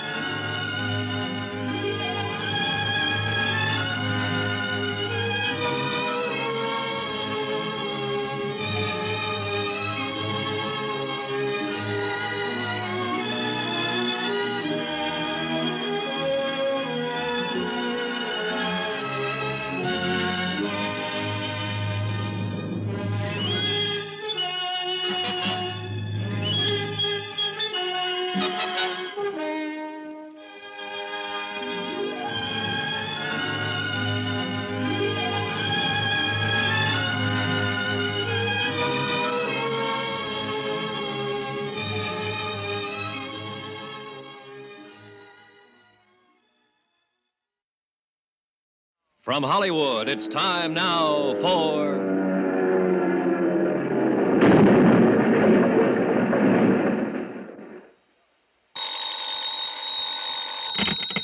Johnny Dollar. Pete Codley, Johnny. Guaranteed transport. Oh, hiya, Pete. Seen the papers? No, I just got up. Why? What's happened? Air crash, for one thing. Air crash? Where? Mexico. Flight 6, Aztec Caribbean line, Mexico City to Havana. Crashed in the mountains 10 minutes after takeoff. 7 passengers and a crew of 3. Survivors? The way it sounds, none. Oh, tough. How do you come into it, Pete? We underwrite a company that handles flight insurance down there. 3 of the passengers bought policies at the airport. We're stuck for $75,000. This is a nice time of the year in Mexico, Johnny. What do you want me to do? Find out why it crashed? No, I know why it crashed. Somebody meant for it to. What do you mean? That plane blew up in midair. I'll get you a reservation.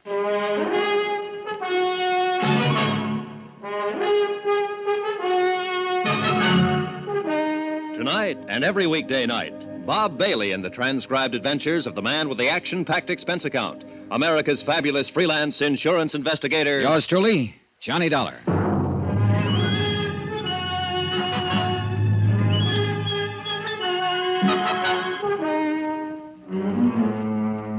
Expense account submitted by Special Investigator Johnny Dollar to the Home Office Guaranteed Transport Insurance Company, Hartford, Connecticut.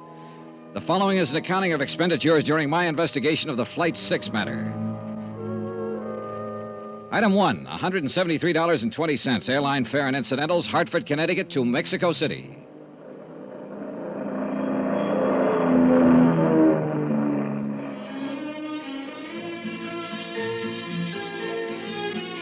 I checked my baggage through customs and started making inquiries, and more inquiries, and then some more. And after the 14th Quien Sabe, maybe is better you ask Kim, I found the office I was looking for. Or at least I thought I'd found it. The flowery Spanish title on the door translated roughly into Inspector General of the Department of Civil Air Transport. But when I opened the door, I wasn't so sure. Come in, Jack. Make yourself to home. Oh, I'm sorry. I was looking for You found him. That's me. Don't let the big words on the door fool you. I'm all there is. There ain't no more. So come in. Shut the door. All right, thanks. Is your name Dollar? That's right, Johnny Dollar. Macklin here. Macklin. One-time mongrel from the south side of Chicago. I got a wire from your office. Said you'd be in on Pan Am Flight 12. Pull up a chair and squat, will you? All right. Or what were you expecting? Spanish grandee with a white silk shirt, a black silk tie, and a second cousin on the cabinet? Well, maybe. At least I wasn't figuring on a Southside Mick with a 17th century desk and a cotton sweatshirt. Well, now, here's what little dope we've got on the crash. Most of it you probably know already. I left on 20-minute notice. All I've seen is one newspaper item. I can use a lot more. Well, you won't get much more out of that report. We got a crew over at the wreckage around 2 hours ago. Survivors? No, he didn't have a chance. That crate is scattered over 10 acres of mountainside. Didn't catch fire, though, so we might turn up something or other. Oh, I got a good man in charge up there, Juno Romero. You'll meet him later. I'm sending another jeep up there in a few minutes, and you can go along if you want. Thanks, I will. My company figures sabotage. Any chance they're wrong? Could it have been accidental? Equipment failure, personnel failure, something like that? Well, if I thought so, I'd be up there at the wreck myself. That'd be my kind of job. But this one's different. You know, it's detective work, your kind of job. And Gino Romero's. Now, he talks as soft as a girl out of finishing school. Looks a little like one, in fact. But underneath it, he's as sharp as a tack and tougher than an old boot full of nails. What actually happened when the plane went down? All I've heard is that it blew up in midair. That's right. Well, a few Indians were the only ones who saw it. They were burning charcoal up on a slope at about 9,000 feet. They were watching the plane circle, gaining altitude. Then one big flash, the tail blew off. Pilot didn't have a chance. He rode it straight into the side of the mountain. The tail? That sounds like the baggage compartment. That's the way I figure it. An explosive of some kind, a time bomb smuggled on board before the takeoff. I'm covering that angle from this end. I'm rounding up every one of the baggage gang, the maintenance crew, anybody who had a chance to get near that plane before it left the field out there. And what have you found out? Well, so far, nothing. We're trying to check back, too, on the individual passengers, the plane crew, trying to find out who might benefit by having any one of them dead. Well, I guess that'll be your angle, too. Yeah, at least as far as insurance is concerned. Well, there were 3 flight policies issued, and the names are in the reports here. So yeah, I know. I've got them. The Home Office gave them to me, along with the names of the beneficiaries. I haven't talked to any of them yet. I figured that you know how to go about it better than I would. And there's another possible insurance angle, and that's the cargo. Do you know if there was anything valuable on board? Worth destroying for the insurance, you mean? No, it was done by somebody who deliberately set out to kill one of the 10 people on board that plane. And who didn't mind killing 9 others to get that one. It was premeditated, cold-blooded. Now, you get him, Johnny. Get him for me, and then just leave me alone with him for about... Come in. One of you is Senor McLean, Inspector General de Departamento Yes, Civil. that's me. What can I do for you, Jack? They will not give to me any information, Senor McLean. Not the police, nor the airline office, nor Oh, any. who are you, and what information do you want? I am Ramon de Lagos, Senor, and I am here... De Lagos? Wait a minute. That's the name of one of the... Yes. Look, are you related to Maria de Lagos? My wife. She was on the plane. Now tell me, please, what news do you have? Have you reached the scene of the crash? Yes, we have. 2 hours ago. And what did you... Is there any chance? I'm sorry, there were no survivors. No. Oh, no. I'm sorry, Senor de Lagos. It is too terrible. I didn't know you were here in the city, or I'd have let you know right away. I sent word to your office in Havana. I have been here for 6 weeks. Maria came for a visit only a few days ago. Now... I know, it's a rough deal. I am sorry. Oh, this is Johnny Dollar from the States. Senor. Later, sir. He's here to investigate the cause of this thing. What is the use, Senor? It will not return life to the dead. No, but I don't like to see a murderer get away with it. A murderer? Then the rumors are true. The plane was destroyed deliberately. It is hard to believe that anyone would... Senor McLean, what arrangements are being made? The bodies will be brought down to the Federal District Hospital, and I'll see that you're notified. Gracias, Senor. No, let's see. I believe your wife's brother, Don Serrano, is staying at the Hotel Regis. Yes, he is, but I am at the Monte Casino. Don Serrano and I are not friendly. I see. All right, Senor, then I'll contact you at the Monte Casino as soon as I have word. You are very kind. And again, I'm sorry. Yes, that is all one can say. Adios, senores. Know anything about him, Mac? Well, only what his wife filled out on the flight form. He's Cuban, residence and business address Havana, in the export game. And you know, of course, that his wife was one of the 3 people who took out accident policies. But naming her brother, Don Serrano, as beneficiary, I wonder why. Well, that's one of the 6 dozen questions you can ask when you start prowling. Look, I hate to rush you, Johnny, but I ought to start that jeep up the mountain. I'm ready anytime. I'll let Gino know you're coming. And you check with me if you want anything. You'll have full cooperation from the federal police and the government. And to repeat just one thing, Johnny. Yeah, I know. Whoever did it, get him. Check.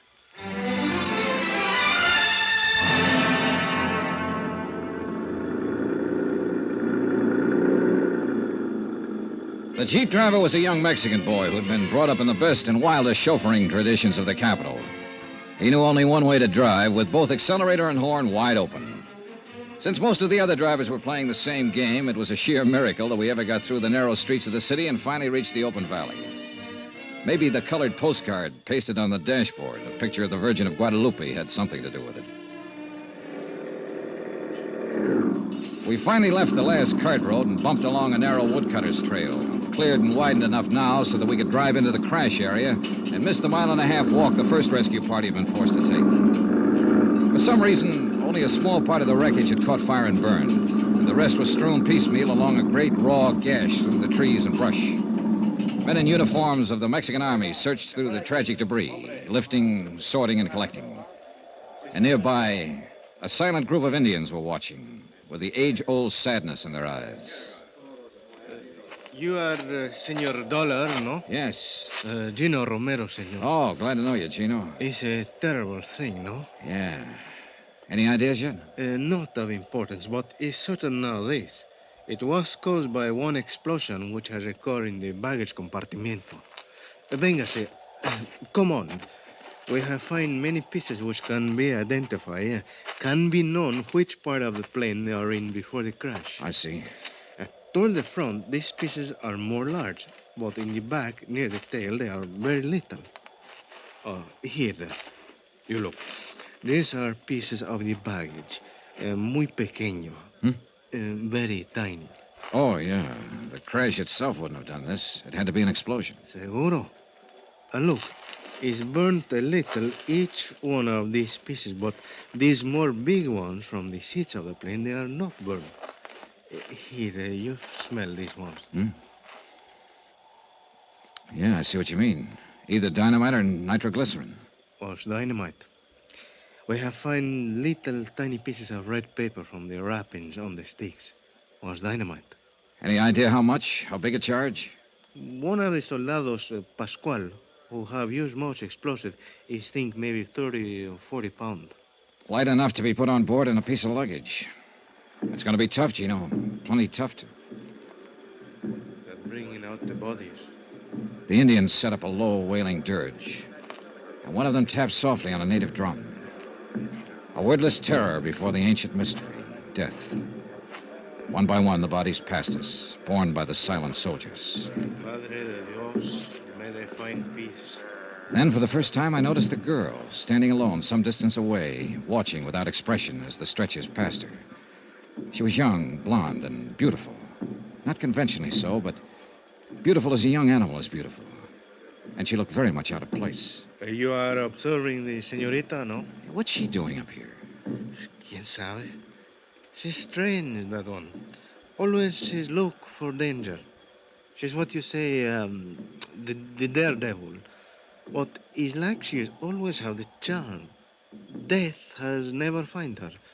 So perhaps she has come here to look on his face. Do you know who she is? Pues sí. She's American. Her name is Marvel Terrence. Marvel Terrence? You have heard of her, senor? I'd heard of her, all right. And I'd wondered what kind of a girl would have a first name like Marvel. And now I knew, partly at least. And I planned to find out a whole lot more. 3 of the people who died on that plane had taken out flight policies. Maria de Lagos was one of them. The other 2 were men, both of whom had named as beneficiary Marvel Terrence.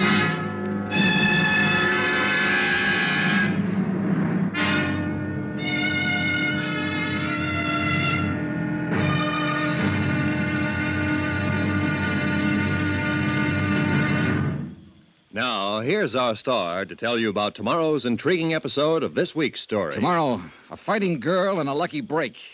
And then murder cancels the score. Join us, won't you? Yours truly, Johnny Dollar.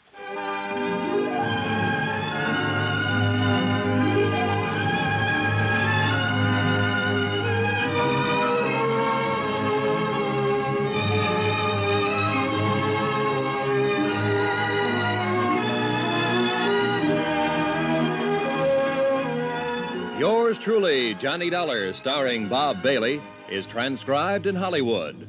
Written by Les Crutchfield, it is produced and directed by Jack Johnstone. Be sure to join us tomorrow night, same time and station, for the next exciting episode of Yours truly, Johnny Dollar.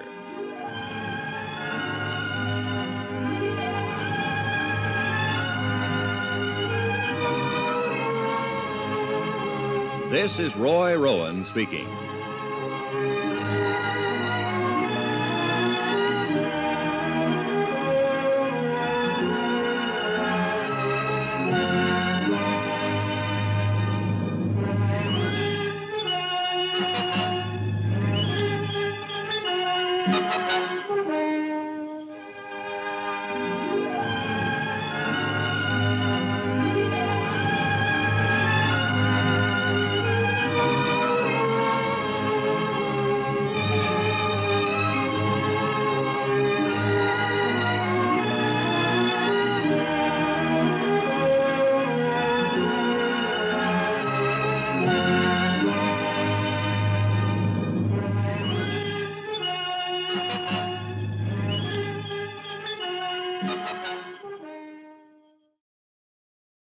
From Hollywood, it's time now for... Johnny Dollar here. Go ahead. Macklin, Johnny. Is Gino around? Yeah, he's over across the slope at the moment. They're getting the bodies out of what's left of the plane. Well, how does it look? Anything new? Nothing we hadn't already guessed. It was an explosion, all right. Dynamite in the baggage compartment. Probably put on board in a piece of luggage. Well, that figures. I've run into something down here in the city along those same lines. What do you mean? The ground crew remembers one of the baggage handlers acting strange before Flight 6 took off last night. A man named Ramirez. What do you mean strange? They say he had one suitcase that he wouldn't let any of the other handlers touch. Put it on the plane himself just before takeoff. Hey, you know anything about tigers, Mac? Tigers? I'm about to tangle with one.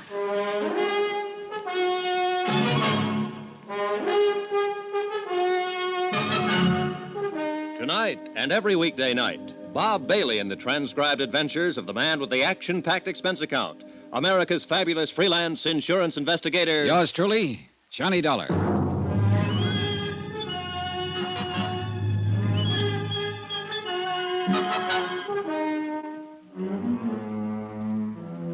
From Special Investigator Johnny Dollar, location Mexico City, to the Home Office Guaranteed Transport Insurance Company, Hartford, Connecticut.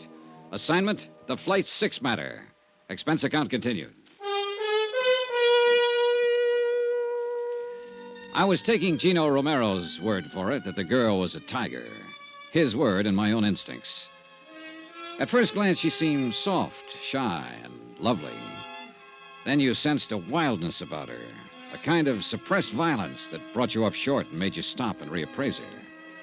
She leaned against a tree, watching the bodies of the plane crash victims being carried down the slope and placed in the Army Jeep, with no sign of emotion on her face. Cool, detached. She had no reason to be here, and I wondered why she was. The only way I knew of finding out was to ask her. Yes, what is it? You're Marvel Terrence, I believe. That's right, and I've not met you somewhere before. No, but you're about to. My name is Johnny Dollar. I'm an investigator for an insurance company up in the States. I'm sure it must be very interesting work. Sometimes, on some jobs. Other times, it's only dirty and disgusting. Like this time, for instance. Well, we all have our problems. Maybe I can help you with yours, Miss Terrence. Run along, will you? I'm not in the mood. Oh, you amaze me. I think that seeing 10 bodies picked up and hauled away ought to put anyone in a gay, carefree mood. Look, beat it. You came out here sightseeing, didn't you? 20 miles from town? So you must like this kind of thing. I had friends on that plane, Mr. Dollar. So did a lot of other people. But maybe not as good friends as you had. I don't know what you're talking about, and I don't care. E.H. Palmer and Jim Rourke? Were those your friends, Miss Terrence? Now, let's get this straight. I'm not interested in playing footsies or any other game you have in mind. You're wasting your time, Buster. Now get going. Oh, well, wait a minute. Maybe you've got the wrong idea. This isn't just a social chat. No, you want to help me with my problem. Just one problem. I'm wondering how you're going to spend that $50,000. What? Yeah, that's a fair-sized chunk of money to drop right out of the sky. What are you talking about? What $50,000? The money you'll get from the deaths of your two friends, Palmer and Rourke. What do you mean? Say, tell me, were you with them at the airport last night when Flight 6 took off? Yes, I was. Then you but must have known that they both took out flight policies and that both of them named you as beneficiary. No. No, I didn't know. I wasn't with them exactly. At least, not up until takeoff. Then you claim this is all just a big surprise. Of course, I didn't know a thing about it. But it's just like them. It's what they do. Why did you come out here to the wreck, Miss Terrence? I don't know. Ed and Jim were my friends, and I don't know why I came, Mr. Dollar. She came because I brought her, mister. No, Bill. But I didn't bring her here to be pushed around by some morbid curiosity hound. No, please. This is Johnny Dollar, Bill. He's an insurance investigator. Bill Blakely, Mr. Dollar. Oh, hello.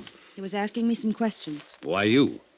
Because Ed and Jim both took out insurance policies in my name. What? Flight accident policies, $50,000 worth. Well, I'll Mr. be... Blakely, you said Miss Terrence is here because you brought her. I wonder if you'd tell me why you're here. I don't know that it's any of your business. Sometimes I make things my business. Then sometime you may get your teeth knocked out. They're in pretty solid, Blakely. Yeah? Well, maybe... Bill, stop it. Sorry, Marvel. Ed Palmer and Jim Rourke were Bill's business partners. What business, Mr. Blakely? Engineering. We're building some roads around Mexico City. How many partners? Just the three of you? Yes, just... That's right, Dollar. The business belongs to me now. What about it? Nothing about it. Congratulations. One more crack Bill, like I that... said stop it.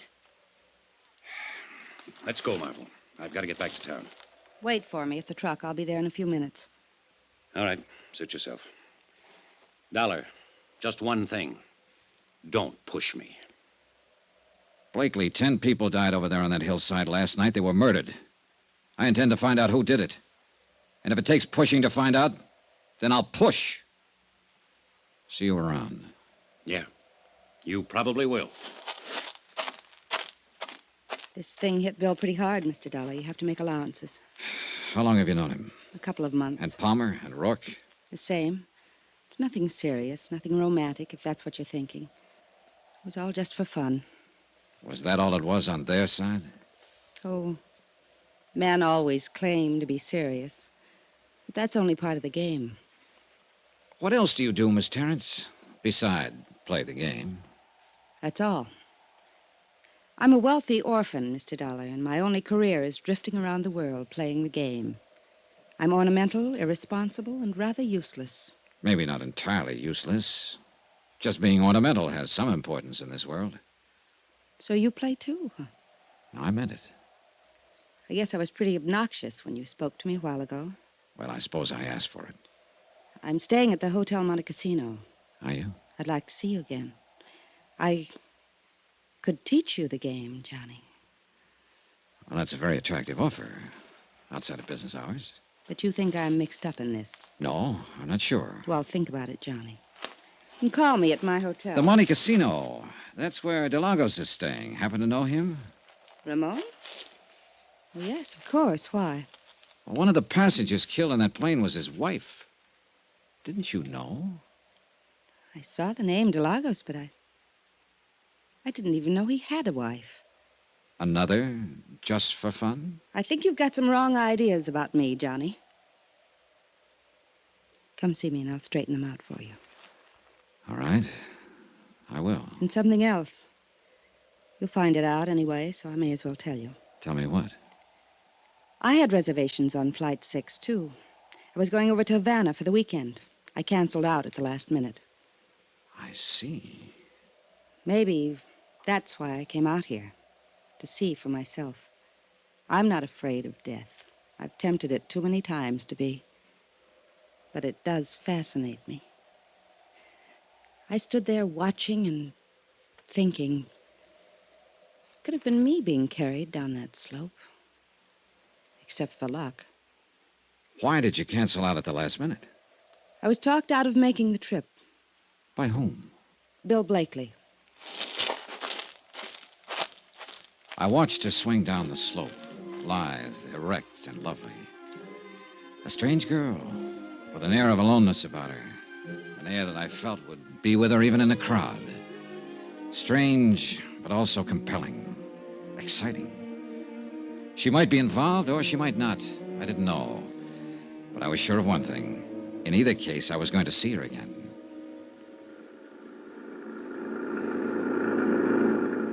An hour later, Gino Romero and I were heading back toward the city in the government jeep, leaving behind us the wrecked plane, the crushed trees, and the lonely slope on the mountain. You have found a young lady of interest, senor? Yeah, I found her of interest. Always she's doing the crazy things. Daredevil, flirting with the eyes, looking for danger. Playing the game, she calls it. Si, senor. Playing the game. Que lástima. It is too sad that 10 persons are not be playing the game now anymore. Oh, it's all right, Gino. I'm not that much under her spell. ¿Qué dice? If she's guilty in any way, I'll pin it on her just as quick as the next one. Oh, but I did It's not all right, mean that... forget it. No, I do not think she's guilty. It is not a thing she would do, and she does not need the money. She's very rich. Do you know that? Everybody says so. Well, that's what I mean. It's worth checking into. Es posible, but I still do not think she would do such a thing. It is too terrible. And she's too beautiful. Maybe I ought to give you the advice, Gino. Before the beauty of a woman, senor, we are all as brothers, like Senor Blakely. I see he would look very disturbed. Yeah, he did get a little hot under the collar. What do you know about him, Gino? Almost nothing. He's come here for 3 months now, making the road. And his partners, Palmer and Rourke, who were killed in the plane crash. What do you know about them? The same. Nothing. They all arrive together. Always they work together, play together. Then along came Marvel Terrence. True. They were all rivals for the senorita. And there is one thing. What's that? They have the building for the machinery outside the city, the warehouse, you call it. What about it? In this warehouse, they keep much dynamite.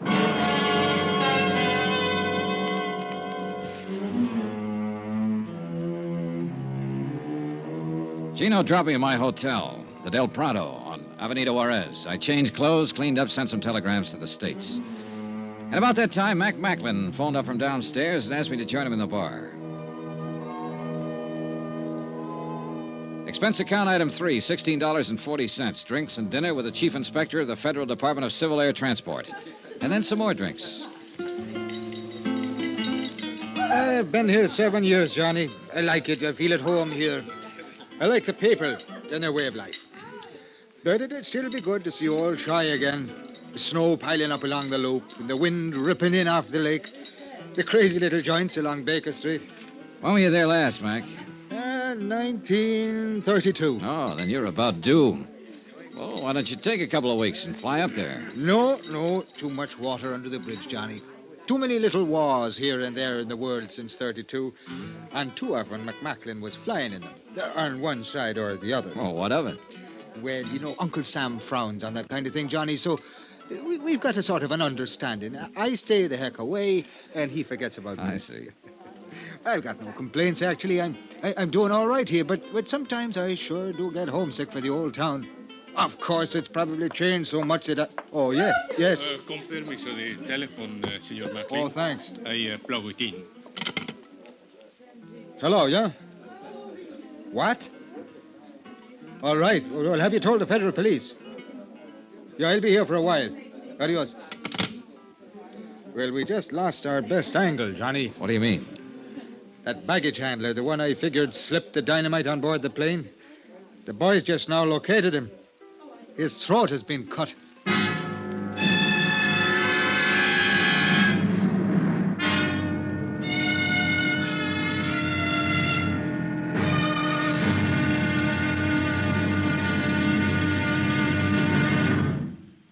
Now, here's our star to tell you about tomorrow's intriguing episode of this week's story. Tomorrow, a bereaved relative lies. A frustrated lover comes up fighting. And a lovely lady in the case just vanishes. Join us, won't you? Yours truly, Johnny Dollar.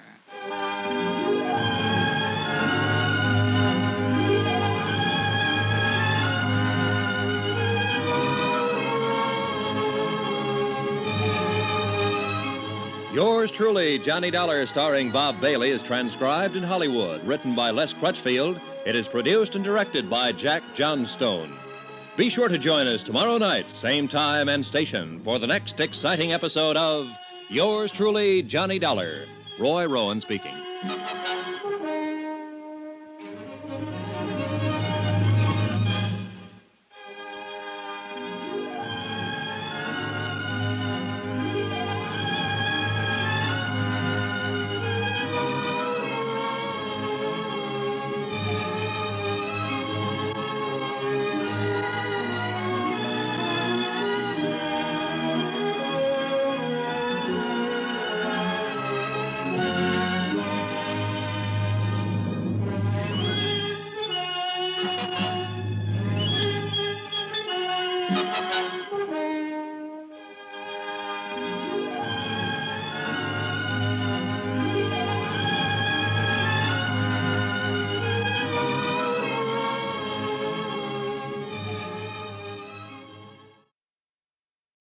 From Hollywood, it's time now for Johnny Dollar. This is Don Serrano de Almeida y Pico. Oh? We have not met, Senor Dollar. No, all right. I've been sure to remember the name. Don Serrano. Oh, wait a minute. You're Maria Delago's brother. That is correct. I was planning to call on you this morning, Don Serrano. That will not be necessary, Senor, since I am taking the liberty of calling on you. I am downstairs in your hotel at this moment. Oh, I see. I believe I may be able to cast some light on the unfortunate tragedy which overtook my poor sister and the other passengers of that ill-fated airplane. You know something that hasn't come out? Rather a great deal, Senor. I know the crash which resulted in the deaths of 10 innocent people was the evil work of a diabolical maniac. Yes, well... A product of the warped mind of a scheming, worthless, unspeakable dog, a sneaking, money-hungry snake, a scurrilous, unprincipled... Don Serrano. Si, Senor. Come on up.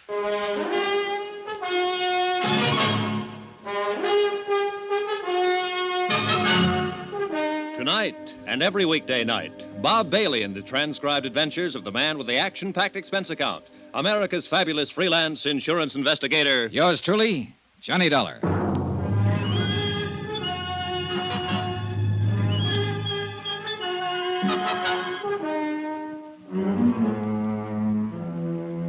From Special Investigator Johnny Dollar, location Mexico City, to the Home Office Guarantee Transport Insurance Company, Hartford, Connecticut. Assignment, the Flight 6 matter. Expense account continued. Item 5, $3.90, room service. Breakfast for myself and a pot of coffee for my visitor, Don Serrano de Almeida y Pico, I think. He was a thin, straight man with a small goatee and the face of a hawk. Stiff, formal, unbending. A classy grande type from an old school long out of business. And a man of much suppressed violence and hate. Once upon a time, senor, there existed a gentleman's code for the settlement of such matters as this. The duello, as it was called. But we are living now in lesser and more decadent times. A man is no longer permitted to kill his enemies. He must suffer interference by the police, the Civil Air Transport Department, the government. And even special investigators from the States, huh? Is that what you mean? I was not speaking personally, Senor Dollar. You are as much a victim of the times as I am. Well, it doesn't seem to be irritating me as much. More coffee, Don Serrano? Gracias, no. Perhaps it is because you have not lost your dearly beloved sister, senor. Oh, maybe. In that, at least, you have my sympathy. But let's get to the point. You've done quite a lot of talking about wanting to kill somebody, but I'm still not too sure who or why or what. It is very simple, senor. Not to me. Suppose we start at the beginning. As you like. But who can ever say what is the beginning of anything? All right, then let's be arbitrary about it. Let's start 3 weeks ago when your sister Maria came here from Havana to join her husband, Ramon de Lagos. I believe you said Ramon had been here for a month at that time on some kind of a business deal. A business deal? Do I look like a fool, senor? Oh, now, let's stick to the point. Women. That is his business, senor. Women with money. Then a week ago, Maria wired you, said she was terribly unhappy, and asked you to come at once. And when you got here, she told you what was the matter. She said Ramon was carrying on with an American girl named Marvel Terrence. A Jezebel, senor. So you took over. You got Maria an airline reservation back to Havana on Flight 6, the one that crashed, and told her you'd handle Ramon. Oh, she was putty in his hands. He lied to her every day since they were married, and she always ended up by believing him. I told her in the beginning he was interested only in her wealth. Which amounts to how much? Oh, much. Even after Ramon's foolish dissipation over the last few years. What happens to her estate now? Half of it she was permitted to dispose of as she wished. She made a will some time ago in favor of Ramon. Against my advice, I may say. What about the other half? Now, that reverts to me, senor. Oh? It is a matter of family tradition. Who managed your sister's estate before Ramon came into the picture? I did, senor. And quite profitably. I did not waste my energies on illicit follies and ludicrous intrigue. All right. Night before last, then, you took Maria to the airport and saw her off on the plane. Si. What was she planning to do when she got back to Havana? Was she going to divorce Ramon? My sister was a very pious woman. May she rest in peace. Her religion would never permit such an act. I see. And, of course, there was the matter of family tradition. Oh, naturally. Did Ramon go to the airport with you? I had not seen Ramon since the night before, nor had Maria. We had quarreled violently over his disgraceful conduct. Did Ramon know that his wife was taking Flight 6? I informed him the night before. Did you or Maria see him at the airport? Oh, no, senor. He was much too clever. He managed to keep out of sight. Then how can you be sure he was there? Senor Dollar, who else would be so vile as to place an explosive on board the plane? Oh, well, now I can follow your reasoning, but... The matter is self-evident. Well, look, I'm afraid we need more than self-evidence, Don Serrano. The problem of evidence is your responsibility, senor. I have told you who committed the deed. No, you've told me who you suspect. Do you doubt my word? Not as far as it goes. Sure you won't have some more coffee? No, gracias. Do you happen to know this girl, Marvel Terrence? By sight, I mean. She has been pointed out to me. Mm-hmm. Did you see her at the airport? Si, I did. I was under the impression she was going to leave on the plane, but after it departed, she was still in the terminal. Did you notice her talking to anyone before the takeoff? Yes, to some American, I believe. Red hair, stocky build, about 35? See, he would fit that description. Blakely. Did you see her talking to anyone else? Any of the baggage handlers or the ground crew? I'm afraid I did not notice. Is it important? It could be. Well, thanks for your information, Don Serrano. My only concern is to see justice done. I'm sure it will be. And now suppose we take a look at what you didn't tell me. Senor? The fact that Maria took out a flight accident policy for $25,000 and named you as her beneficiary. I considered it a mere whim of my sister's. But the way things turned out, it was a pretty valuable whim, wasn't it, Don Serrano? For you, I mean. Senor, are you implying... I'm implying that Ramon wasn't the only one with a motive. Wasn't the only one who'll profit by Maria's death. You'll do pretty well yourself. Half her estate and $25,000 cash. That's not a bad deal. I should kill you for such an insult. You'd like to, wouldn't you? You're very big on this killing business. That's how you planned to handle things with Ramon, wasn't it, as soon as Maria went back to Havana? It is only what he deserves. And now you're trying to use me to do it. That's why you came here. You don't care about justice. All you want to do is get Ramon. He is guilty. If he is, Don Serrano, I'll find it out and I'll pin it on him.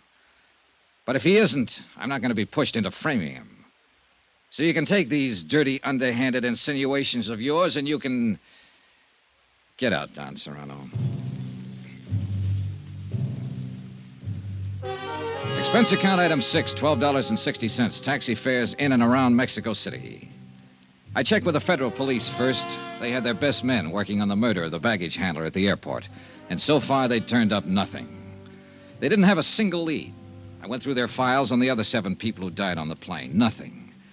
The 2 pilots and the stewardess were Cuban and apparently had no close friends or enemies in Mexico City. 2 of the passengers were Brazilians and were only traveling through en route from the States. And as far as the other 2 were concerned, there seemed to be no motive. So it came right back again to the 3 I was already working on. Maria de Lagos and the 2 business partners, Ed Palmer and Jim Rourke. The 3 people who'd bought flight insurance policies. And that left me with 4 possible suspects. Ramon de Lagos, Maria's husband, Don Serrano, her brother, Marvel Terrence, and Bill Blakely, the partner of Palmer and Rourke. I checked with Inspector Mocklin, but he'd made no progress. With Gino Romero, no progress. I tried to reach Blakely, but he hadn't shown up at his office. I phoned Marvel Terrence and got a reluctant agreement from her to meet me for lunch. I waited for her at the Vendôme for an hour. She didn't show up. Finally, at 1 o'clock, I went to her hotel. Oiga, mozo, traiga el equipaje del cuarto número 85. Ahorita vaya. Ándale, pues.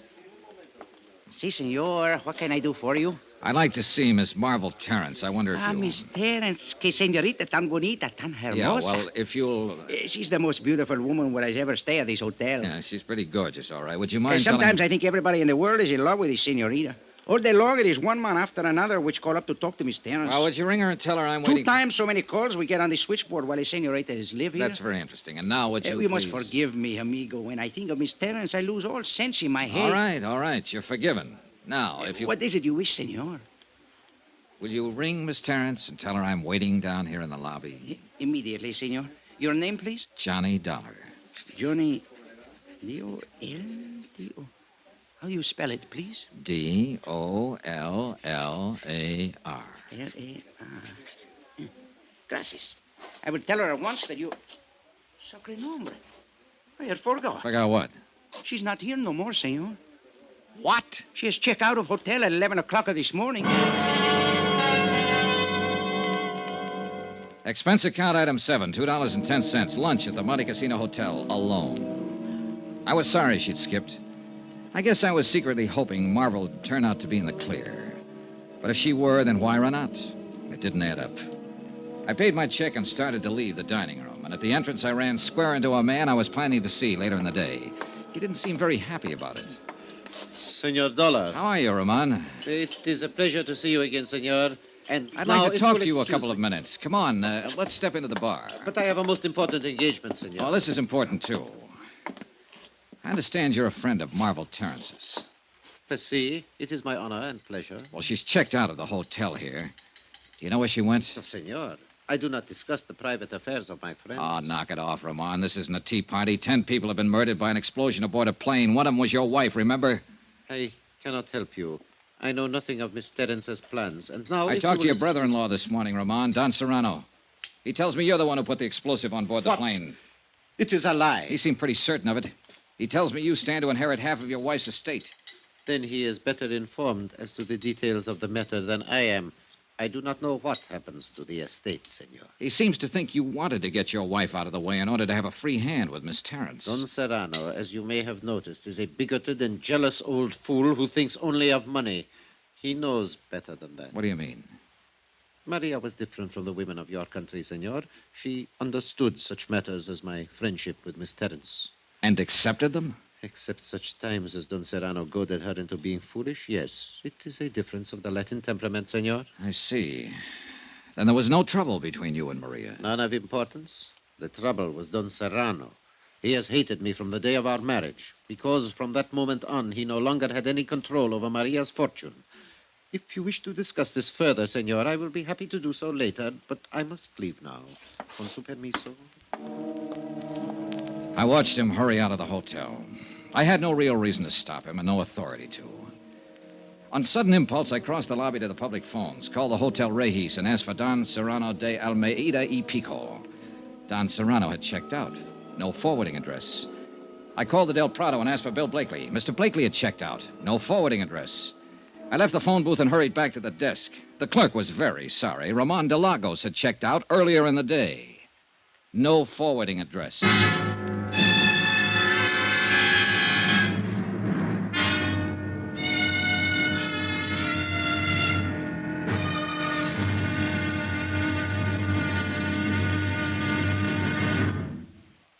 Now, here's our star to tell you about tomorrow's intriguing episode of this week's story. Tomorrow, a rendezvous in a tropic port. And a lot of things come together. Things like romance, desire, and death. Join us, won't you? Yours truly, Johnny Dollar.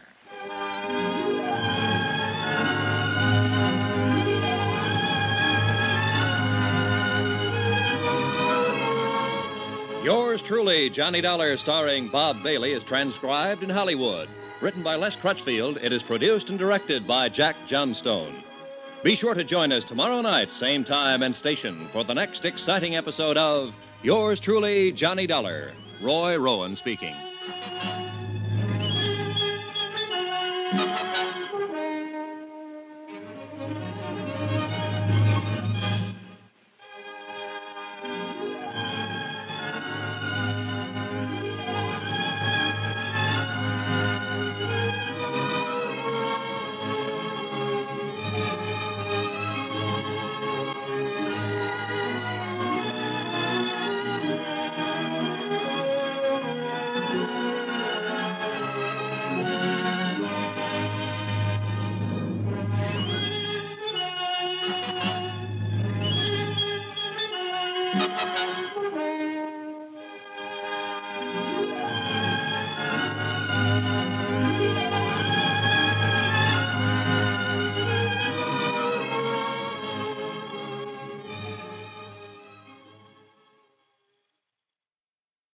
From Hollywood, it's time now for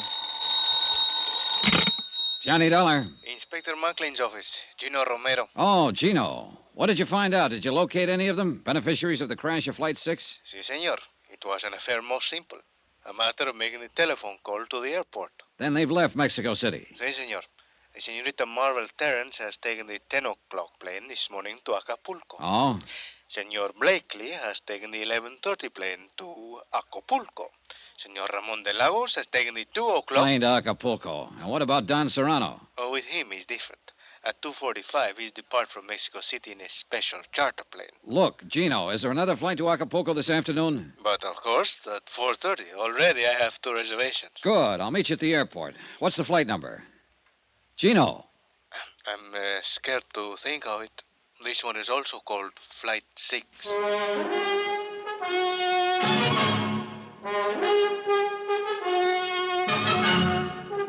Tonight and every weekday night, Bob Bailey in the transcribed adventures of the man with the action-packed expense account, America's fabulous freelance insurance investigator. Yours truly, Johnny Dollar.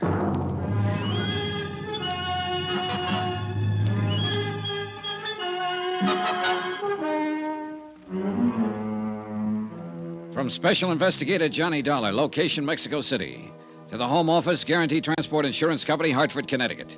Assignment, the Flight 6 matter. Expense account continued. Item 9, $63.45. Incidentals in Mexico City and plane fare to Acapulco. One more of the sharp contrasts of Mexico. We left the stiff formality of the city behind us, the cool, thin air of the high plateau, and 50 minutes later, we stepped off the plane and into the steaming heat of the tropics. Barefoot tourists in shorts and barefoot natives in white cotton dungarees. Soft brown skins and flashing teeth. Mangoes, papayas, and the heady scent of tropical flowers. Blue sky, blue Pacific, and a burning sun. And a bay so bright and beautiful it breaks your heart. Acapulco.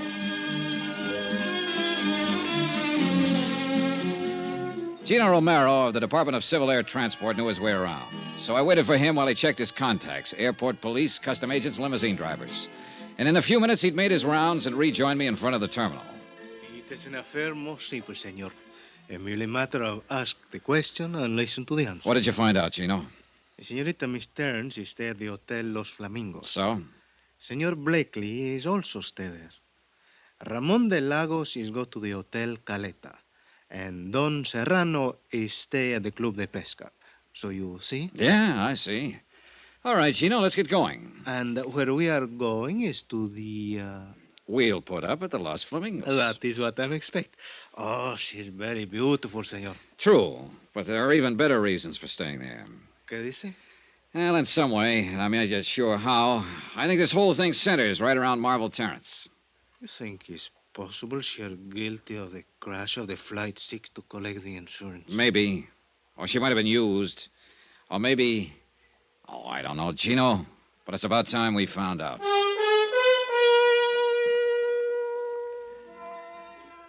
Expense account, item 10, $1.50. Limousine fare from the airport to the hotel. The Flamingos is built on a point near the far end of the peninsula, set on a headland high above the white smother of surf below. And there, just before dusk, with the western sky a yellow blaze of glory beyond the far rim of the Pacific, I found her. She was sitting on the open terrace by the edge of the cliff. And once again, she was alone. Sit down, Johnny. Thanks. I suppose I should be surprised, but I'm not, really. I guess I rather expected you. Well, then wasn't it a waste of time to run away from Mexico City? I've always run away, I guess. And most of the time, I imagine you've been followed. Or maybe I wanted to face you here, where it's so beautiful. Where perhaps you'd be able to understand me a little better. Is that what you want, Marble? To be understood? Doesn't every woman? I thought it was more often the man. And usually it's his wife who doesn't understand him, isn't it? I see this isn't going to be just a social chat. Oh, I doubt if it could ever be just a social chat. Not with you. Now, you got too much impact for that. A compliment? That's a fact. There's no place else in the world with sunsets like the ones here. Every evening. It's like there's another land way off there in the west. It's a strange, bright, golden land. And it keeps calling, coaxing. Only in a little while, it'll disappear. And everything will be dark off there in the west. Maybe you do understand me, Johnny. Maybe that's why I'm half afraid of you. Another reason I ran, maybe. I can be a fool, easy. Sort of hereditary defect, you might say. Oh, that's a common affliction. Rarely fatal. Rarely doesn't help. Once is enough. You know something? When I die, I want to be buried up there in the middle of a sunset. It'd be kind of lonely, wouldn't it? I think I've always been lonely. Do you know I haven't a single living relative in the world? Not one. I was 14 when my parents were killed in an auto accident. I stayed in a boarding school, and the bank handled the estate. When I was 21, they turned it over to me. And since then, I guess that's not what you want to know, though, is it? Not exactly. Want to tell me about it, Marvel? No. As a matter of fact, I don't. I don't even want to think about it. It would be better if you would. For whom? For me? I doubt it. I feel dirty, Johnny. Telling wouldn't change that. It might. Anything I'd tell you would be only suspicion, not fact. Wouldn't? Unless, of course, you're expecting a confession. Do you have one to make? No. But you know who caused Flight 6 to blow up and why, don't you? No. I can make a guess, that's all. Like to tell me that guess? You'll find out soon enough, Johnny, and I'd rather it didn't come from me. 11 people have died, Marvel. I know. 10 on the plane that crashed, and the baggage handler who was murdered later, and You whoever... don't have to remind me of it. I couldn't forget it if I wanted to. I told you how I felt. Now drop it, Johnny. All right. I didn't know. That's all I can claim. I just didn't know. What do you mean? Nothing. Look. It's dark out there now. And sunset's gone. There's always another one. I wonder. Have you ever met Don Serrano, brother-in-law of Ramon de Lagos? No, but he was pointed out to me. Did you see him at the airport the night Flight 6 was blown up? I don't remember. I don't think so. Did you see Ramon? No. Did he know you'd canceled your reservation that night? He didn't even know I had one. Have Ramon and Bill Blakely ever met? Yes, they met. And detested each other on sight. Well, that's understandable in view of the circumstances. Oh, I guess, but why are people like they are? Did you arrange for Blakely to follow you here? I didn't tell anybody I was coming. He was a good guesser. So was Ramon and Don Serrano. I know. They're all here. Why? They don't even know me. They don't want to know me. Not in any real way, but they're here. Oh, yeah, they're here. And I think you ought to tell me what you know, Marvel. Tomorrow, maybe. Not tonight. Let me have just one night, Johnny. All right. Take me to dinner. Dance with me. Laugh with me. Give me just one evening. Will you, Johnny? Sure. And thank my lucky star for the chance. You're sweet. I'm saying it now, without any strings. No matter how things work out, I'll still mean it. You're a sweet guy, Johnny. Give me time to change.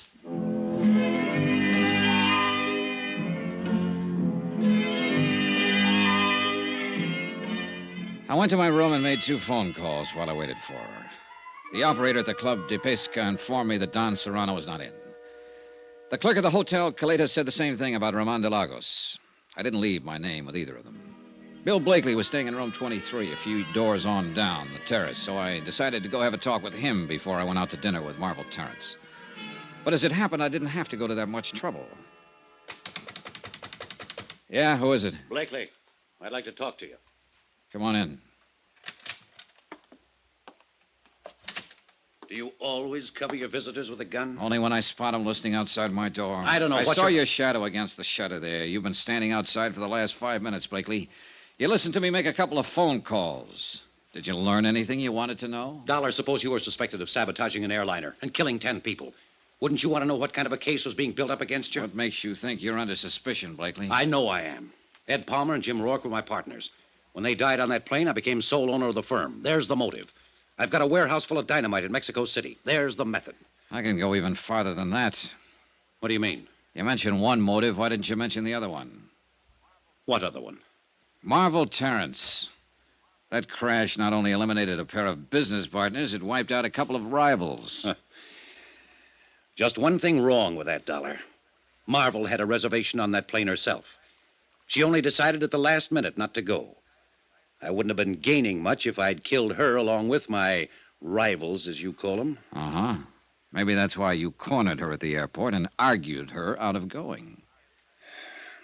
Yes, I did talk her out of the trip.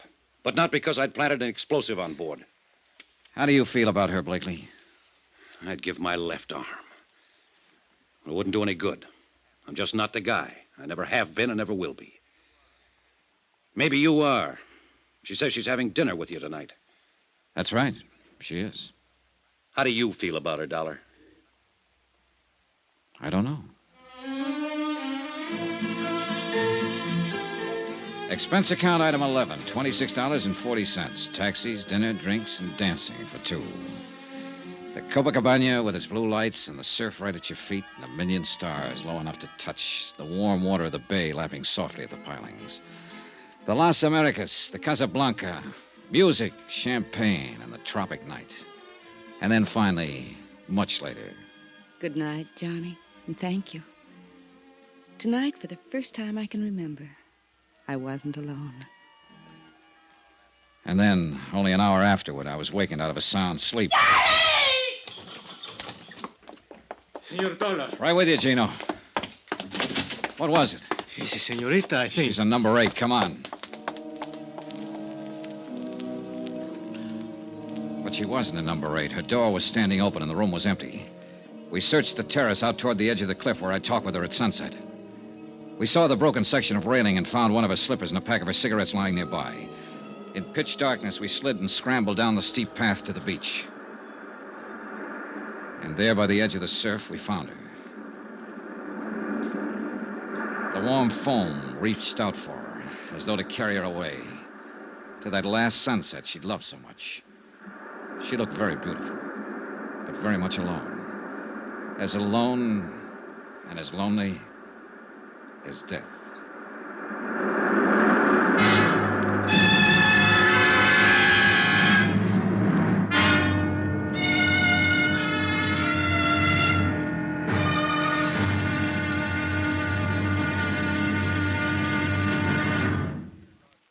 Now, here's our star to tell you about the final intriguing episode of this week's story.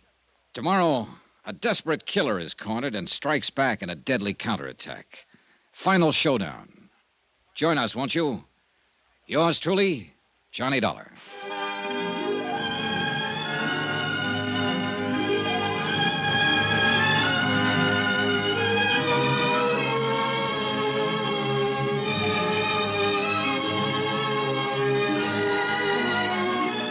Yours truly, Johnny Dollar, starring Bob Bailey, is transcribed in Hollywood. Written by Les Crutchfield, it is produced and directed by Jack Johnstone. Be sure to join us tomorrow night, same time and station, for the next exciting episode of Yours truly, Johnny Dollar. Roy Rowan speaking.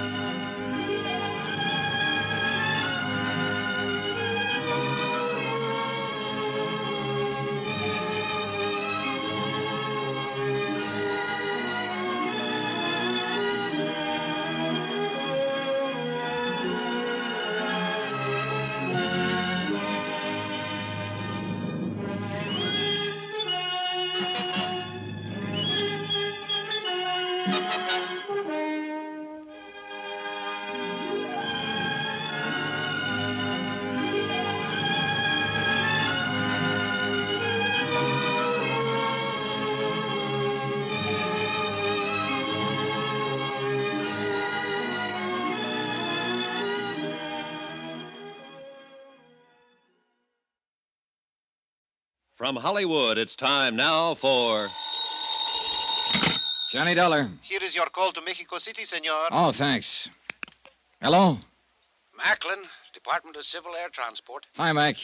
Dollar, what have you learned in Acapulco? Not very much, I'm afraid. But you said you were following the girl down there, Marvel Terrence. Yeah, and a few others who might have had a hand in the explosion aboard Flight 6. Beneficiaries of the insured on that flight. What others? Ramon de Lagos, whose wife died in the crash. Don Serrano, her brother. Bill Blakely, whose business partners were aboard. Well, have you and Gino learned anything from them? From the girl? Not yet. But you said she might know who caused that explosion aboard the plane. Right, and she promised to talk. Well? Your little helper, Gino, and I just pulled her body out of the surf down below the hotel here. Johnny? Murder? Yeah.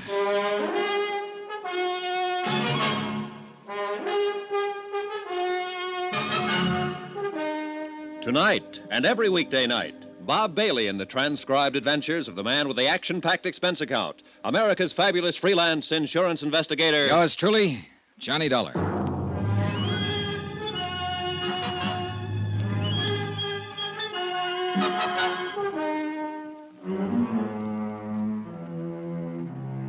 From Special Investigator Johnny Dollar, location Acapulco, Mexico. To the Home Office Guaranteed Transport Insurance Company, Hartford, Connecticut. Assignment, the Flight 6 matter. Expense account, final page. Item 12, $1.80 for the phone call to Mac Macklin in Mexico City. I had to get Mac out of bed to tell him what had happened. That Marvel Terrence had been murdered. That somebody had silenced the girl around whom the whole case had seemed to center, since Flight 6 had exploded in midair 3 nights before and carried the passengers and crew to their deaths. Mac was shocked and offered any additional help I might need. But he had no new information at his end, and it was obvious now that any answers would have to be found right here in Acapulco. As I hung up the phone, Gino Romero came rushing in from the hotel terrace. Senor Dollar. What is it, Gino? A prowler is out on the hotel grounds. The police cars go to block off the road at the bottom of the slope. Good, come on. The stairs are over this way, senor. Right with you. A little light wouldn't hurt anything down here. It's no time. This way, into the brush, is a footpath. All right, lead the way. Over there is only 100 feet to the cliff. The other side is the road for the hotel. Here is the only place anybody can go. It's down this slope. Yeah, but there are plenty of places to hide. Si, senor, but it's a matter... Oh, wait. Huh? Listen. We could hear someone moving through the jungle growth a few yards away, moving swiftly but cautiously. Then a sudden silence. Whoever it was had also stopped and was listening for Gino and me. We waited for the fugitive to move again, straining our ears, trying to tag the location. Seconds passed. Then a slight rustle ahead of us. Gino nudged me, and we slipped quietly toward the sound.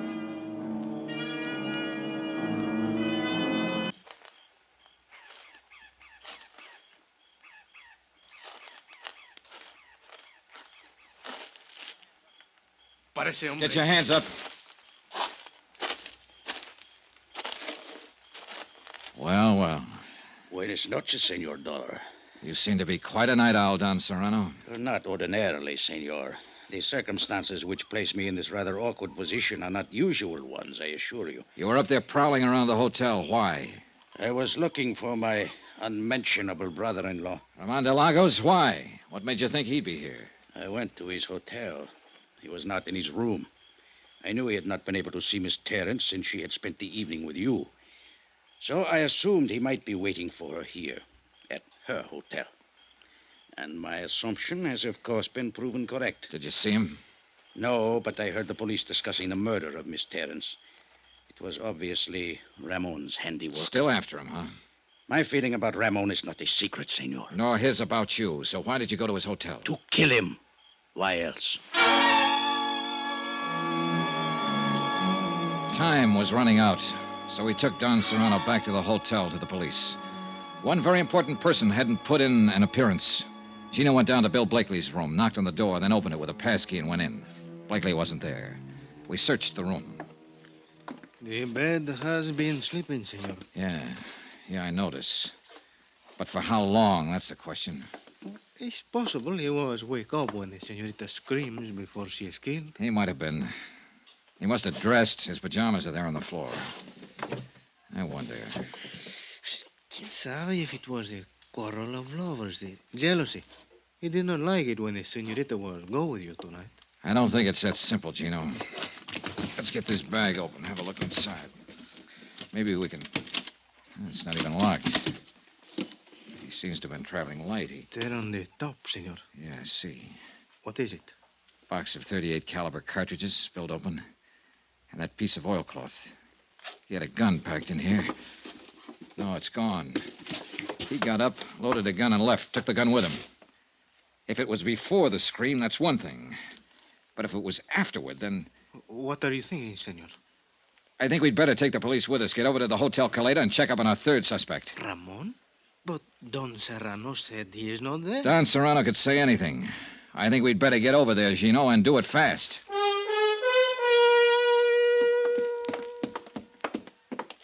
The clerk said room 34. That's the second door down. See. Let's go.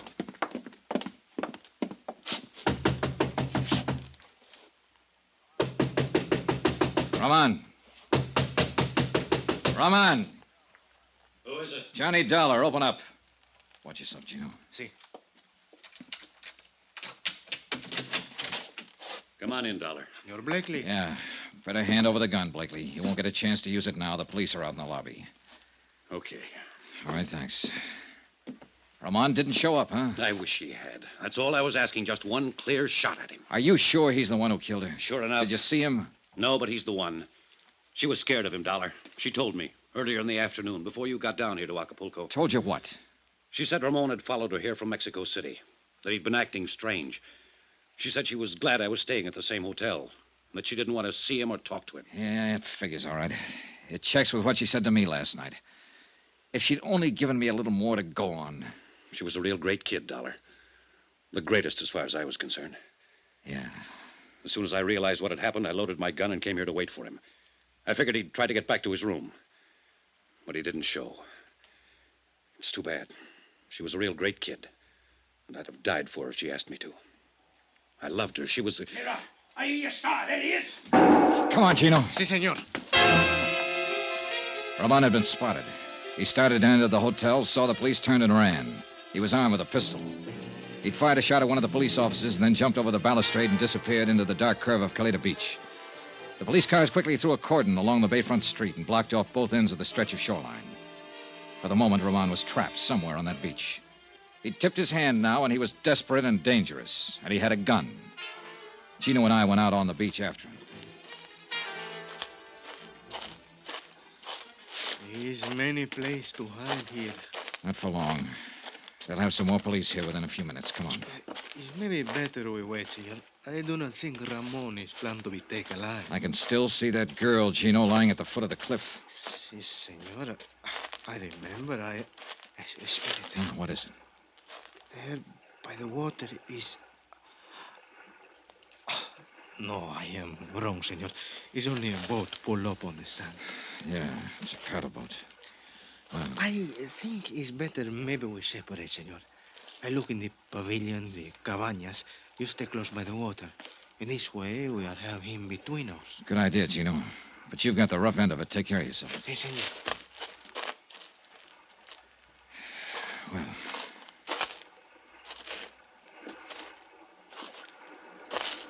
Not much cover along the shoreline here. Do not move, senor. Do not make a sound. Well, Roman. So you were hiding behind that boat. I have nothing to lose now, senor. If you make one move or try to call out, I will kill you. Yeah, I think you would. All right, then, what comes next? This boat. You will push it into the water, but be very careful. If you make any noise, even by accident, I will kill you. Quickly now. Hurry. Relax, Ramon. You don't have a chance anyway. We will see. Careful now. Be quiet. Good. Now get in, quickly. Sure. Take the paddle, head out across the bay, and be very quiet, or I will kill you. All right, Ramon. You're just wasting your time. They'll have a police launch out here within 10 minutes. I do not think so. They will not know. Quiet! Quiet! One more sound from that paddle and I will shoot. Marvel Terrence. Why did you kill her, Ramon? She made me crazy. So beautiful. And with so very much money. I thought she would be most easy once Maria, my wife, was dead. Then it was you who blew up the airliner in order to kill your wife and have a clear field to go after Marvel. Marvel did not know I was married, and Maria was going to tell her. So you sabotaged a plane and killed her, along with 10 other innocent people. And what happened tonight? Did Marvel turn you down? She said she was suspicious of me, and she was going to tell you about it in the morning. And she said she was falling in love with you. She made me crazy. I wish you had got back into that hotel, Ramon. I wish you'd got there before I did, while Bill Blakely was still waiting for you with a loaded gun in his hand. Be quiet and paddle faster. We must get farther up the coast in order... What is that? Police launch. What did you think? I told you didn't have a chance. No, they could not get here so soon. Well, I forgot to mention the fact that they'd already phoned for one. And then they do not know yet we are out here. Good. Keep paddling. Quickly. He half turned his head to look back toward the launch. I took a chance and swung the paddle. His shot went wild, and he didn't get a second try. I caught him back of the ear, and he dropped like a log.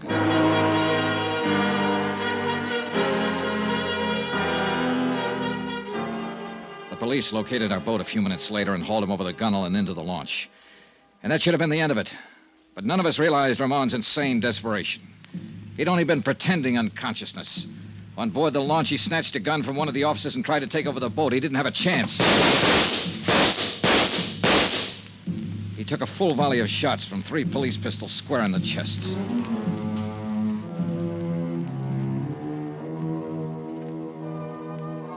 Expense account item 13, $312.20. Hotel and incidentals in Acapulco and Mexico City and plane fare back to the States. Expense account total, $608.10. End of expense account, end of report. Remarks? I'll never see another sunset now without thinking of her somewhere out beyond it.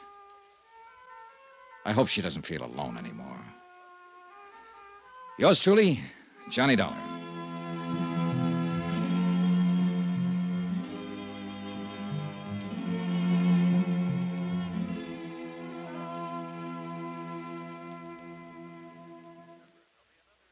Remember, there'll be another intriguing story for you beginning next Monday night. Next week, a dead girl comes to life in a case that's packed with lies. Yet every one of them comes true. Join us, won't you? Yours truly, Johnny Dollar.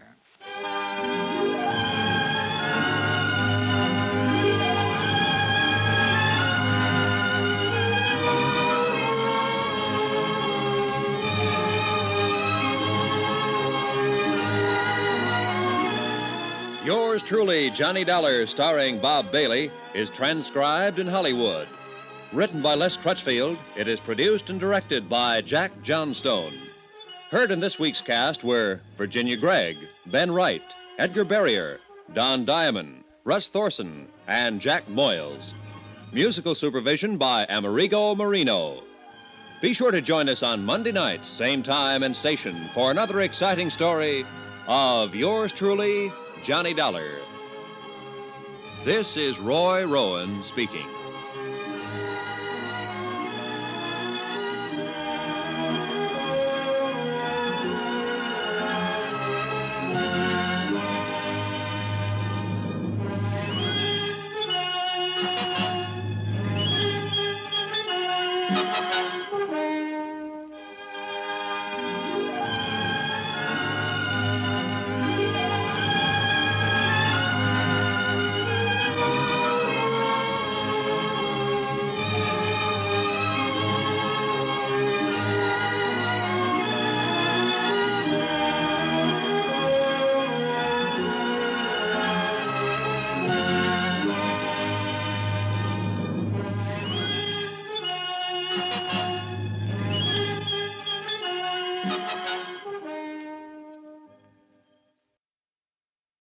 From Hollywood, it's time now for Johnny Dollar. This is Don Taylor down at Tri-State, Johnny. Hello, Don. Happy New Year. Belated, of course. Same to you, Johnny. Listen, would you like to come over to my office and meet a pretty girl? Sure. Is she interesting? Very. As a matter of fact, she just told me the most interesting thing I've ever heard. Oh, what's that? She just told me that she was dead.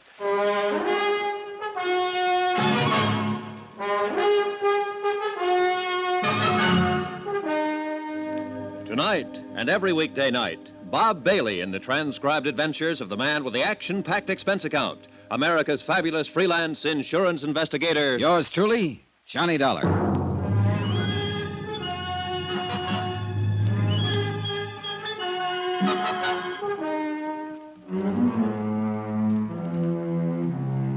Expense account submitted by Special Investigator Johnny Dollar to Tri-State Insurance Underwriters, International Building, Hartford, Connecticut. The following is an accounting of expenditures during my investigation of the McLean matter.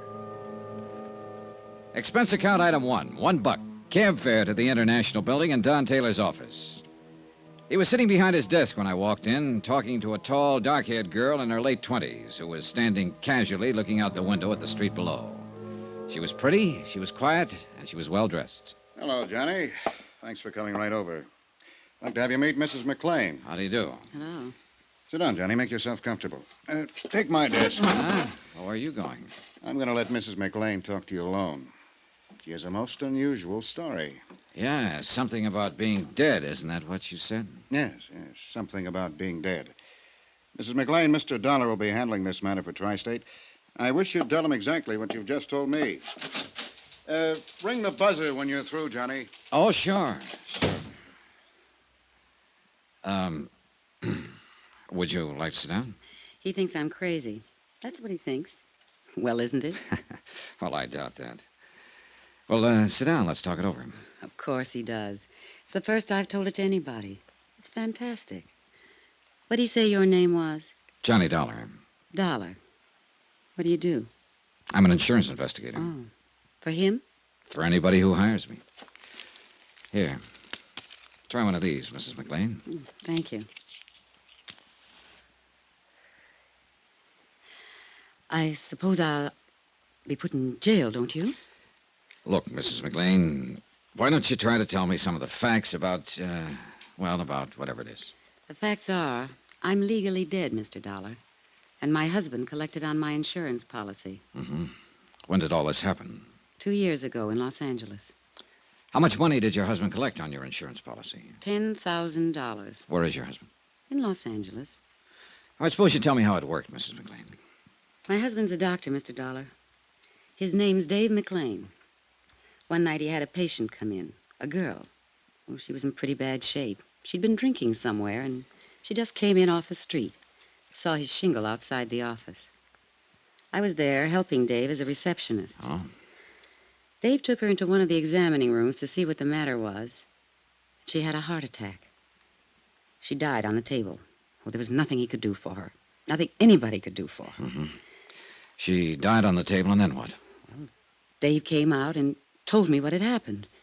We looked in her purse to find out who she was and where she lived. There wasn't anything but an address in Jersey City. No Los Angeles address? No. Her name was Teresa Corbett. She was from Jersey City, and that's all. Then what? Well, Dave called long distance to the place in Jersey City. It was an apartment. He talked to the manager there. I see. Go on. Well, Dave didn't say anything about Teresa Corbett being dead. He didn't have a chance, really. The manager was very upset. He told Dave that Teresa's mother had died very suddenly 2 days before. He said he'd been trying to locate her there in Los Angeles. Oh, he was very frantic. Well, go on. It was just one of those crazy things. The apartment house manager was just about out of his mind. Teresa's mother had died in one of his apartments on his premises. He himself had assumed responsibility for the body. He didn't know what to do about a funeral or anything else. He told Dave that Teresa was all the old woman had in the world. Nobody else. And Teresa Corbett was dead in your office at the time? Yes. Well, Dave hung up. I didn't know what he was thinking at first, and then he said to me, "We're in luck." I asked him what he meant by that, and he said that the girl who had died in our office didn't have anyone in the world and no one would know the difference. Then he told me we'd use her body. Just like that, huh? Yeah, just like that. He said it was the chance of a lifetime.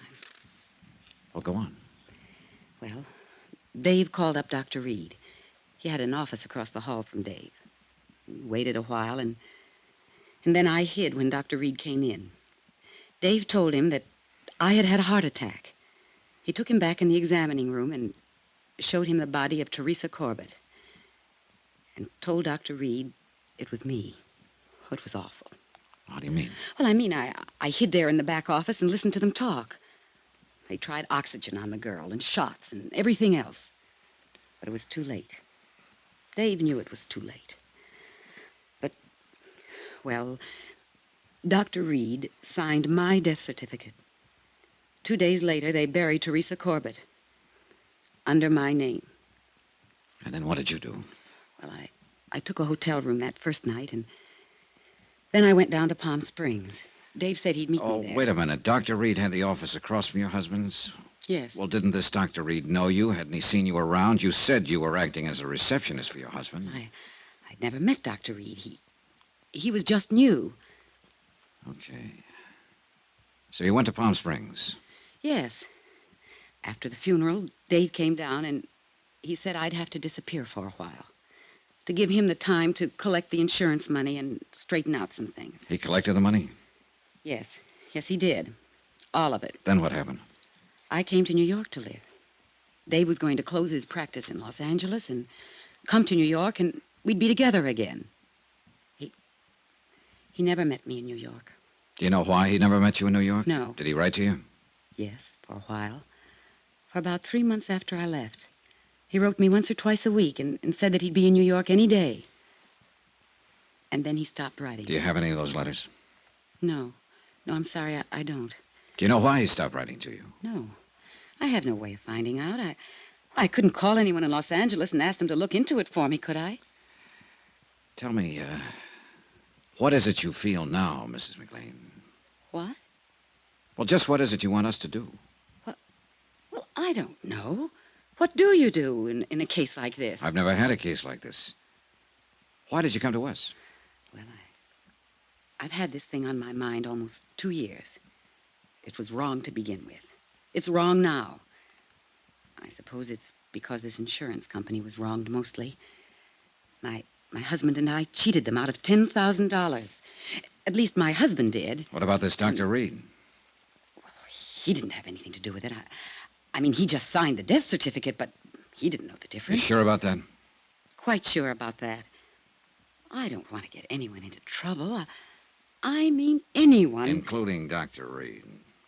Yes. Well, I know how fantastic all of this must sound, but it's the truth. Do you think I'm crazy? You don't look crazy to me. What's the saying? What's saying? Oh, something about how you can leave home, but eventually you have to come back to count the spoons. I guess that's what I'm doing now, telling you all this. Mm-hmm. It's good to tell it to someone after all this time. Did you get any of the insurance money, Mrs. McLean? Not a dime. Were you supposed to? I suppose so, yes. If Dave had met me... Would you say the whole thing was his idea? Yes. Yes, I would. I didn't know what he had in mind that night after he hung up the phone. You've been living in New York for the last couple of years since it happened, is that right? Yes. 2257th Street. Apartment 23. What have you been doing? How do you live? I've been working. I took a job in a medical lab. Under your own name? No. I used the name of Patricia Kennedy. Is there any way you can prove you're actually Doris McLean? I could in Los Angeles. How? Well, people there know me. Friends I've had all my life. Were you ever fingerprinted there? No, I don't think so. During the war, did you work in a defense plant, maybe? No. How about a California driver's license? I don't drive, no. Would you be willing to furnish me with a list of names of people who might be able to identify you? People in Los Angeles? Yeah, sure, anywhere. Well, yes, I would, if it's necessary. It's necessary. Don't you believe me? All of this has to be checked, Mrs. McLean. Now, what was the reason for trying to cheat the insurance company? Oh, Dave was badly in debt. He needed so many things that... Well, it seemed a good way to get them without too much trouble. You mean burying a girl named Teresa Corbett under your name?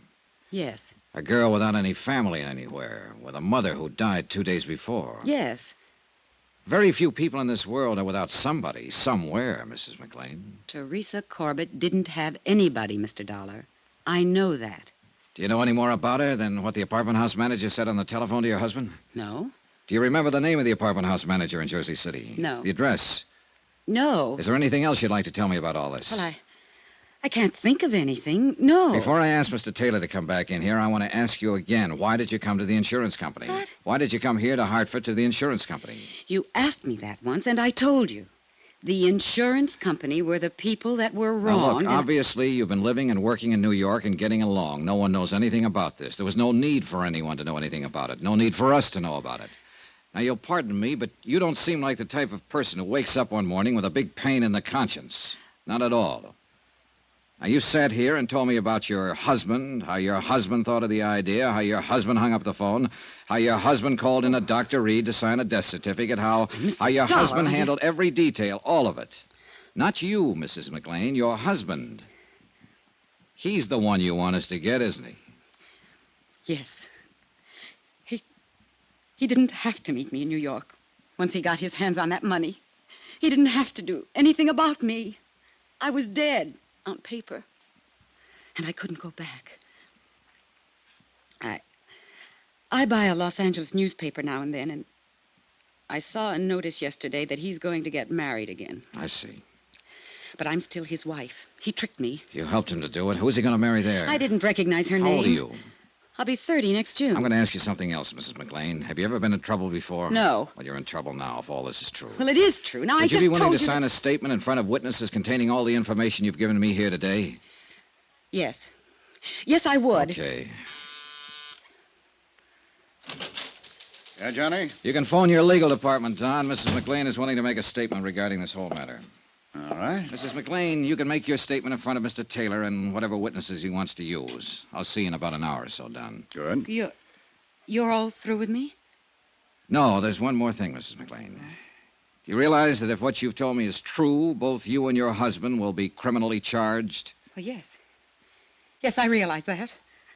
Oh, Johnny, for heaven's sake, you're trying to scare us. I just wanted that part understood. I'll see you. Johnny, wait a minute. Don't worry. I'll be around. Plenty.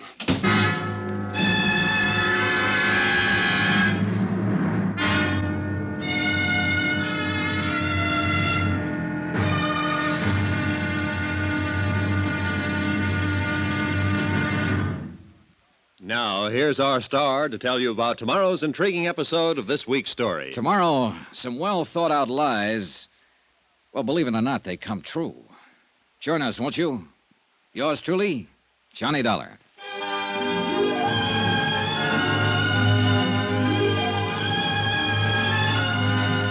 Yours truly, Johnny Dollar, starring Bob Bailey, is transcribed in Hollywood. Written by John Dawson, it is produced and directed by Jack Johnstone. Be sure to join us tomorrow night, same time and station, for the next exciting episode of Yours truly, Johnny Dollar. Roy Rowan speaking.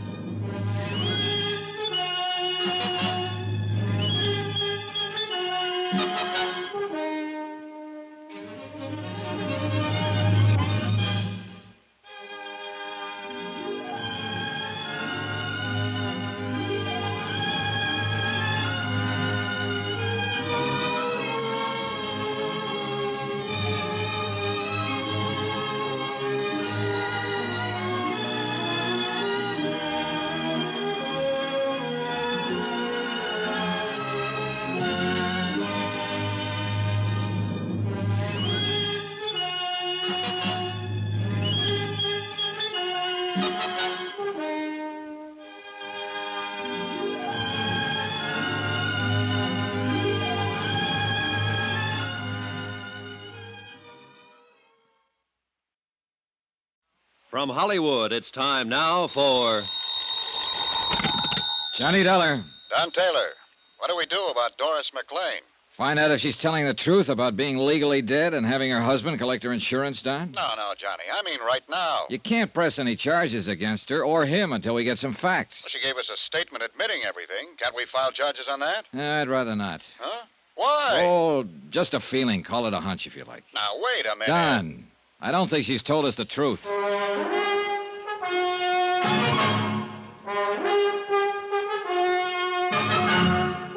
Tonight and every weekday night, Bob Bailey in the transcribed adventures of the man with the action-packed expense account, America's fabulous freelance insurance investigator. Yours truly, Johnny Dollar.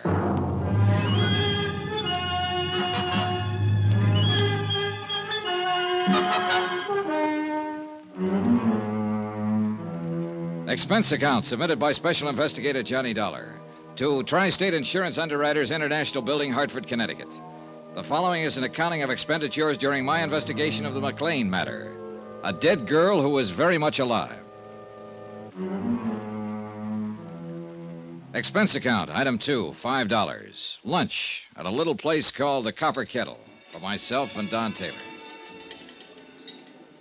I think we should act, Johnny. Yeah, well, I don't. Not yet. Look, I listened to her whole story. You listened only a part of it, so get this. She was married to a doctor in Los Angeles, Dr. David McLean. Yeah. One night, 2 years ago, a girl named Teresa Corbett walked into his office, a little drunk and a little sick.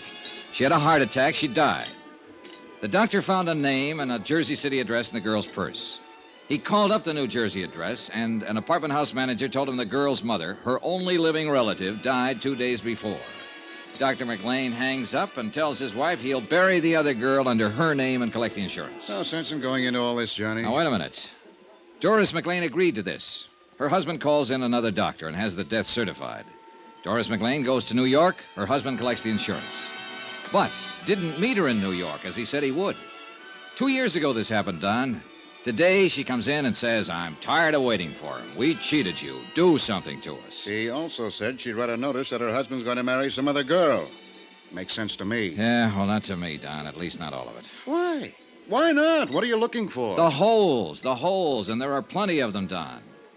Look, for one reason, she told it the same way both times. For the second reason, if all this happened on the spur of the moment in Los Angeles, that is, the girl came into the doctor's office off the street and died suddenly, why would the doctor bother to call New Jersey?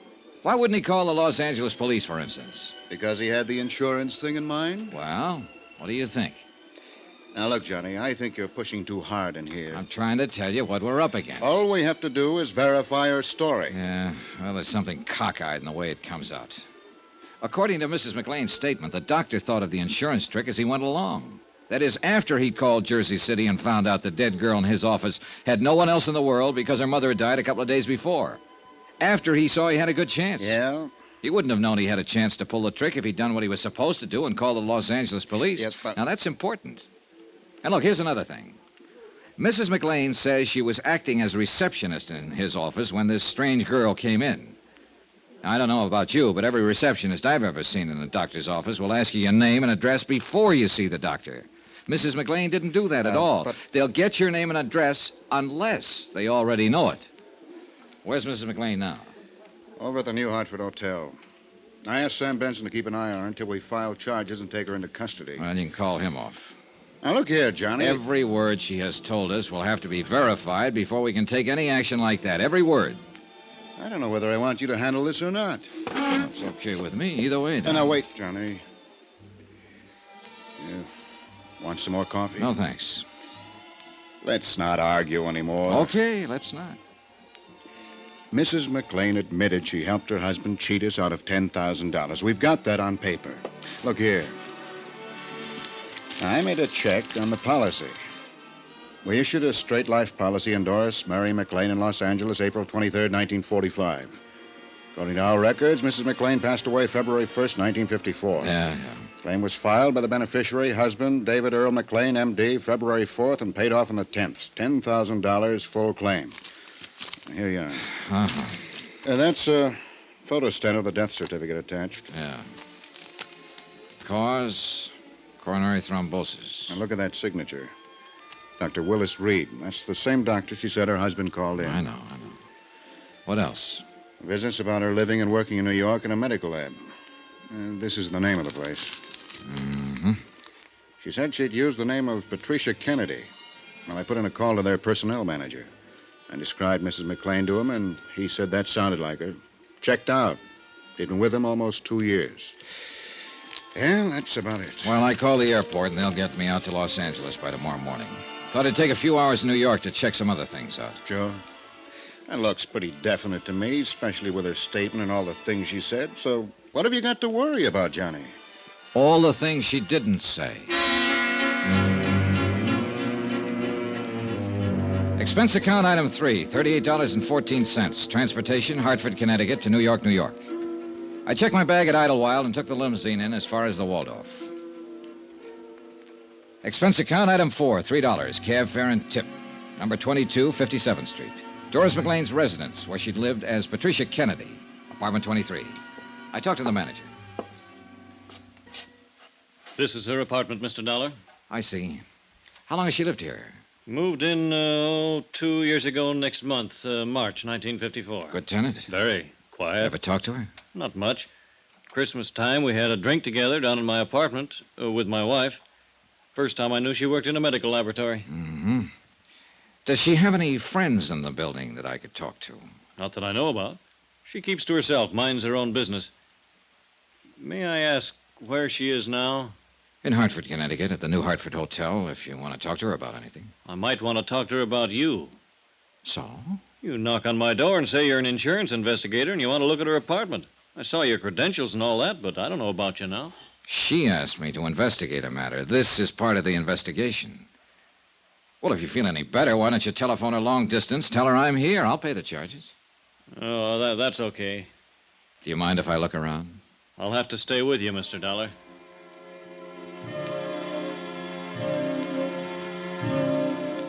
An hour later, I located a Mr. Platt at the Hyde Park Laboratories, where Doris McLean had been working using the name Patricia Kennedy. His answers concerning her conduct, habits, and attitude were identical with those of the apartment house manager. I talked to 3 people who had been working with her in the lab. Same result. Expense account item 5, $2.25. Long distance phone call to Don Taylor in Hartford. Yeah? What'd you find out, Johnny? All clear here. Her story checks out about living in New York. I talked to the coroner's office in Jersey City. Oh? According to their records, a Constance May Corbett, age 61, died there January 27th, 1954. Body unclaimed. County buried her. Coroner's office unable to locate the next of kin, a daughter, Teresa Mary Corbett, believed living in Los Angeles. Well? Well, what do you want me to say? Coincidence or not, this part of it all checks out. Yeah, I'll admit that. Thank you. You're welcome.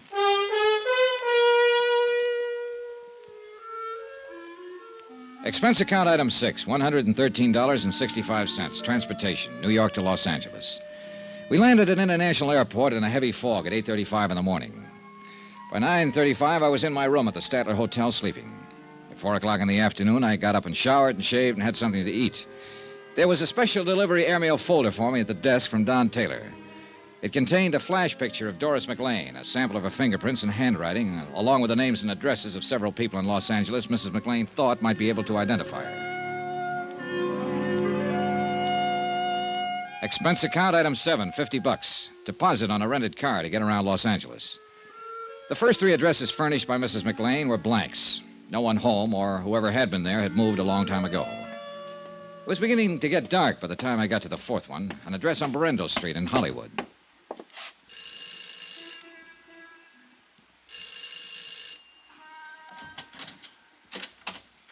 Hello? Hello, I'm looking for Pauline Henderson. What do you want? I want to talk to her for a minute.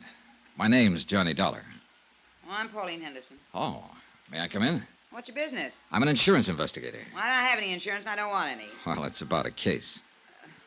Wait a minute, I'll put on a roll. Yeah, sure.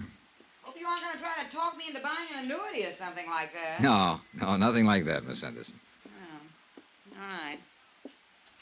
Johnny Dollar, huh? Yeah, that's right. Insurance investigator, did you say? Yes. Come in. I thought maybe you could help me. Well, I'll try. I'm in something of a hurry. Only take a minute, Miss Henderson. I'd like to have you look at this.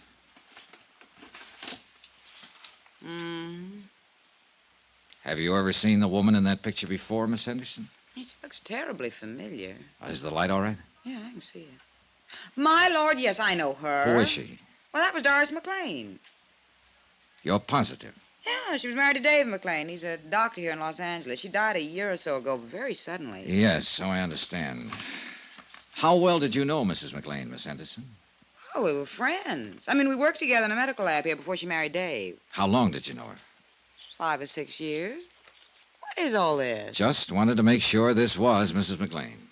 Pictures of her, all right. Yes. You know, I don't think you've been exactly telling me the truth. Well, I just had your name on a list, Miss Henderson. I was told that you might be able to recognize a picture of Doris McLean if you saw one. Who told you that? I'd rather not say. My, so mysterious. Well, I don't mean to be. You look nice enough. Is that all you want to know? Yes. Well, one more thing. When did you hear about Mrs. McLean's death? The day after it happened. I read about it in the paper. It was quite a shock. Doris was always so healthy. How did Dr. McLean take it?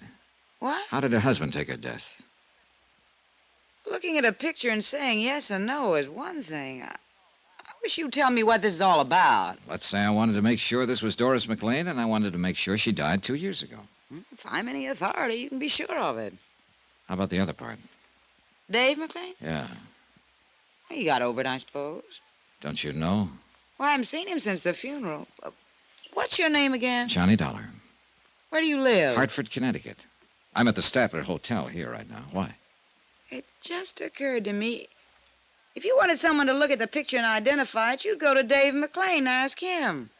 After all, he was married to her. You'd go to him. I would. Yeah. You go to him before anybody else. I think I'll call him and tell him about you. What do you think of that? That's all right with me, Miss Henderson. Expense account item 8, $3.15. Long distance phone call, Los Angeles to Hartford. Don Taylor. Hi, Johnny Dollar. Doris McLean still at the New Hartford Hotel? Yeah, why? Better call your private eye pal, Sam Benson, and tell him to keep an eye on her 24 hours a day. Huh? What are you talking about? The cat's getting out of the bag here. What? I could be wrong, Don. But if I'm right, somebody might want to kill her.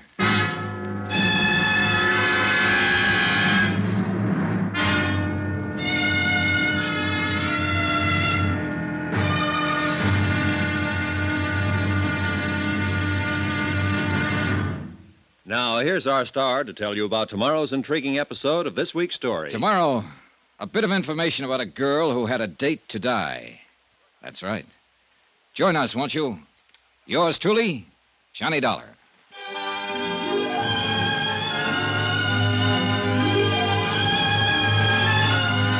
Yours truly, Johnny Dollar, starring Bob Bailey, is transcribed in Hollywood. Written by John Dawson, it is produced and directed by Jack Johnstone. Be sure to join us tomorrow night, same time and station, for the next exciting episode of Yours truly, Johnny Dollar. Roy Rowan speaking.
From Hollywood, it's time now for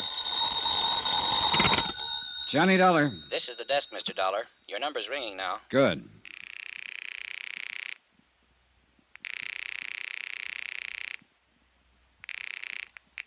Hello. Hello. I want to talk to Dr. McLean. Who's calling, please?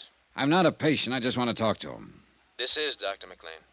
I'm Johnny Dollar. I'm from Hartford, Connecticut. I want to see you. What about? About life and death, Doctor. You must be drunk, whoever you are. Do I come to your office or do I meet you? You come to my office, I'll call the police. Get busy then. I'm on my way.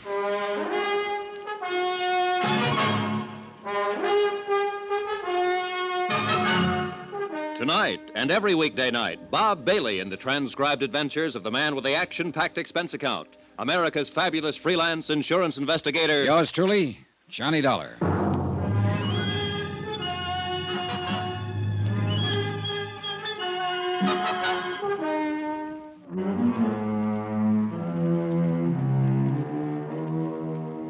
Expense account submitted by Special Investigator Johnny Dollar to Tri-State Insurance Underwriters International Building, Hartford, Connecticut.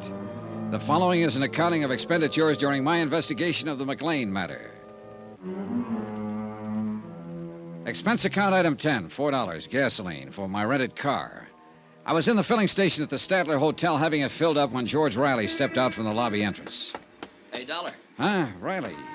I came down here to see you. What about? What do you think, what about? All right, get in.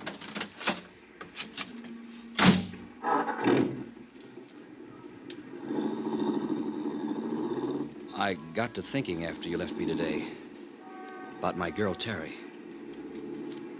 And you know what happened? No. The police came to see me.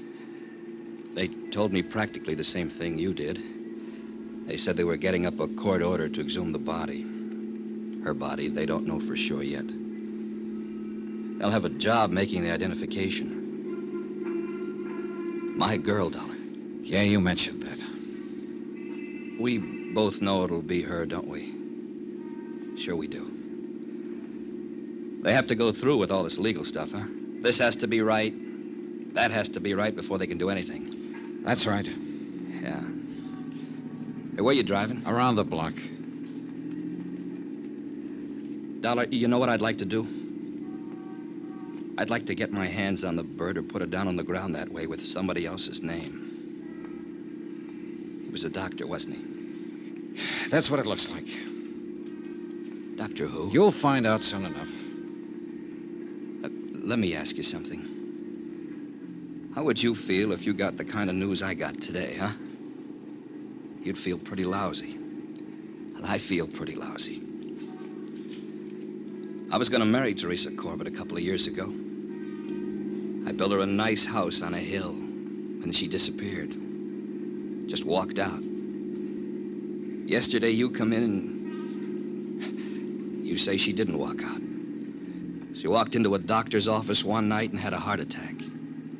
You say this doctor gave her another name, his wife's name. He buried her and collected some insurance. And that's how she disappeared. Now, what about me? Huh? They came around to see me after she disappeared. They came around a lot asking questions. And now they think they found her. You and me know they found her, don't we? Yeah, I guess we do. I spent 2 years waiting to find her, and now she's dead.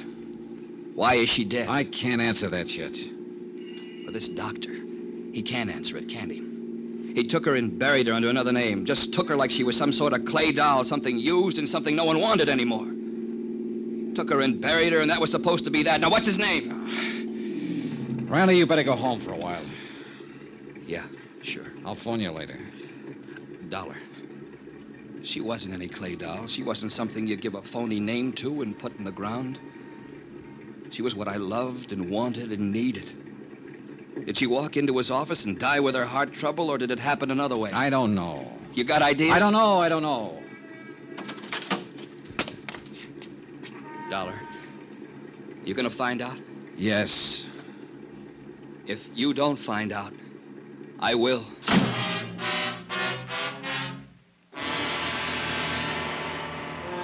I stayed right there and watched George Riley lurch across the street and hail a cab. Then I turned back and found the freeway, rode it out to Sunset and all the way to the Pacific Palisades in the office of David E. McLean, M.D. Come in, Mr. Dollar. Sit down. He was a tall, broad-shouldered man in his early 30s. I shook hands with him and sat down. Well, that was a pretty startling telephone call, Mr. Dollar. I confess I was intrigued by it. You said you'd call the police. Well, I didn't. I don't know why I said that, really. Tell me, what is on your mind? I'm an insurance investigator, Doctor. Or didn't a woman named Pauline Henderson call you and tell you I was in town? Pauline Henderson? Pauline Henderson. I don't believe that. A friend of your wife's, Doctor, an old friend who worked with her once. The kind of a woman who would recognize a picture if she saw it. I don't believe I remember her. Then she didn't call you and tell you I was in town. Well, that's all right, too. She said she might do that, though. Don't you want to know why, Doctor? Well, I suppose so. Yes. Why? Because I went over to see this Pauline Henderson the night I got in. She was one on a list of names of people who might know your wife on sight. Oh? She got kind of upset about my going there and asking her questions. I don't blame her. I'm a stranger to her. She finally said she'd tell you about it. I said, go ahead and tell you. And so? You just don't have any questions about anything, do you? I'm completely baffled by this whole thing. What's your point? Don't you really know why I'm here, Dr. McLean? I haven't the least idea, but I can't tell you we're wasting a lot of time.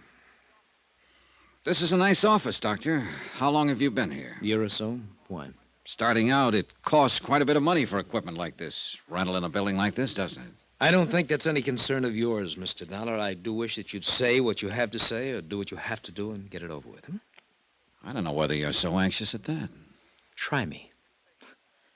I've been pretty patient with you. You come here and talk about a lot of vague things that I have no connection with at all. You make a strange phone call. You appear as though you're trying to intimidate me. You mention an old friend of my wife's. Pauline Henderson. Yes. What has she got to do with it? Nothing, really, except possibly as a witness. Oh?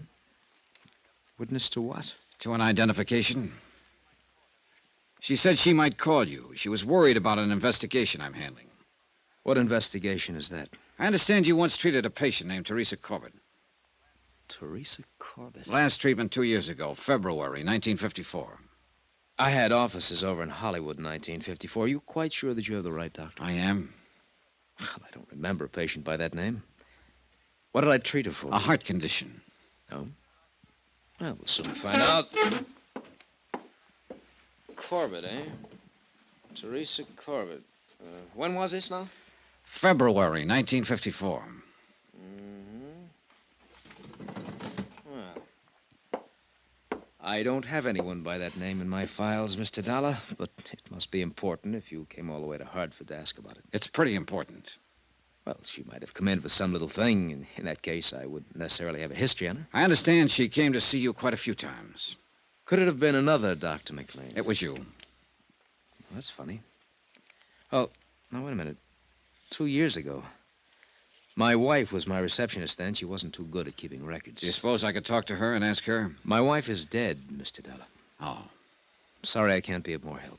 I thought every doctor kept a record of all his patients if they just came in with a nosebleed. Well, now you see that you're wrong. Now that we've gone through all this, let's get down to business. What do you mean by that? I'll come right out and say it, Doctor. You should have kept a file on Teresa Corbett. You should have kept that one above all things. The fact that you don't have one is going to make me believe a lot of things I haven't really believed up until now. What things? What are you talking about? I'm talking to you about your wife, who isn't dead at all. What? 4 days ago, she came to me in Hartford, Connecticut. She said that Teresa Corbett died in your office one night and that you identified the body as your wife's. And what's more, you collected $10,000 worth of life insurance on her. Here's a picture of the woman who gave me that statement. Is this your wife? Well? All right, I'll tell you. It is your wife, Doris McLean. And she's still very much alive. And the story she told me in Hartford is pretty much the truth. I've never seen the woman in that picture in my life. I ran into one person here in Los Angeles who recognized her right away. I've got a list of 8 more people who'd probably recognize her. I can go to every one of them and get their statements to that effect, but I don't think I need to.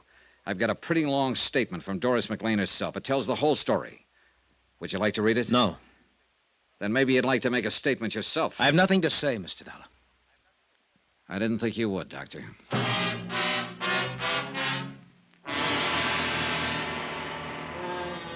On the strength of the evidence already assembled, I preferred charges against Dr. David McLean.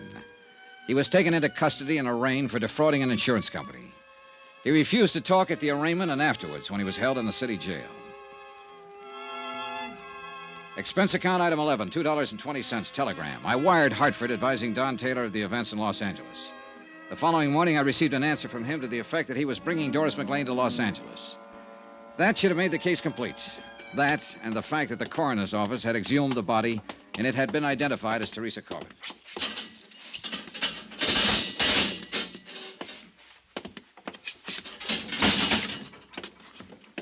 Well.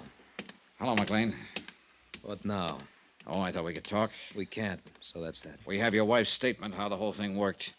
The coroner's man identified the body of Teresa Corbett. So? Your wife will be here tomorrow sometime. Her testimony will cinch it. Will it? You know it will. I want a statement from you. Look, we aren't in a courtroom now, McLean, but we will be. It'll be a tough case from top to bottom, but we'll get you, and we'll get you good.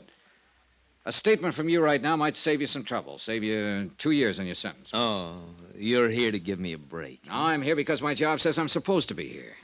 I wouldn't want to save you anything, brother. The longer they send you up, the better I'm going to like it.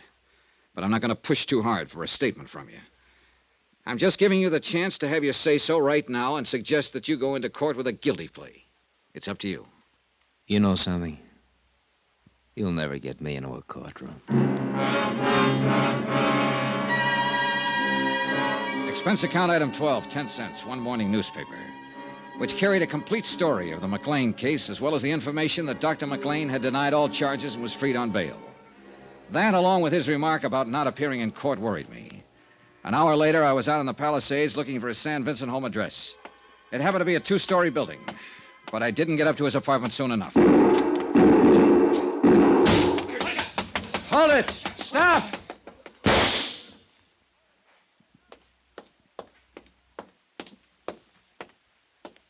Riley, you don't have to worry about your doctor friend anymore. You fool, you crazy fool. The court would have taken care of him. No. I wanted to do it personally. Oh, Riley. For my girl, Johnny. For my girl.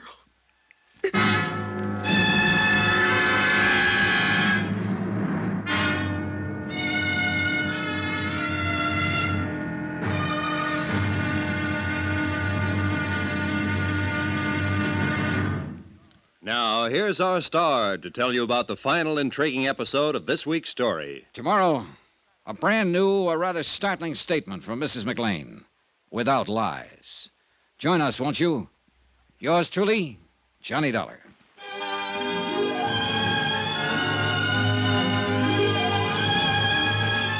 Yours truly, Johnny Dollar, starring Bob Bailey, is transcribed in Hollywood. Written by John Dawson, it is produced and directed by Jack Johnstone. Be sure to join us tomorrow night, same time and station, for the next exciting episode of Yours truly, Johnny Dollar. Roy Rowan speaking.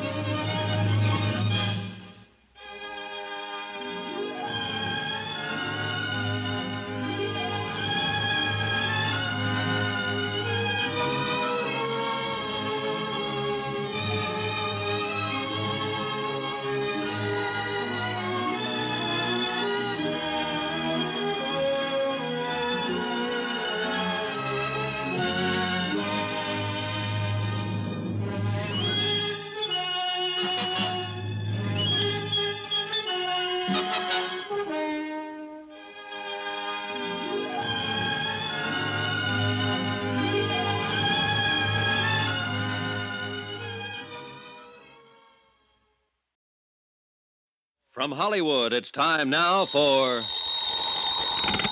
Johnny Dollar. Johnny Don Taylor. Are you here in L.A.? With Mrs. McLean. Why didn't you meet my plane? Dr. McLean's been shot. What? Teresa Corbett's boyfriend, a guy named Riley, pumped 3 slugs in him this afternoon. He was afraid McLean might get off. McLean's still alive? He's hanging on, but they don't give him much of a chance. I'm on my way to the hospital right now, L.A. General. Meet you there.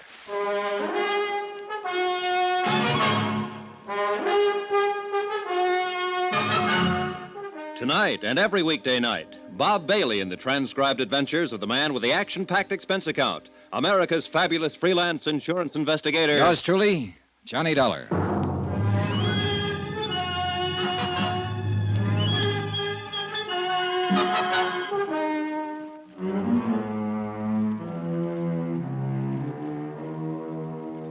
Expense account submitted by Special Investigator Johnny Dollar to Tri-State Insurance Underwriters International Building, Hartford, Connecticut.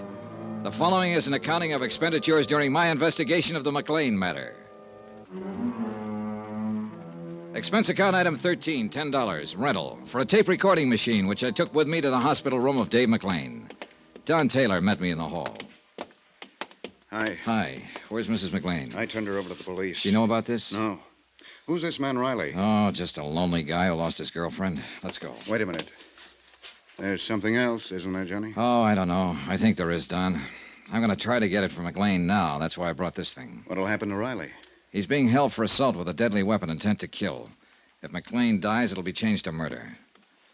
Mr. Dollar? Yes? You can go in now. This is Mr. Taylor. I'd like him to come in, too. It's all right. This way, please. The nurse led us down to the end of the hallway and into McLean's room. Transfusion equipment was rigged up on one side of him, intravenous on the other. He watched us walk in without a word, until he saw me set up the recording equipment. What do you think that's for?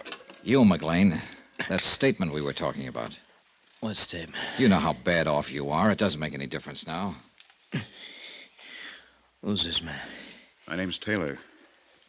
Police? I'm with Tri-State Underwriters. Oh. You must be a close friend of Doris's. She came out here with him, McLean. How is Doris these days? She's made her statement.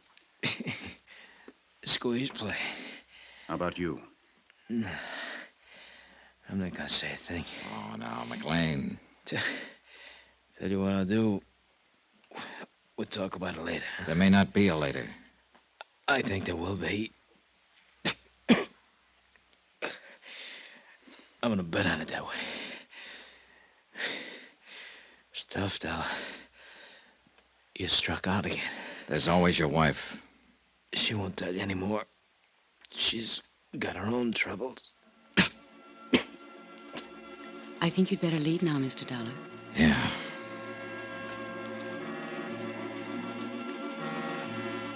McLean's chances for recovery were 1 in 10. That isn't very good odds. But as he said, he was going to bet on himself. And he won. 3 days later, he took a turn for the better. Within a week, he was walking around the hospital. The trial date was set for him to answer charges of defrauding an insurance company. Mrs. McLean was named co-defendant. All set. When do you take off, Don? About 5 minutes. Good night for flying. Yeah. Now, what's the matter, Johnny? Oh, I don't know. This whole case, the people in it, I just don't know. You ought to be satisfied. You've certainly done your job. McLean's are going to stand trial, and there's no doubt they'll be convicted. You testify in court, and that's about it. I know. Don. Yeah? There's more to it. What? I know there is. There has to be. McLean's slick enough not to open his mouth. He hasn't admitted anything. His wife's done all the talking. Sure, that's true, but what she said was enough for us. Was it? Well, wasn't it? Not for me, Don. Johnny, what is it? Riley, I suppose, and that poor girl, Teresa Corbett. A couple of little people who walked into it. Riley's suffering worse than the McLeans, than they'll suffer. He lost somebody he loved. She died naturally. He would have lost her sooner or later. The McLeans had nothing to do with that. Didn't they? No. Well, I've been thinking about it. Just go in and testify in court and come home and try to forget about it, will you? Maybe you're right. Flight 913, Chicago, New York, and Well, Boston, now boarding. see you in a few days, Johnny. Okay. Flight Bye. 913, One thing, now Don. boarding Yeah? at Gate 8. Suppose Teresa Corbett had been my girl. So long, kid.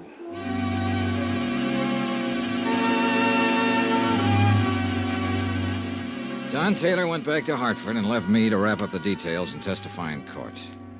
The day before the trial, I went over to the county jail to interview Mrs. McLean just once more. Hello. Hello. The uniform isn't too attractive, but they say it's a very healthy life in here. I mean, the regular hours and all. I suppose I should try to get used to it. Yeah. How long will I have to go to prison? Well, that's hard to say exactly, Mrs. McLean. Well, my lawyer said not over 3 years if they convict us. 3 years isn't too long. No. Sit down. Where's my husband? Where's Dave? He was transferred to the county jail today. Is he all right? Seems to be getting along fine. I haven't seen him, you know. You'll see him in court. Oh, I wish it were all over. So do I. But it isn't, is it? Practically. Not at all. Well, what do you mean? So far, we have enough evidence to prove conspiracy against you and your husband, and we'll prosecute to the limit on that. There'll be some other charges against him, the business with the body and so on. Let's not go into that now. But there's something else here I want to get straightened out. This is your statement. Yes. Let me read you this. A girl, whom we later found out to be Teresa Corbett, walked into the office on the night of February 1st, 1954, and complained of feeling ill. She had been drinking. My husband took her into the examining room where she died a few minutes later of a heart condition. Those are your own words on this sworn statement, Mrs. McLean. Yes. Let me go on. I had never seen or heard of Teresa Corbett until that night. I was with my husband when he placed a call to her residence in Jersey City. He spoke with a man there who managed an apartment house and so on. Mrs. McLean, that call was never made. I was in the room when Dave made it. The phone company has no record of it, no bill for it. I mentioned this to you because we are going to mention it at the trial tomorrow. You have my statement. Are you trying to make a liar out of me? The fact remains that call wasn't made. Were you in the examining room when Teresa Corbett died? No, I was in the front office. Isn't it a fact that she was a patient of your husband's before that night? No. I found out, I'll tell you. Teresa Corbett was one of your husband's patients. Why, She came here to live in Los Angeles because of a heart condition she had. He was the doctor she went to see. She just didn't walk in that night and drop dead. If that's true, I didn't know it. That night, you said you were acting as a receptionist in your husband's office. When Teresa Corbett walked in, she must have given you her name when she asked to see the doctor. Well, she didn't. Frankly, I thought she was just a little drunk. She'd been drinking. I could smell it. And you just took her right on back to your husband without asking a name, where she lived, anything about her? Yes. Now, look, Mrs. McLean, a lot of things you've told me and put into this statement are true. They've all been checked and rechecked. That's my job. But some of them just don't make sense. What are you trying to do? You wouldn't have known anything about it if I hadn't come to the insurance company. Maybe that's so. Maybe it would have just gotten by. But you did come to us. And whether you knew it or not, we have to know everything now. Everything, Mrs. McLean. Why do you think we've gone to all the trouble and expense of checking all this? I'll tell you. Because your story was too good to be real. It couldn't happen that way, even though the facts seem to say it could. A girl alone and friendless in Los Angeles dying of a heart attack in a doctor's office. A doctor who needs money and has a wife who's heavily insured. That's too much for me to take. Teresa Corbett was a patient of your husband. She had been for several months. She came in like anybody else. You or your husband took her personal history. And you noticed that she had only one living relative, a mother in Jersey City. Will you please tell me what you're talking about? I'm talking about premeditated, carefully planned murder. That's what I'm talking about. When Teresa Corbett's mother died suddenly, there was nobody left to worry about her. Nobody to ask questions about her anymore, right? That's what you thought, anyhow. But there was a man, George Riley. But he didn't know where to go or who to ask. You didn't know about him. All right. Teresa came in several times, and you and your husband got to know more about her. She was the patsy right from the beginning. Wasn't she? Wasn't she? Yes. Do you want to tell me about it? She had been in to see Dave several times. He knew all about her, where she was from, what family she had. That night, when she came in the office, she wasn't drunk. She hadn't even been drinking. She'd had a telegram. She'd just received word that her mother had died suddenly. She was terribly upset about it. She asked Dave for something to help her sleep. Go on. Well, he took her in the examination room, and he came out a few minutes later to get some drugs, and he said something about her case being a terminal. Terminal? You mean it was hopeless? Well, that's what he said. He said he didn't give her more than 6 months. It wasn't true, Mr. Dollar. She wasn't that sick. Then what? Well, Dave went back to the examination room. I just sat there and waited. I guess I knew what he had in mind. Had you talked about it? Well, we talked... Oh, no, not about what happened then. A few minutes later, he buzzed me to come back to the room. I went back there, and Teresa was lying on the table. She was dead. I knew it when I walked in there. Dave looked very strange. He said that she had had a sudden heart attack and died before he could do anything to help her. You know it wasn't so. Well, there was a hypodermic on the stand. He'd given her something. I just didn't think he'd go that far. Are you sure you hadn't discussed this before? No. I swear he hadn't said a word to me before that night. But he had it all planned. That is, what to do and everything, when I came back to the room. He called Dr. Reed. Dave showed him Teresa and said it was me. Reed signed the death certificates. Yes. When did you leave town? The same night Dave made me. He said he'd handle everything. I accused him of killing her, and he said that she just died there. Well, I guess I was kind of hysterical, but then he said, all right, I did kill her. She didn't have long anyhow. I killed her, and you helped me kill her. Now get out of here and stay out of here. If you ever open your mouth about it, you'll go to the gas chamber with me. Do you want a cigarette? Yes, please. Here you go. Thanks.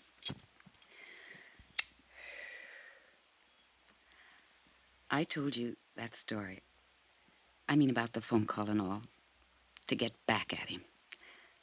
I never thought that I'd tell you this part, too. Oh, I'm glad I did. I'm glad it's all over.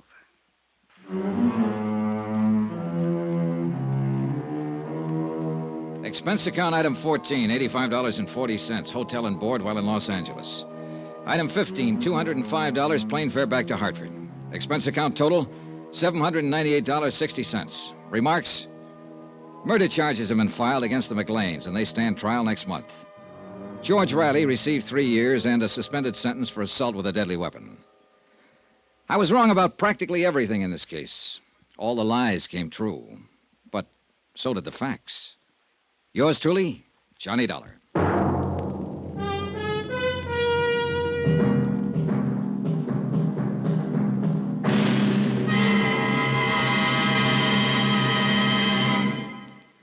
Remember, there'll be another intriguing story for you beginning next Monday night. Next week, cui bono. That's Latin for who benefits. And believe me, it isn't the killer in the case. Join us, won't you? Yours truly, Johnny Dollar.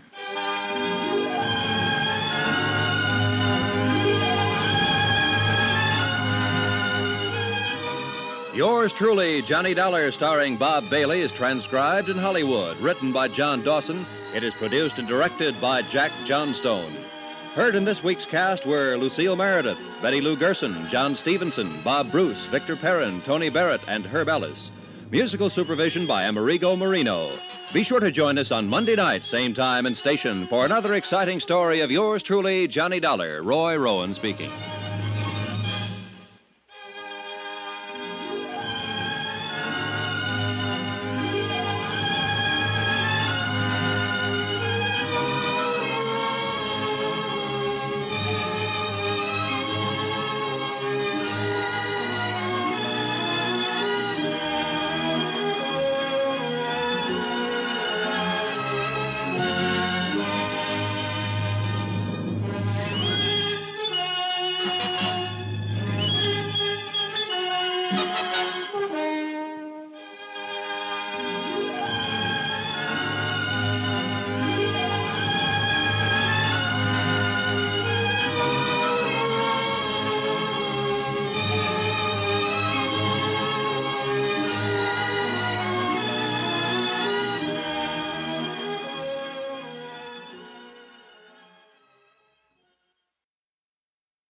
From Hollywood, it's time now for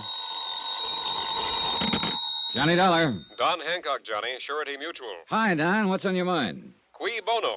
Qui who? It's Latin, kiddo. Cui bono. Who benefits? All right, I'll bite. Who does? A little doll named Luann Parker down in Green Pass, Virginia. $100,000 worth, Johnny. Double indemnity. Wow, what did she do? Answer the question? She sure did, with a 38. 2 bullseyes right in her foster papa's heart. Well, then if it's an open and shut case, you don't Oh, need... it's that all right. She's the gal what done it. She admits it. But the coroner is about to call it an unavoidable accident. Seems little old Magnolia Blossom thought Papa was a prowler. And what do you think? Just what I said. Cui bono. So? I think you'd better put yourself on the payroll.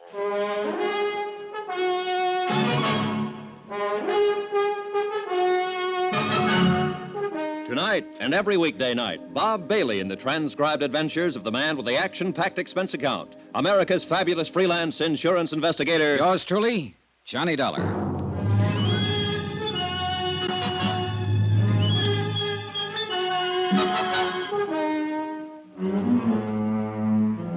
Expense account submitted by Special Investigator Johnny Dollar. To the Home Office, Surety Mutual Insurance Limited, Hartford, Connecticut. The following is an accounting of expenditures during my investigation of the Cui Bono matter.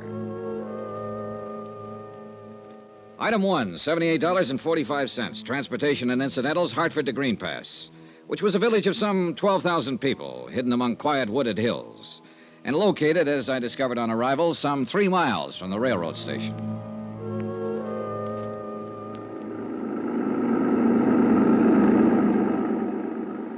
Nice weather we're having. Yeah, it's fine. You from New York? Well, near there, Hartford. Bet you ain't been having weather like this up there. No, it's been pretty cold.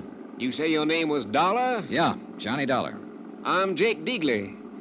You here on business? That's right. Well, I wouldn't count on finding much here. Green Pass is what you might call a one-horse town. 1 hotel, 1 bank, 1 taxi, that's me, 1 newspaper. And 1 county attorney. Yep, just 1... Oh, and you've heard about our tragedy, about Dan Parker getting shot. Yeah, that's why I'm here. I'm an investigator for an insurance company. I see. Well, it was a terrible thing. It was... Oh, doggone it. If old man Hawley don't fix up them fences, he's going to be short a cow one of these days. That's the 3rd time this week they've been out the road. How did people around here feel about Dan Parker? Was he well-liked? Well, he'd been re-elected for 5 straight terms. No personal enemies? Not a one. There ain't a man in Green Pass that... Hey, what difference does it make whether he was well-liked? You know how he was killed, don't you? Yeah, I understand he was shot accidentally by his stepdaughter. That's right. And what difference does it make whether he had any enemies? Well, none, probably. But when an insurance company holds a policy as large as the one they carried on Dan Parker, they want to know the full circumstances surrounding the death. Well, there ain't no mystery about it, Mr. Dollar. That poor girl took him for a burglar and shot him, that's all. And it mighty near broke her up. Say, what about her, Jake? Is she well-liked? Well, let me put it this way. I'm 52 years old. I got a grandson, 17. And we're both in love with Luann Parker. I see. And there's 5,000 other males in Green Pass that feel the same way. She get along all right with her stepfather? They worshipped each other. She was all Dan had since Mrs. Parker died 9 years ago. They was thicker than thieves, them two. Rode horseback together, went fishing, took trips together. Well, then it's understandable that she'd be pretty broken up. It was terrible for her. She went clean out of her mind when she realized what she'd done. So tell me, was Dan Parker a wealthy man? No, fairly well-to-do for these parts, but no ways wealthy, the way you'd think of it in New York, for instance. Then I imagine the Parker girl would think of $100,000 as being a pretty sizable fortune. Mr. Dollar, let me give you a little advice. Oh? You got a job to do, fine. But if I was you, I'd be mighty careful how I went about doing it. Why so? Well, people up here in the hills are kind of standoffish at best. And if you go around hitting what you seem to be hitting at, you're going to get yourself a mess of trouble. I don't deal in hints, Jake. All I'm trying to do is dig up all the information possible. Let the company know exactly what happened. That sounds fair enough, Mr. Dollar. But you take my advice. Dig easy.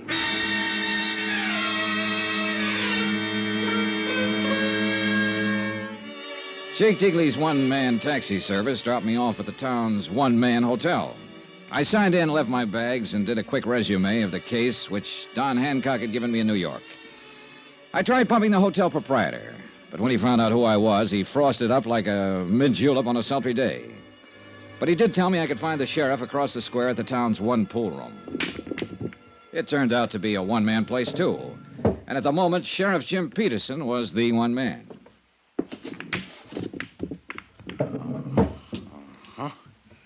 Oh, glad to know you, Mr. Dollar. Just a second now. Watch me get that there 3-ball down there. Good shot. No, that was a setup.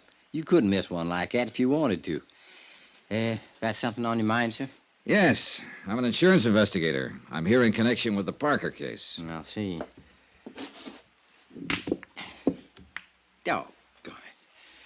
Well, I don't think I'd call it a case exactly. It was an accident. Ain't no mystery about it, far as I can see. I didn't mean to imply that there was, Sheriff. As it stands now, this is a routine investigation, nothing more. I just like to get the facts, find out exactly what happened, in order to furnish my company with the report they need to pay the claim. I'd appreciate your cooperation if you've got the time. Oh, I got the time all right, sir. Yeah, how much you know about it? Well, not much. Dan Parker, as I understand it, was your county attorney here. His stepdaughter, Lou Ann Parker, who is the beneficiary under our policy, mistook him for a prowler, shot him, and killed him. Well, that's about it. Well, the thing happened 3 nights ago. Dan been up to Richmond on business. He come back in on a midnight train. He walked down from the station. Walked 3 miles at that time of night? Well, it's a little over 2 to his place. It's outside of town a ways. Well, that's still quite a walk. Why didn't he call this taxi driver, Jake Digley? Yeah, well, he probably did try to, but Jake wasn't expecting any business, so he took a night off. He was out at Happy Hollow. See, that's a kind of a roadhouse about 5 miles up the highway. Does Dan's daughter have a car? Yeah, she does. But I figure he didn't want to bother her at that time of night. See, he wasn't due in till the next afternoon. But it appears like he finished up his business and decided to come on back at night without letting Lou Ann know or anybody else. Now, let me see here. Was he in the habit of coming back unexpectedly from trips? No, I wouldn't say he was. Well, go on. Huh? Oh, well, Dan didn't take many trips. And when he did, he most always made arrangements with Jake or Lou Ann to meet him at the station. I see. So, anyway, walked home that night, and he took a shortcut through the lane and come on in the back way across the terrace. And right there was his fatal act. Oh, what do you mean? He bumped against the lawn chair. And the sound woke up Lou Ann. And then she heard him fumbling with the lock of the back door and heard him come on in the house. She took a .38 pistol from a drawer of her night table and went to the head of the stairs. When she heard him start up, she fired twice and killed him. Mm-hmm. Were there any lights on in the house? No, she was afraid to turn on any light. And I reckon Dan was trying to keep from waking her up. 2 shots, 2 bullets in the heart, firing down a stairway in pitch darkness. That's pretty good shooting, Sheriff. Oh, Well, she can outshoot me, Mr. Dollar. And I'm known as one of the best in these here parts. Who taught her? Well, Dan taught her himself. He figured a girl ought to be able to protect herself. So tell me something, Sheriff. Did she have any reason to think it might be a prowler? Have you had any trouble of that kind around town? Oh, 3 weeks ago, there was a house broke into over on the south side, and twice since then, Dan called me in the night to come out and take a look around his place. Oh, why? Well, seems Lou Ann thought she heard somebody trying to break in. And did you find anybody? Nope. Was Lou Ann alone in the house the night of the shooting? Well, Mary Jackson was there. Who, Well, she'd been housekeeper for the Parkers for the last 15 years. What's her version? Same as I told you. She heard the shots, saw the lights in the hall come on, and heard Lou Ann scream, "Father." How did the girl and her father get along? Well, couldn't have been any closer. She pretty broke up about it. You talked to her yet, Mr. Dollar? No, not yet. No, I didn't think so. What's that supposed to mean? Well, I mean, if you had, you wouldn't be asking a lot of these questions. Or at least you wouldn't be asking them in the way that you are. What way, Sheriff? Well, like you figured the Parker girl was actually guilty of something. Well, she did pull the trigger, didn't she? And with sufficient reason. She was nervous. She'd heard prowlers around before, or at least thought she did, which adds up to the same thing. She thought she heard somebody break in. She knew she couldn't count on Mary for any help. She had a gun, knew how to use it, so she got up her courage and done a natural and normal thing. She used it. And she'll regret her mistake the rest of her life. Yeah. That's the way the picture seems to work out. At the moment, at least. You got any reason to doubt it? I get paid to doubt things, Sheriff, until I satisfy myself that there's no reason to doubt them. And that's all I'm trying to do. It's all the insurance company expects me to do. I'm not out to pin anything on this girl or to get out of paying her claim, provided it's legitimate. It is. Well, then she's got nothing to worry about. If the thing happened as you just told me it did, then I have as much sympathy for her as you do. It'll be a pretty rough memory to live with. I just want to be sure, that's all. All right, Miss Dollar. You look around. You talk to people. Ask any questions you're a mind to, but you're going to come out right back where you started at. You're probably right. Dan and me'd been friends for years. Good friends. If I thought there was the slightest doubt about this, I would be the first one to kick up a fuss and go after the truth. Even if the evidence pointed toward Lou Ann Parker? No matter where it pointed to. Well, now, look, I want to talk to the housekeeper and to Miss Parker herself, and I'd like to attend the coroner's inquest if you don't mind. No, I don't mind, but you're a little late. Huh? It was held this morning. What was the verdict? Death by misadventure, unavoidable accident, with no recommendation for prosecution. I see. Would it be possible for me to see a copy of the transcript? It would. I'll ring the coroner and tell him to expect you. But let me give you a little piece of advice, Mr. Dollar. All right. Folks in these here parts love that girl. So when you start walking around asking questions, walk easy.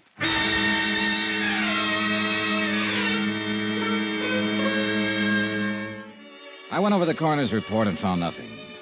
Lou Ann had been called as a witness and appeared to have answered all questions in a frank and a straightforward manner. I checked her school record. She was regarded as an unusually bright girl and had stood at the head of her class all through high school. She'd been elected cheerleader in her junior year, won the lead in the class play, had been chosen queen of the senior prom.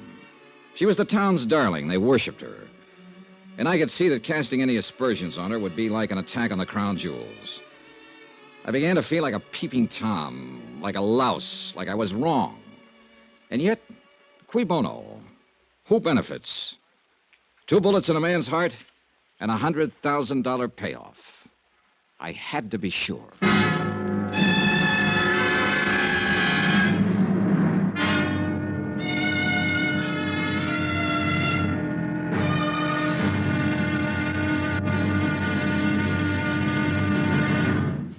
Now, here's our star to tell you about tomorrow's intriguing episode of this week's story. Tomorrow, beauty is as beauty does, and an idol is found to be made of flesh and blood. Join us, won't you? Yours truly, Johnny Dollar. Yours truly, Johnny Dollar, starring Bob Bailey, is transcribed in Hollywood. Written by Les Crutchfield, it is produced and directed by Jack Johnstone. Be sure to join us tomorrow night, same time and station, for the next exciting episode of Yours truly, Johnny Dollar. Roy Rowan speaking.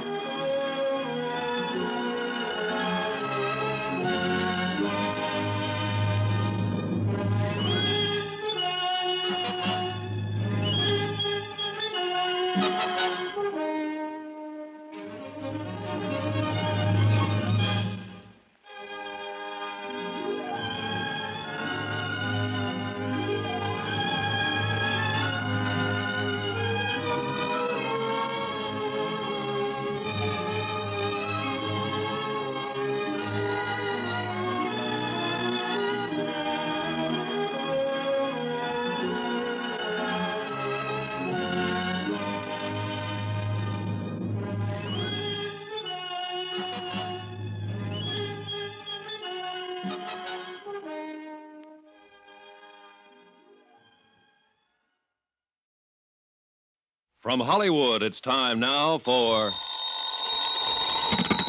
Johnny Dollar. Tom Bates, Mr. Dollar. Tom. I'm acting county attorney since Dan Parker's death. Oh, yes. I was looking for you earlier. So Sheriff Peterson said.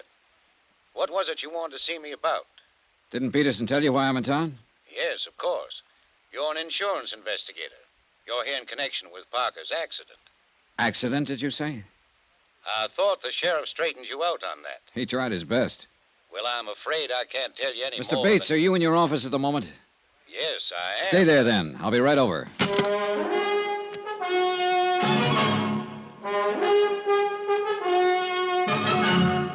Tonight and every weekday night, Bob Bailey in the transcribed adventures of the man with the action-packed expense account, America's fabulous freelance insurance investigator. Yours truly, Johnny Dollar.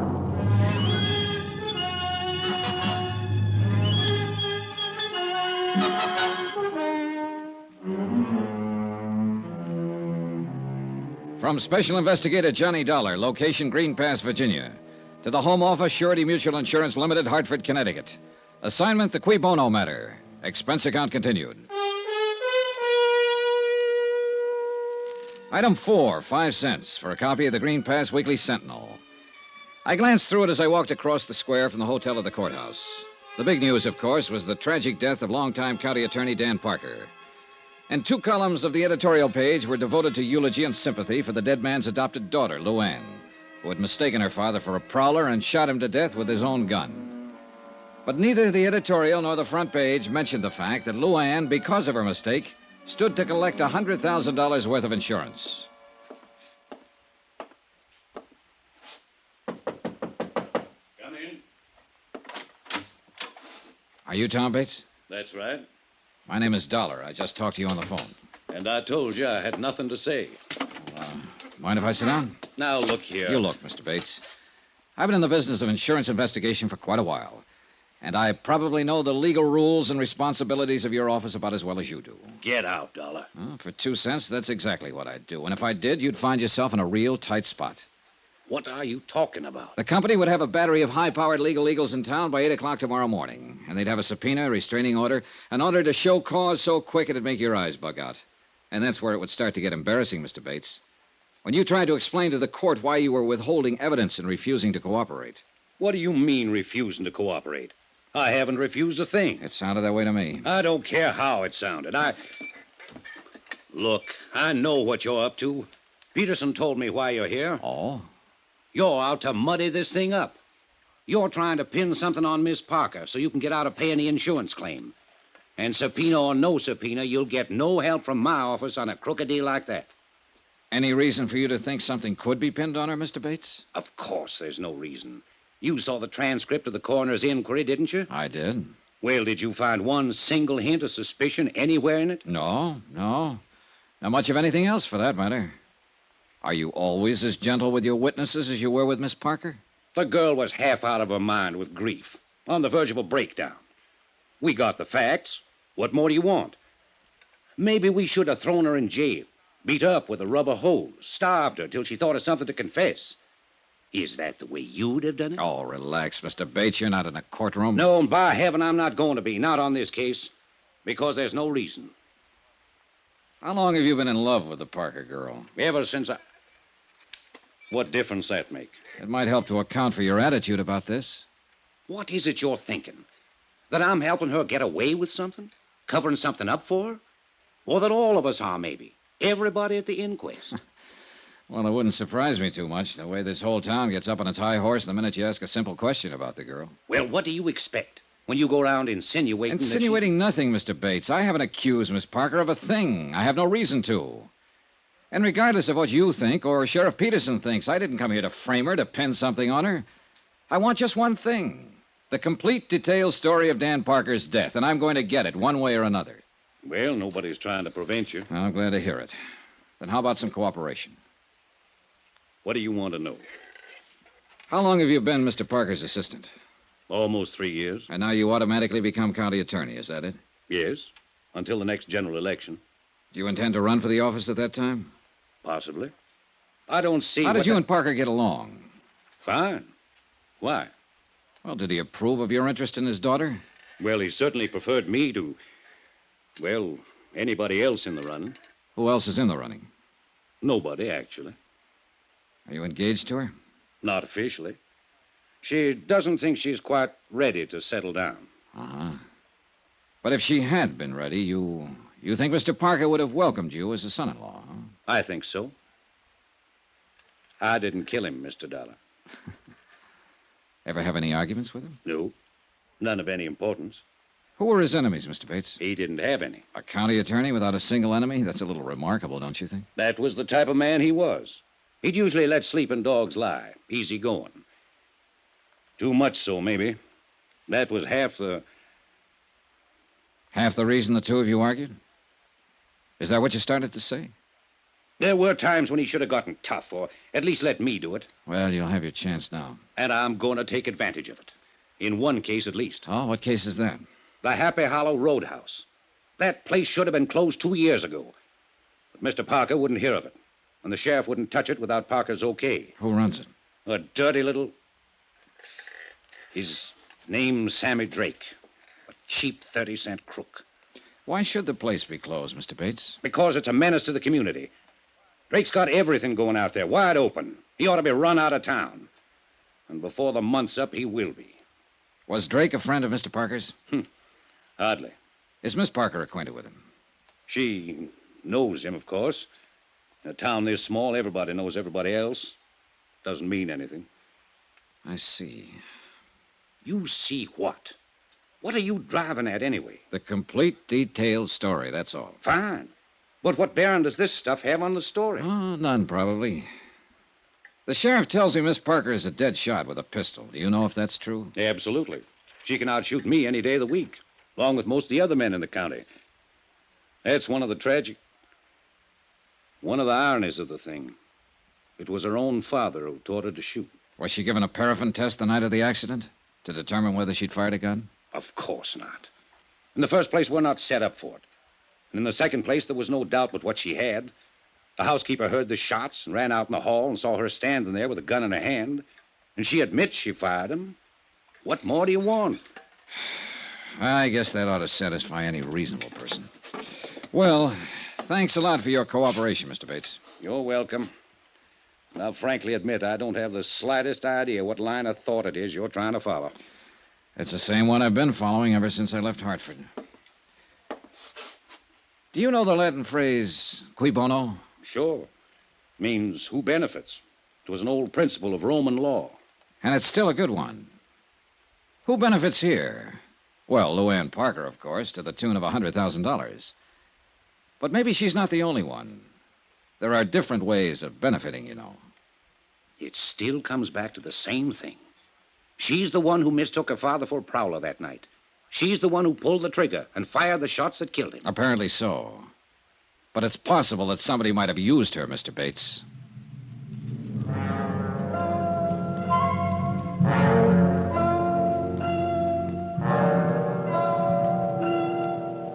Expense account, item 5, $6 even. Flat rate payment to Jake Deagley for a couple of hours' use of his battered old taxi.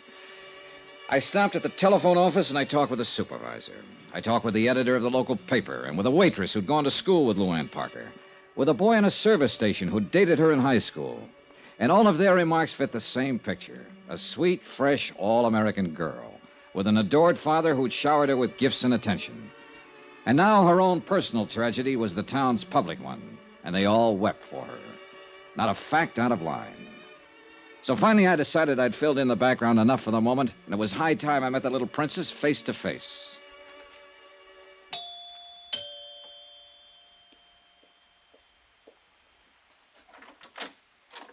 Yes, sir? Good afternoon. I'd like to see Miss Parker, please. Well, I'm sorry, sir, but she ain't here. Oh? She's been staying in with Dr. Praley and his wife. Seems like she just couldn't face this place after what happened here. Are you the housekeeper, Mary Jackson? That's right, sir. Well, I'd like to talk to you too, Mary, if you don't mind. What about, sir? Just a routine question or two. I'm with the insurance company that carries the policy on Mr. Parker's life. Well, I don't think I ought to go around talking Well, it's quite all about... right. Sheriff Peterson and Tom Bates are both cooperating with me, so you can be sure there's nothing wrong about it. Well, if them two say it's all right... They do. Then I reckon it is. Won't you come in, sir? In a few minutes' conversation, I learned that Mary Jackson had practically raised the Parker girl and worshipped both her and her father. She showed me the terrace where Dan Parker had bumped into the chair and wakened both his daughter and Mary, the back door where he'd entered the house that night, and then finally the main stairway where the shooting had taken place. When I heard the shots, all I could think was, oh, my poor baby, and I come running out in the hall. Your room is the third door there, is that right? Yes, sir. Well, just then Miss Luann turned on the lights, that switch right there beside you, and I saw her standing here at the top of the stairs with a gun in her hand. Then we both looked, saw it was Mr. Parker. We run down there. Miss Luann tore off his tie and pulled his shirt open, but he'd already passed on. Yeah, it must have been a terrible thing for both of you. Yes, sir, it was. Mr. Parker seems to have been a very generous man, especially with his daughter. Oh, he always gave her anything she wanted. Bought her another new car just last month. Yeah, I saw it in the driveway.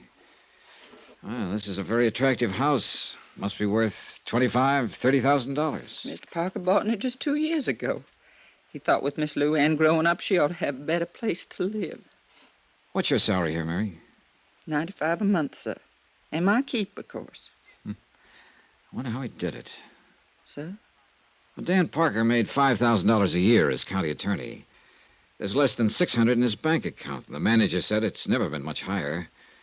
And yet, this house, new cars, those clothes of Miss Parker's that you showed me, a $50,000 life insurance policy. How about that, Mary? I don't know nothing about it, sir. And still, with all this, they were always quarreling. How'd you find that out? Why, Mary? What did they quarrel about? Well, it's only been the last 6 months, and it wasn't her fault. It wasn't like her. It was that Sammy that put those ideas in her head. Sammy Drake, the fellow who owns the Happy Hollow? And she was a restless one with nothing to do, and he took advantage of it. Filled her head full of crazy notions. I know it was him. What crazy notions, Mary? Oh, going off to New York, getting on the stage, or dancing in some nightclub. It's the only thing Mr. Parker ever refused her. But he sure put his foot down on that. He said the only way she'd do it'd be over his dead body. Oh, sir. Thanks, Mary. You've been a lot of help.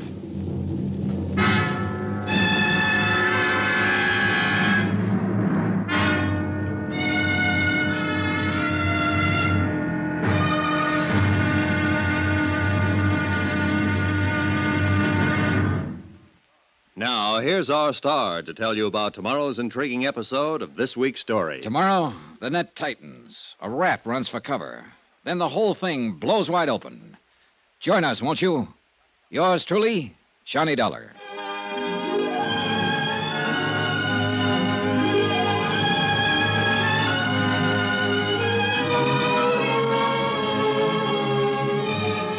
Yours truly, Johnny Dollar, starring Bob Bailey, is transcribed in Hollywood. Written by Les Crutchfield, it is produced and directed by Jack Johnstone. Be sure to join us tomorrow night, same time and station, for the next exciting episode of Yours truly, Johnny Dollar. Roy Rowan speaking.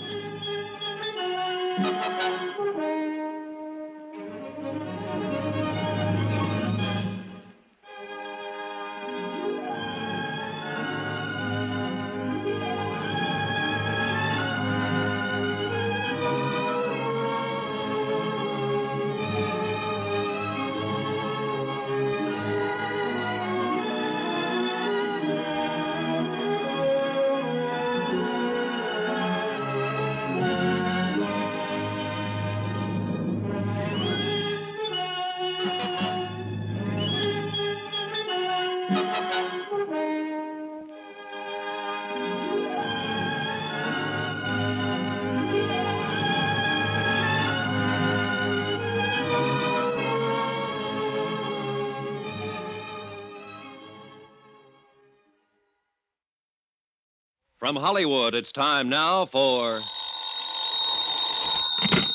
Johnny Dollar. This is Tom Bates. Oh, how are you? Dr. Praley just called me, Mr. Dollar. He says you've been threatening him. Oh, I wouldn't call it a threat, Mr. Bates. I simply told him that if he won't let me question Miss Parker, then I'll have to get a court order to do it anyway. Well, as acting county attorney here, I think I could block that order, Mr. Dollar. Maybe, but I doubt if it would be a very smart move. Now, you look here.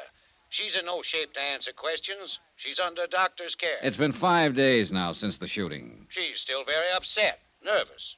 She might say things that could be misconstrued, that she didn't mean. Oh, what things? How would I know? I just thought you might. Since you've already questioned her once, right after she killed her father. Wasn't she upset then? Did she say anything you misconstrued? I'm warning you, Dollar. And I'm warning you. I'm going to talk to that girl one way or another.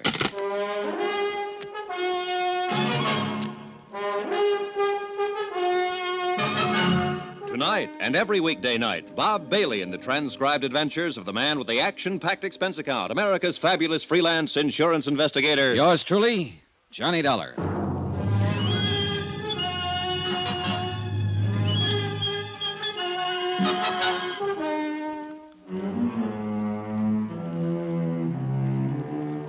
From Special Investigator Johnny Dollar, location Green Pass, Virginia, to the Home Office, Surety Mutual Insurance Limited, Hartford, Connecticut. Assignment, the Cui Bono matter. Cui Bono, Latin for who benefits. Item 8, $1. Transportation out to Sammy Drake's Happy Hollow Roadhouse on the highway north of town. On the way there, I thought over what I'd learned so far, and I realized it wasn't much. On the face of it, the thing was simple enough, no mystery at all. 5 nights ago, Dan Parker, the local county attorney, had returned from a business trip and entered his sleeping house. His adopted daughter, Luann, mistaking him for a prowler, had shot him to death in the darkness. There it was, an accident, pure and simple. The coroner said so, the sheriff agreed, and the whole town was determined to keep it that way. But I still couldn't buy it quite that easily. Not when there was a $100,000 life insurance policy payable to Luann Parker, the girl who'd pulled the trigger. Maybe I'd find some answers at the roadhouse.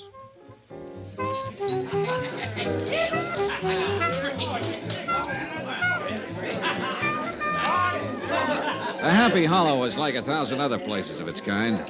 A neon-lighted barn set 50 yards off the road. Inside, a jukebox, a raucous bar, and a scattering of tables around a splintery dance floor. Saturday nights, a 4-piece band. Probably a game or two going on in the back room, and whatever else the local sports might demand.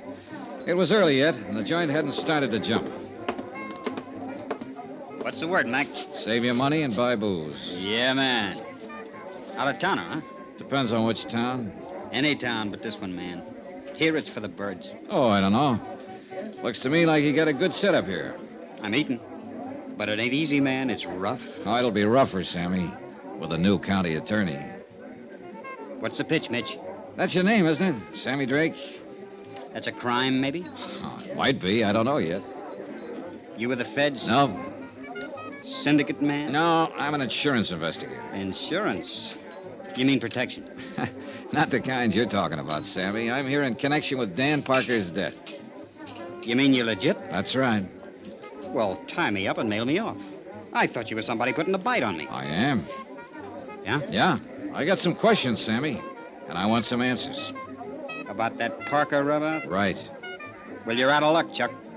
I don't know nothing from nothing about nothing. See what I mean? I got reason to think different. How so? Somebody been passing the word? Maybe. 2 get you 5. It was that Bates character. Am I in? I couldn't say. Sure it was. The new county attorney. He's got a big deal now. And he'd give his left eyeball to put the finger on me. Why so? Why has he got it in for you, Sammy? Because he thinks his doll has been... You mean the Parker girl? I forget. You want to do it the hard way, Sammy. No speak English. I can get Tom Bates to issue a warrant, you know. He'd love to have that chance. So you can either talk to me here and now, or you can talk to him and the sheriff in the basement of the courthouse. Rough and tough, huh? If that's what it takes, yes. Come on back to the office. All right. What'd you say your name was, Buzz? I didn't. It's Dollar, Johnny Dollar. Dollar, huh? Yeah, rhymes with collar. I always like to be wise to who's putting the slug on me. Come on in. Thanks. How about a drink? No, not now, thanks. Well, I guess I'll have a short one for my health. You hungry? Like a steak? Later, maybe. They're the most. This is a crummy joint, strictly for the sticks, but the food's good. Well, here's a go. Yeah.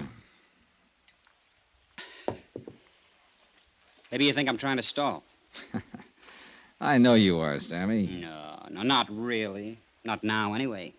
Because when I stop and think about it, I can't see where I got anything to worry about. You see what I mean? You haven't, unless you had something to do with Dan Parker's death. Now, let's relax, Max. The way I get the word, nobody had anything to do with it except that doll. Could be. Could be nothing. Did she blast him or didn't she? Apparently she did. Thought he was a burglar. That's a rich one. And she's halfway right at that. Meaning? Look, Dollar, I'm on a level with you. If you got any idea that I wanted Dan Parker knocked off, you're way out there. You want to know why? I can probably guess. I'll tell you why. He was my fix in this town. 3 years I've had this place open, and I've never been touched. So why would I want to put myself out of business? Oh. How much was the payoff? $1.50 a month. Maybe you figured you could make a better deal with somebody else. Yeah? Who? Not with that stuffed shirt Bates. He's just been itching to get at me. But Parker kept a lid on him. How about the sheriff? Who knows? I'm going to give him a pitch, of course. It's my only chance now to stay in business. But I don't know if he'll play. See what I mean? All right, Sammy. Let's go back to the question I asked you outside there. Why does Bates have it in for you? Because he's got the drooling goose for that Parker kid. And he didn't like it much when she kept hanging around me. How'd you feel about it? You want the truth? I didn't like it much either. Why not? She was too wired up and spoiled. Used to getting her own way. Oh, this town's treated her like a queen or something. She figured she could do as she pleased. Well, that don't go in a joint like this. What do you mean? Well, these lads come in here, get a few shots under their belt. Dame like that starts to mean trouble. I didn't want her hanging around. I had a good thing going here, and I wasn't about to get it lost up. But it was no use. I couldn't keep her out. What did her father think about it? He didn't like the idea, but he couldn't do much about it. She got her own way with him, the same as with everybody else. Except when she wanted to go to New York. Well, nobody can win them all. I understand you put that idea in her head, Sammy. Then you better take a different understanding. Yeah? Yeah. She was bugged up on that idea before I ever met her. That's why she started coming in here. She wanted me to put her hep on how it was in the big, wild city. She wanted to know how to get in. What was the names of all the spots, including the rough ones? How the rackets worked. How would I know how the rackets work? I didn't say a word, Sammy. You know something? In some ways, that kid's as smart as a mink. But underneath, she's a regular hick, just like the rest of them around here. She thinks that stuff is glamour, the big time, hot stuff. And she was busting her braces to get at it. Even this place, this crummy clip joint. To her, it was wicked and exciting. Oh, man, how square can you get? I suppose you tried to talk her out of going to New York. Do I look crazy or something? I was all for it, anywhere. As long as it got her off my neck. Oh, a beautiful girl like Luann Parker on your neck, and you were trying to shake her off? Oh, Sammy, I'm losing you. Oh, look, Dollar, when it comes to dames, I've got as fast an eye as the next guy. But with that chick, oh, man, I unpack my toothbrush and I stay home. Why? Why? She's got this whole town fooled. Everybody but me. A sweet little thing in ruffled rompers, bucking for a halo. Well, I got news for you, brother. She ain't. And you're the only one who really knows her. Is that what you're claiming, Sammy? Sure. It's a big laugh. But that kid's smart. And inside, she's colder than a fish. I'm a fairly tough baby, Dollar, but I'll tell you something straight. I'm scared of that girl. Expense account item 9, $6.90. Steak and incidentals at the Happy Hollow Roadhouse. And Sammy Drake was right. The steak was good. Item 10, $1.75. Transportation out to the Green Pass Railroad Depot, 3 miles east of town. I tried to see that night station agent earlier in the day, but he was sleeping then. But it was nearly midnight now, and I figured he'd be on duty. He was. Good evening, sir. Hold it, son. Got a message coming here. Yes, sirree. Old number 8's going to be right on time. I'm glad to hear it. I want to... Hold it, son. Got to answer it, you know. Mighty important business getting these here trains through. Yes, I imagine it is. Hold it! Yes, sir. Right on time. Be here in about 2 minutes now. Well, son, what's on your mind? I wondered if you were on duty the night Dan Parker got back in from Richmond. The night he was killed. Oh, yes, indeedy. You must be that fella Sheriff Jim Peterson was telling me about. That fella from the insurance company. Yes, that's right. Well, then I guess it's all right to talk to you. Leastwise, that's what Jim said. Nice of him. It's a mighty terrible thing. A downright tragedy for that poor motherless girl. Making a mistake like that, shooting her own father. Yeah, rough deal. Did you notice Mr. Parker when he got off the train that night? Why, of course I did. I always notice anybody getting off. It's part of my job, son. Yeah, well, It was right about this same time of night. He come in on number 8, the same one that's due in now. Did you talk with him? Of course I talked with him. I know Dan Parker since we was both pups. he said, "Hi, Willie." I said, "Fine." And he said, "How's the family?" And I said, "Fine." And he said, "Well, we talked. We had to talk more, too, but there's some fellow with him." Oh, well, I didn't know that. I reckon it was just some passenger he struck up the time of day with. Dan was all... There, you hear that, son? She's a-coming across the Briar Creek Bridge right now, right on time, Well, too. look, what happened to this stranger? Did he and Dan Parker leave the station together? Oh, no. No, they just talked while the engine was taking on water. The fella got back on the train afore it pulled out. He's just going through. Did you hear what they were talking about? No, can't say that it did, son. Most likely didn't amount to nothing, though. No, I suppose not. By golly, I did hear one thing. Oh, what? Just when the train was starting up, the fella leaned out and yelled, "Thanks a lot, I'll be seeing you." Dan just grinned, waved back, and went on down the platform to the telephone booth. You don't know what he meant by that remark. Oh, nothing, more than likely. Just one of them things you say, you know. But that's life for you, because he won't be seeing him after all. See, she's coming around the bend there, son. I gotta get the mail sack out.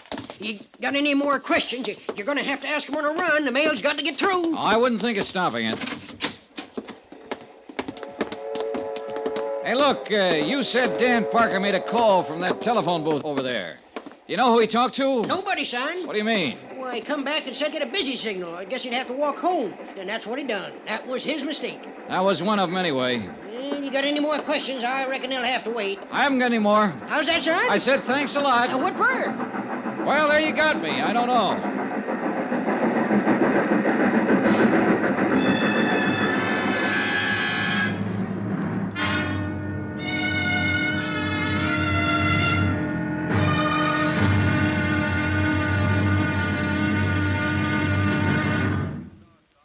Now, here's our star to tell you about tomorrow's intriguing episode of this week's story. Tomorrow, a tense interview, a subtle attack by a shrewd and dangerous opponent, and complete surrender. Join us, won't you? Yours truly, Johnny Dollar.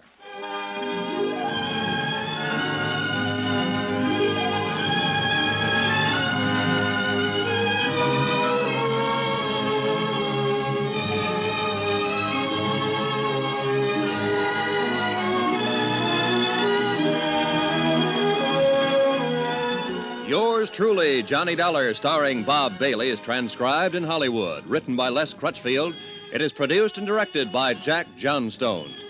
Be sure to join us tomorrow night, same time and station, for the next exciting episode of Yours truly, Johnny Dollar. Roy Rowan speaking.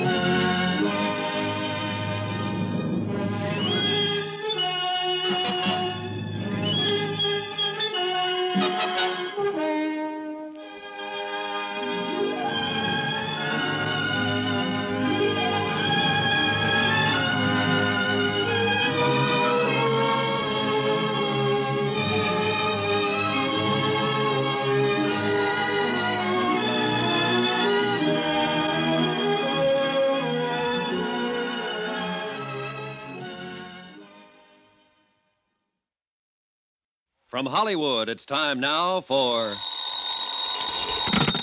Johnny Dollar. Tom Bates, Mr. Dollar. Oh, good morning, Mr. Bates. There's nothing like starting the day with a good fight. That is not my intention at all. Good. I was beginning to think you went around in a permanent state of belligerency. Only when I see a so-called insurance investigator out to frame an innocent girl. Anybody I know? Look, Dollar, will you be available at 2 this afternoon to interview Miss Parker? I've been available for 2 days. She's the one who hasn't been. She was in no condition to see anyone. However, Dr. Praley is releasing her in an hour, and she's going on home. All right. Tell her I'll see her at 2. It won't be necessary to tell her. You'll go out there with me, and you'll talk to her in my presence. Like that, huh? You can take it or leave it. Oh, I'll take it, Mr. Bates. And you know something? I think I'll still be able to tag her.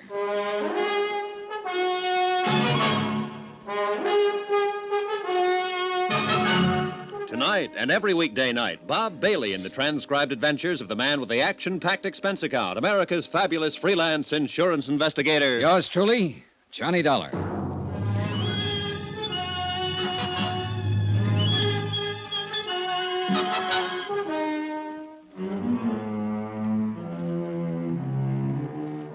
From Special Investigator Johnny Dollar, location Green Pass, Virginia, to the Home Office, Surety Mutual Insurance Limited, Hartford, Connecticut.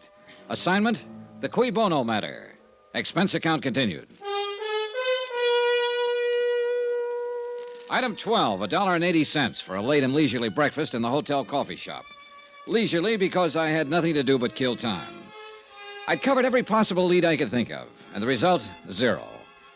The simple facts of the case were that Dan Parker, the local county attorney, had returned unexpectedly from a business trip late at night, entered his darkened home, and had been shot to death as a prowler by his daughter, Luann.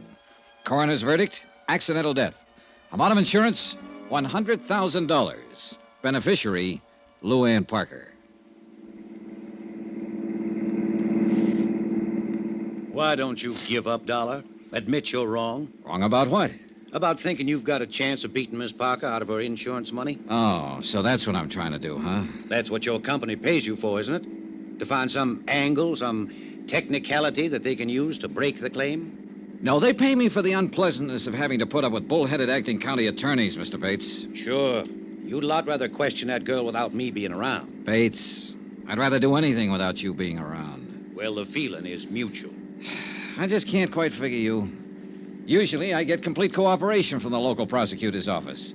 But you've tried to block every move I've made here. I'm protecting Miss Parker's rights, that's all. Her rights haven't been challenged. I'm not out to get her. If I'm convinced that she's innocent and that her claim is legitimate, I'll report it that way. All the company wants is the facts. Look, I'm not hired as a claim breaker. And of course you know that. You've dealt with insurance cases before. So I wonder what the real reason is for your attitude. Suppose you tell me. Well, you're in love with her, of course, and that itself could be the explanation. Or maybe it's only part of it. Meaning what? Maybe you know more about it than you've admitted. Maybe you know she's guilty and are trying to cover up for her. I know she's innocent, sir. Or, it's possible your motives are a little more selfish. Maybe she's covering up for you. What do you mean by that? It's that old Latin phrase, cui bono, who benefits? Who gains through Parker's death? His daughter does. Of course, she gets the insurance. But so do you, Bates. In what way? Well, you got Parker's job, didn't you? And along with it, the chance to run Sammy Drake out of town without Parker stopping you. And in the long run, if Luann marries you, you'll get a good part of the insurance. Are you accusing me of murder? No, just speculating. But it's an interesting possibility. Don't you think so?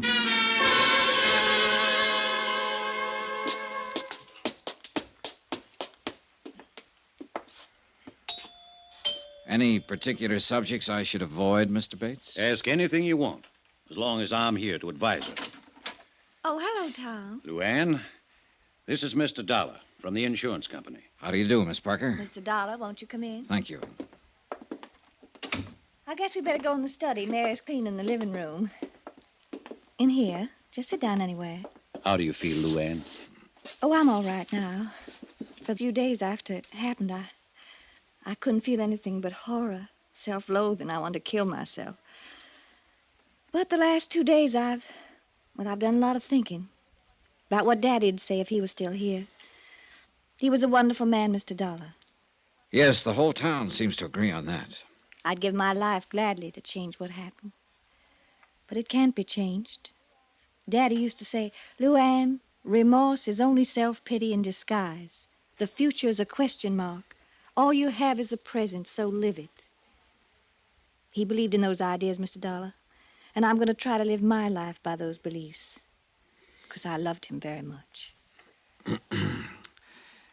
Miss Parker, I have a few things I'd like to ask you in order to complete my report. Do you feel up to answering some questions? Yes, of course. Whatever you wish. I insisted, Luann, that I be present during this interview. Why, Tom? His job is to save money for the insurance company.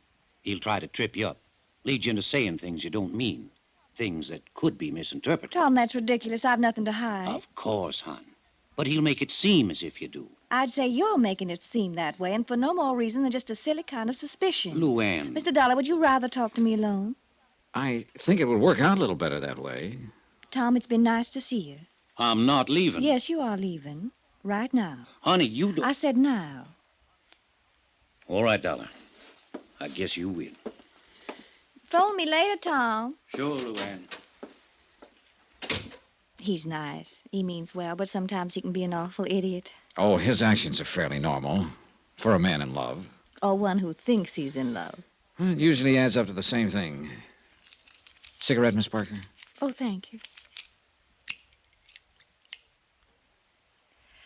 Well, what is it you'd like to know, Mr. Dollar? First, let me tell you a few things. I've talked to quite a number of people during the last 2 days. They all worship you. In fact, only one person in the whole town said anything against you. And he's a man whose word on anything would be a little questionable. Sammy Drake, I suppose. Yes. Well, I don't know what he said, but I imagine he thought he was being honest. You see, Sammy's never understood me at all, and I guess I have given him a kind of a bad time. How do you mean? By pretending to take him seriously. Most people seem to think of me as a child, Mr. Dollar, but actually in my attitudes and awareness, I'm quite a lot older than my age. Of course. And I saw right through Sammy the first time I met him. He's just a silly little would-be tough, but he likes to think of himself as a smooth, wicked mobster type. So I pretended to go along with it, even put on an act of my own in return. And what do you think happened? You had another Tom Bates situation on your hands. Sure. Sammy took me seriously. Well, I didn't want any part of that, so of course I ran for cover. And he has never forgiven me. Well, I guess you can stand having one detractor, Miss Parker. You got a big team on your side. I like people. I guess that's why they usually like me. I've had a wonderful life, Mr. Dollar. And I'm very grateful, especially to Daddy. He did everything possible to make me happy. I think if I'd asked for the moon, he'd have tried to get it for me. There was one thing, though, that I understand you disagreed on. You mean my wanting to go to New York? That's right. I guess the only arguments we ever had was over that. If I'd only known how short a time he was going to be with me, well, it didn't matter that much. I felt I was right, that the only reason he was against the idea is because he still thought of me as a child. Parents usually do that. I know. And it just didn't matter enough to hurt him when he had so little time. But you can't go back. I wonder if you would try to go back for just a moment, Miss Parker, and tell me in your own words just what did happen that night. Well, Daddy had gone to Richmond on business. None of us expected him back that night. All right, go on. Well, Mary, she's our housekeeper. She went to bed early. I read till about 11, and then I went to bed. And shortly after midnight, something woke me, a noise down on the terrace. I looked down from my window, and I saw sort of a dark shape slip across the terrace toward the back of the house. I was scared stiff. I'd heard prowlers outside twice before during the past month. Yes, the sheriff told me you didn't. Yes, well, I realized it was up to me because Mary would have just gone to pieces if I'd waked her. All I could think of was getting to the phone down at the bottom of the stairs. When I started out of my room, I could hear somebody fooling with the lock on the back door. And that's when I thought of the gun. Where was it? In the drawer of the night table beside my bed. Daddy'd put it there himself after the night I heard the prowler, but I'd almost forgotten it. All right. Then what did you do? Well, I took the gun. I went back out into the upstairs hall. All I had in mind even then was to go downstairs and get that phone. But when I reached the stairway, I heard someone moving down below, and I realized that whoever it was had already got in the house, that they were starting up the stairs. And I could see just a vague blur, dark shape against the shadows. I was petrified. I remember thinking he's probably got a gun. And without even stopping to consider, I fired twice down the stairway. Yes, Miss Parker? I heard him fall. I knew I'd hit him. Mary screamed and came running out of her room. I found the switch and I turned on the lights. And then I saw what I'd done. It was Daddy. I'm sorry, Miss Parker. And I'm sorry it's necessary for you to go back over this. I'll be all right.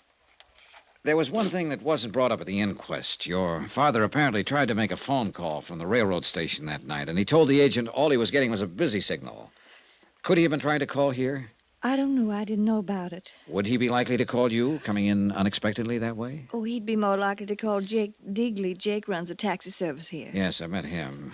Well, he might have tried that. But Jake was out at Sammy's place that night. Well, the reason I say that is because Daddy would have known that our phone is usually off the hook at night. Was it off that night? Well, I don't remember. Maybe Mary knows.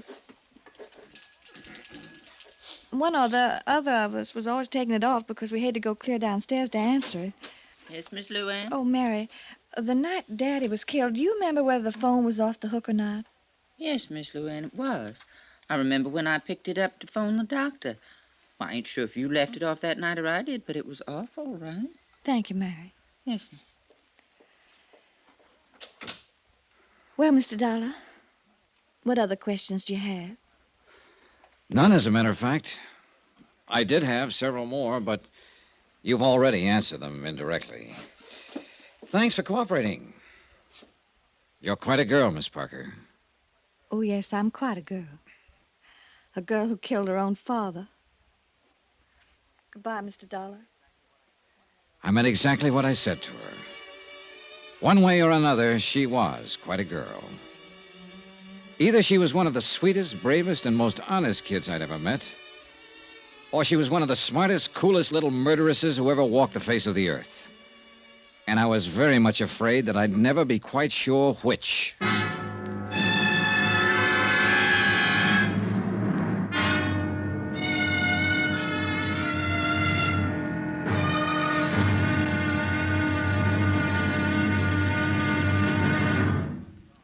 Now, here's our star to tell you about the final intriguing episode of this week's story. Tomorrow, one slip of fate, then the avalanche. And a wind-up that'll raise the hair on the back of your neck. Join us, won't you? Yours truly, Johnny Dollar.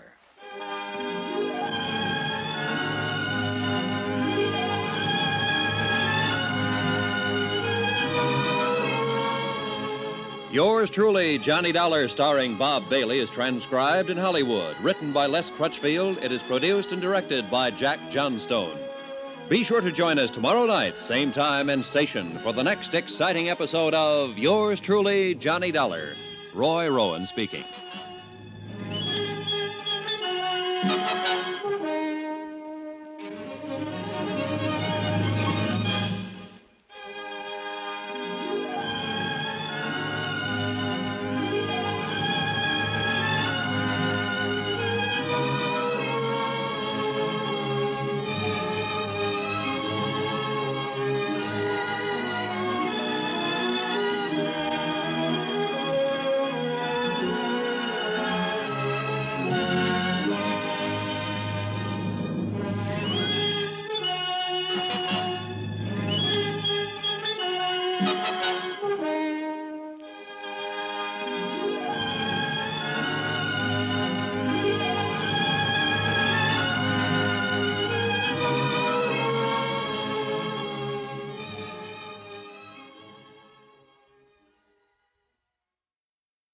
From Hollywood, it's time now for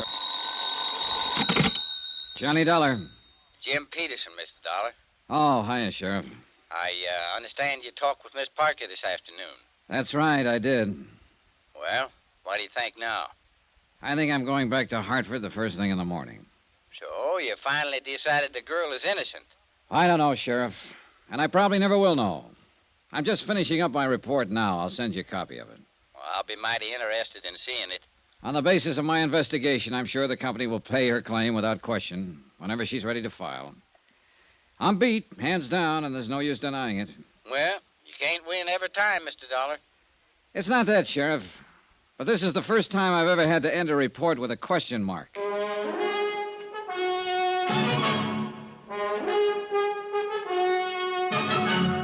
Tonight and every weekday night, Bob Bailey in the transcribed adventures of the man with the action-packed expense account, America's fabulous freelance insurance investigator. Yours truly, Johnny Dollar.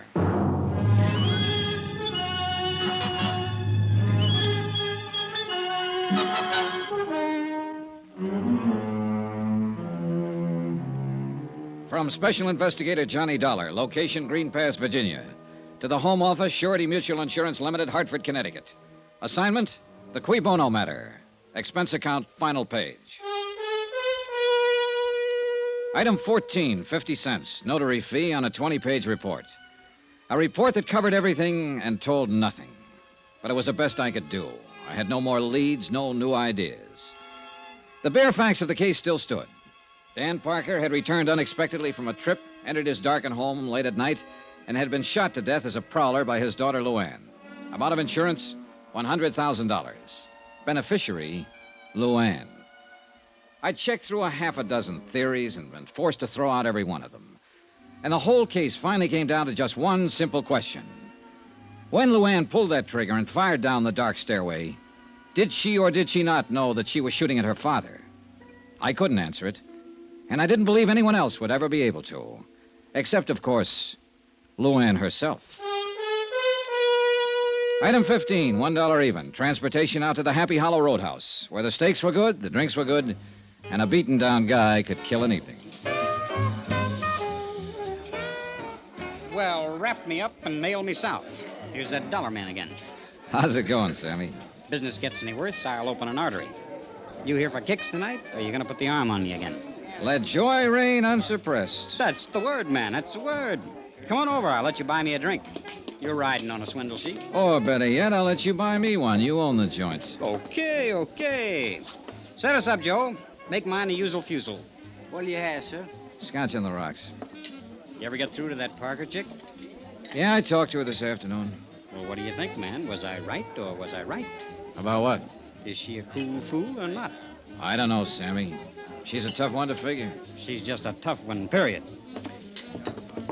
Well, here's to the housekeeper's daughter. Yep. Whew. This stuff is murder. I don't know why the customers stand for it. So what comes next, Tex? I'm going back to Hartford in the morning. And little Cookie gets her payoff. 100 G's. Man, it's really going for broke. If she is on the level, it's not enough to pay for the way she'll probably feel for the rest of her life. Feel? That one? I'm telling you, man, I know that little fluff. She's got a heart about as big and warm as the olive in a martini. You could be right. I know I'm right. She's took you, man. She's took you good. Bang, bang, and the little lady wins a prize. Maybe so. A big, fat 100 G's. And bad old Papa in the cold, cold ground. Man, she was really shooting for new shoes that night. Well, if she was, she's got 'em, Sammy. There's nothing more I can do about it. So that's life. What isn't? You win a little, lose a little, and taxes take the rest. Why, Parker's got it made, man. Safe and cozy in his little box. No more worries. Oh, sure. But we can't all be lucky. Sometimes it... Well. Brace yourself, Sammy. It looks like you're raided. What? Oh, it's the sheriff. Right on time. On time? Relax, Max. He's just come to tell the tale and do the deal. Protection? Sure. Same setup I had with Parker. And the sheriff says he'll keep Bully Boy Bates in line. How about that, huh? Well, life goes on, I guess. Well, I wasn't expecting to run into you out here, Miss Dollar. I don't imagine. Finish your report? Yep. Right down to the last comma, Sheriff. And the last question mark. Oh, now, I don't reckon there's any question mark. You got to the truth, all right. Just wasn't what you'd expected, that's all. Maybe so. You got a minute, Sammy? Sure thing, pal. Let's go back to the office. Stick around, Dollar. The joint will be jumping. Fine. I can hardly wait. Let's have another one here, bartender. Coming up. Sir, would you do me the honor of having a little drink with me? Well, thanks. I'm having one with you. I've already got it. Well, so you have. Well, another little one never hurts, though. Later, maybe. Thanks, anyway. Any time, friend. What line you in? The insurance racket. Well, that's all right, I guess. Oh, thank you, bartender. Thank you very much. I'm in ladies' ready-to-wear myself. Must be fascinating. A wholesale. I work out of Baltimore. Cover 3 whole states. Oh, got a great little line of merchandise. I really don't need anything. Oh, the heck with business. Let's live a little, shall we? Mr. What? Dollar. Johnny Dollar. Oh, yes. Well, here's looking at you, Dollar. You know, I always believe in living while I can. Because you never know. Now, that's a very profound thought. No, sir, you just never do. Because it can happen to anybody. Just like it did to a fellow I met last week. Man right here in this town, too. A fellow named Parker. Parker? That's right. He was a fine chap. I met him on the train coming out from Richmond. And I was on my way to Roanoke. Oh, we were laughing and we were joking and everything. And that very night he got killed. And I read about it in the paper. So you just don't never know. Hey, look, tell me something. Are you the man who got off the train with him, talked with him on the platform while the train was standing in the station? That's right. That's right. He wanted me to meet his daughter. And that's all he talked about. It was his daughter. Oh, he was crazy about that kid. Well, did he expect her to be there at the station? Yes, but she wasn't. I guess he got the wires crossed. He tried to phone her, but he didn't have any luck. So I get back on the train. He walks off down the road, and a half hour later, he's dead. I'm telling you, you just never know. On the train, on the way down, what did he say about his daughter? Oh, you know, the way a guy talks about his kid. He worshipped her. Yes, he did. That's all. He was telling how they were always kidding each other, and they were... Oh, say, here, take a look at this tie I'm wearing. Yeah, sure, it's a nice tie. Sure, it's a nice tie. That's what anybody would think, just to look at it. Yeah, it's a nice... Come on. I want to show you something about this tie. Well, can't you show me without going No, you got to go outside, so come on. Mr. Parker gave me this tie. He was wearing one on the train, and I liked it, so he gave me one. He said he had 3 of them. His daughter gave them to him the week before. He got them from some novelty house. So come on. Well, look, what is it you want to show me about it? Oh, come on. We got to go down there at the corner of the building. Oh, boy, this'll knock you out. No, I'm telling you, it's just real crazy. Yeah, it must be. Parker never would have given it to me, except he had 3 of them. He figured he could never wear them all, so... Well, come on, let's see the trick. All right. Look, it's just a nice necktie, isn't it? That's all. Yeah, that's it. Nothing out of the ordinary. Now, come on around the corner here, out of the light. Oh, boy, this is going to fracture you. Now, look. Well, I'll be... Good Lord. How about that, eh? Is it crazy? That daughter of Parker's really must be something, huh? Yeah, she is. Can you imagine a kid thinking up an idea like that? Can you? Giving her dad a necktie that glows in the dark.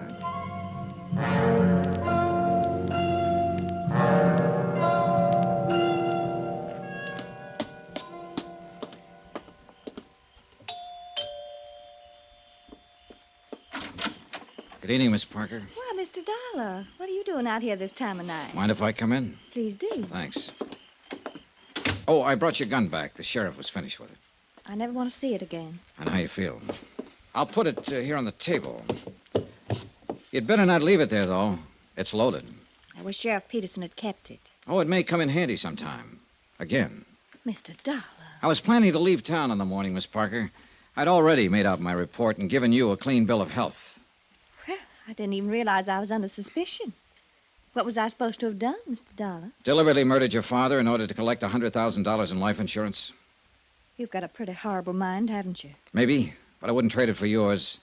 Haven't you noticed my necktie, Miss Parker? I thought you'd tag it the first thing. Why should I? Because it belonged to your father. A special gift from his loving daughter. He gave it to a man he met on the train, and I bought it for $10 this evening. So now you know what happened to the third tie. That's probably been bothering you. Because I imagine you carefully destroyed the other 2. I think you're a little more than slightly insane. Oh, it was a neat plan. Simple and sweet. You got the idea a month ago when the sheriff caught a prowler over on the south side of town. And suddenly you began to hear prowlers at night. You bought your father a set of ties that glow in the dark. And then you waited. And when he came back from that trip, you got your chance. You've got quite an imagination. Oh, it was a great setup.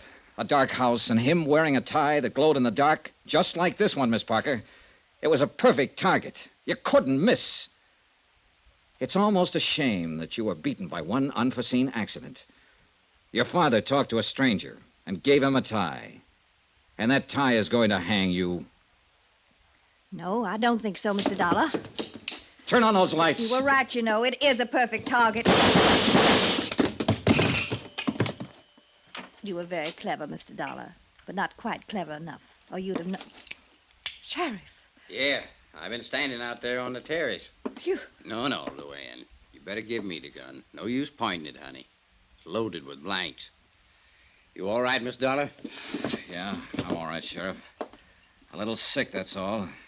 That anybody so beautiful could be so rotten. You faked it. You tricked up the whole thing just to frame me, you filth, you dirty evil. That's enough, Luann. That's enough. Nobody tricked you except yourself. That's hard for me to believe. Dan and me used to take you fishing with us when you wasn't no higher than that. You was the prettiest little thing I think I'd ever Oh, seen. shut up, you old fool. Now I got to take you someplace again. Wish I hadn't ever lived to see this day. And I'm mighty glad that Dan ain't here to see it. Come on, honey. We better get started.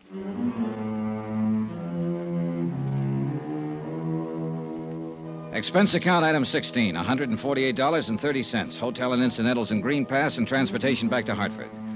Expense account total, $382.65. End of account, end of report. Remarks.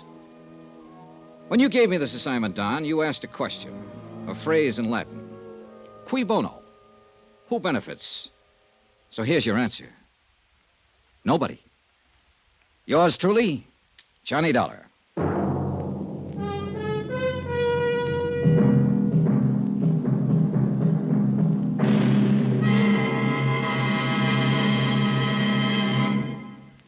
Remember, there'll be another intriguing story for you beginning next Monday night. Next week, a study in entomology. You know, bugs. And this one's the deadly variety, a firebug. Join us, won't you? Yours truly, Johnny Dollar.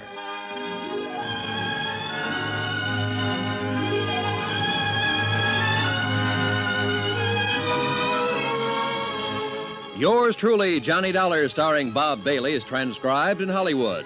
Written by Les Crutchfield, it is produced and directed by Jack Johnstone.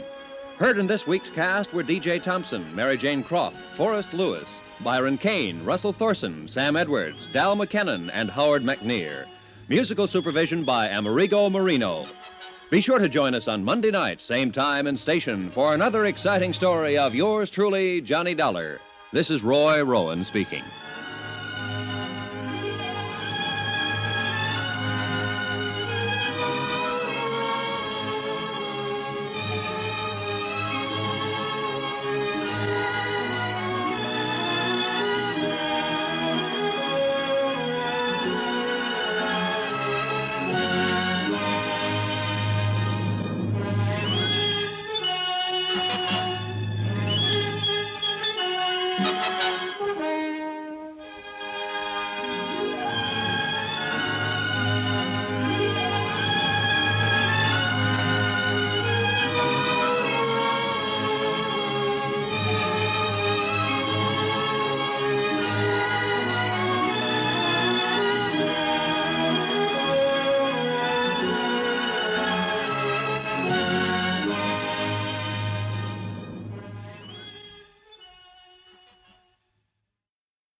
From Hollywood, it's time now for Johnny Dollar. Andrew Cord. Johnny, how'd you like to go to San Francisco? What's up, Andy? Well, we've written a lot of insurance for an independent contractor out there, a man named Arnold Bennett. Uh-huh. Last night, his latest project went up in smoke. An office building he completed a month ago. How much is the policy worth? There were 5 companies involved. They took it on at $100,000 apiece and turned it over to us. $500,000? Yep. I talked with the arson inspector for National Fire Underwriters in San Francisco. He said the fire looked phony. I'll pack my things.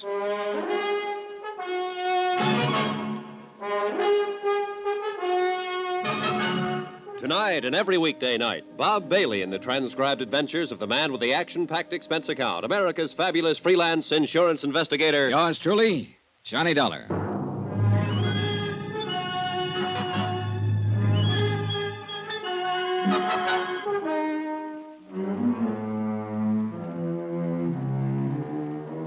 Expense account submitted by Special Investigator Johnny Dollar to the 4-State Fire Insurance Corporation, 4065 Spear Boulevard, Hartford, Connecticut. The following is an accounting of expenditures during my investigation of the Bennett matter. Expense account item 1, $15, flowers for my girl. I wasn't able to keep our date. Instead, I met 4-State Fire Investigator Andrew Cord at his office, and we made immediate arrangements to fly to California. Item 2, $25.06, one raincoat. Item 3, $144.15. Air transportation, Hartford, New York, San Francisco. En route, Andrew Cord filled me in on the details concerning Arnold Bennett. Oh, Johnny, as things stand now, Bennett hasn't filed claim yet, although I imagine that'll be coming through pretty fast if I know him. I met him once when he was in New York getting money to finance one of his big subdivisions. Yeah, seems I've heard of him. Oh, he's made time and life a couple of times each. Oh, yeah. When I met him, I said to myself, Andy, look well on this man. He may be the last of his kind. Oh, how's that? Well, Arnold Bennett must be past 60 now. He's been everything in his lifetime. Sailor, soldier, lawyer, financier, bootlegger, gun runner, Lord knows what all. Talked fast, worked hard, and what he couldn't get one way, he got another. All in all, he's done pretty well. It shows all over him. I didn't like him, Johnny. Well, go on.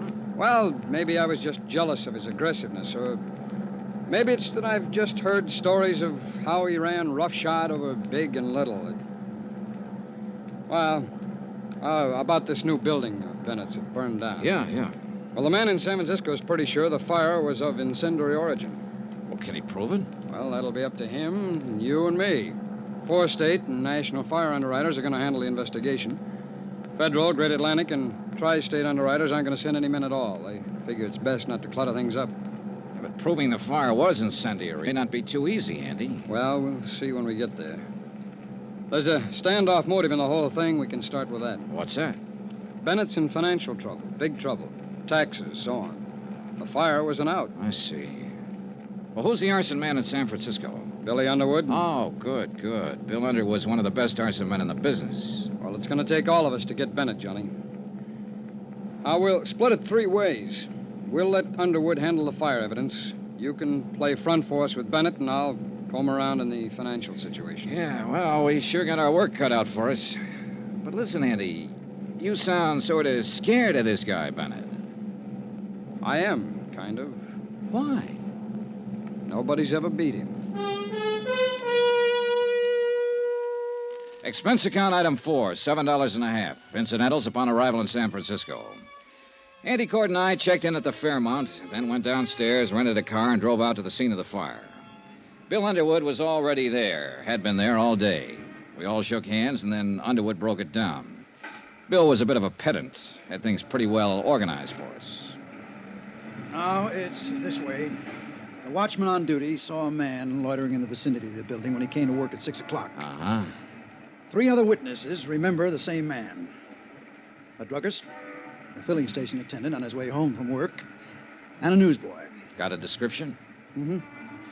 I did. Male, Caucasian, 25 to 30, medium build, approximately 170. Dark hair and dark complexioned. That's it. Have you talked to the police yet? Haven't had a chance, Billy. You know they got 8 men on this? Well, with that much of a description, it might make it easier. I sure hope so. So far, the description hasn't fitted anyone in the files yet. The newsboy swears that he saw this man sneak around the side of the building about 6 o'clock. The fire broke out about 6:30. Anybody see him leave? Mm-hmm. The newsboy says he saw him catch a bus on the corner right before the fire broke out. Might help us. But the bus driver on the line wasn't any help. He's pretty busy that time of night. Have you had a chance to go over this yet? Well, we started. I'm working with a fire inspector on it. And as soon as we come across anything, I'll let you know. We can't overlook any possibility on this, Billy. Any. Yeah. I know about Bennett. He's been out here asking me who I am, what I'm doing. He doesn't like it. Oh, he doesn't? Yeah. He learned to swear somewhere along the line. Oh, has he filed claim yet? No, we haven't heard. It's a professional firing job, I'm sure of it. You're sure? Well, I haven't got what I need in the way of concrete evidence yet, but I'll find it. Somewhere in these ashes. The place burned too well and too fast to be anything but professional. It was drafted. The fire got hot and going before anybody even spotted it. Well, this is a little out of my league, Billy. Tell me more, will you? Well, you see, an amateur will mess it up generally. It'll smoke a lot and somebody will spot it. Now, a bug, a nut, he'll do as good a job as a professional. Oh? But he'll stick around and watch it burn. Stand a good chance of getting caught. He might even call up somebody and tell him how happy he is. But this bird, The one the newsboy saw getting out of here fast. Well, he sounds like he knows his business. Mm-hmm. It's business with him. Then it'll be my job to connect him and Bennett somehow. And that's the tough part. Yeah. All I got to do is play around in the ashes. Oh, Johnny. Yeah? Watch your step with Bennett. Sure. He doesn't care about anybody.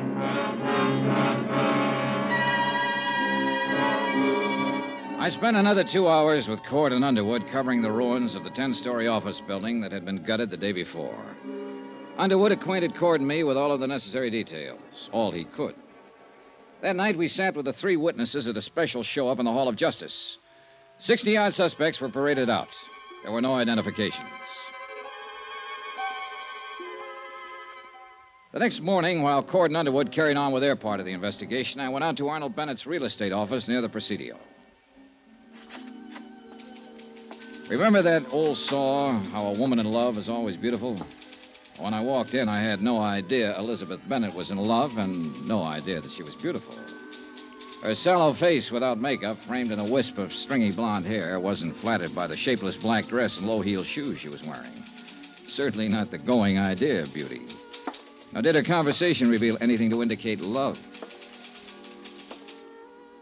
Yes, sir. May I help you? Mr. Bennett, please. My name's Dollar. Dollar? D-O-L-L-A-R? He's not expecting me. Your business, Mr. Dollar. Four State Fire Insurance Corporation. It's about the fire that destroyed the office building. Oh, yes. Just a moment, please. Well, what is it, Liz? Mr. Dollar is here, Uncle Arnold. I don't want to see anybody today. I told you that, you idiot. Mr. Dollar's from Four State. It's about the fire. Oh. Well, send him in. And go out to lunch. Yes, sir. It's all right, Mr. Dollar. Straight ahead. He always like that? He's nice today. Thanks, Elizabeth. That's your name, isn't it? Yes. I'm Elizabeth Bennett. Go straight ahead. Dollar? That's right. Mr. Bennett? Come in, come in. I'm not going to ask you to sit down. I know why you're here. You have insurance investigator written all over your face. Well, in that case, we can get right down to the business at hand. What caused the fire? They don't know yet. It was deliberate. What? Somebody started that fire, that's what. And I know who. Get him and you'll save yourself some work. Tony Midas. Tony Midas? Who's that? The crackpot that set fire to my building. He's out of prison now, and he swore he'd get me. Well, now, look, maybe you'd better tell me just who he is and why he'd want to get you. Tony Midas worked for me once. I caught him stealing money, and I prosecuted him. He was sent to prison for 5 years, and he's the one you want. You seem pretty certain of that. Of course I'm certain of it. I know what enemies I have, what friends. Don't tell me I'm going to have to pussyfoot around with someone like you and get any place in this whole affair. Well, there are some witnesses who got a look at the man who started the fire, or at least it's a good bet he's the one we're after. So tell me, what does this Tony Midas look like? I don't remember. I hardly ever remember faces. But you remembered his threat. You bet your last nickel I remember his threat. And he's the kind of screwy punk to carry it out. Last week there was a small story in the newspaper that he was being released from prison. Well, then we'll certainly look him up and have a talk with him. That's very good of you, I'm sure.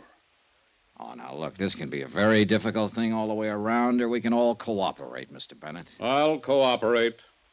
I know why you're in town. I know who you came with.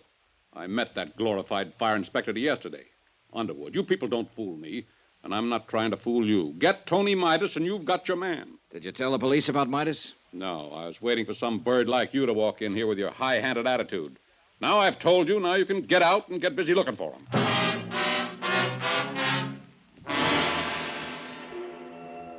Arnold Bennett lived up to all of his advance notices, and then some. I'm paid very well to stand and take what I have to find out what I want to find out. Sometimes it's not enough money. A review of the trial and proceedings in which Tony Midas had been convicted of grand theft, his threats at the time of his trial substantiated Bennett's information. That didn't surprise me.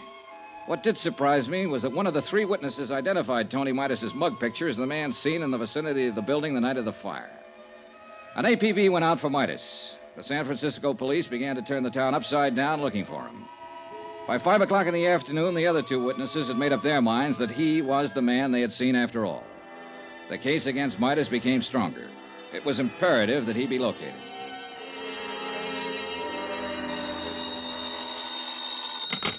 Johnny Dollar.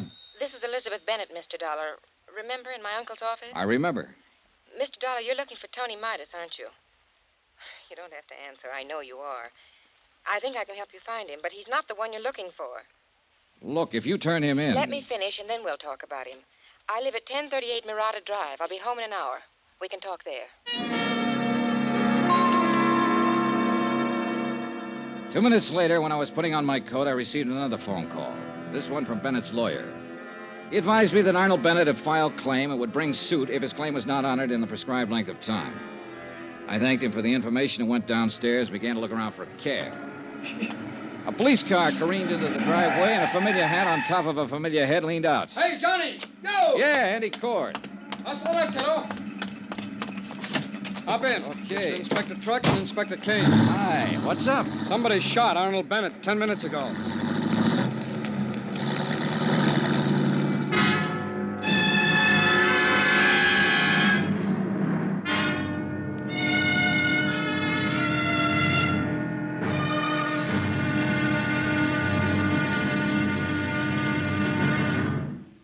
Now, here's our star to tell you about tomorrow's intriguing episode of this week's story. Tomorrow, the trail gets so rough, a couple of people just fall off dead. Join us, won't you? Yours truly, Johnny Dollar.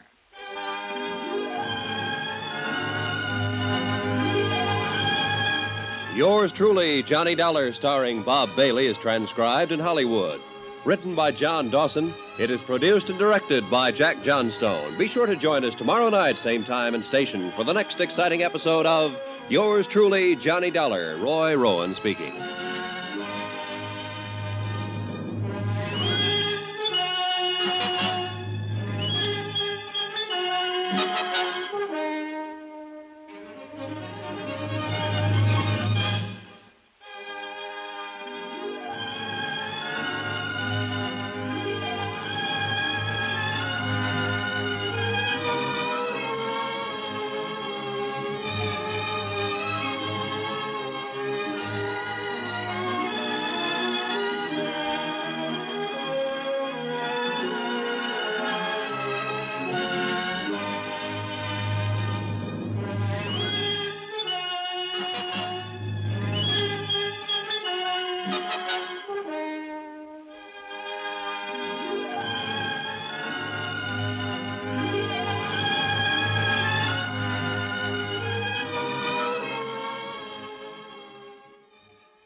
From Hollywood, it's time now for... Johnny Dollar.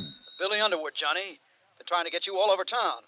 The hotel said to call you at this Skyline number. I'm out at Arnold Bennett's house. He's been shot. What? That's right. Well, who shot him? Don't know yet. I think I'm a transfusion here before they take him to the hospital. Uh-huh. Look, Johnny, I got something to show you. Yeah, what? Some ashes we just analyzed. The Bennett building was fired by a pro. He used celluloid and a wick made out of paraffin. I can prove it. I hope Bennett lives to hear that.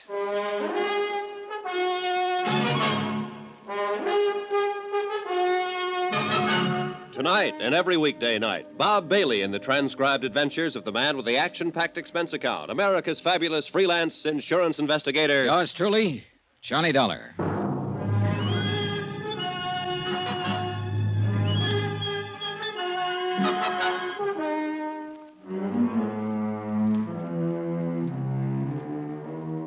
Expense account submitted by Special Investigator Johnny Dollar to the 4th State Fire Insurance Corporation, 4065 Spear Boulevard, Hartford, Connecticut.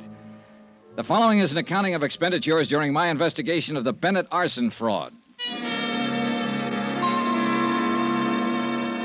Arnold Bennett was removed to the hospital where he was given a 50-50 chance of recovering from a .38 slug that had entered his chest.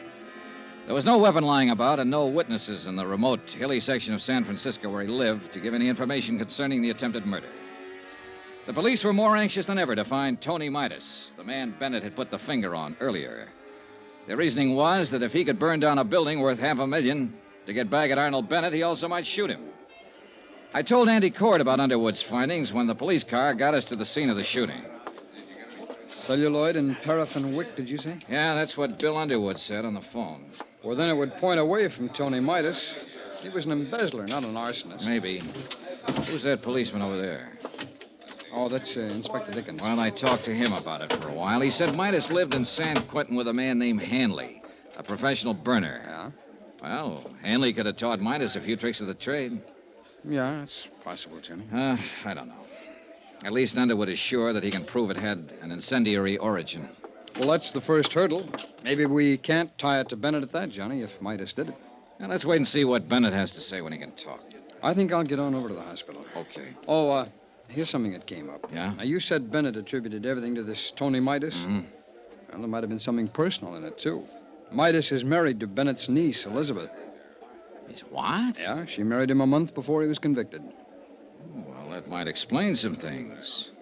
Yeah, she called me tonight and said she had some information for me about Midas. I was on my way to see her when this happened. Oh, you haven't talked to her yet, huh? No, let's see. It is 1038 Murata Drive. Wonder if that's far from here. No, Johnny, not far at all. This happens to be 1038. Right here. Oh? Well, we better tell the police about her, Andy. Andy Cord went on over to the hospital to await results on Arnold Bennett. I spoke to the inspector in charge and told him the information about Elizabeth Bennett. The police added the name to the APB already out for Tony Midas. And that's the way the case stood at midnight. By morning, the hospital reported that Arnold Bennett would recover from the gunshot wound. Elizabeth Bennett had not been located, nor had her husband, Tony Midas. I always fix my own dinner. Poached egg and half, ulcers. Name's Dollar? Yeah, that's right. Insurance investigator. You want something, do you? Yeah. Coffee, maybe? No, thanks, Mr. Engel. Mind if I finish? Go right ahead. What led you to me? The notations about the trial, Mr. Engel. You were the defense attorney for Tony Midas. We're anxious to talk to him. I defended him, yes. I don't think I'm going to be much help, Dollar. I haven't seen him since he got out. I've no idea where he is. We'll find him, Mr. Engel. What's it all about? Well, Tony Midas has been identified as the man who started a fire in the Bennett building. Or at least who was seen in the vicinity of the building when it went up. I'm sorry to hear that. Are you, Mr. Engel? Tony Midas was a nice kid who got in a little trouble. Everything was against him at the trial. Bennett poured it on. He didn't have to, but he did. He could have let him off. You were Midas's lawyer. Did you try to talk Bennett into letting Midas off? No, I didn't. Nobody talks Arnold Bennett into anything. Oh? Tony never would admit taking the funds. He said he was framed, but he didn't have a prayer with all the evidence against him. Yeah, I read a transcript of the trial. Then you know Tony Midas pleaded not guilty in the face of everything, and he went up. I wanted him to make a guilty plea and rest on the mercy of the court. It was his first offense. Well, he's out now, and it looks like he's trying to get even with Bennett for prosecuting him. All for a lousy 10 grand. Yeah. Did he ever get in touch with you? I told you, no. No phone call? No. Do you have any idea where he'd be in town, Mr. Engel? No, I don't. Okay. Then I guess I leave you to your eggs. Dollar. Yeah. If you find Tony Midas, I'd like to know about it. Why, Mr. Engel? Oh, just curious. I'd like to see him. I'd like to see what 5 years in prison does to a kid like that. Mr. Engel, Arnold Bennett was shot in his home last night. No. That's all you have to say? What else is there to say? Well, you could have asked, is he alive or is he dead, for one thing? Suppose I don't care. Okay, he's still alive. They think he'll pull through. Who do you think shot him, Mr. Engel? I don't know. They're looking for Tony Midas for that, too. Oh? Did you know Bennett's niece? Elizabeth? Yes, I met her. Well, they're looking for her, too. She's married to Tony Midas. Yes, I knew. I knew about that. Sit down, Mr. Engel. What is this going to be, an inquisition? That egg and that half and half doesn't interest you, no matter how much you look at it. Well, you ought to leave me alone and go find your firebug. Come on, let's have the story. I don't know any story to tell you. Was it spite that sent Tony Midas to prison because of him and Elizabeth Bennett? No, they proved him a thief.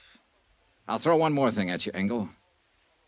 Bennett wasn't always too good about paying his taxes. Now, look here. Our accounting man has him pegged him for exactly what he is, an opportunist, a dodger. A man out to get what he can for as little as he can, no matter what. Yeah, we cover everything in a case like this. You'll never get Arnold Bennett. He's too good for you, Dollar. Too good for your insurance company, your fire investigators, everybody. No man stronger ever lived. We've already got evidence that proves the building was fired. I'm here to get all the story, and I think you're the man who can tell it. Why me? Because you work for him. I never worked for him, never. All right, we'll let that go for now. But you can tell me this. Was Tony Midas the kind of man who'd start that fire? You can tell me if he really was an embezzler. You can tell me if he tried to kill Arnold Bennett. I can't tell you anything for a fact, Dollar. All I have is my own personal opinion. Well, that's what I want. I want that. I'd like your opinion. Now, there's something about Bennett's niece being married to Midas, isn't there? A wife can't testify against her husband. Everyone else in Bennett's office testified against Midas. She didn't. I see. Now the opinion. Oh, come on, Engel. Come on. You're right, Dollar. I have got ideas. All of them make me sick inside. Tony Midas stood there and told me he was innocent. He said it 1,000,000 times if he said it once. He said he thought Bennett was framing him. To cover up for income tax shortages? It's just surmise, but it fits. Midas was a green kid hired into the company by Bennett. He might have been hired to be framed on a phony embezzling charge that'd give Bennett a good excuse on his taxes for a while. I've been fooled a lot of times. Did Tony Midas fool you? I don't know. I wish I could have gotten him off. I tried, Dollar. Believe me, I tried to get him off. You come here to me and say he's out of prison now and getting even. He's burnt down a building and tried to murder Arnold Bennett. Tony was a nice boy, Dollar. But now his whole life's gone, and for what? I hope you don't find him or her. I hope they go far away and stay away and don't have to talk to anybody ever. They deserve that. I hope nobody ever finds him. But we did find Tony Midas. He was right under our noses all the time. When I got back to the hotel, there was a message for me to get down to the county hospital. Cord was waiting for me there. They took us downstairs, and then we were both standing in a room looking at Tony Midas before they took him across the hall to the morgue. It's a funny thing, Johnny. There's been an alarm out on this guy for 36 hours. Everybody's been looking everywhere for him, and he turns up right here. Only he's dead. Yeah. What killed him? TB. He had it awful bad up in San Quentin. It's in the sick ward his last 2 years. When his time was up last week, he made them release him. But he wound up here and died in this hospital. It's rough. He's just a kid. Yeah.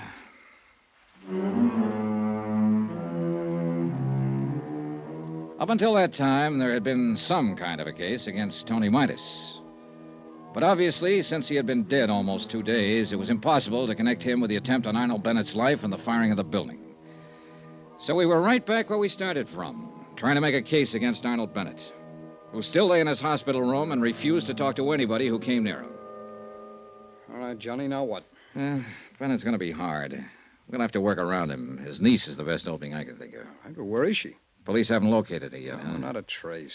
Andy, she had some information for me when she called last night. I still want to get it. Hello, Bill. We got a break. George Foley's in town. Who's that? Best celluloid and wick man in the country. If you happen to want a building burnt down. One of the policemen at the hospital spotted him in the lobby trying to see Arnold Bennett. That'd tie it, Johnny. Where is he now? They followed him to an address on Baringo Street. They aren't going to move in until we decide something. 12 minutes later, Andy Cord, Bill Underwood, and I were standing in front of a decrepit-looking boarding house on Baringo Street talking to the 3 policemen from the San Francisco Police Department. Dollar? Underwood? Hi. Hey, what's the story, officer? Well, the way we see it, Foley's still trying to get part of his money for burning the building. He took a chance coming to the hospital tonight to see Bennett. No kidding. He'll probably make another try. You boys have more at stake here than anybody. If you want to talk to him, try to make a deal with him to turn on Bennett. Now's the time. Now, what do you say, Johnny? Now, wait a minute. We aren't sure of anything about him. Well, he fills the bill, Johnny. Paraffin and wick jobs are few and far between. With nothing more than that, I'd stake my rep on Foley being our boy. For what it's worth, all 3 witnesses now pick his picture instead of Midas. Oh, well, a good defense attorney, get that thrown right out. What do you want to do? Oh, well, let's shake him up a bit, okay? Go ahead. We'll be covering the back and front. Come on.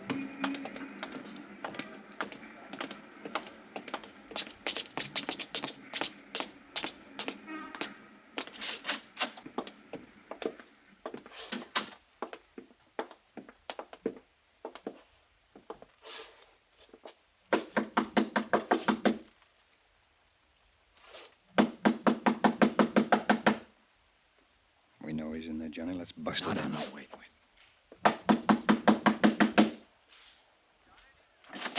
Watch out, Eddie!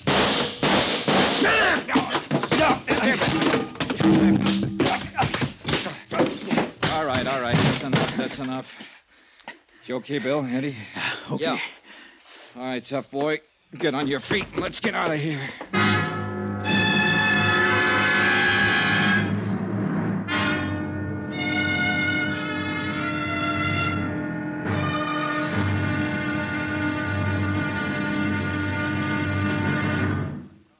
Now, here's our star to tell you about tomorrow's intriguing episode of this week's story. Tomorrow, we have an arsonist right in the palm of our hands with very surprising results.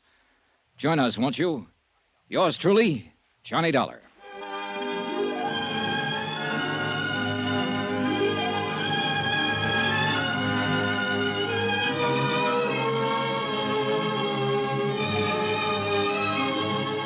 Yours truly, Johnny Dollar, starring Bob Bailey, is transcribed in Hollywood. Written by John Dawson, it is produced and directed by Jack Johnstone. Be sure to join us tomorrow night, same time and station, for the next exciting episode of Yours truly, Johnny Dollar. This is Roy Rowan speaking.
From Hollywood, it's time now for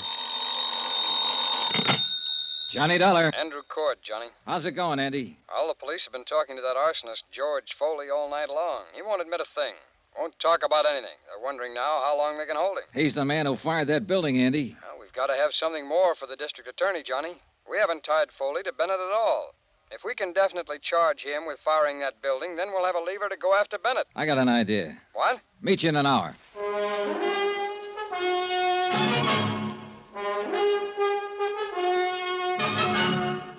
Tonight and every weekday night, Bob Bailey in the transcribed adventures of the man with the action-packed expense account, America's fabulous freelance insurance investigator. Yours truly, Johnny Dollar.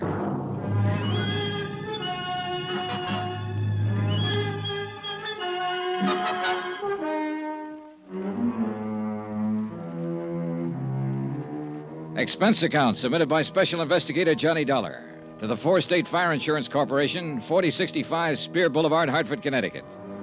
The following is an accounting of expenditures during my investigation of the Bennett arson matter. Expense account item 6, $1, 2 drinks. Andrew Cord and myself in Cookie's Place, a half a block from San Francisco's Hall of Justice. Andy's a good insurance man, thorough. Well, it's pretty certain they'll have to release Foley unless he admits something, or we can find more evidence against him. How about Bennett? Still no word. Johnny, you can see what we're up against. Yeah. Want one? No, thanks, Johnny. Let's pull it out. Listen, we had this case tied into Tony Midas until he turned up dead. A vengeance motive against Bennett for sending him to prison 5 years ago. Yeah? All right. Now we know it wasn't Midas, and we're sure it's this George Foley. At least according to Bill Underwood, and Bill certainly knows the arson racket. Yeah, no man better. All right, then. Who shot Bennett? Oh, I don't know, Johnny, but that's not our worry at the moment. Think, Andy, think. It might have been Foley. It couldn't have been Midas. But there is someone else. You mean Bennett's niece? Sure, his niece. She had a reason because of what Bennett did to Midas, who was her husband. And she's got a reason to help us. Yeah, but nobody can find her. Nobody knows where she is. They'll find her. And I want to make a deal. You what? Sure. If I find her, I'll ask her what information she can give us about Bennett and Foley. Possibly she has something. She said she did once. Now, look, if she shot her uncle, she'll have to stand for assault and attempt to kill. Can we give her legal help in her case? Johnny, I don't know. I want to know if I can promise her that if I see her. Can I? Well, you can tell her that we'll do what we can, the very best that we can. Okay, good. Want another drink? No, thanks, John. All right, I'll try and get in touch with Elizabeth Bennett. How? The police haven't gotten anywhere. Oh, I've been here 2 days, and I got friends all over this town. Expense account item 7, $1.05, cab fare. From the Hall of Justice to the apartment house of Marty Engel, lawyer, philosopher, and egg poacher. Again? Yeah. You better close that door and lock it, Mr. Engel. It's awful late for this. Are you drunk? Nope. Locked. Now what? You asked me if I ever found Tony Midas to tell you about it. We found him, Mr. Engel. He's dead. Oh, no. Oh, yes. And he didn't do any of the things we thought he might have done. I'm here to find out what you might have done. How did he die? Tuberculosis. He's had it for 2 years. Didn't know. No, I didn't know. I didn't know about it. I don't know how to figure you, Engel. I haven't been able to ever since I met you. Doesn't make any difference what I think of you, but it does make a difference how you answer one question. A lot of difference to you. What is it? Did you help Arnold Bennett frame Tony Midas and send him up to San Quentin?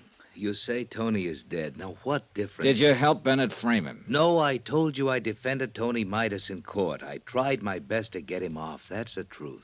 You're sure of that? I'm an honest man, if not a successful one. I told you the truth.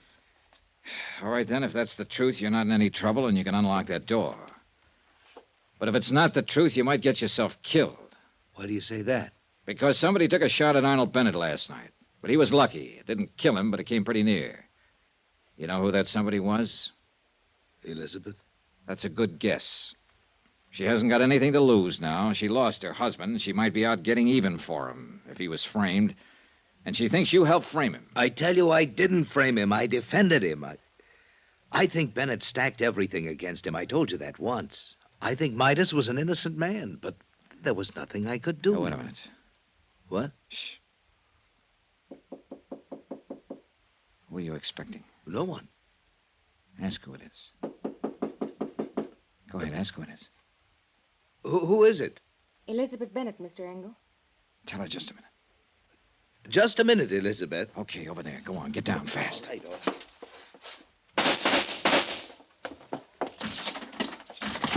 No, you don't! Engel, call the police. Hold it, Elizabeth, hold it up.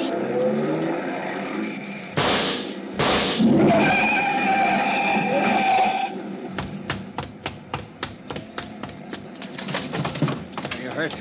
You? Are you hurt? No, I'm all right. Did I kill him? Did I kill him? No, Elizabeth, you didn't kill him. Well, he ought to be dead. You don't know what you're talking about. He didn't have anything to do with framing Tony. He just told me. Then he was lying. He should be dead. He and my uncle. None of this will bring Tony back to you. Come on now, come on, let's get back.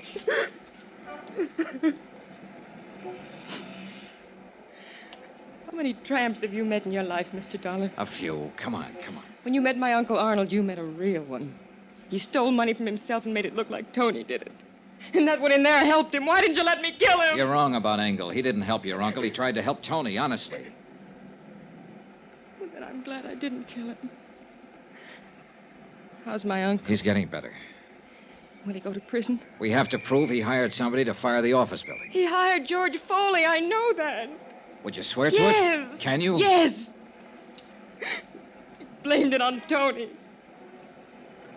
When I went over to see Tony last month in the prison hospital, he was dying.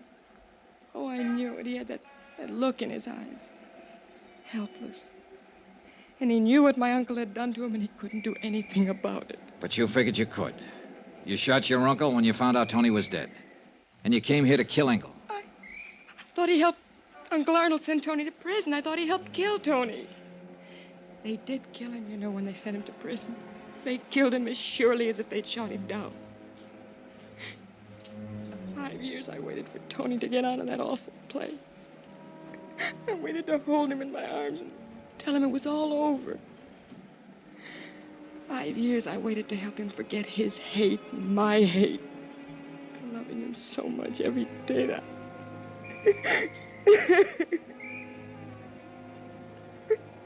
Now he's dead. What can you or I or anybody do about what they've done to Tony? Look at me, Mr. Dollar. I'm not what you'd call beautiful. I'm not even pretty.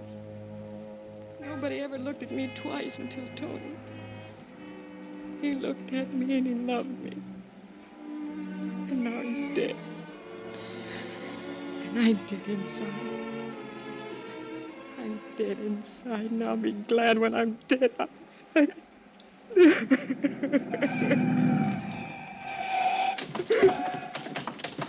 Shooting in this neighborhood? Wait a minute, officer. What's that? No one's hurt. Come on, Elizabeth.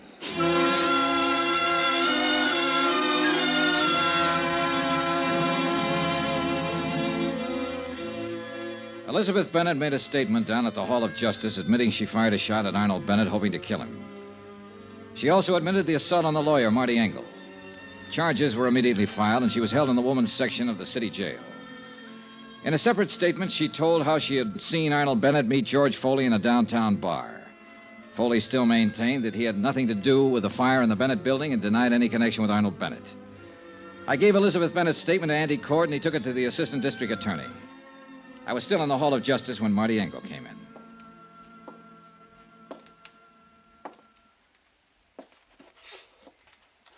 Dollar? Oh, hello, Mr. Engel. How is Elizabeth? They're holding her. I'm not going to press any charges. Well, it's pretty decent of you, Mr. Engel. She's a pretty unhappy girl. I'd like to help her. Her uncle will probably press charges against her. I'd like to defend her. What? She needs a lawyer. I didn't do very well for her husband. Maybe I can do better for her. I hope so. Funny world, isn't it? Not tonight, it isn't. No, I guess not. Yeah. Well, I'll see you, Mr. Dollar. Right. Johnny? Oh, Andy, hi. Well, kid, you ought to pat yourself on the back. They're going to go ahead against George Foley for the arson job. Enough for them now, huh? That's a pretty good case against him, whether he opens up and talks or not. A statement from him would still be better. Always. But he's been around, Johnny. He hasn't given anybody the time of day yet. Yeah. Oh, about Elizabeth Bennett. I can arrange counsel for her. She's already got a lawyer, Andy. Okay, then we'll pay his fee. He doesn't want any fee. What's the matter, kid? Boy, maybe all this has been a little too much. Hey, what time is it? 10:15. There's a plane out at midnight. If you don't need me anymore, I think I'll be getting back to Hartford. Sure, Johnny. Sure, I'll look after things here.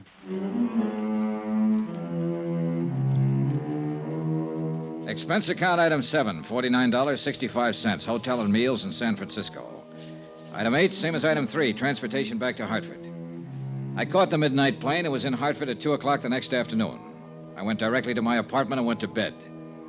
I was awakened the following morning about 7 o'clock. What the...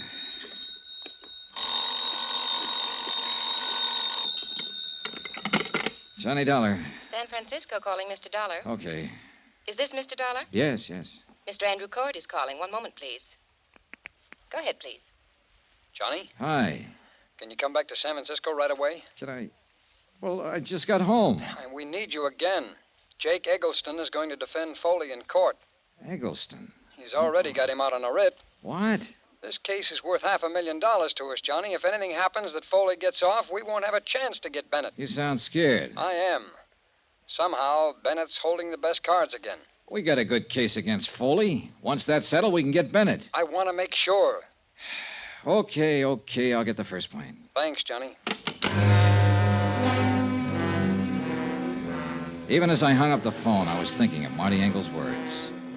You'll never get Arnold Bennett. He's too good for you, Dollar. Too good for your insurance company, your fire investigators, everybody. No stronger man ever lived, he said.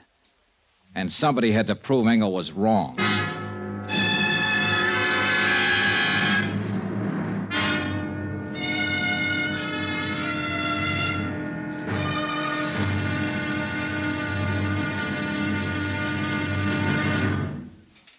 Now, here's our star to tell you about tomorrow's intriguing episode of this week's story. Tomorrow, a fight against a strong man and one of the cleverest lawyers in the country. Join us in court. Yours truly, Johnny Dollar.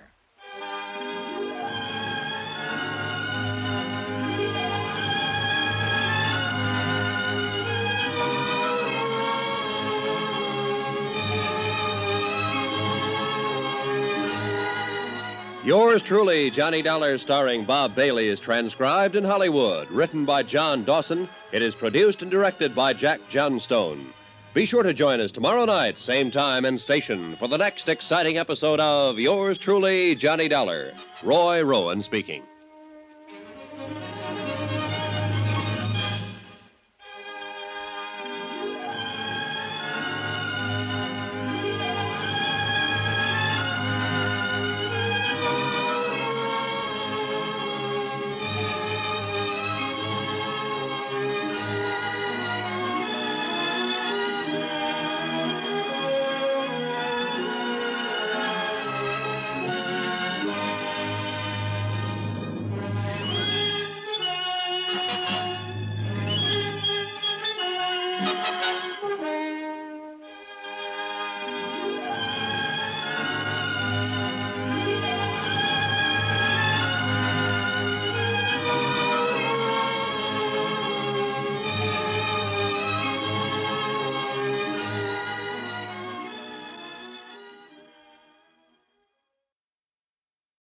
From Hollywood, it's time now for...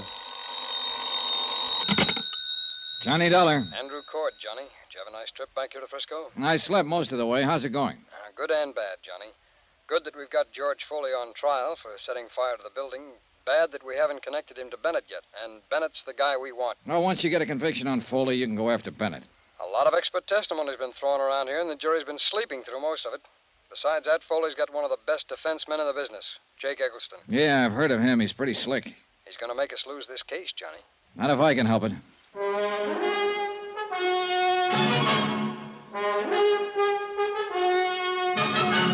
Tonight and every weekday night, Bob Bailey in the transcribed adventures of the man with the action-packed expense account, America's fabulous freelance insurance investigator. Yours truly, Johnny Dollar.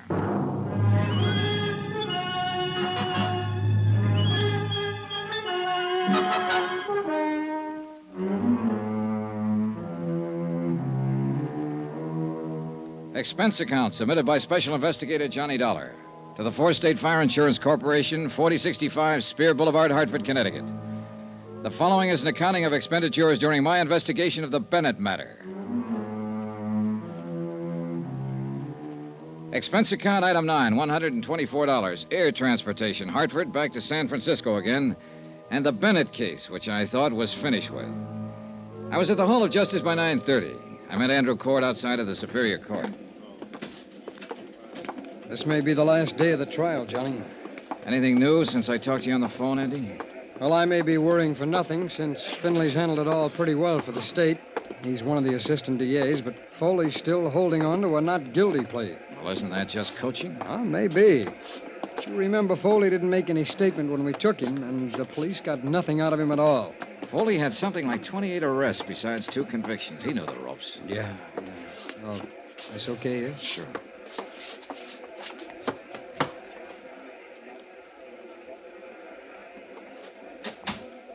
Oh, just in time. Yeah, seems to be the clerk now. Yeah. Court is now in session. His Honor, Judge William J. Bainbridge presiding. Everybody stand.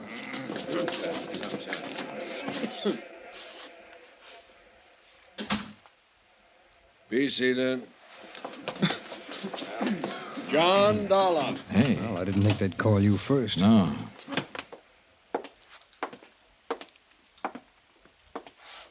Raise your right hand. You solemnly swear the testimony you're about to give is the truth, the whole truth, and nothing but the truth, so help you God? I do. Be seated. As you know, I'm Charles Finley with the District Attorney's Office. State your name, please. Johnny Dollar. State your occupation, please. I'm an insurance investigator. How long have you been engaged in your profession as an insurance investigator? 10 years or more. Now, tell us, please, prior to that, what kind of work did you do? I was in the United States Marine Corps for 4 years. Before that, I was Detective Sergeant second grade with the New York Police Department. Do you have any papers or letters in your possession that verify your professional status, Mr. Dollar? Yes, I do. I have letters of reliability from 13 insurance companies and adjustment bureaus I've been associated with, and my record as police officer. Thank you. Will the court clerk please hand these papers to counsel for the defense so he may examine them? Yes, sir. Thank you. Now, tell us what your connection with this case is, Mr. Dollar. I was employed by the Four-State Fire Insurance Corporation of Hartford, Connecticut, to conduct an investigation in regard to one of their policyholders. Arnold Bennett. Yes, Arnold Bennett. Will you please tell the court what the results of that investigation were? The Bennett building was destroyed by fire. I worked with arson experts from my own organization and with the police here to determine the cause of the fire. Go on, please. At the scene of the fire, our expert, William Underwood, located certain items which we recognized as part of the paraphernalia generally used by professional arsonists. Will you please state what those items were? A scrap of celluloid and a paraffin wick. Anything else? Samples of the ashes, which were later analyzed and proved to be celluloid ashes. I wish to remind the ladies and gentlemen of the jury that the public fire adjuster, the gentleman from the Skyline Laboratories, and the two gentlemen from the Fire Inspection Department have previously testified as to the identity and uses of these items.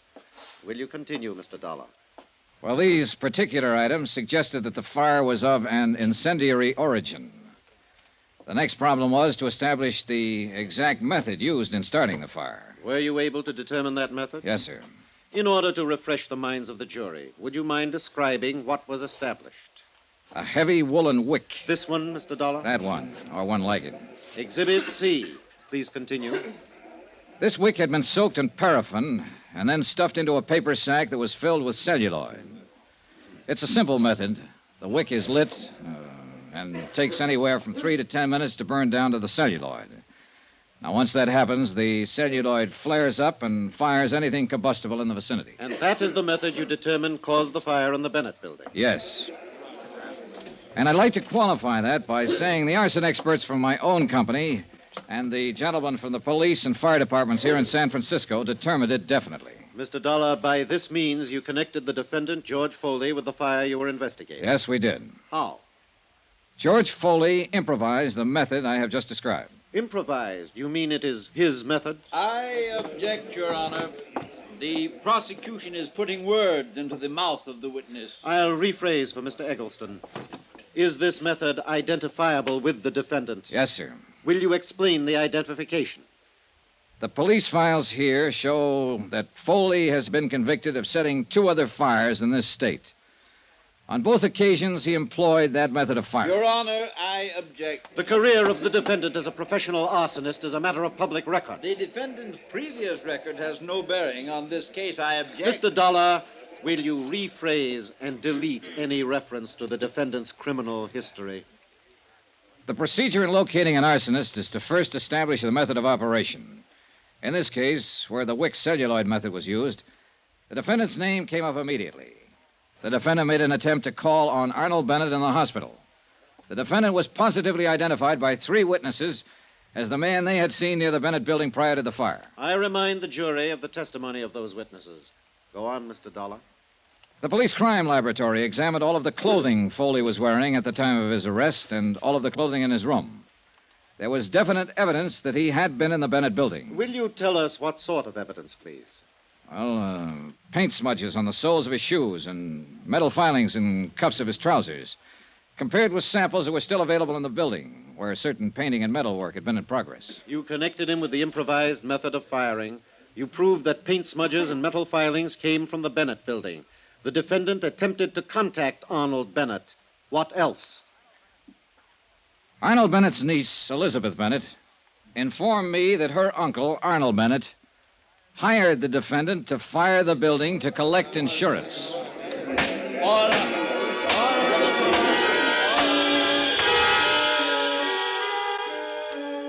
I was on the stand all the rest of the morning.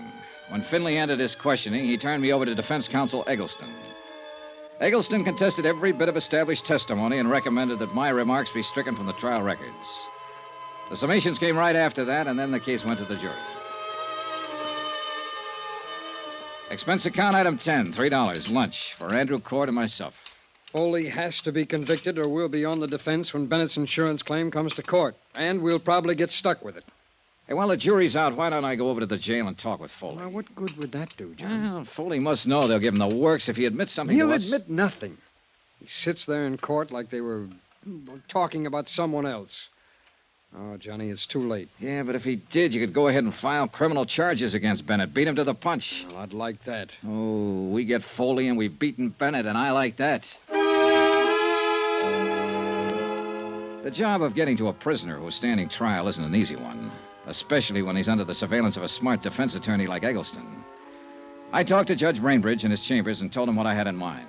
I broke down the case against Foley as the insurance company saw it, and the possible case against Arnold Bennett if Foley was found guilty. Judge Brainbridge arranged for me to see Foley.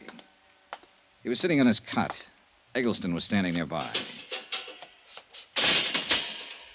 Hello, Dollar. Hello, Eggleston. Hi, what do you want? Well, I thought we ought to talk about this thing while there's still time. If it's okay with you, Mr. Eggleston. It's okay with me, Dollar. I'll be right here. Still time for what? To get you part of a break, Foley? Oh, that's a real good one, that is. You sit on a witness chair all morning, you tell them what a bad boy I am, then you walk in here and tell them you want to give me a break. I do.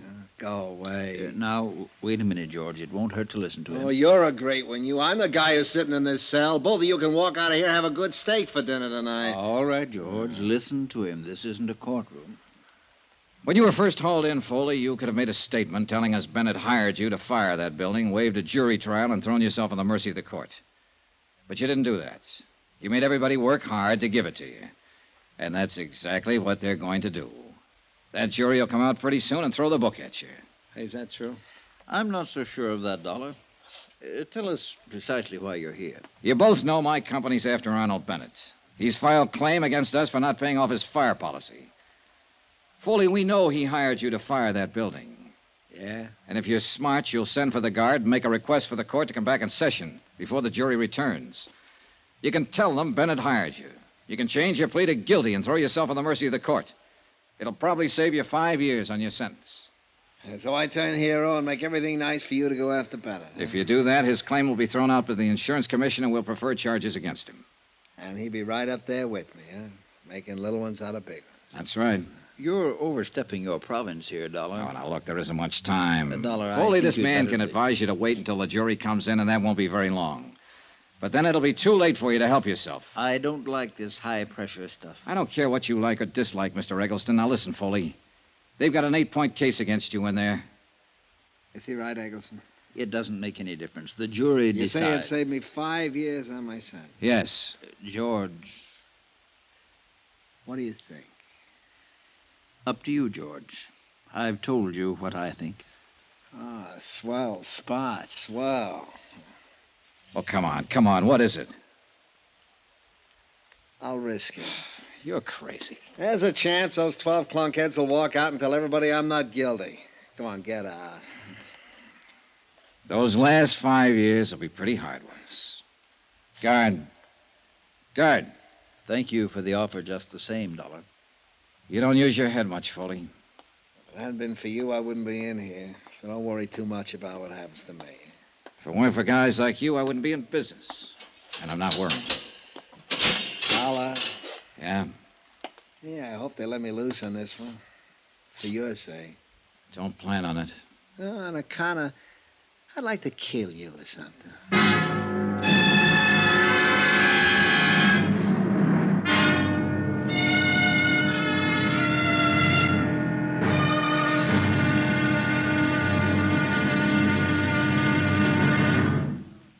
Now, here's our star to tell you about the final intriguing episode of this week's story. Tomorrow, a verdict in and out of a courtroom. The wind-up. Join us, won't you?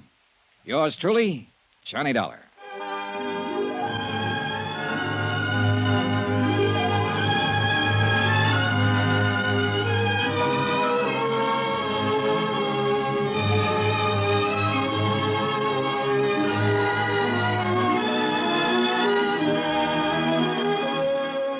Yours truly, Johnny Dollar, starring Bob Bailey, is transcribed in Hollywood.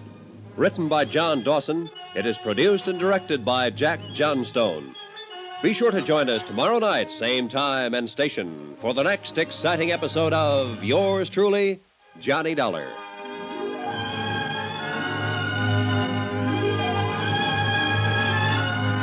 This is Roy Rowan speaking.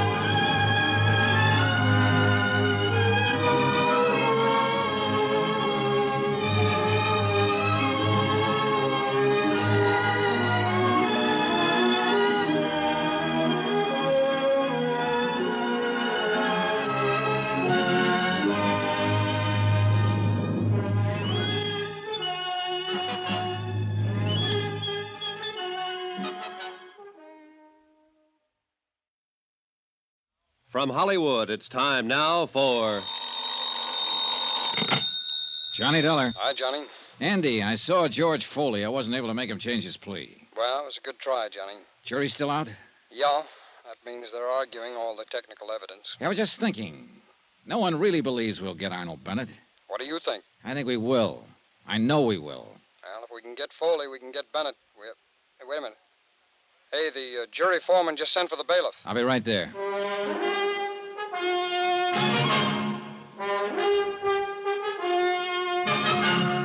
Tonight and every weekday night, Bob Bailey in the transcribed adventures of the man with the action-packed expense account, America's fabulous freelance insurance investigator. Yours truly, Johnny Dollar.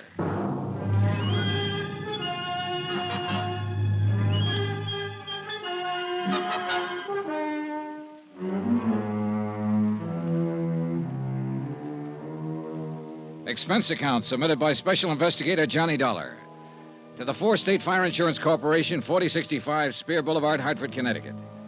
The following is an accounting of expenditures during my investigation of the Bennett arson fraud. Expense account item 11, 10 cents, 1 phone call to the hospital. The report on Arnold Bennett substantiated the newspaper story that he was recovering from the gunshot wound inflicted by his niece. Well, one thing, Johnny, he'll be alive for us if we can go after him. Oh, I wish it'd work with Foley. I think I could have made it work if that lawyer Eggleston hadn't been there. Well, it's after 4. You know, if that jury doesn't come in with a verdict pretty soon, they'll have to adjourn for the night. Yeah. Want to smoke? Yeah, thanks, Johnny. I would like one. Here you go. Thanks. Hey, they're coming back in. Oh, yeah. Come on. It's stuffy in this courtroom. Yeah. Excuse me. Court is now in session. Be seated. Has the jury reached a verdict in the case of the state versus George Foley? We have, sir. Will you please read the verdict in this court? Wait. We, the jury, find the defendant, George Foley, guilty as charged. That does it. Dollar! Dollar! See me, Dollar? Come see me. I got some things to tell you now.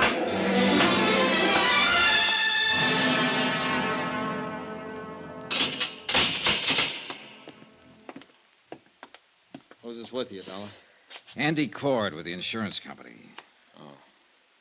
Now, look, I haven't got any deals to offer, Foley. You know that. Yeah, I know. So I took a chance. It's a lousy 5 more years. What about Arnold Bennett? You're a little anxious. I want some information first. They only gave us 10 minutes, Foley. Where's Bennett now? He's still in the hospital. He's going to be all right. He's out and I'm in. That's a break. Oh, come on, Foley. Let's have it if you have anything to say. Can you get Bennett? Can you really get him? I'll tell you frankly. We think we can get him with or without your help now. It doesn't make too much difference. Maybe it'll take longer without your help, but we'll get him. The fact that the court is going to convict you for having set fire to Bennett's office building is the lever we've needed. We can go after him now. Do you want to help us, Foley? I don't want to help you or your stinking insurance company, but I hate the idea of Bennett. Mr. No-one-do everything, running around eating good food and sleeping in his nice bed while I'm rotting away in prison. Sure, he hired me to fire his building. He paid me $2,500 to put the torch to that lousy building of his. He said he could throw all the blame on a guy named Tony Midas if it ever came up. We want the facts, Foley. How'd he first contact you? I got a friend who knows things, see? And my friend told me to contact him. When? A couple of days before the job. Come on, Foley. Who's your friend? I'm not going to tell you everything. Did you talk to Bennett in person about firing the building? I talked to him on the phone after my friend told me about him. Bennett said he wanted the place to go down because he's having money trouble, taxes and all, and he offered me $1,000 for the job. Now, wait a minute, Foley. You just said you got $2,500. I did. I hung up on him when he offered me $1,000. I called him back later on and told him I wanted $4,000. Well, we argued about it and then finally hit on the $2,500. Did you meet him then? Sure. No, I never met him. I saw him once, and I walked by the building and looked it over, but I never met him. Bennett's niece said she saw you two together, Foley, a sworn statement. Yeah, she's a liar. How about the money? How'd he pay it to you? He left it for me in the check stand at the bus terminal over on 4th Street. I told him how to do that and when to leave it. Now, let me get this straight, Foley. You made the deal to fire the building over the phone. And you went ahead and looked at the job. You never talked to Bennett in person? That's right. And you made arrangements for him to pay you $2,500 by leaving it in the check stand at the bus terminal? Yeah. When did you make these arrangements? The day before the job. How'd you work it? I just told you. I mean the money. Half of it the first time, and after the job was over, he left the other half for me. And you got it all? Sure, in cash. Why were you trying to see him in the hospital after he was shot? To try and shake him down for another 5? Oh, brother. Come on, let's start over. Well, what do you mean? Oh, you're trying to sell us a bill of goods here. For what reason, I don't know, but I know this. You had to meet Bennett. You had to see him, Foley. You had to talk it over with him personally. I just told you I picked up the money in the bus terminal. I don't believe that. Bennett wouldn't have left the money for you to pick up. You could have just gone away with it. And after the building was burned, if it had been that way, Bennett didn't have to pay you the balance. Now, when did you see him? It's pretty important to know when and where and how many times you and Bennett got together. Thought you said you could get him whether I told you anything or not. We can, brother. Don't ever doubt that. But if you tell us some facts, we can get him faster. All right, now. Where did you first meet him? Was it in a restaurant? Someplace with people around? No. I met him in his car. He was parked on Market Street near 5th. That's the way we arranged to meet each other over the phones. Did anybody see you meet him? People on the street, I guess. When did this meeting happen? Night I torched his building. He paid you then? Yeah. The whole $2,500? Yeah, all of it. What'd you do with the money? Never mind. Do you still have it? Never mind. Oh, this is a waste of time. You aren't telling us anything. Well, why should I? Well, why'd you call us here if you didn't have anything to say? Well, I'm saying something. You guys aren't listening.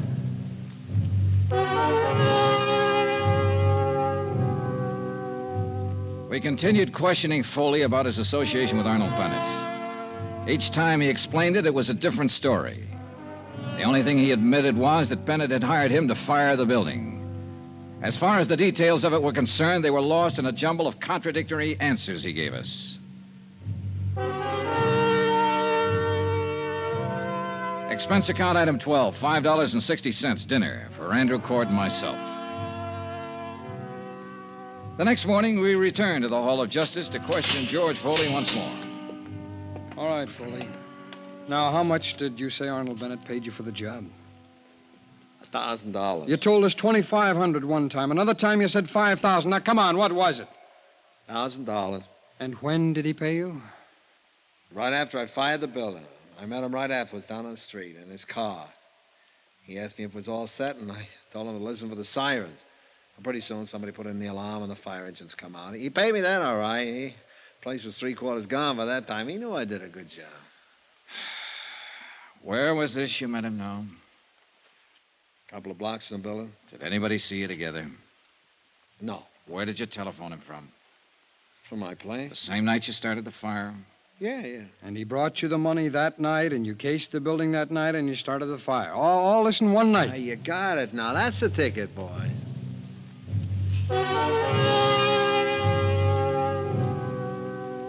It became increasingly evident that Foley was attempting to convince us that he was mentally deranged. In spite of the fact that he'd already been tried and found guilty and was slated to appear at 10:30 the following morning for sentencing. It's an old trick, and with arsonists, where sanity is questioned from the beginning, a good one. However, Foley had been examined by 3 psychiatrists appointed by the courts. I waited in the jail cell with Foley while Andy Coyd went out to get copies of their findings. When he returned, we showed them to Foley. Okay, good. Here you are, John. Well, what are you showing me these things for? To let you know there's no way to get out of it now, Foley. These are from psychiatrists. All of them had a good look at you. You're sane. You're all right. You remember when they looked at you? No. All right, look at the dates on the paper. You can read, can't you? Sure. January 15th, January 16th, January 21st. Witnesses were around for all the examinations. Well? Well? Are you through playing games now? Okay, Dolly, you guys win. Come on, give us the story. I met Arnold Bennett at the Hopkins bar about a month before the fire. I made sure I'd meet him there. Now, what do you mean, Foley? Well, I've been setting fires for a living for a long time now. I always have a list of people like Bennett who could use a fire. They get around. I knew he was in trouble 4 or 5 years ago with the income tax people. They sent a guy to prison for cover-up. Tony Midas. Yes, Tony Midas. I figured he'd be needing another one pretty soon, so we had a drink. I brought it up. Who paid for the drinks? He did. Who saw you together? The bartender. His name is Alfred. There was a maitre d' there, a couple of people at the tables. I put the proposition up to him. How'd he like to have his building burnt down and collect his $500,000 and get himself out of trouble? Well, he said he'd like that fine. I told him it cost him $5,000 in advance. He said he couldn't raise that much, but he did manage to get $3,500 together. I took it, and I did the job. What'd you do with the money? I still got it. Where? It's not going to do me any good now. I buried it in a gallon can in a vacant lot over by the tower. I could show you where. Okay. We'll get you to do that. Swell, I'll be glad to. Hey. What? I can send Bennett up the same way you're sending me up. Huh? I can testify against him at his trial.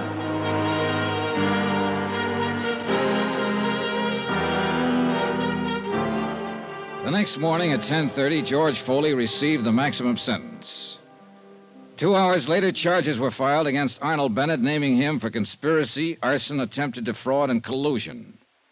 A warrant was issued for his immediate arrest, but it was never served. Arnold Bennett died in the hospital that night. In a way, you could still say that no one ever beat him. He beat himself.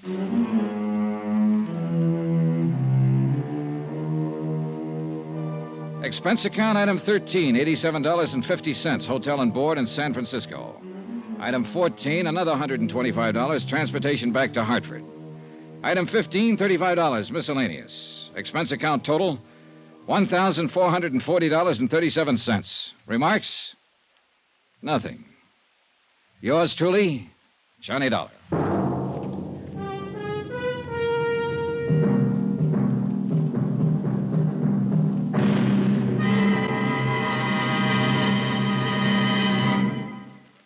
Remember, there'll be another intriguing story for you beginning next Monday night. Next week, the Fathom 5 matter. Death on the high seas. Join us, won't you? Yours truly, Johnny Dollar.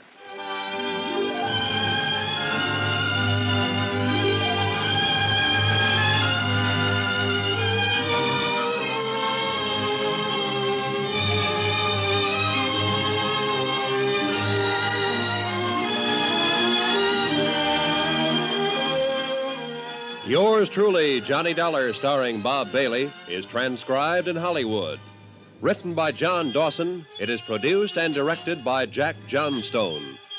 Heard in this week's cast were Lillian Baeff, Stacey Harris, Chet Stratton, Will Wright, Marvin Miller, Hans Conried, Edgar Barrier, and Parley Bear.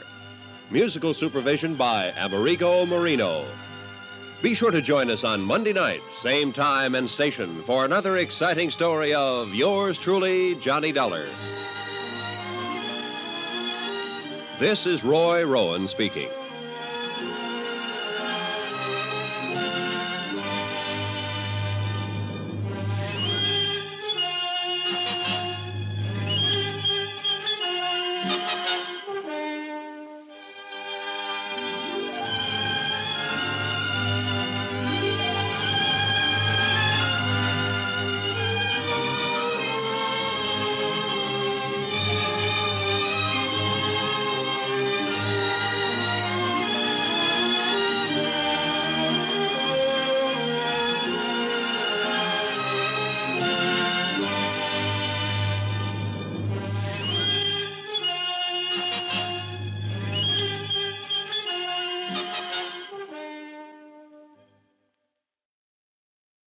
From Hollywood, it's time now for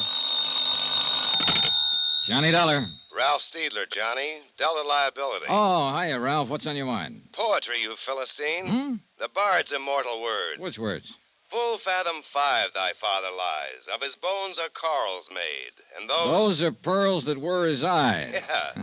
What's the case, Ralph? Robbery? A pearl necklace? Life insurance. $75,000 worth of bones. Down on the bottom of the deep blue sea. Or so they say. So who say? The insured's wife. The insured's best friend. Oh, they're quite positive about it. But you're not, is that it? Johnny, if I'm going to be stuck for 75 G's, at least I ought to get the straight dope, shouldn't I? All right, I'll get it for you. Give me the who and where. It happened in Miami Beach. Check with the DA's office there. The insured was a man named William Markey. And the beneficiary? His wife, poor wretch. Oh, you're biased, Ralph. Sure, I'm paying alimony. So look it over, Johnny, and keep in touch.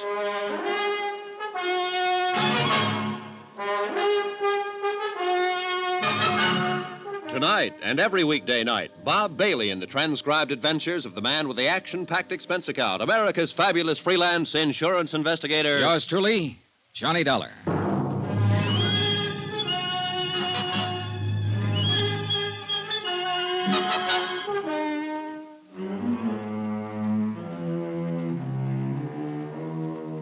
From Special Investigator Johnny Dollar to the Home Office, Delta Liability, Hartford, Connecticut. The following is an accounting of expenditures during my investigation of the Fathom 5 matter.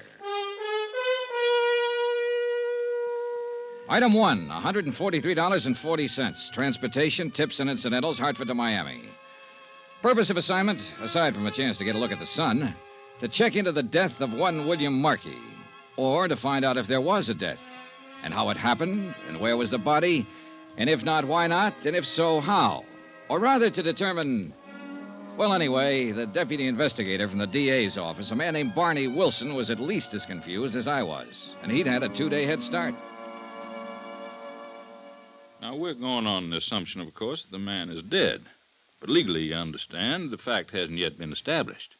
Meaning exactly what, Mr. Wilson? Well, it's pretty strong evidence, but no corpus delicti. Not so far, anyway. Maybe you'd better start at the beginning.